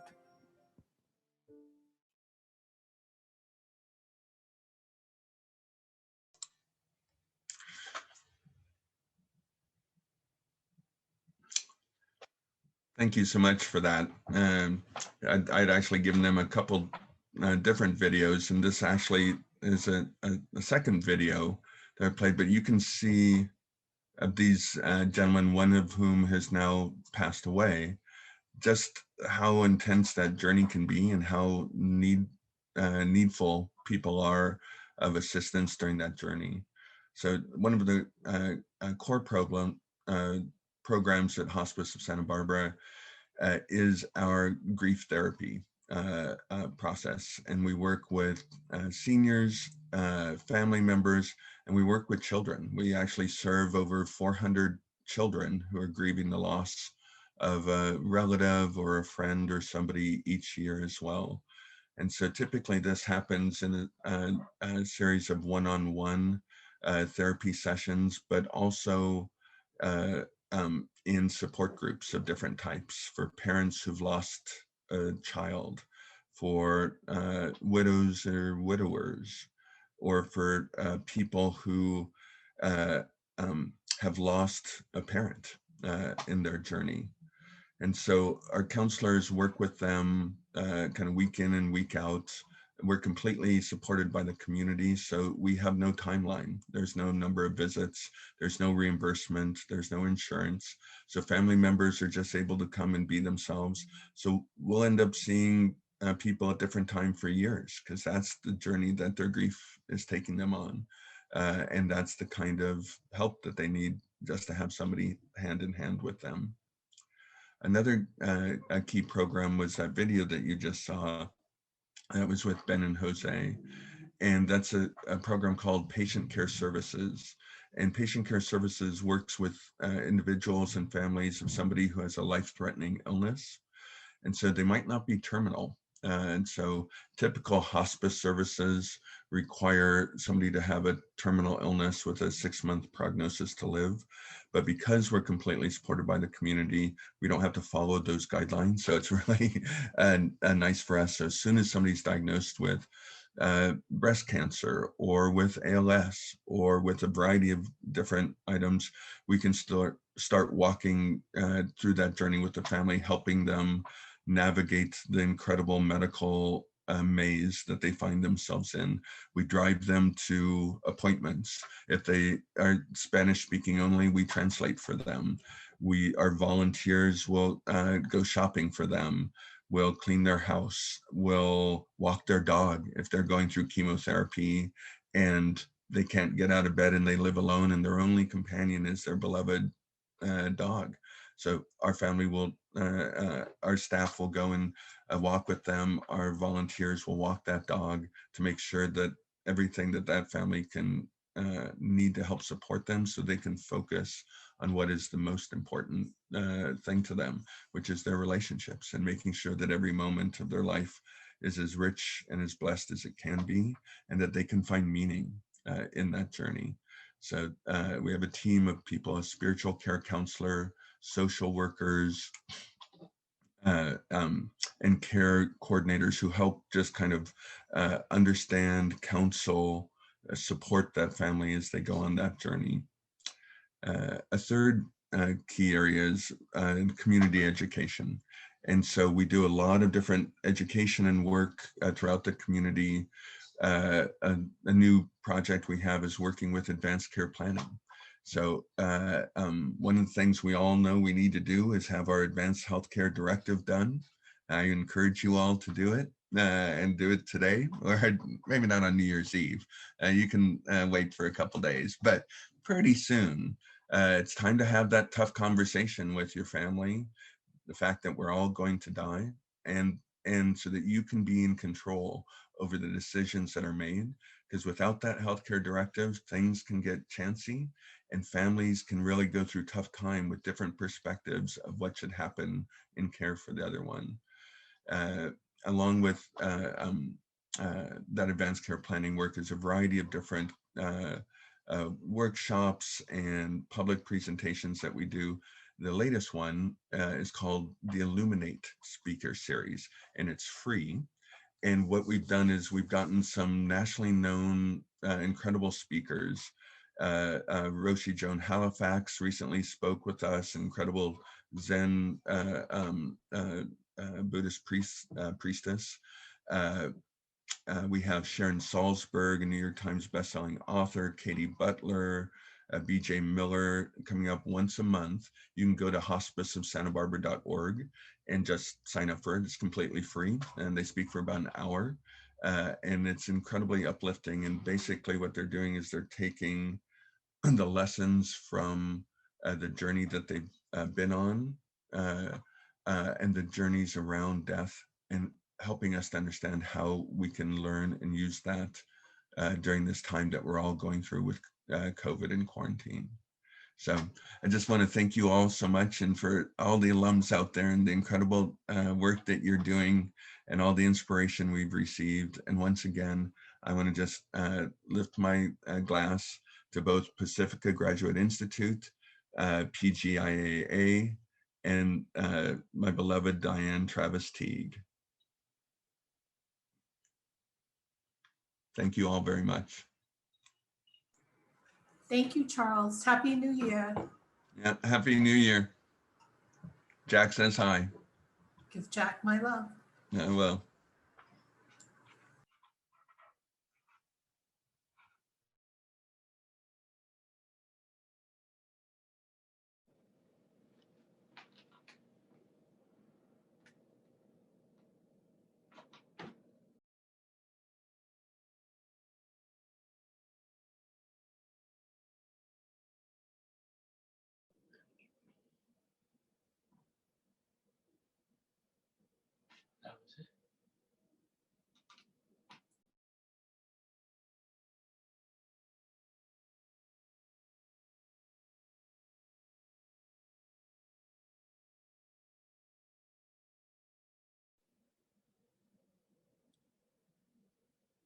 I believe Diane Coffey's going to do the toast first.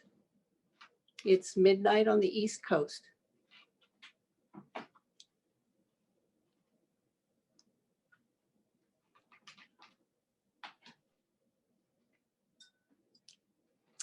Hello, Kiara. Hello, Pacifica. Hello, California. This is Philadelphia, Pennsylvania. The fireworks are going off. It's midnight here. We have crossed the threshold. But let's all take a breath together. Let's breathe in some real positive energy. Get ready to send that out over and around the world. This has been a tough year, but we're stepping over that threshold now. So to 2021 Rising, I hold up my glass. And dear Kiara, I thank you so much for being here tonight. So I hand this over to you to take us and our dancing feet. It's a little bit of a different beat than what we just heard, but this is Dianessa's time, guys. We're gonna rock and roll. Cheers. Cheers. Happy New Year on the East Coast. Mm-hmm. Yeah, I've actually used the hospice services here, so thanks for that. Definitely. And you know, it's a different vibe, but it's not. We're trying to let some things go, right? That's part of the New Year's, is you dance things out, as if you're using dance as your medicine, and you dance things in. So it is definitely a part of the cycle. And aside from Diane, has anyone here else experienced 5 rhythms? No. So what I'd love to do is just create a warm-up. This is a movement meditation practice. And so what you got to do is you got to stand up. You can always sit down if you really need to and dance from your chair. I've been injured and danced from the floor. So, you know, you can make it smaller if you need to. But if you're feeling experimental and brave, you're going to stand up and get on your feet. The 5 rhythms is an energy practice, an understanding of energy and how it moves, and embodying that. So we can know everything, but until it's in the body, it really doesn't come into practice.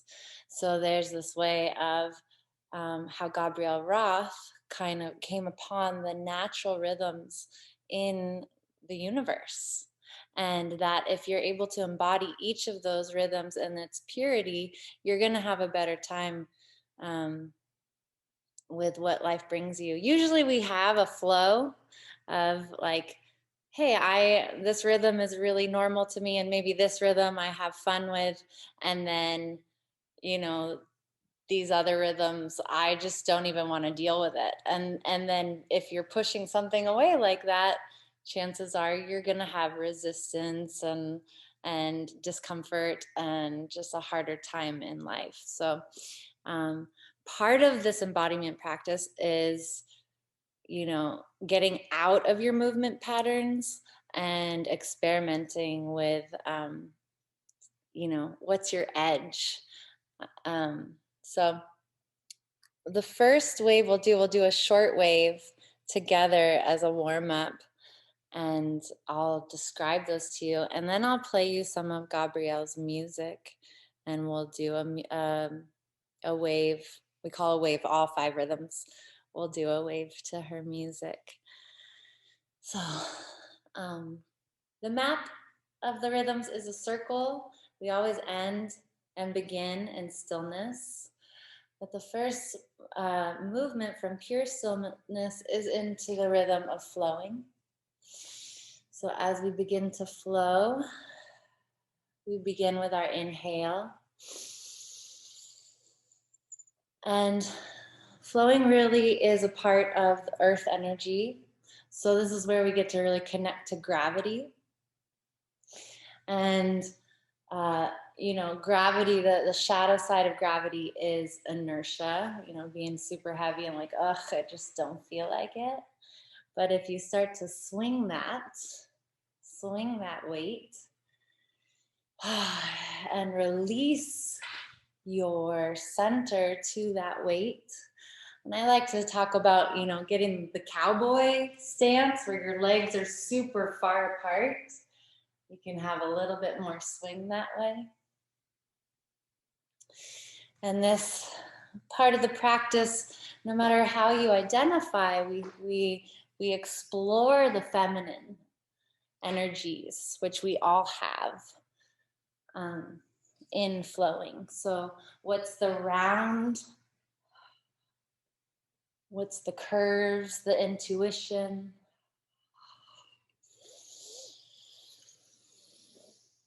Deepening your inhale, being the receiving.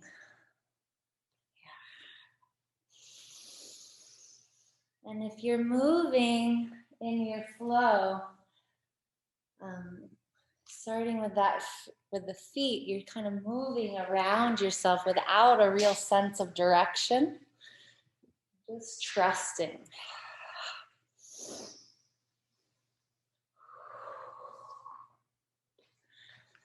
And yeah, thank you to those of you that I can see. It's easier to direct when I know how you're moving. And I understand if you don't feel like being seen right now. But let's say we're going at about the speed of a 2 or a 3. Let's take our flow up to a 4 or a 5.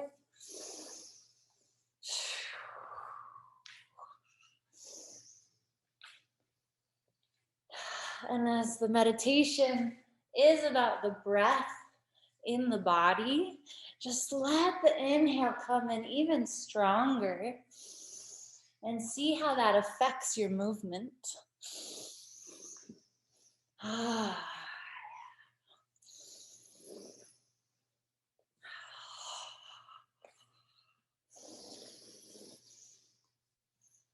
Surrendering the different parts of your body to the feet.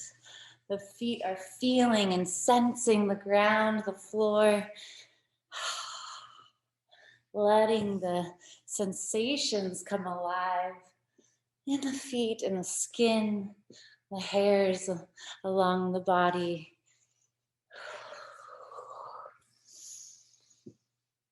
And let's say we're at a 5, let's move up to a 6 or 7.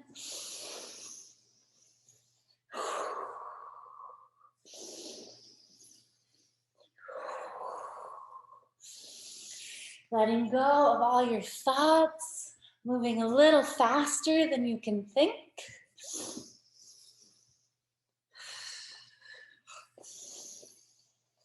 And then the second rhythm of 5 rhythms is staccato. You gather enough energy, it starts to be full, it starts to want to be let out. And you start to focus on that exhale a little bit more.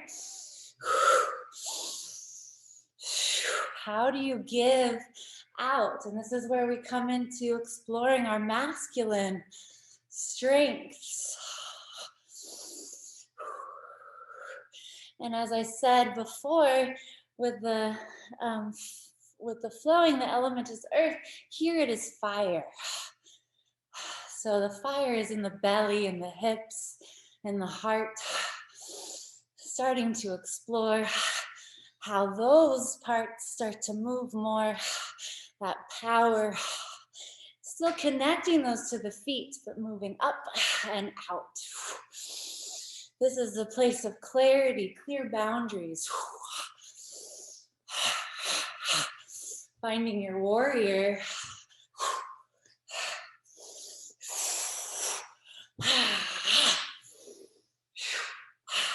Making noise, releasing tension. So that shadow side is holding it in, suppressing it, containing it. And what's it like to do that? You know, let yourself feel that, like, oh, it's always in my neck and shoulders. almost always, you know, and what's that dance like, to not let it move through and get to know yourself in that way a little bit more, get edgy with that. And then what's it like to collect it and then start to move that.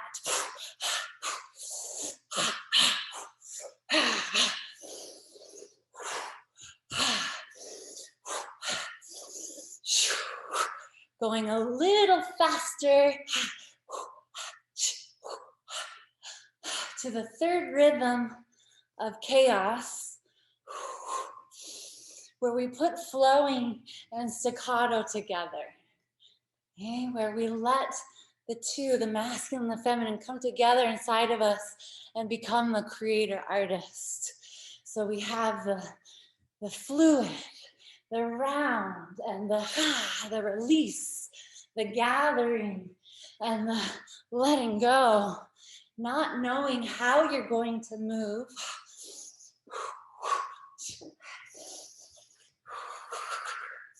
Shaking it up, shaking it up.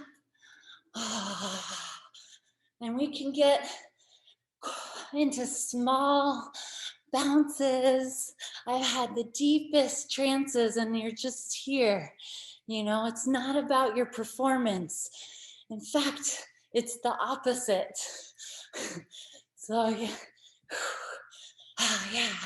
It's like, how many body parts can I feel jiggle all at once? How much can I let go and surrender and trust? And this year has really been this slow chaos, right? Of unknown. And how do you be with yourself in that, right? So practicing being gentle and letting it go. And then chaos is kind of one of the only rhythms where we have a move. So we're in the element of water, and we have this move where when we want to back off, but we're staying in our movement meditation, we tread water. Tread water, yeah. And when it starts to build up, then we let it out more. So I couldn't necessarily do this 100% for the whole 12 minutes that chaos might be playing, but I can do it for a little bit. And then I might come back here and tread water. And I might go, oh, well, everything's shaking but that little spot on my back. So I might go towards that feeling. And what's that like? And oh yeah, I wasn't moving there at all. I was avoiding it. So what's it like to go towards it again? And you do enough chaos, you start to get emptied out. Start to get emptied out. And as you empty out, you lighten up. And we go into that fourth rhythm called lyrical. Lyrical is a little more up, a little more light. It's the change maker. It's that patterns have been dismantled a little bit, and now what's new. So I love lyrical because this is where we can get a little funky and like repetitive, and you can take a small motion and you just, oh yeah, here it is. And you just let it grow. And Gabrielle called it body jazz, super 80s, where you get into that, like making the sound so the breath is moving.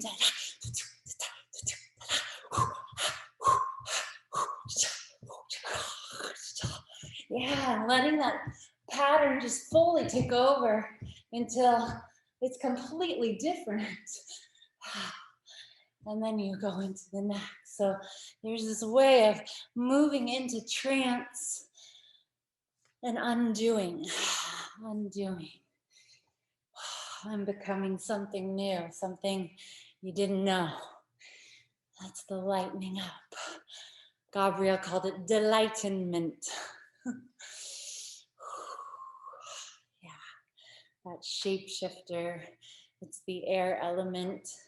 And often people can get really distracted in this rhythm, like, oh, I just moved all this energy and now I'm kind of out of body. And no, this is an embodiment practice. So how do you stay focused as things get easier? How do you stay with yourself? And then the fifth rhythm, the beginning and the ending, is stillness.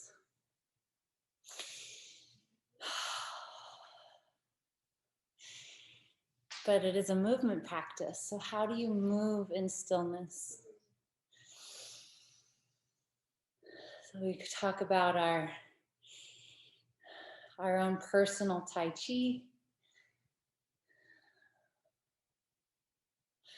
or moving through honey.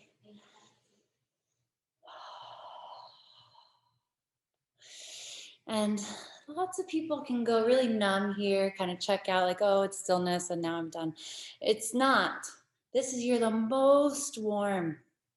You're the most alive. This is where you become more a part of yourself. This is where you can explore how the fascia is connected, how the toes are connected to your ears, and how the slightest movement of, my armpit affects my whole body. And there's this inhale of feeling, receiving all the sensations of the entire body. And there's this exhale of letting go and just becoming a part of the whole. And the element is ether. So even though we're all in our different places, aside from this screen that we're able to see each other at, there's also this sense, like, I know you're out there. I can close my eyes and maybe even feel you better. Feeling you on the earth through the ether, rather than through my mind and my eyes through a screen. Here we are together on this earth.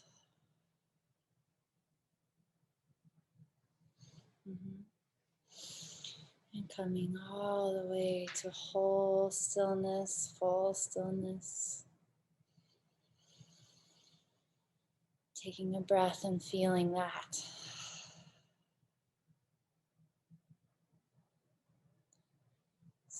So that's one wave, and that's a mini wave. Dance is the medicine, and it's a lot like a sweat lodge. We're sweating our prayers, we're shifting our experience, and we're calling ourselves more in. And whatever isn't us, we're letting it move out. We're clearing it out. So I am going to turn on some music, and you're welcome to explore. It's about 35 minutes, 38 minutes of the rhythms, and I will be offering cues for exploration as we continue to use the dance as our medicine, our clearing, and our calling in.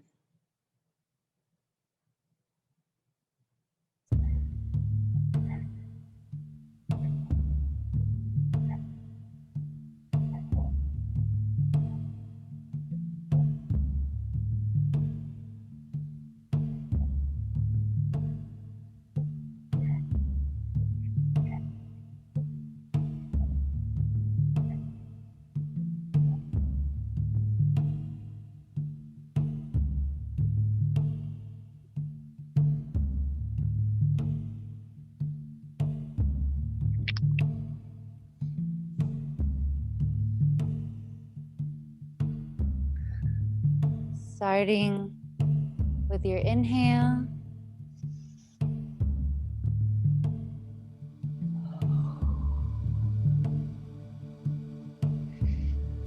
Sensing your body.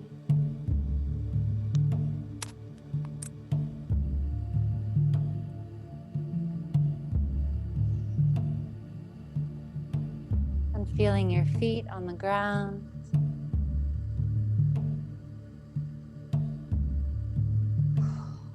Letting your feet lead you into your movement.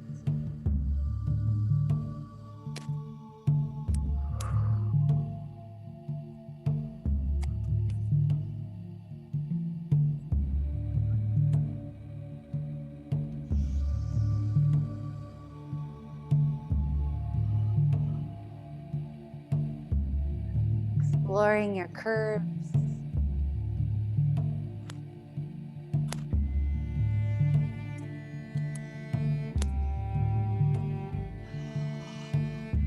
Shifting your weight.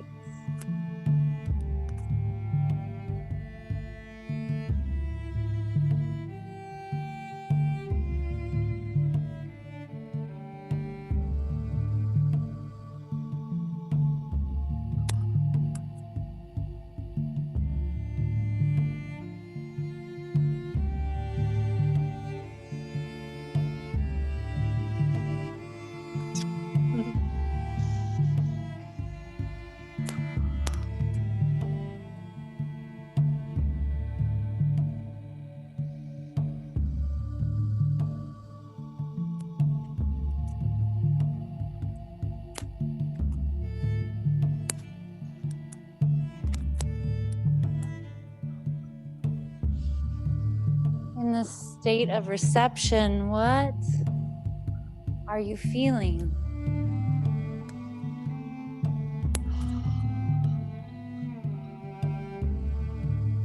Moving into your body with your inhale, making it more alive.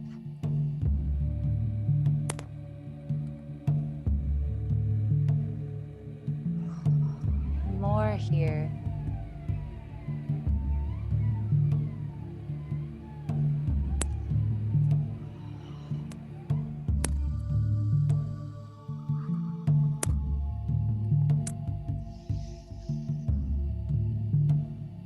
Noticing any resistance you may have, feeling what is,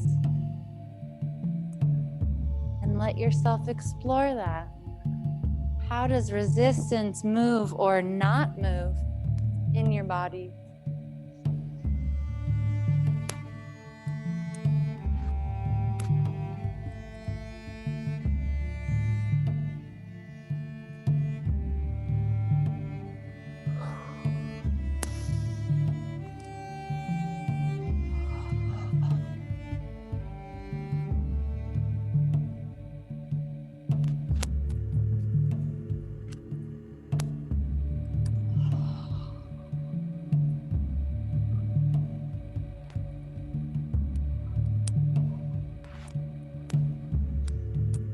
Letting go of any thoughts, moving back into just the feet. And as the feet move, how do the body respond? Different parts of the body.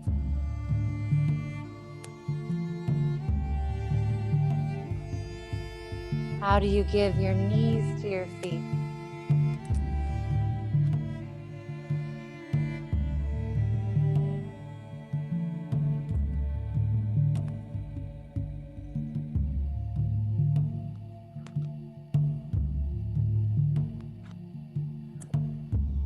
How do you give your thighs to the feet?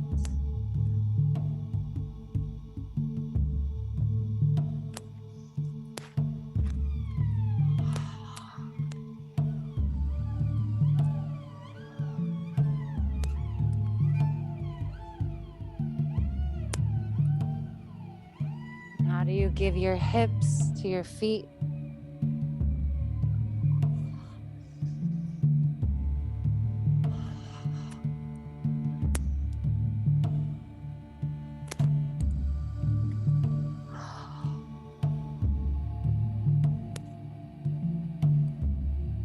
How do you give your spine to your feet?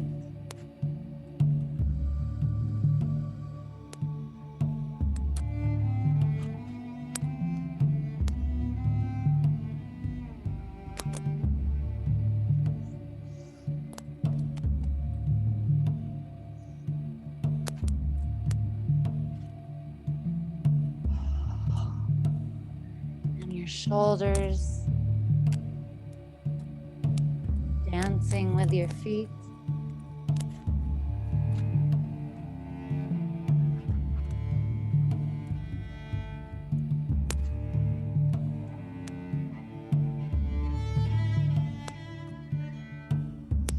Your heart moving with your feet.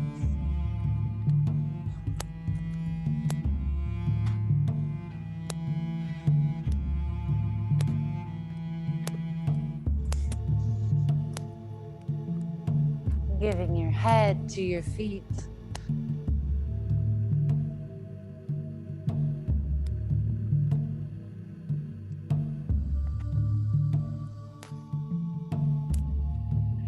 And your hands to your feet.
Starting to focus on your exhale.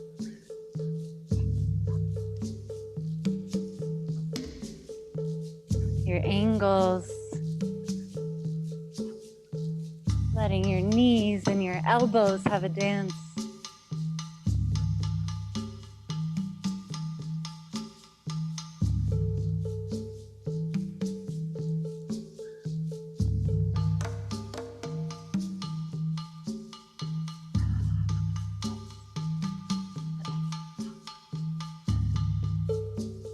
What do you want to give away this year?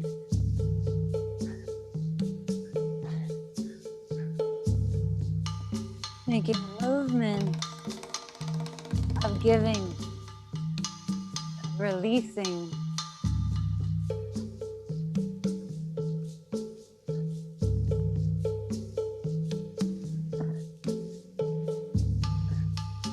Letting your hips lead the way.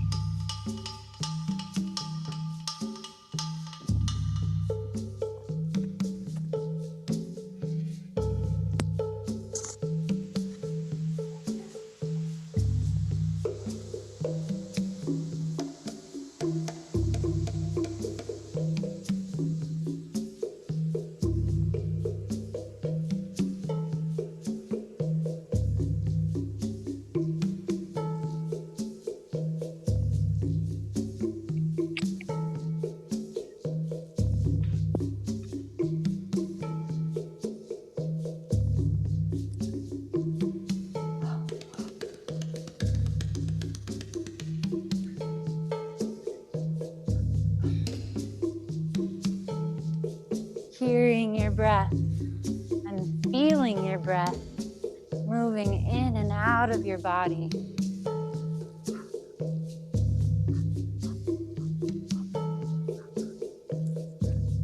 What do you want to chisel? How do you want to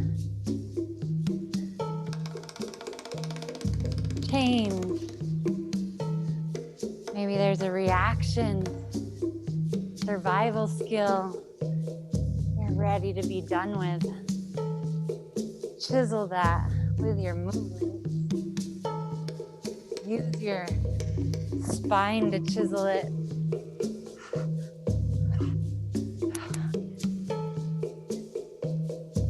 a little more room for yourself. Anything that's weighing you down.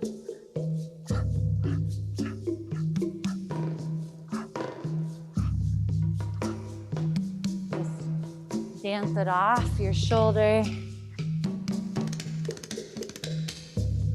off your back, off your toes.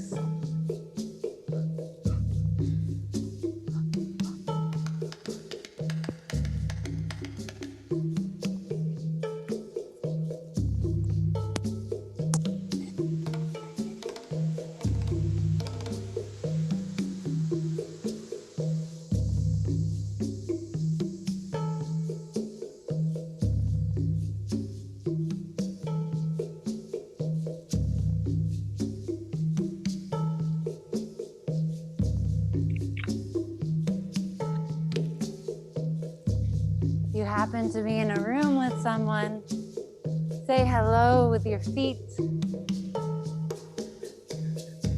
If you're alone, let one foot say hello to the other.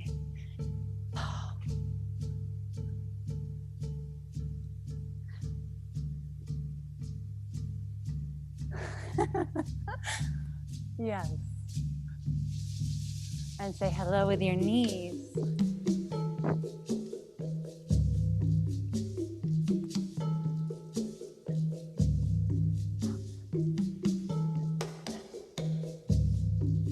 Say hello with your hips.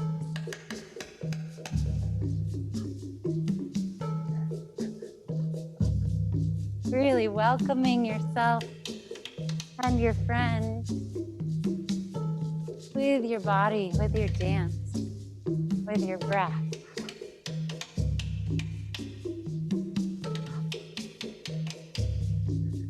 Changing the shape of your belly button with your dance.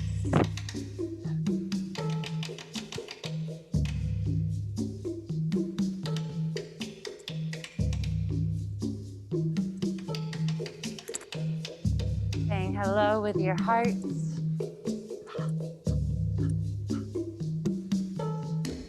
What are movements of welcoming yourself here?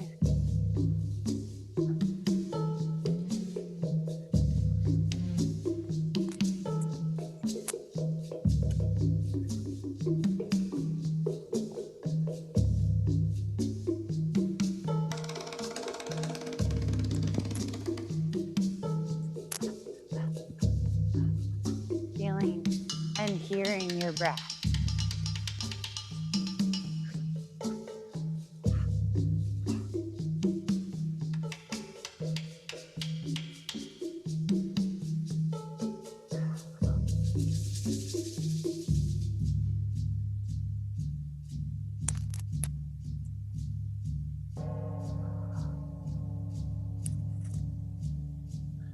And all the space around you, clearing it. Any old thoughts no longer serve you, any beliefs that are just hanging out around you. Use your dance to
levels. Letting go of those knees. Dropping lower to go deeper in. To come back out.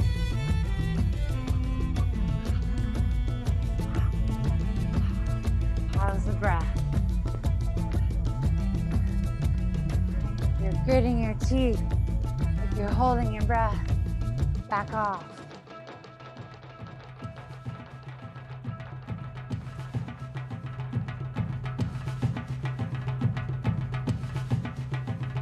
And just tread water.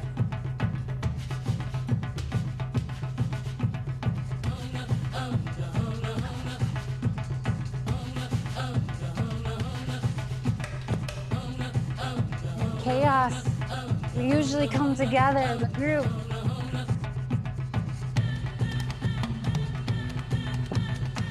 Feeling yourself, even if you're alone in a room, feeling how you are a part of this world.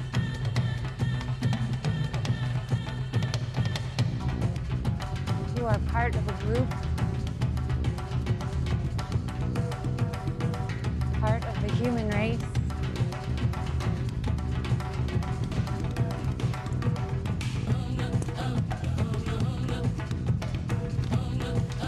Want to feed into that.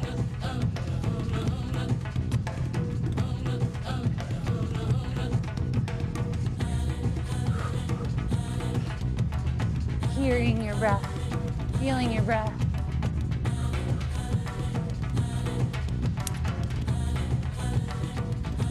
Shaking out your spine, letting your head go. Feet grounded. Fire alive.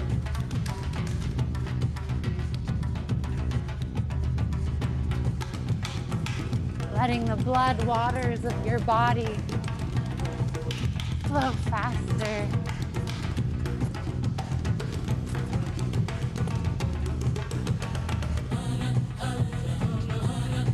Make sure you get that butt jiggling, get those thighs loose.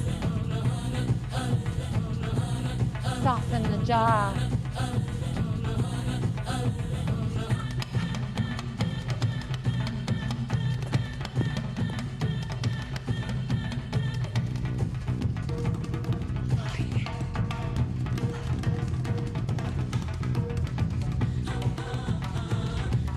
Notice if you're heady.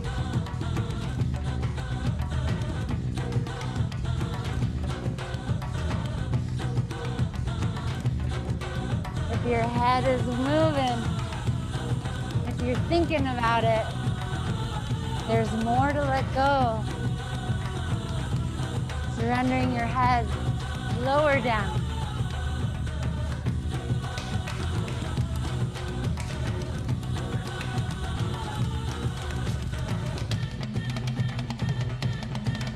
Shake it out.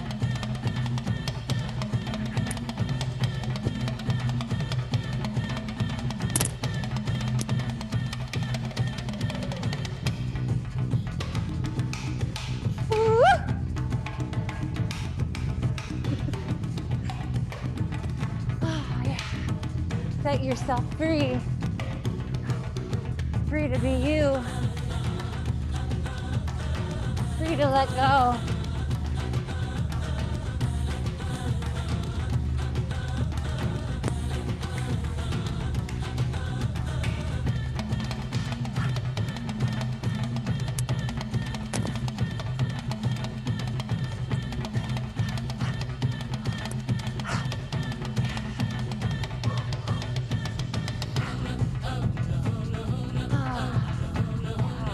Yourself.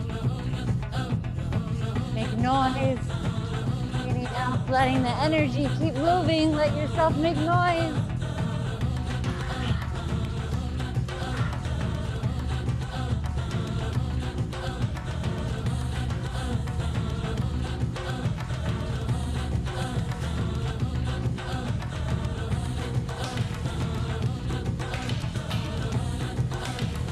Dancing your prayer. What do you want for the world?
breath, finding what's softer, what's lighter.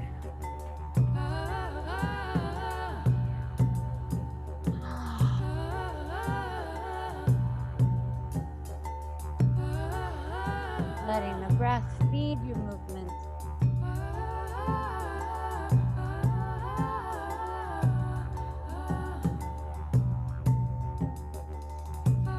See your hands, and let your hands guide your body into the dance.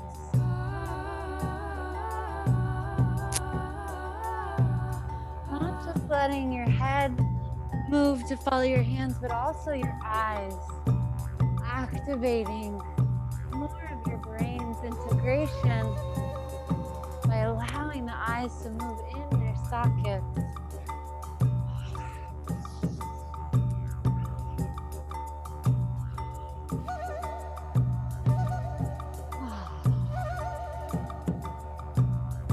Exploring what's new, what's different. What do you feel?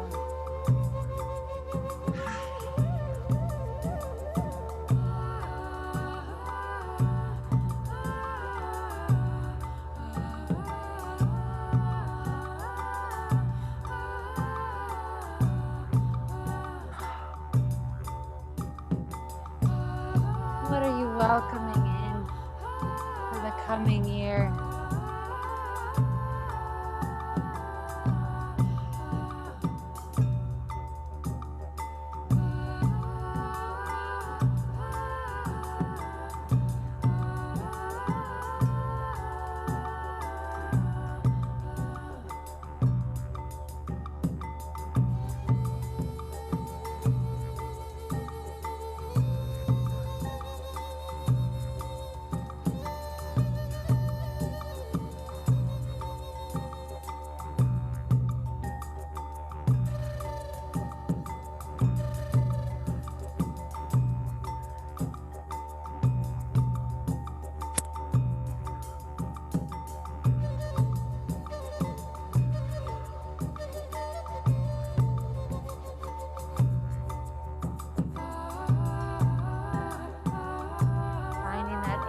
Dance, that soft dance, what's pleasurable in your body.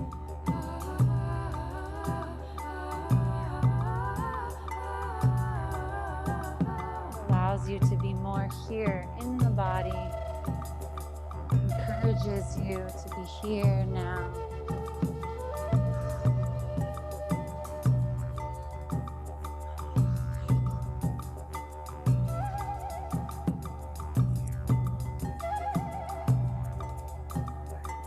Letting those feet be as light as your arms.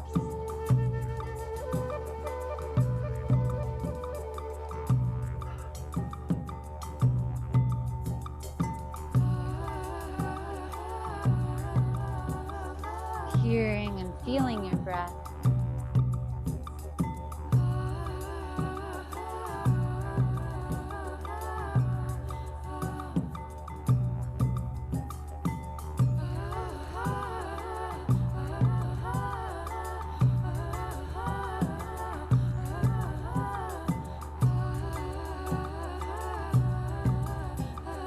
Letting those hands have a dance with your feet.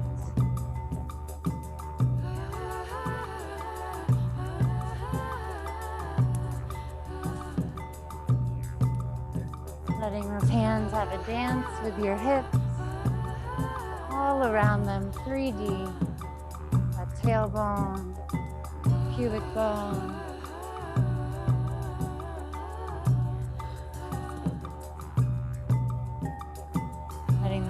Have a dance with your heart, front and back and sides.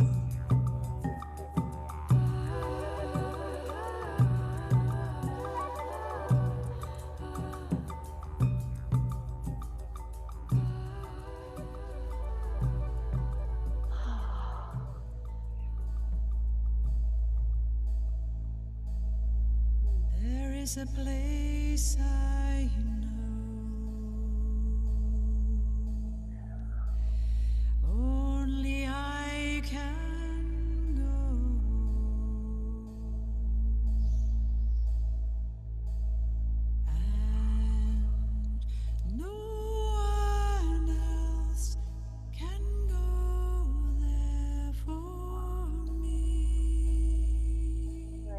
each breath guide your movement. No one else can go there for me. There is Feeling your whole body alive. only Stretching into your edges.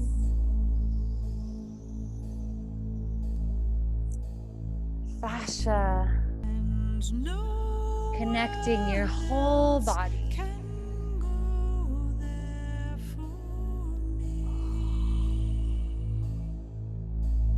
Yes, no one else can go there for me. Feeling how your ankle is utterly connected to your skull. That the tiniest movement changes your whole body.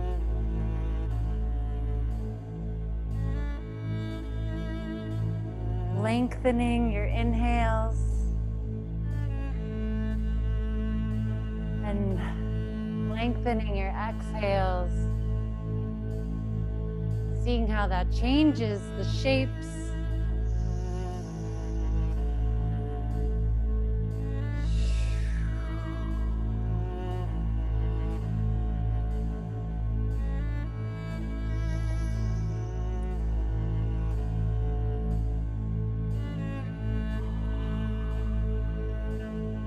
Allowing yourself to feel a part of the whole world in this moment. There is a place I know. Only I can go.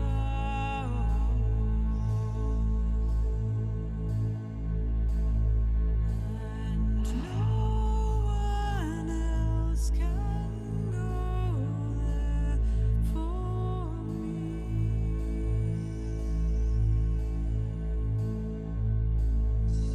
Yes, no one else can go there for me. Shapes of clearing anything that doesn't serve you. Really feel that.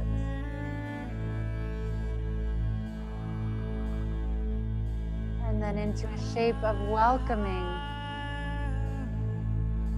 Welcoming all of you here and now.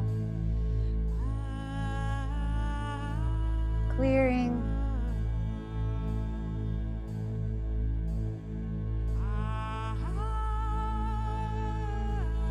And welcoming.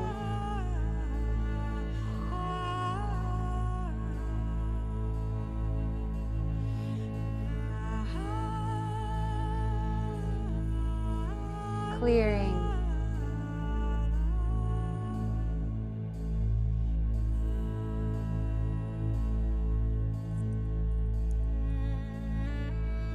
And welcoming.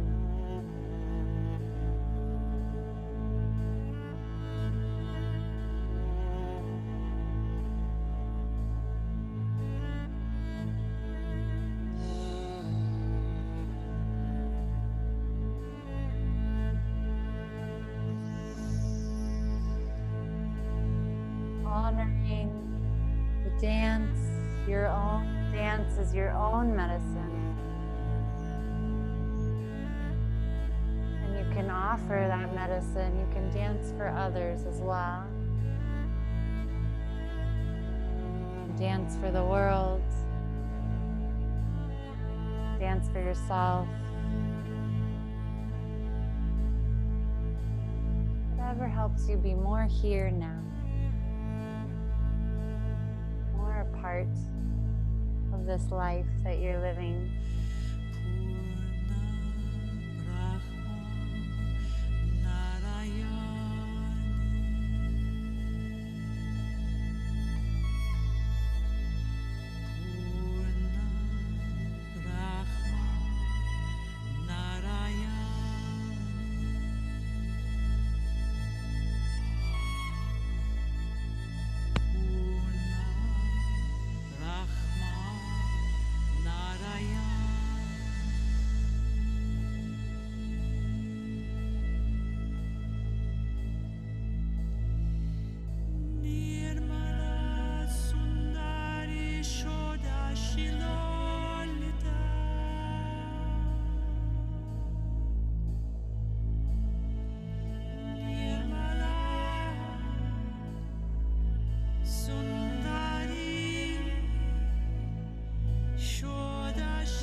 Just coming to a full still point and allowing your hands to come onto your body, heart and belly. Just feel where you are now after the dance.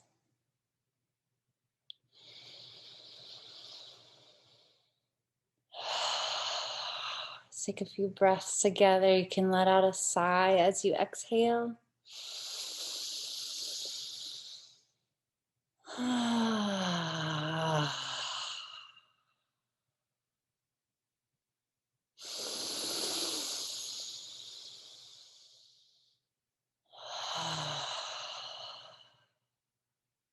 Yeah.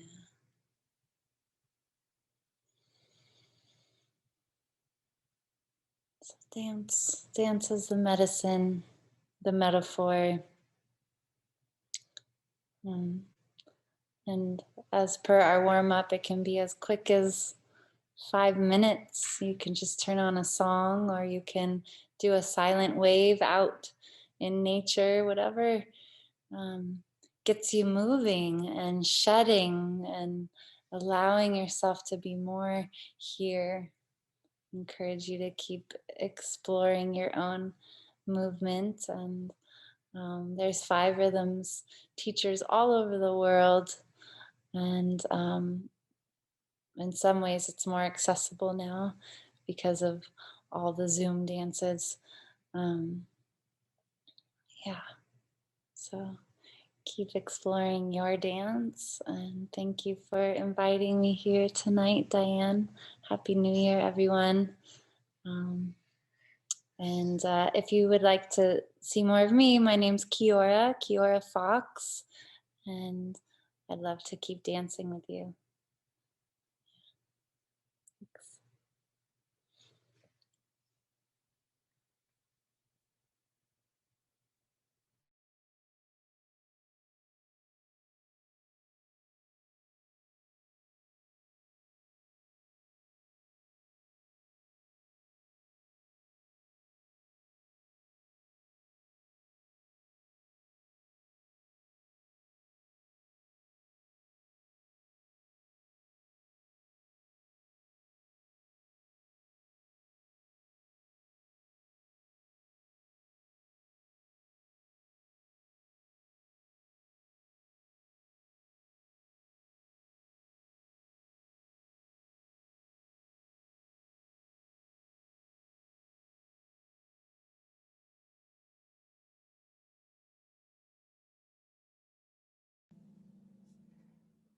To unmute, sorry. Okay.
going to hear some levers being lowered as I go into another key.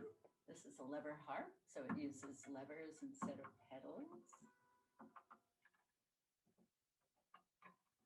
You may want to pay attention to which songs speak to you. Is it more the unrecognizable or the recognizable tunes? Is it the lower pitches, the higher pitches, when I play faster, when I play softer? And along those lines, also, you may want to consider the role of music in your life right now and how it may be used as a part of your toolbox to get through these challenging times.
I'm going to do a little bit of a chakra balancing and alignment using, in the key of C, using Pythagorean modes and scales, and kind of just take a few deep breaths, relax. That's what this is about, this little interlude. And I'm just going to take you through different scales and modes coming up the chakra system. Corresponding to the different notes on the scale, beginning with C, C, D, E, F, G, A, B, 7 chakras, using Pythagorean intervals and modes. So you don't need to know that, just I thought I'd put it in there because I'm a mythologist and I work with ancient cultures. So here we go.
kind of the abridged version, and I must have played the harp for thousands of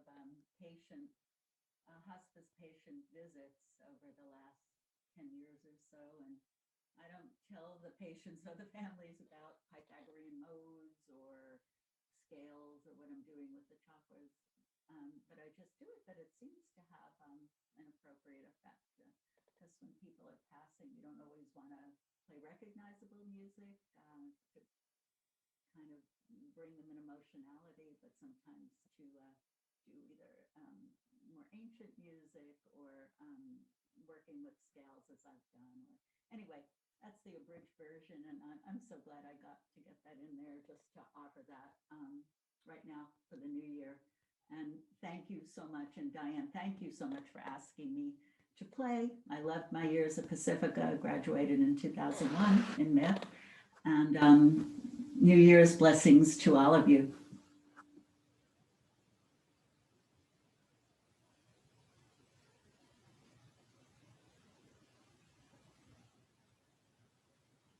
Thank you.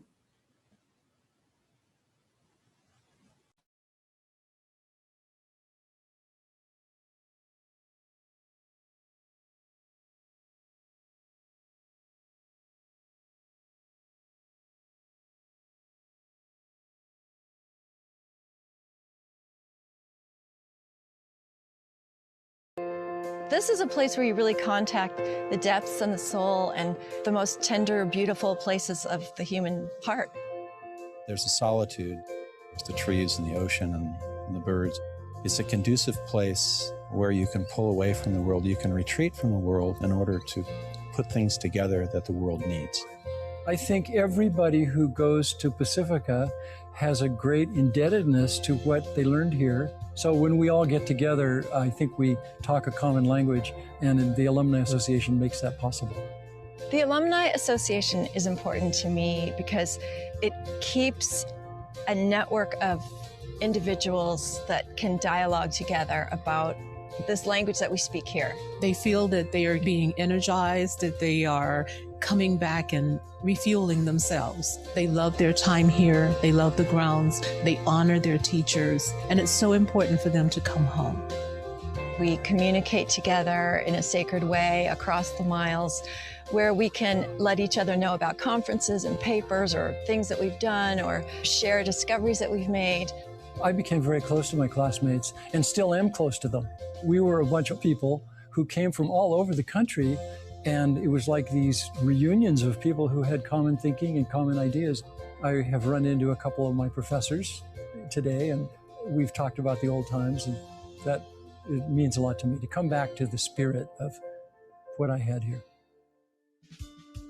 So as part of the Alumni Association, it's really about giving back to support fellow alums in their work in the world. We can offer alumni a place to showcase their own work. I mean, it was wonderful to see the authors get to speak about their work and share it together, and they all celebrated each other, and it's wonderful. And I think we need more and more of that to bring Pacifica more and more out into the world. I'm leading a very busy kind of Hollywood-centric life, but I miss the Pacifica world. I miss the depth psychology, the myth, the nurturing, the nourishing, the being with people. And these weekends bring me back home. I recently have published a couple of novels, and they are in the Pacifica mold and use the Pacifica material. So I would be happy if the people of Pacifica today recognized that I had a great indebtedness. I had tried psychology at another school, and it didn't fit the way I look at therapy or helping others. So Pacifica, for me, was a place that I found that helped me develop myself. Before I came to Pacifica, social change was kind of very black and white. And I think what Pacifica does is it layered it. I was able to bring in myth. I was able to bring in depth psychology. I was able to bring in why people care about stories and symbols and imagery. Then something else starts to open for you that shows a bigger scheme of what the theme of the story really is. We're not here studying physics together. We're not here becoming MBAs together. We're here becoming depth psychologists and doctors of story and working with the soul of the world. And these aren't really common concepts out in the public. So that's why it's such a sacred space. The Alumni Association embodies Pacifica. It's the soul and the heart and the legacy of Pacifica, because our alums are going out into the world, they're tending soul, and they're taking the message of hope and giving and sharing, which is so much a part of Pacifica. I'm hoping that our current students will look at our alumni and that we all become more aware of what the world really needs and that we all do something about it. Today in this economy, it's a tough choice to go back to school. And this is invaluable in my life. It has been invaluable in my life. I would do it again in a heartbeat. It goes back to, there's a certain toolkit, there's stuff that we learn here, and a license to explore stuff that's different.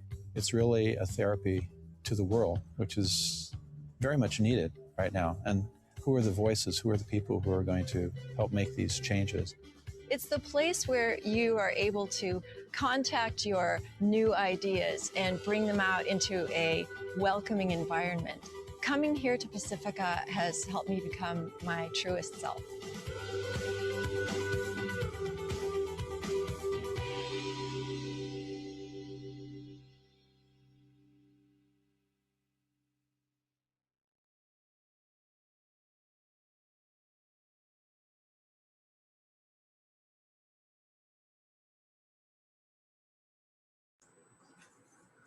This has been a year of unprecedented pain and sadness and sorrow.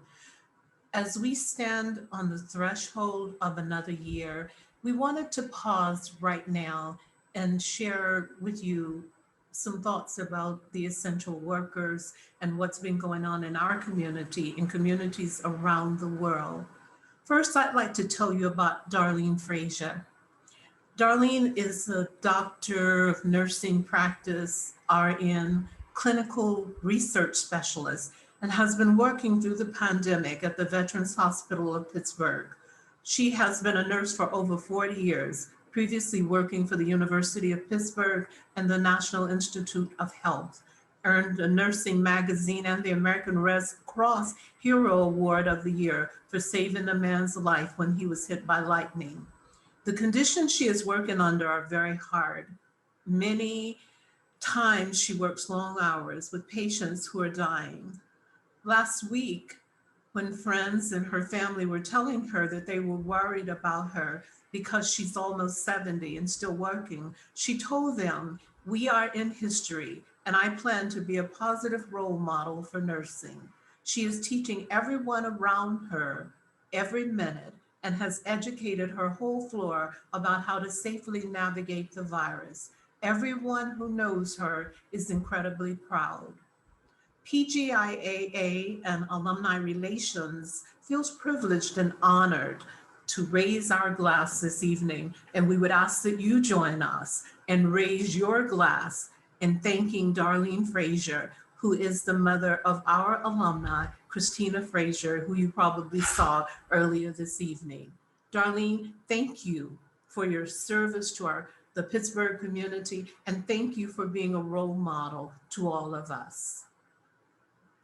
I would also like to share with you some of our local groups and organizations that have been keeping the fires burning. And I would just ask that you raise your glass with me.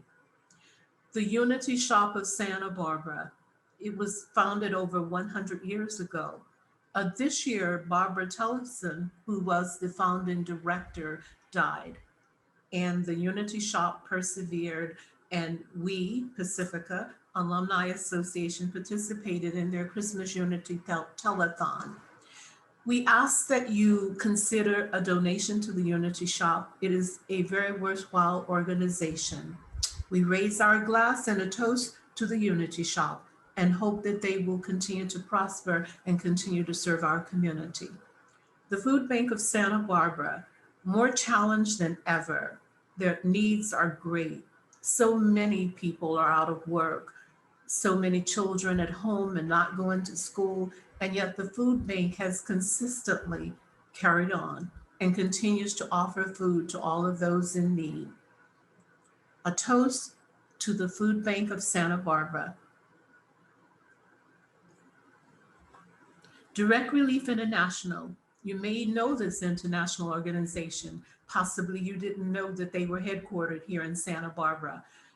Direct Relief is a nonprofit, nonpartisan organization with a stated mission to improve the health and lives of people affected by poverty or emergency situations. If ever there was an emergency situation, the COVID virus has placed us in it. Direct Relief has worked tirelessly to ensure that masks were sent and shipped to cities and countries around the world. We raise our glass to Direct Relief International. The United Way of Santa Barbara. The United Way has raised over $12 million to support Santa Barbara and surrounding counties, and is always present and always a wonderful contributor to our community. We raise our glasses, we toast the United Way of Santa Barbara. Cedars-Sinai Hospital in Los Angeles, a leading nonprofit hospital with multi-specialties, academic health science center, a women's heart center, and many other specialties. During the pandemic, Cedars has been a leader in the world of the vaccine and in patient care. We raise our glass to Cedars-Sinai and express our deep appreciation to all of the Cedars doctors and staff. Marion Medical Center, Dignity Health. Marion Regional Medical Center has been serving patients on the Central Coast for nearly 75 years, continues to grow to meet the needs of North County, and has been a huge participant in supporting patients during the COVID-19 virus. We raise our glass in a toast to the Marion Medical Center and Dignity Health. PGIAA Cares. Our care line, our grief network, continue throughout the pandemic and even now to be a force in the lives of many. We're always here 24 hours a day, 7 days a week, working tirelessly to support the greater Santa Barbara community. We raise our glass and a toast to PGIAA Cares and all of our therapists and licensed clinicians. Thank you for all your service. Girls Inc. of Santa Barbara. Girls Inc. in partnership with school centers focuses on the development of the whole girl. During the pandemic, when many local schools have been closed, Girls Inc. rose to the occasion, opened their doors, and created programs that allowed parents to leave their young girls there safely and to feel comfortable knowing that they were in the loving care of Girls Inc. We raise our glasses to Girls Inc. of Santa Barbara. Hospice of Santa Barbara. Since 1974, Hospice of Santa Barbara has been providing compassionate care and support for those impacted with serious illnesses and the bereaved in our community. It is the second oldest hospice in the country, and we are so proud to have Hospice of Santa Barbara in our community. We raise our glasses to Hospice of Santa Barbara. There are many other service organizations in our community that are doing mammoth work, and many service agencies in your community. The Santa Barbara Foundation, the Hutton Foundation, the Bauer Foundation, to name a few. Our local hospital, Santa Barbara Cottage Hospital, Goleta Valley Cottage Hospital, Ridley Tree Cancer Center, our fire and police department.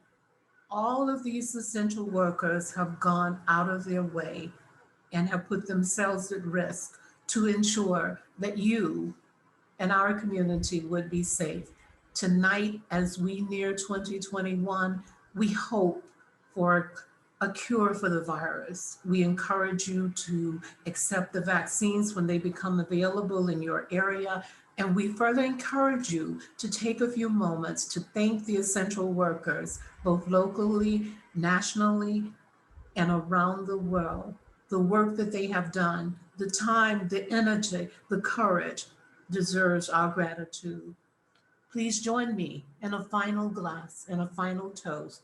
Thank you to our essential workers. As we move down the evening and the night is drawing closer to 2021, please prepare yourself for Bonnie Bright, who will be joining us shortly. Thank you.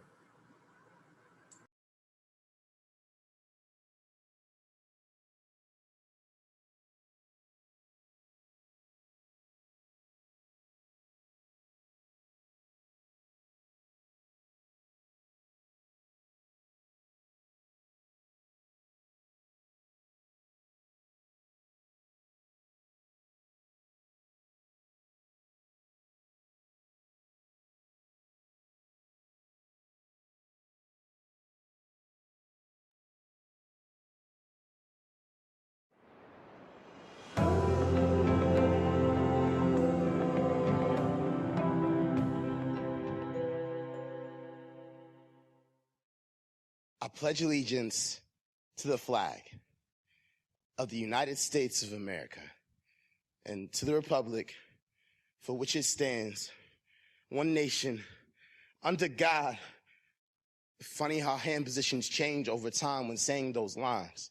Becomes less of a pledge of allegiance, more of proof to the officers that you were actually a citizen when they arrive on scene, August 28th, 1955. Money, Mississippi.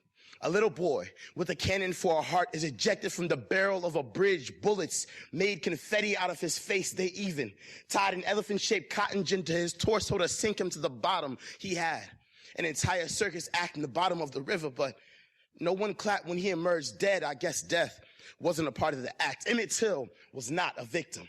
He was a magician, changed the course of an entire civil rights movement, and all he had to do was snap his neck. February 4th, 1999. Amadou Diallo put his money where his gun was, shot down on his front porch for holding a pistol-shaped wallet. They thought he had a weapon. He quite literally didn't have a shot, so they gave him 41 on his front porch.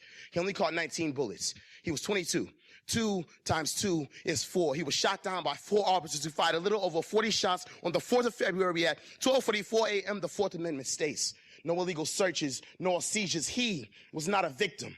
He was one seizure away from setting procedure. November 25th, 2006. They rang Sean's bell.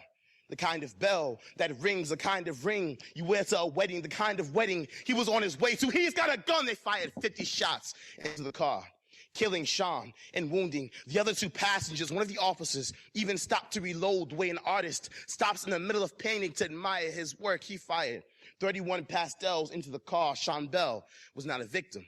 He was a canvas, and all he had to do to earn his spot on history's wall forever was be shot to death October 3rd, 2009. Victor Steen, a 17-year-old black boy riding a rocket ship down an empty street, was ordered to turn in his wings and pull over to the side of the road. Officer, you don't understand. See, that man in the moon? Yeah, that's my dad. And he may never come back if I don't make it to him tonight. He was just trying to reach for the stars. The taser tied an astronaut in his throat. The officer even drove over his body before removing the taser metal from his torso. There is no metaphor for that. It just hurts. The last thing he felt was the weight of the car's wheels on his chest. No wonder he was out of breath. He was just tired. August 5th, 2014, Beaver Creek, Ohio. A toy soldier by the name of John Crawford was relieved from duty in the action figure section of Walmart. He walked around the way many PTSD patients do when relieved from battle, gripping his weapon, tighter than his grip on reality. He awaited orders from his commanding officer of a mother on the phone that day. Sir, can I help you hold your position? Sir, could you stop waving your weapon like that? Hold your position, sir. I'm calling the police. Hold your position. Put down the weapon. Hold your bang. Whoever said you have the right to bear arms was lying. He was a tiger, let loose on a jungle full of poachers that day. A mother lost her son. A father lost his junior. The way a fraction loses its better half when multiplied correctly. There were multiple shell casings at the scene, none of which belonged to the BB gun. John Crawford was not a victim.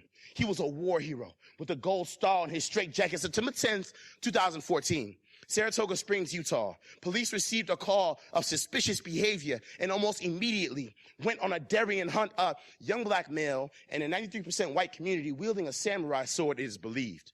that once the samurai sword is drawn, it must taste blood, even if it is from the owner's body. They say he lunged at them, which means that he is the fastest assassin who ever lived, because all 6 shots from police were in his back. The media keeps calling this an altercation.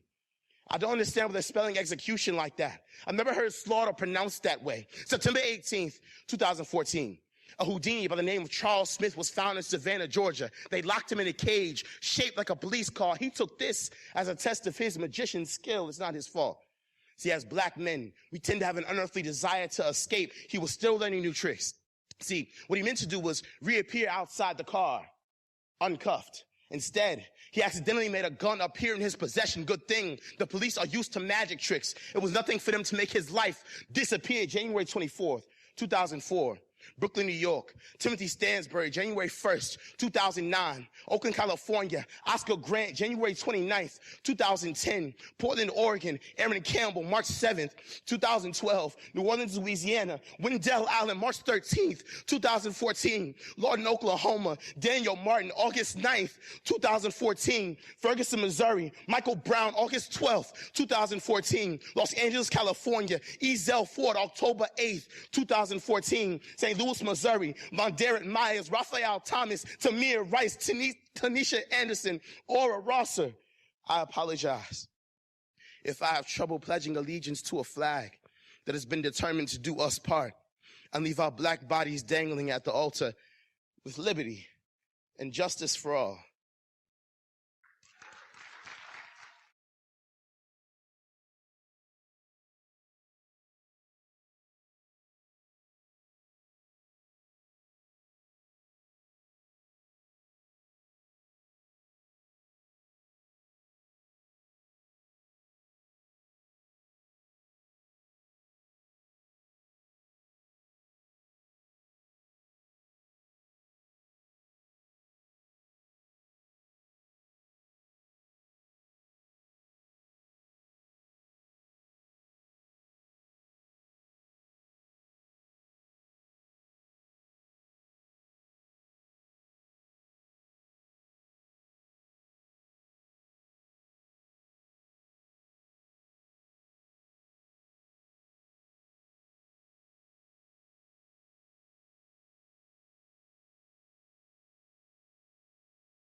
Well, greetings, everyone. I am just a minute before start time. Up, there we go, my clock turned, so we'll go ahead and jump in. I'd love to start us out this evening with just a single chime that will allow us to cross over the threshold into what it is that we're doing here. So if you'll just be with me for a moment here, maybe feel your sitting bones on the chair, just really coming present into yourself, into this moment. There is no other moment like this one. And certainly after the year that we've had, and certainly after all the amazing messages that we've heard today. And so letting the sound of this chime just carry you over that threshold into a place that is sacred.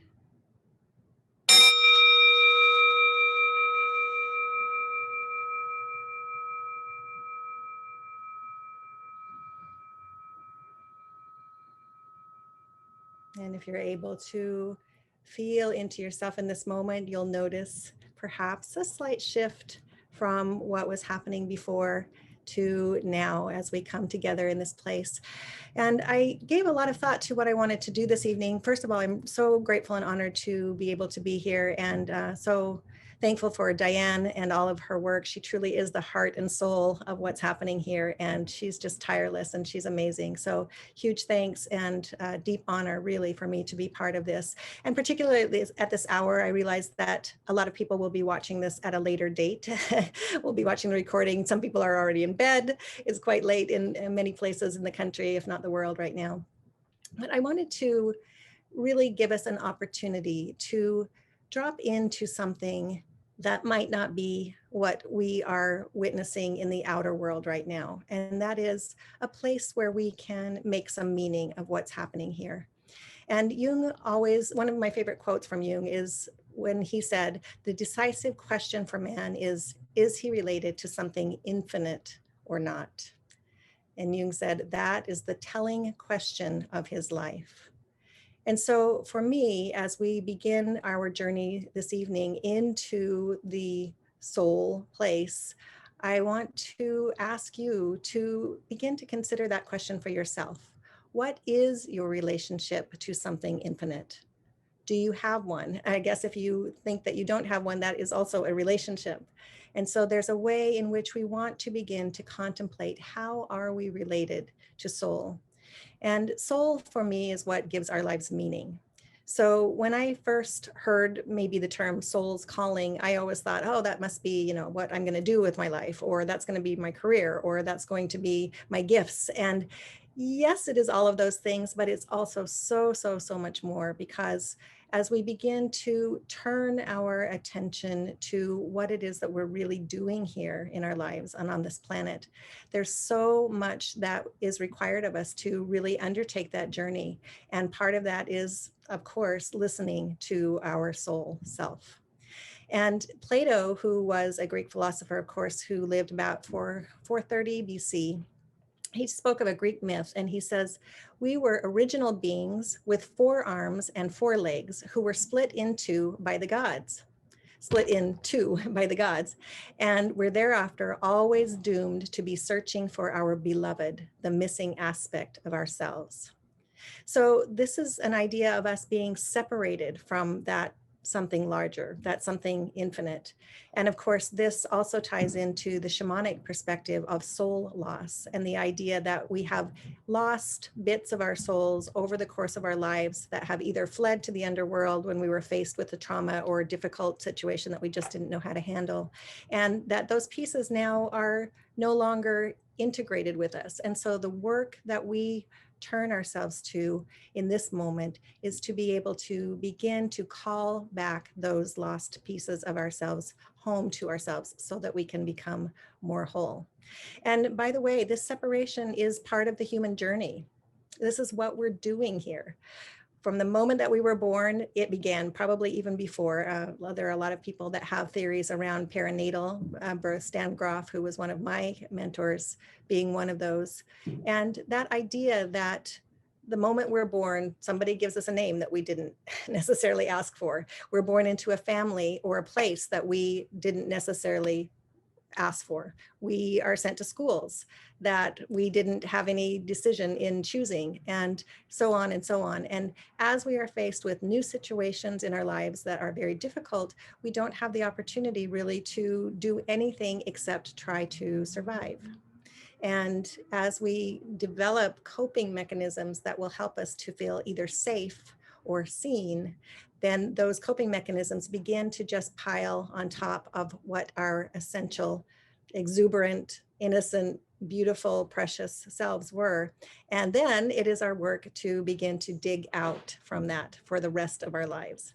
So that's what we're doing here. We're digging out. And it's a process that can be very traumatic. But what we want to remember is that our authentic soul self, as I like to call it, is encoded within.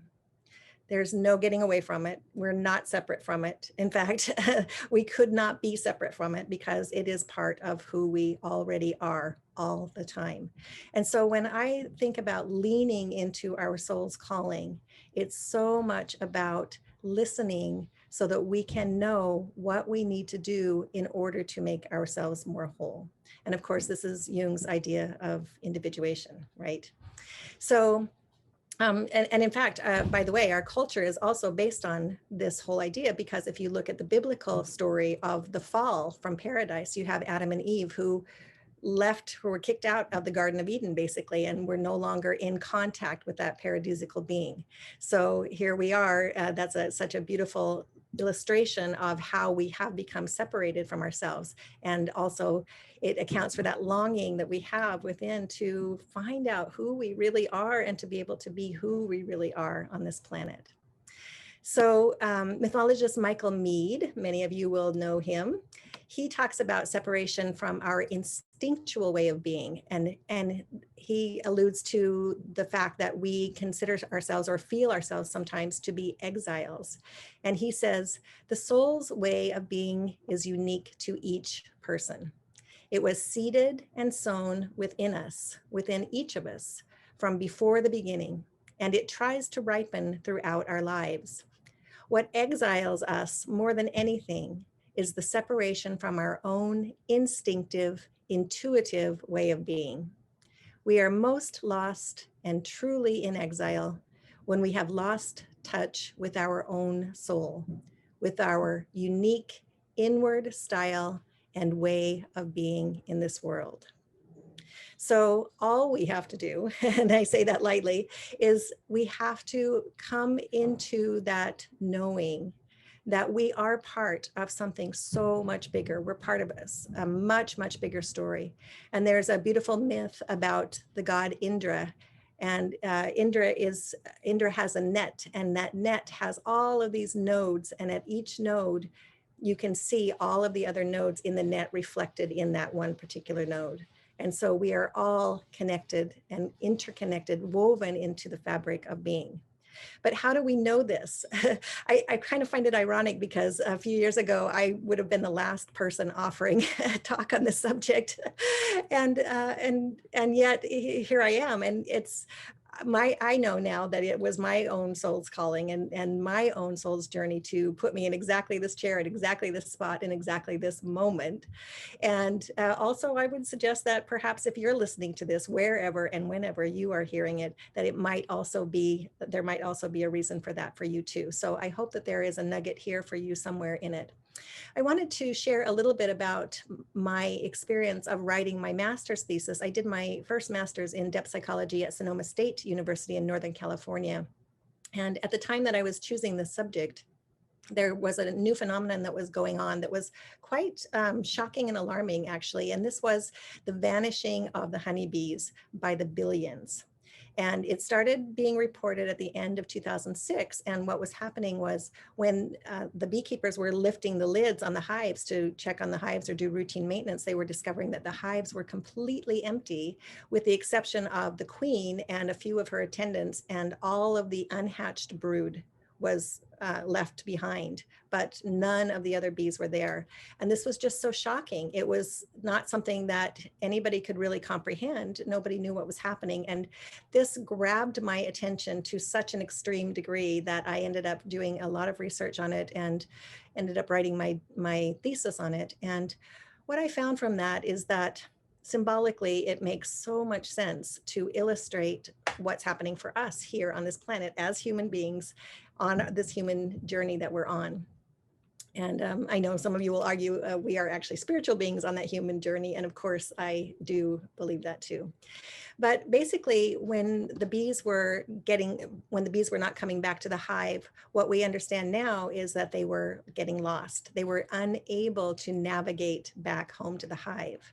And of course, what happens when the bees, the worker bees that go out and get the honey, get the nectar and the pollen to bring it back to make the honey and to feed the hive, when they don't come back, of course, the hive cannot survive.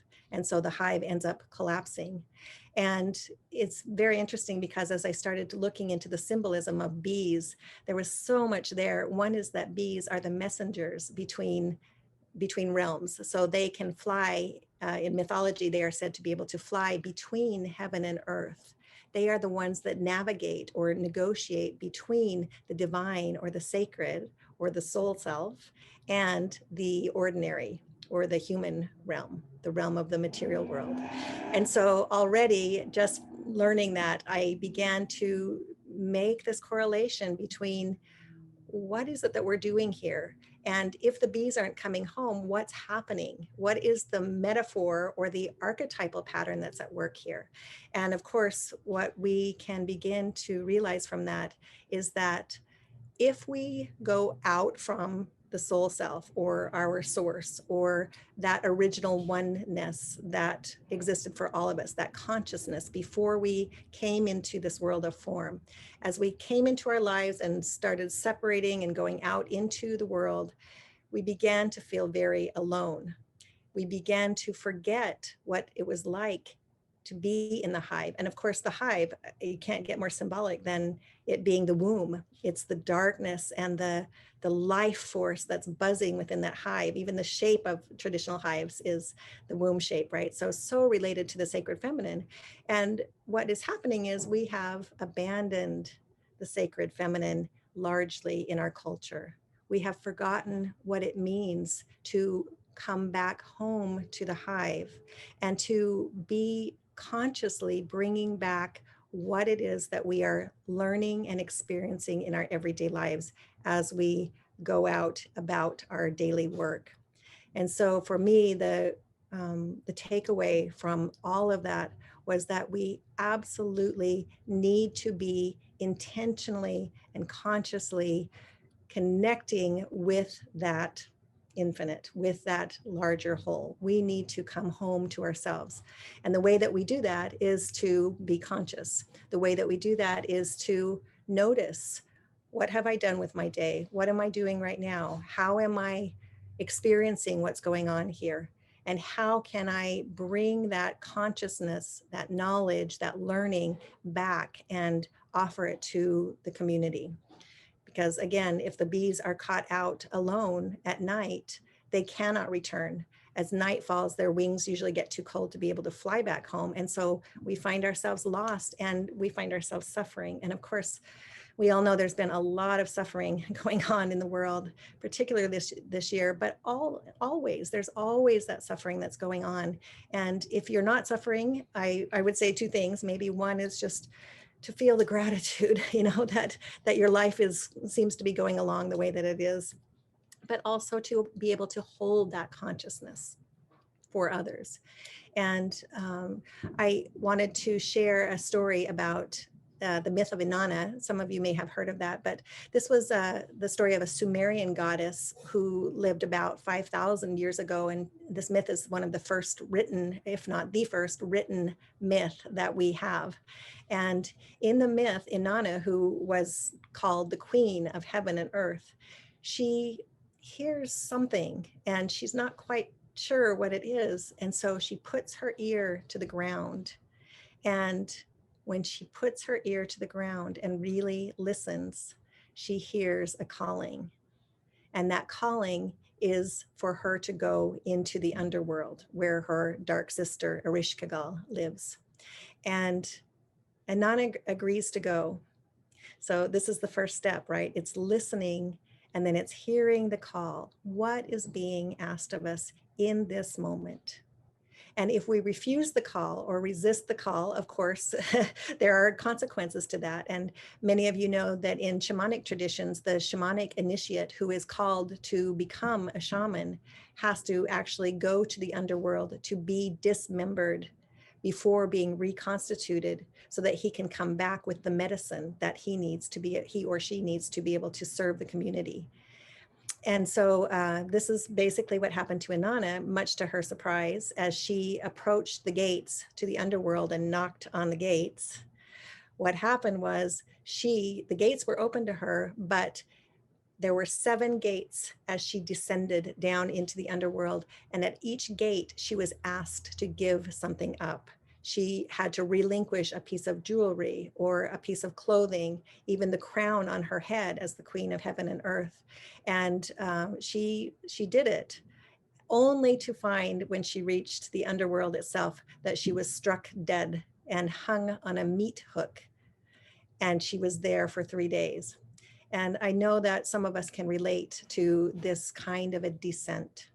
And many of us have had many descents, and some of us have had some very, very significant descents when we have felt like maybe there was no way out, that it was never going to get better, or that things were just not possible for us, or that we weren't good enough for certain things, or even good enough for the world. I know that that's a very powerful challenge for a lot of people on this planet. And there are so many opportunities for us to be able to overcome that, but not if we're not listening to the call of soul. Soul is what makes meaning for us.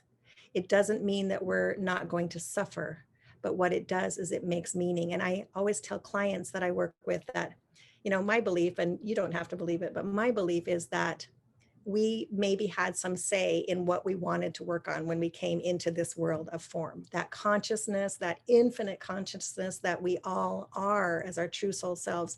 Maybe we had some ideas about, some archetypal patterns that we would like to really work on in order to learn and grow. And if we show up here and those opportunities, let's say, start being presented to us to work on ourselves, and we don't take them, we don't consciously apply ourselves and understand this is what I'm doing here, this is what I'm working on, then we can't possibly make that shift to make meaning. We just suffer because we don't know why we're suffering. We don't know that there's a bigger plan. We're not part of that fabric of being, that Indra's net. We're not part of the hive. And so sometimes it's not that easy to feel connected. And I realize that, at least from my own experience. Sometimes it's impossible to feel that we're connected. So there are ways to listen. And so I want to suggest some of those ways. Before I do that, I just want to say about the suffering that this is an initiatory experience when we're suffering. And if we go into the suffering unconsciously, that's okay. But the idea is that at some point, we are going to have to come to some kind of consciousness in order to be able to continue on the journey. And of course, in the shamanic initiate's journey, in the descent of Inanna, and also you'll recognize echoes of this story in Joseph Campbell's hero's journey, all of these require us to meet the gatekeepers, to surrender to what's happening there, just like Inanna having to give up a piece of herself with each piece that goes along. The initiate, he has to battle the demons and the dragon. And ultimately, the only way that any of us can return home from that underworld journey is to be able to give ourselves up, to give something of ourselves up. And when I say that, I mean, of course, the ego self, right? So that ego is the navigator in our human lives. It's the one that gets us around. It gets us to appointments on time or not sometimes, depending on what's going on with your ego. It's the one that has desires and passions, and it's the one that helps us to, pay the bills and do the work that we need to do. But the challenge is that it thinks it's the only game in town. It doesn't give any consciousness to the soul self. And I always like to say that the ego is kind of like a limo driver who's driving around and has no idea, because the divider is up, has no idea that there's somebody in the back seat that actually has a GPS that can give the instructions on where we need to go and what the destination is. Turn right at this stoplight, turn left over there. And instead that divider is up. And so we're not listening. We don't know that that soul self has even the capacity, that it even exists, that it has the capacity. And so, yeah, it's a descent and it's difficult, and we have to surrender through each one of those. And I remember a mentor saying to me once, you know, I was working on a problem, a specific issue, and she said to me, she said, you know, you can walk away from that situation, or you can turn a blind eye to it, or, you know, whatever you want to do to avoid it. And you can go over here and get a new situation. You could go get a new job or a new relationship or a new, you know, situation over here. But she said, the common denominator is always going to be you. You are the one who's working on the stuff that you came here to work on, and it's going to be given to you in whatever situation you show up to be in. And so that has stuck with me. In fact, that was very pivotal for me in my life, because I started to realize that there are things that I need and want to learn. That's part of my whole plan coming in. We each have that blueprint that is our soul self, the soul's code, as James Hillman called it. You know, he said that that mighty oak tree was all contained in that tiny little acorn. And of course, we all have that as well. So Mary Oliver, the poet, said, "Someone I loved once gave me a box full of darkness. It took me years to understand that this too was a gift." And I love that quote because it is true. You know, as we look back on our journeys after having gone through them, we can begin to see that each one of the challenges that we met, each one of the struggles that we found and overcame, each one of those gatekeepers or those demons that we battled, each one of them had medicine for us. And that's medicine in the indigenous sense, right? It was something for our soul's growth. And when we're able to look at it from that perspective, we begin to understand that everyone we meet on the path is our teacher, and every situation that comes along is an invitation. And that certainly has been the case for all of us, I think. In fact, this year of COVID so far, I recognized that for myself early on, that this was an invitation, and various people did various things with that invitation. You know, I would have loved to have written a book during that time, or because I know some people who did, or to, you know, have accomplished things, or to have had time to just sit in the garden, or whatever it was. Of course, the grass is always greener, but I also recognized that with each challenge, with each piece of bad news, with all of the suffering that I was so aware of in others people's lives and all the challenges that I felt I was facing, there's also a doorway there. There's something here for me. And I think as a society, there's something here for us. And it doesn't mean that people aren't suffering, but it means that there is an opportunity to make meaning of the suffering. So I want to ask you, you know, what is calling to you? And if you don't know what's calling to you, how do you figure it out? How do you know what's calling to you? And the analyst, Jungian analyst Yolanda Jacoby captures this really beautifully. She says, like a seed growing into a tree, life unfolds stage by stage. Triumphant ascent, collapse, crises, failures, and new beginnings strew the way. It is the path trodden by the great majority of mankind, as a rule unreflectingly, unconsciously, unsuspectingly, following its labyrinthine windings from birth to death in hope and longing. It is hedged about with struggle and suffering, joy and sorrow, guilt and error, and nowhere is there security from catastrophe. And yet, that end quote for her, and yet, we know that we are connected to something bigger if only we can hear. and then follow the soul's call. So how do we listen? There's a million ways. If you're into depth psychology, it becomes a lot easier because for me, at least, the ways are really obvious. And I'm just going to give you a list of a few here in case you're wondering.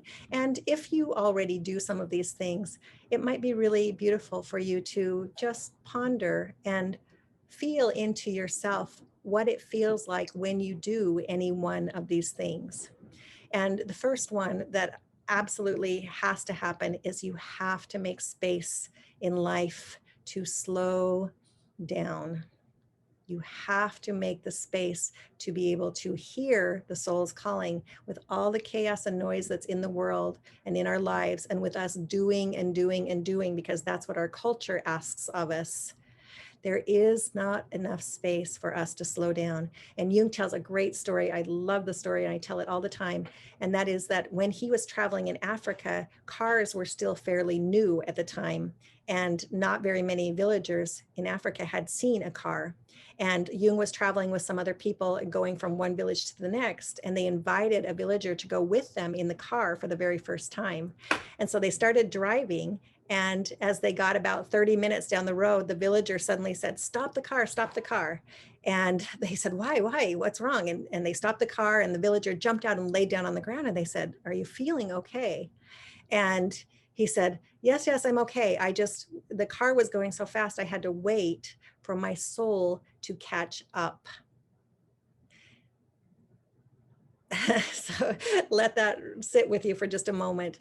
I don't know if you feel like that. I have definitely felt like that at times in my life. And I always say to my students and clients that it's so important that we stop the car and listen. So if you feel compelled to be working all the time or busy all the time or distracted all the time, please, please, please, and it's your soul begging to you, just see if you can't find a time to sit in the garden, to walk in nature, to work with your dreams, to journal. Can you spend time in water if you're near water? Can you do breath work or just pay attention to your breathing? Can you get into your body in some way, whether it's yoga or stretching or running or dancing? You cannot do this without including the physical body. And that is probably the biggest lesson that I have learned. We have to include the body. The body is actually the repository of everything that we need to know. And it is the gateway to intuition and the gateway to hearing our soul's call. So this was a big one for me. And because we live in a very head-centered culture, I think it might be big for a lot of people. Listening to the ancestors, making ritual, making art. As you do each one of these things, you will gain more of a felt sense of being in the world. And you will begin to be able to feel the difference between being in your head and being in the present moment. In our head, we only know the past, which may or may not be the way that we remember it, or we think about the future, which hasn't even happened yet. But when we drop into our bodies and in the present moment, we begin to notice synchronicities. I call them breadcrumbs from the soul. When you start to see synchronicities happening, it's the soul reflecting back to us that we are absolutely on the right track. And then if you can enter into a dialogue with what's happening, with what you're encountering in the world around you. You know, Jung always said, and Hillman, I don't know if I'm in the world or if the world is in me. I don't know if the soul's in me or if I'm in the soul. If we look at the world around us as alive and intelligent and ensouled, and we notice that it's all part of that one consciousness, what Jung called the unus mundus, we all come from the same source and we're here living our lives. And if we do it consciously, we are beaming back our experience to the divine, to the sacred, to the greatest soul self, so that that divine can learn and grow also. If we're not conscious about what's happening, then we lose that capacity to be able to make meaning in our lives. So I just want to wrap up here with a couple of quotes. One, Rumi says, "Sometimes you hear a voice through the door calling you, as fish out of water hear the waves, or a hunting falcon hears the drums. come back.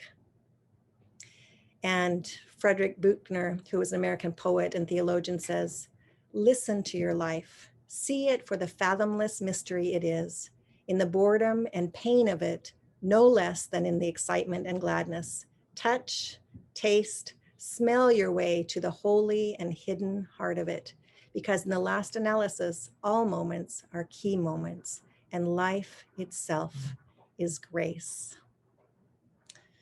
So I just want to invite you, if you are interested in working with soul, please, please reach out to me. I can point you in directions. I can give you ideas. I've just launched a training program for those who would like to help other people to find their way back to soul. So if you've been on that journey and found the treasure and it's time to give back to the community, that's an option for you as well.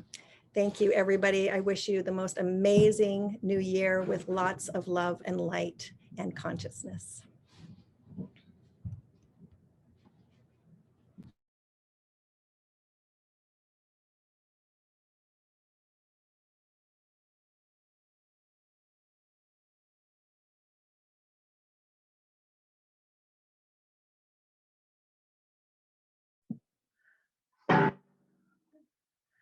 All right, hello. Hi. Hi, Diane. Do I just start right now? Yeah. Okay. So my name is Christina Pope, and I'm over here in the Sierra Nevadas. I live in, I think my internet's a little bad, in Bishop, California at the moment. Let's see, and I'm a proud alum of Pacifica Graduate Institute. And yeah, really, I just wanted to start celebrating the community over here in the Sierras and bringing people over to celebrate with us. But first, I'll do what the previous speaker spoke of and take a nice deep breath and do what we are instructed to, is to ring into the new year. Ring a nice bell for us. And I was just going to share a little video. We're not very organized over here at the moment, but I was just going to share a few, actually just pictures of the mountains, and we'll listen to a song, and then we're going to do just a quick little threshold work to help us move everything through. So let's see. Hopefully everything works okay. And so the intention of this is I just wanted to share gratitude, mostly to the rhythms of the earth and the timely order of the tide, and how it brings the order that the tide brings to chaos and back again, and especially waking into the light. Okay, so I'm gonna share my screen here.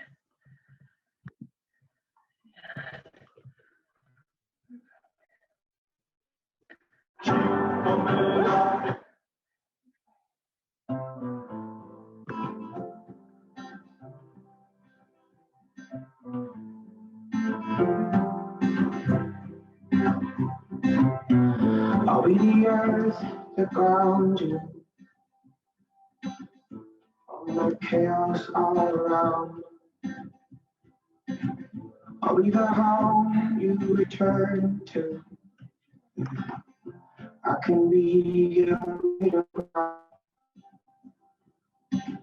and I will serve as a reminder. If you jump, you will not fall. Go on and spread those wings of reason. We are water after all. And if you call on me, I'll come running like a coyote. 'Cause we're here indeed.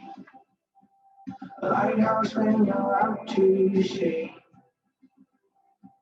A beacon when direction's all I need.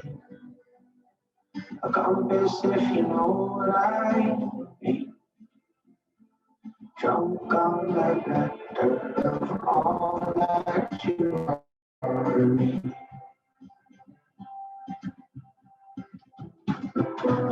And you can trust me and my instincts, 'cause They are like that of a bird.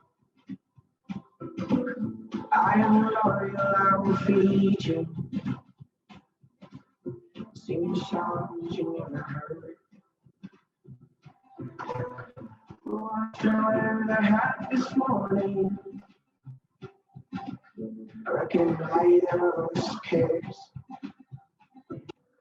There's more life to leading. I will follow you, I swear. And if you call on me, I'll come running like a coyote. 'Cause we're killers indeed. The lighthouse when you're out to sea. Directions all I need. Compass if you know what I mean. Drunk on the nectar of all that you need.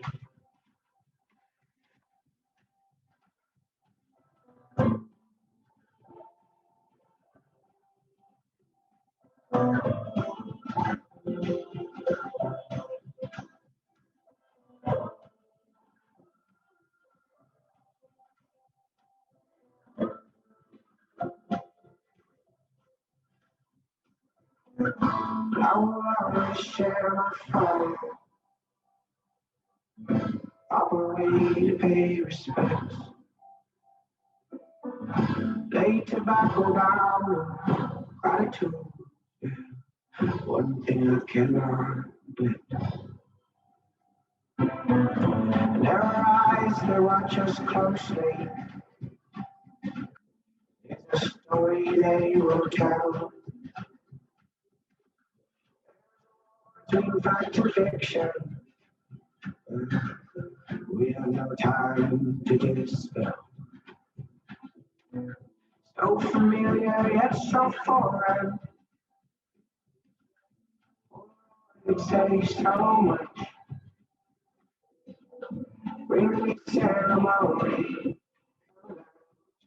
Bring everywhere and stage flesh. If you call on me, I'm running like a coyote. There's indeed a house when you're out to sea.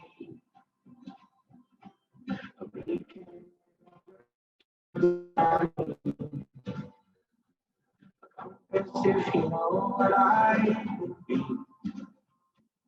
Drunk on that nectar of all that you are.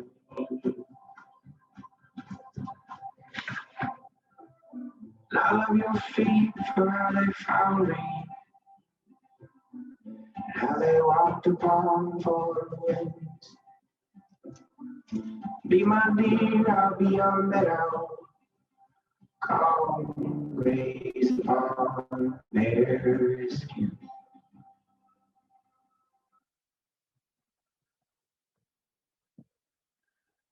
All right.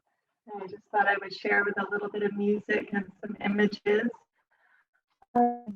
And yeah, so we just want to invite anyone from the Sierra Nevada region to come and celebrate with us, and mostly to begin to gather. It seems like my work has followed the lost child. So baby Dionysus is very dear to me. And the thing that comes up for me with him, especially right now, and it's the work that I do with children, rural children is pretty much who I work with and their families, is the indestructibleness, that indestructibleness of the divine child. And little baby Dionysus most definitely was that. And so that kind of brings us into using the body. And so I just want to encourage you guys, wherever you are right now, if there are objects around you or a line on the ground or in the rug, wherever you are or where you sit, try to find two things on either side where you can have yourself a bit of a threshold to step through whatever needs to be stepped through at the moment. And so I'm just going to do a little movement here with, I didn't feel like I was able to teach anything because all of my teachers and Christine Downing and everyone was already speaking so eloquently. So I thought I would just use my body and move through and say hello to all the alums. All right. So this is just a little exercise of getting through.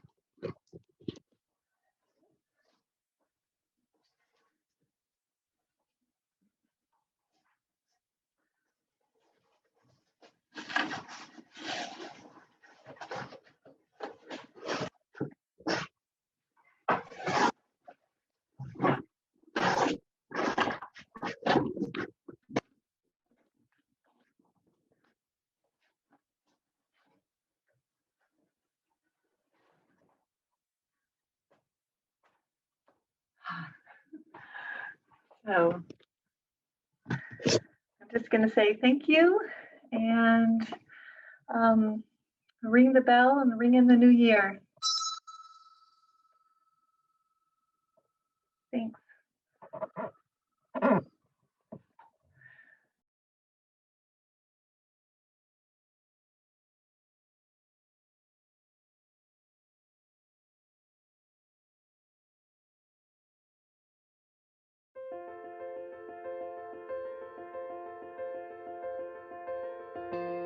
This is a place where you really contact the depths and the soul and the most tender, beautiful places of the human heart. There's a solitude, there's the trees and the ocean and the birds. It's a conducive place where you can pull away from the world, you can retreat from the world in order to put things together that the world needs. I think everybody who goes to Pacifica has a great indebtedness to what they learned here. So when we all get together, I think we talk a common language, and the Alumni Association makes that possible. The Alumni Association is important to me because it keeps a network of individuals that can dialogue together about this language that we speak here. They feel that they are being energized, that they are coming back and refueling themselves. They love their time here. They love the grounds. They honor their teachers. And it's so important for them to come home. We communicate together in a sacred way across the miles where we can let each other know about conferences and papers or things that we've done or share discoveries that we've made. I became very close to my classmates and still am close to them. We were a bunch of people who came from all over the country, and it was like these reunions of people who had common thinking and common ideas. I have run into a couple of my professors today, and we've talked about the old times, and that it means a lot to me to come back to the spirit of what I had here. So as part of the Alumni Association, it's really about giving back to support fellow alums in their work in the world. We can offer alumni a place to showcase their own work. I mean, it was wonderful to see the authors get to speak about their work and share it together, and they all celebrated each other, and it's wonderful. And I think we need more and more of that to bring Pacifica more and more out into the world. I'm leading a very busy kind of Hollywood-centric life, but I miss the Pacifica world. I miss the depth psychology, the myth, the nurturing, the nourishing, the being with people. And these weekends bring me back home. I recently have published a couple of novels, and they are in the Pacifica mold and use the Pacifica material. So I would be happy if the people of Pacifica today recognize that I had a great indebtedness. I had tried psychology at another school, and it didn't fit the way I look at therapy or helping others. So Pacifica, for me, was a place that I found that helped me develop myself. Before I came to Pacifica, social change was kind of very black and white. And I think what Pacifica does is it layered it. I was able to bring in myth. I was able to bring in depth psychology. I was able to bring in why people care about stories and symbols and imagery. Then something else starts to open for you that shows a bigger scheme of what the theme of the story really is. We're not here studying physics together. We're not here becoming MBAs together.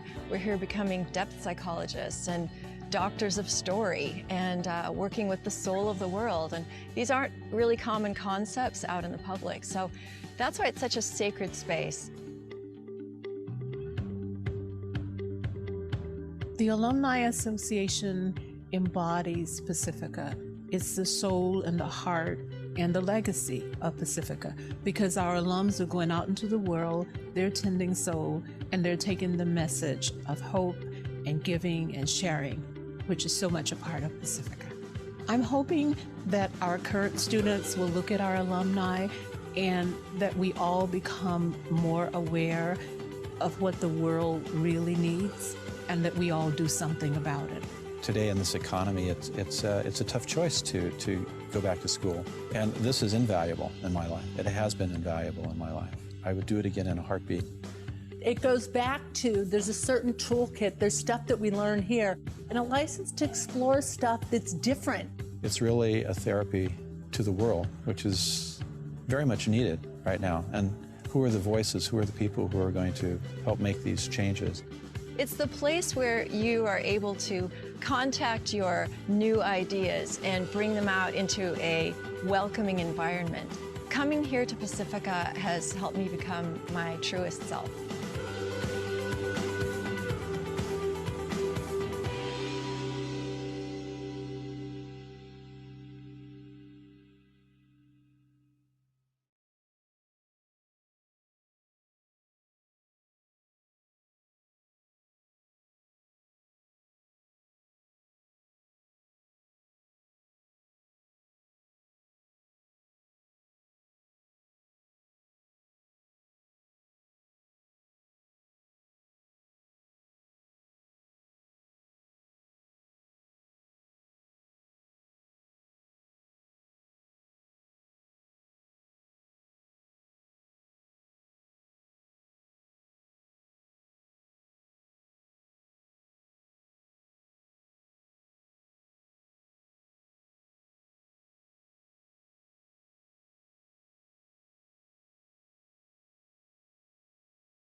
Hello, world.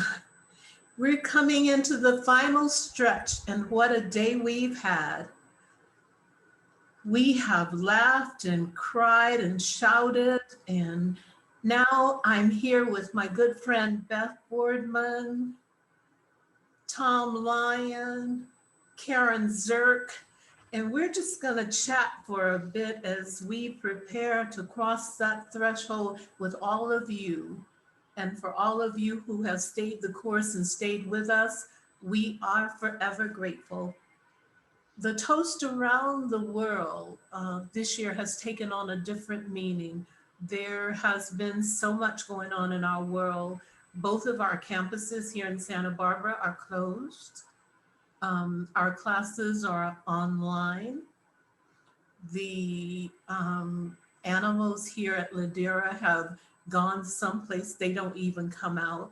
And today, for the first time, I spent from 7 a.m. this morning until now at Ladera.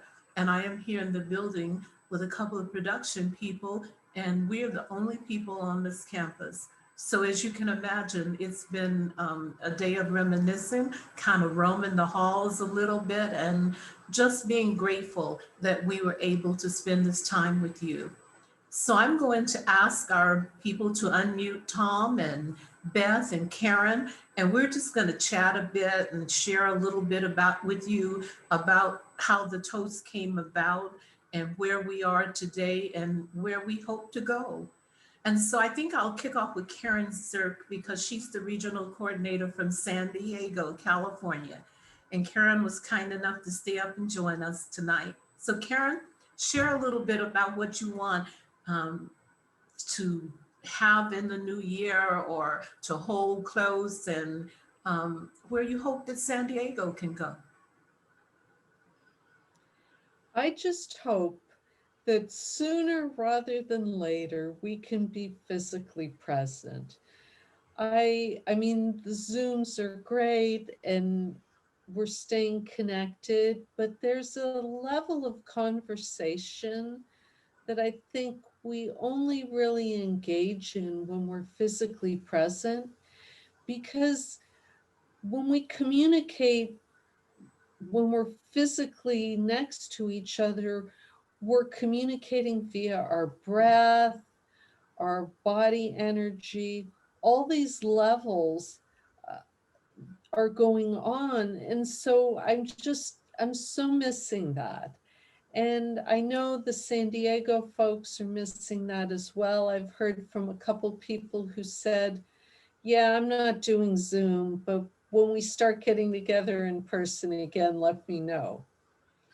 So I just think that physical bonding is so important. And I really hope that we'll be back again together soon.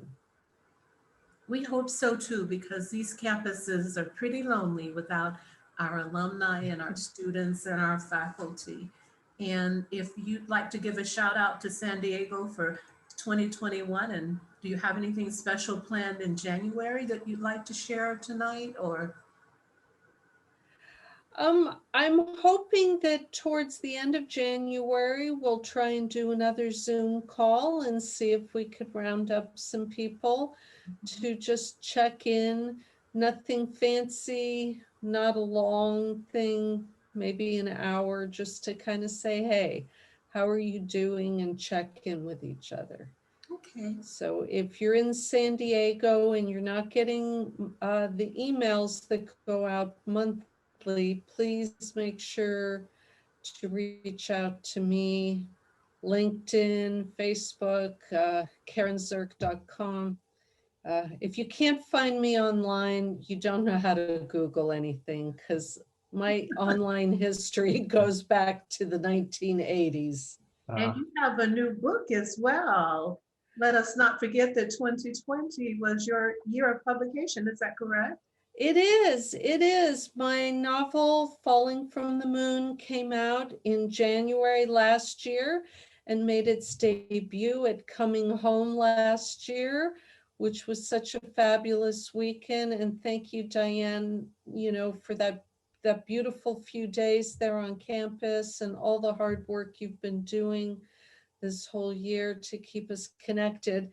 It's been a bit of a challenge. You plan a book launch and you plan physical events, and everything disappeared. And, some people say pivot, but my dear friend Jennifer would say, pivoting is too boring. We need to pirouette. Yes. I agree. Yeah. So, it's been a lot of online book readings. I've been doing some book clubs that are reading the book and when they actually get to discuss the book, I'm there with them on Zoom. And that's been really fun, getting to hear from readers what they think and what they took away. And I don't even know how to explain it. I've had to learn so much this year on what to do and what not to do, and how to reach out to people when all those physical things aren't happening. Well, congratulations. At least your book is out there, and I'm so proud for you and of you. And speaking of books, our esteemed Beth Ann Boardman published her first book this year as well. Beth, you want to tell us a little bit about, do you happen to have a copy handy that you could? I just so happen. It just so happened. From the depths. This was like, I I describe it like as if you were a painting artist or a drawing artist, and you decided that you kind of liked something you made and you framed it and put it on the wall. And so I worked with Jennifer Seelig and her publishing company. Oh my gosh. Mandorla Books. And so we worked together to get this into print, and it was kind of a dream just to, to make a hard copy of things that had been in my mind and on papers for a long time. And sort of also these poems came through while I wrote my dissertation. And I just really felt like it was important for me to honor the poems at the, because I'd already written the dissertation that's in a physical form in the library. And so, yeah, it was very wonderful to get that published. And like I said, it's more of a self-publishing thing, but I'm still super happy that it exists. Is there a chance you would share a poem with us? Well, yes, there's a chance. And I do want to say, I have to show you this picture. That's me that's me. Okay. And this lady, Gail Broadbent Furman, I don't know if you can see, she is the artist who painted this cover picture. And I've known her since 3rd grade. Oh my goodness. So we've been best friends for like 50 years. Yeah. What do they call that? BFF. Isn't that wonderful? So when I finally decided to do this, and she doesn't really sell her work. I mean, she doesn't market herself. She just paints because she loves it. And I thought, if I do this, I want to have her, this girl that I've known since I was 8 years old, I want to have her artwork on the cover. So that was important to me. So yes, I'll read you a poem. I was going to read you a poem called Midnight. It's almost midnight. Well, why don't you hold that, and we'll come back to you in a few minutes when it gets a little bit closer. Excellent. Minutes. Let's chat with Tom Lyon, who retired this year and is not really retired. I did. How are you, Beth? Gosh, I haven't seen you in ages. It's good to see you. Yeah. And have we met, Karen? I don't know whether we've met before. I don't think so. What part of the world are you living in, Tom? Actually, well, that's a good question. That's a little. That's a very. I live an hour north of Santa Barbara in Santa Maria. Oh, lovely. Yeah. So born and raised here, but went away to school and came back. So other than Pacifica, but anyway, let's see. What was the question again, Diane? I was lamenting that you retired, and yes, I did. I retired from working at a dental company for 38 years. That was started by my dentist since I was I was at the same dentist since I was 12 years old. So anyway, and so, but I went to Pacifica in 95, graduated in 98 in a counseling program, and then got licensed here in California. So, and I was able to do the therapy practice, but I also still worked for the dental company. So I was leading a dual life. So like so many of us do. And so the one, paid the bills, and the other one fed my soul, kind of thing. And I think so many of us are like that. So of course I have the lasso marks from Diane of being pulled into different things. And so Beth does too. And I think you must also, Karen, but we hide our scars. And so I do the care line, as you know, with a few different people, and then whatever else Diane would like me to do, I try and Beth too. You're just you're just there always, you know. So yeah, and so we commiserated on the start of the actual association years ago. The original meetings, the early meetings, and on the start, and I peripherally got involved because up in the hallway, Steve says, "Oh, you have to meet our direct, alumni relations," and introduced me to Diane. Little did I know. And such a great favor. Yeah, no, it was, but it's been a whirlwind. It's it's amazing what's transpired and still transpiring. I'm thrilled with the new board. I wish them all the luck. It was good to see Harry and some of the people on today, and always good to see Harry. I listen to Kwame. I love Kwame. I miss him. So many different others. So I think Christina rendered Kwame speechless today when she yes, but he's tribute to him. Yeah, he's that kind of a guy. Just a lovely man. Period.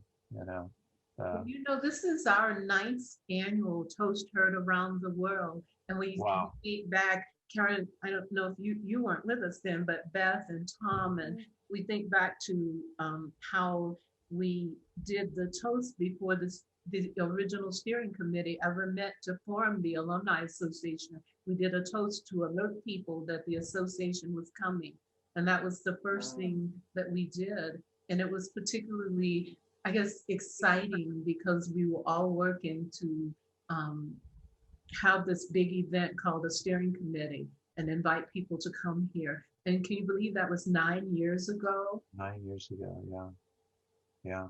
And Diane has been like the driving force, the magnetic force that's held us all together, because most of us were falling apart because we just finished our degrees, whatever they were. So we were exhausted and dead and falling apart. But Diane had the love of all of us to just like create a magnetic force and inspire us to create this alumni association together, which we desperately needed.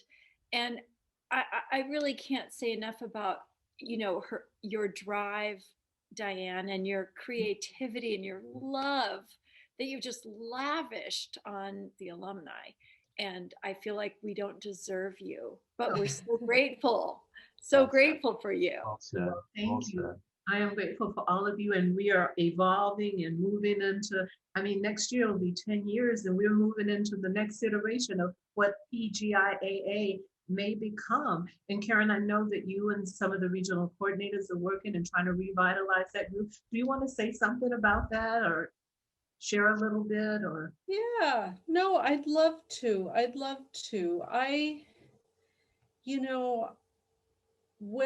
When I first took on the role of regional coordinator here in San Diego County, I sent out a survey to all the alums in the area, and people said, what we really miss is those discussions at the Best Western Hotel in the evening with a glass of wine or a beer. And so, before COVID hit, that's kind of what we were doing, just on a Sunday afternoon, getting together for a few hours in a different part of the county where we could, get some food and some beverages and learn about each other and, just recreate those magic conversations.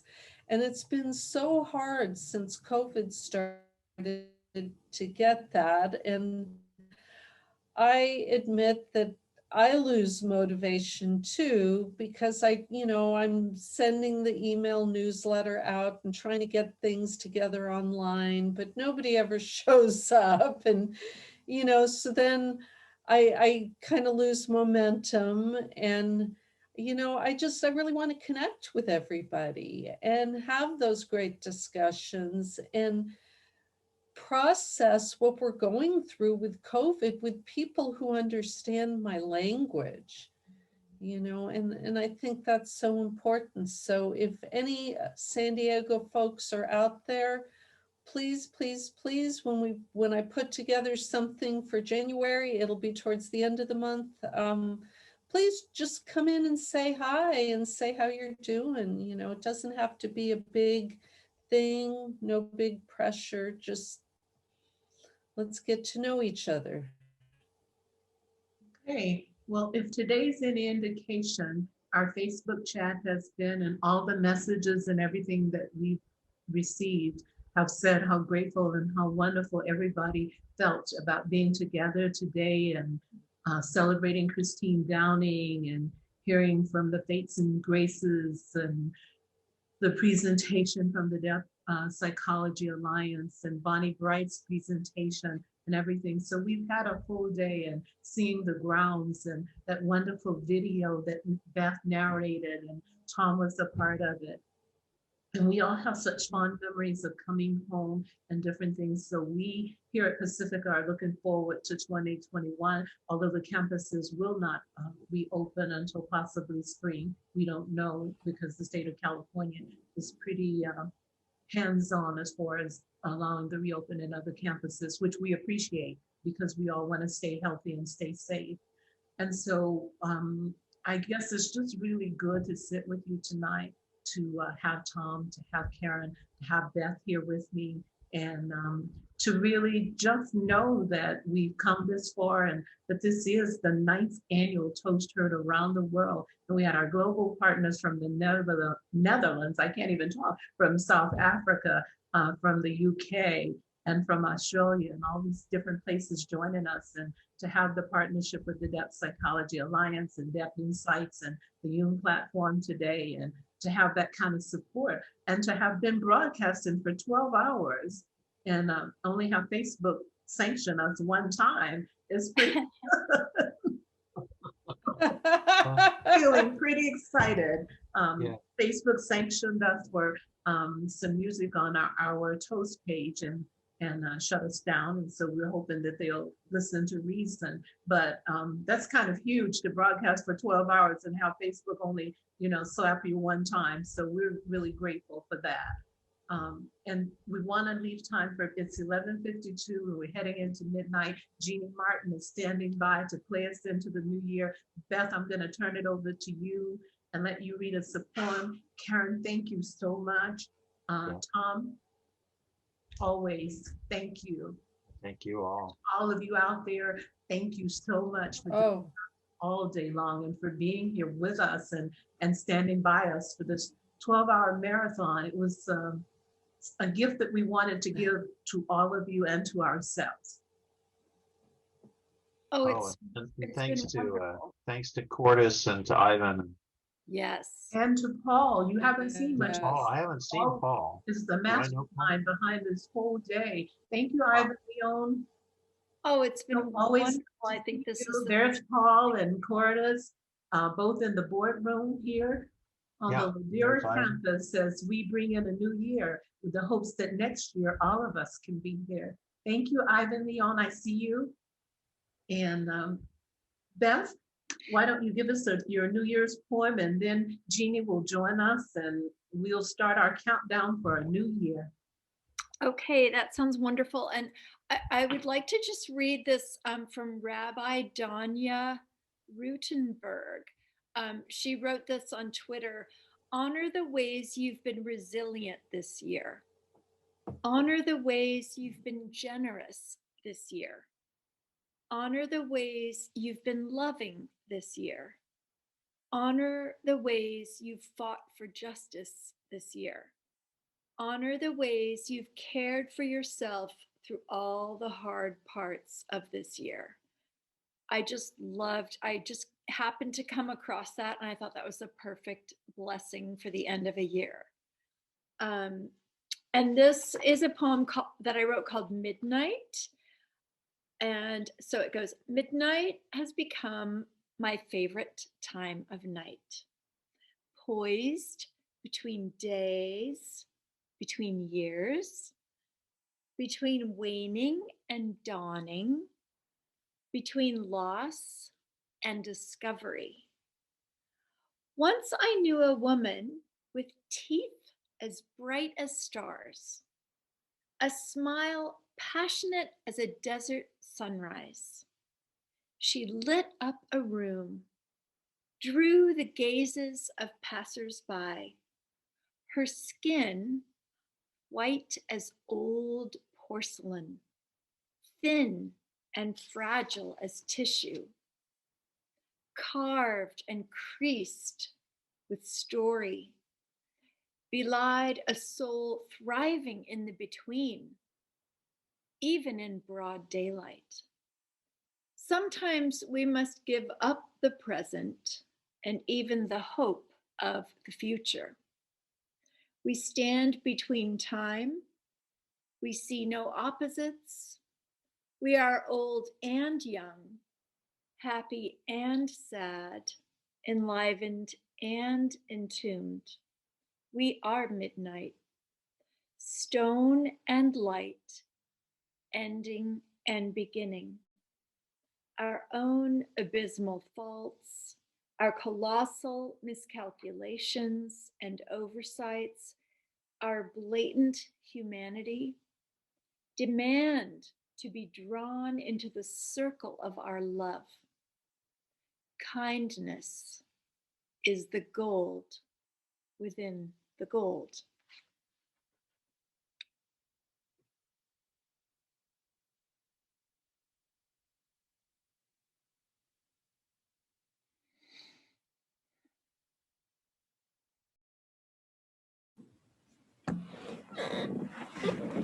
That was beautiful.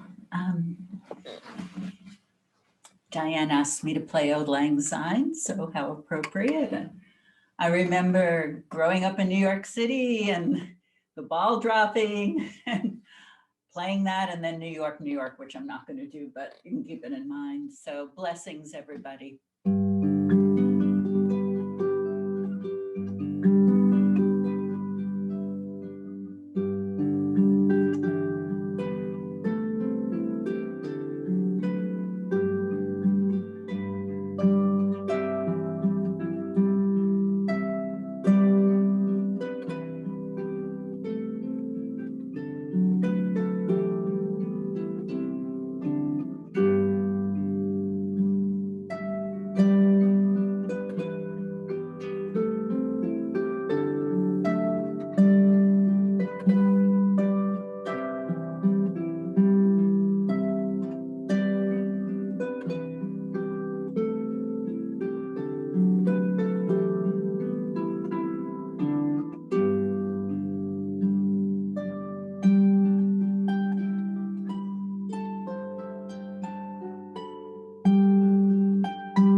Thank you so much, Jeannie. That was beautiful.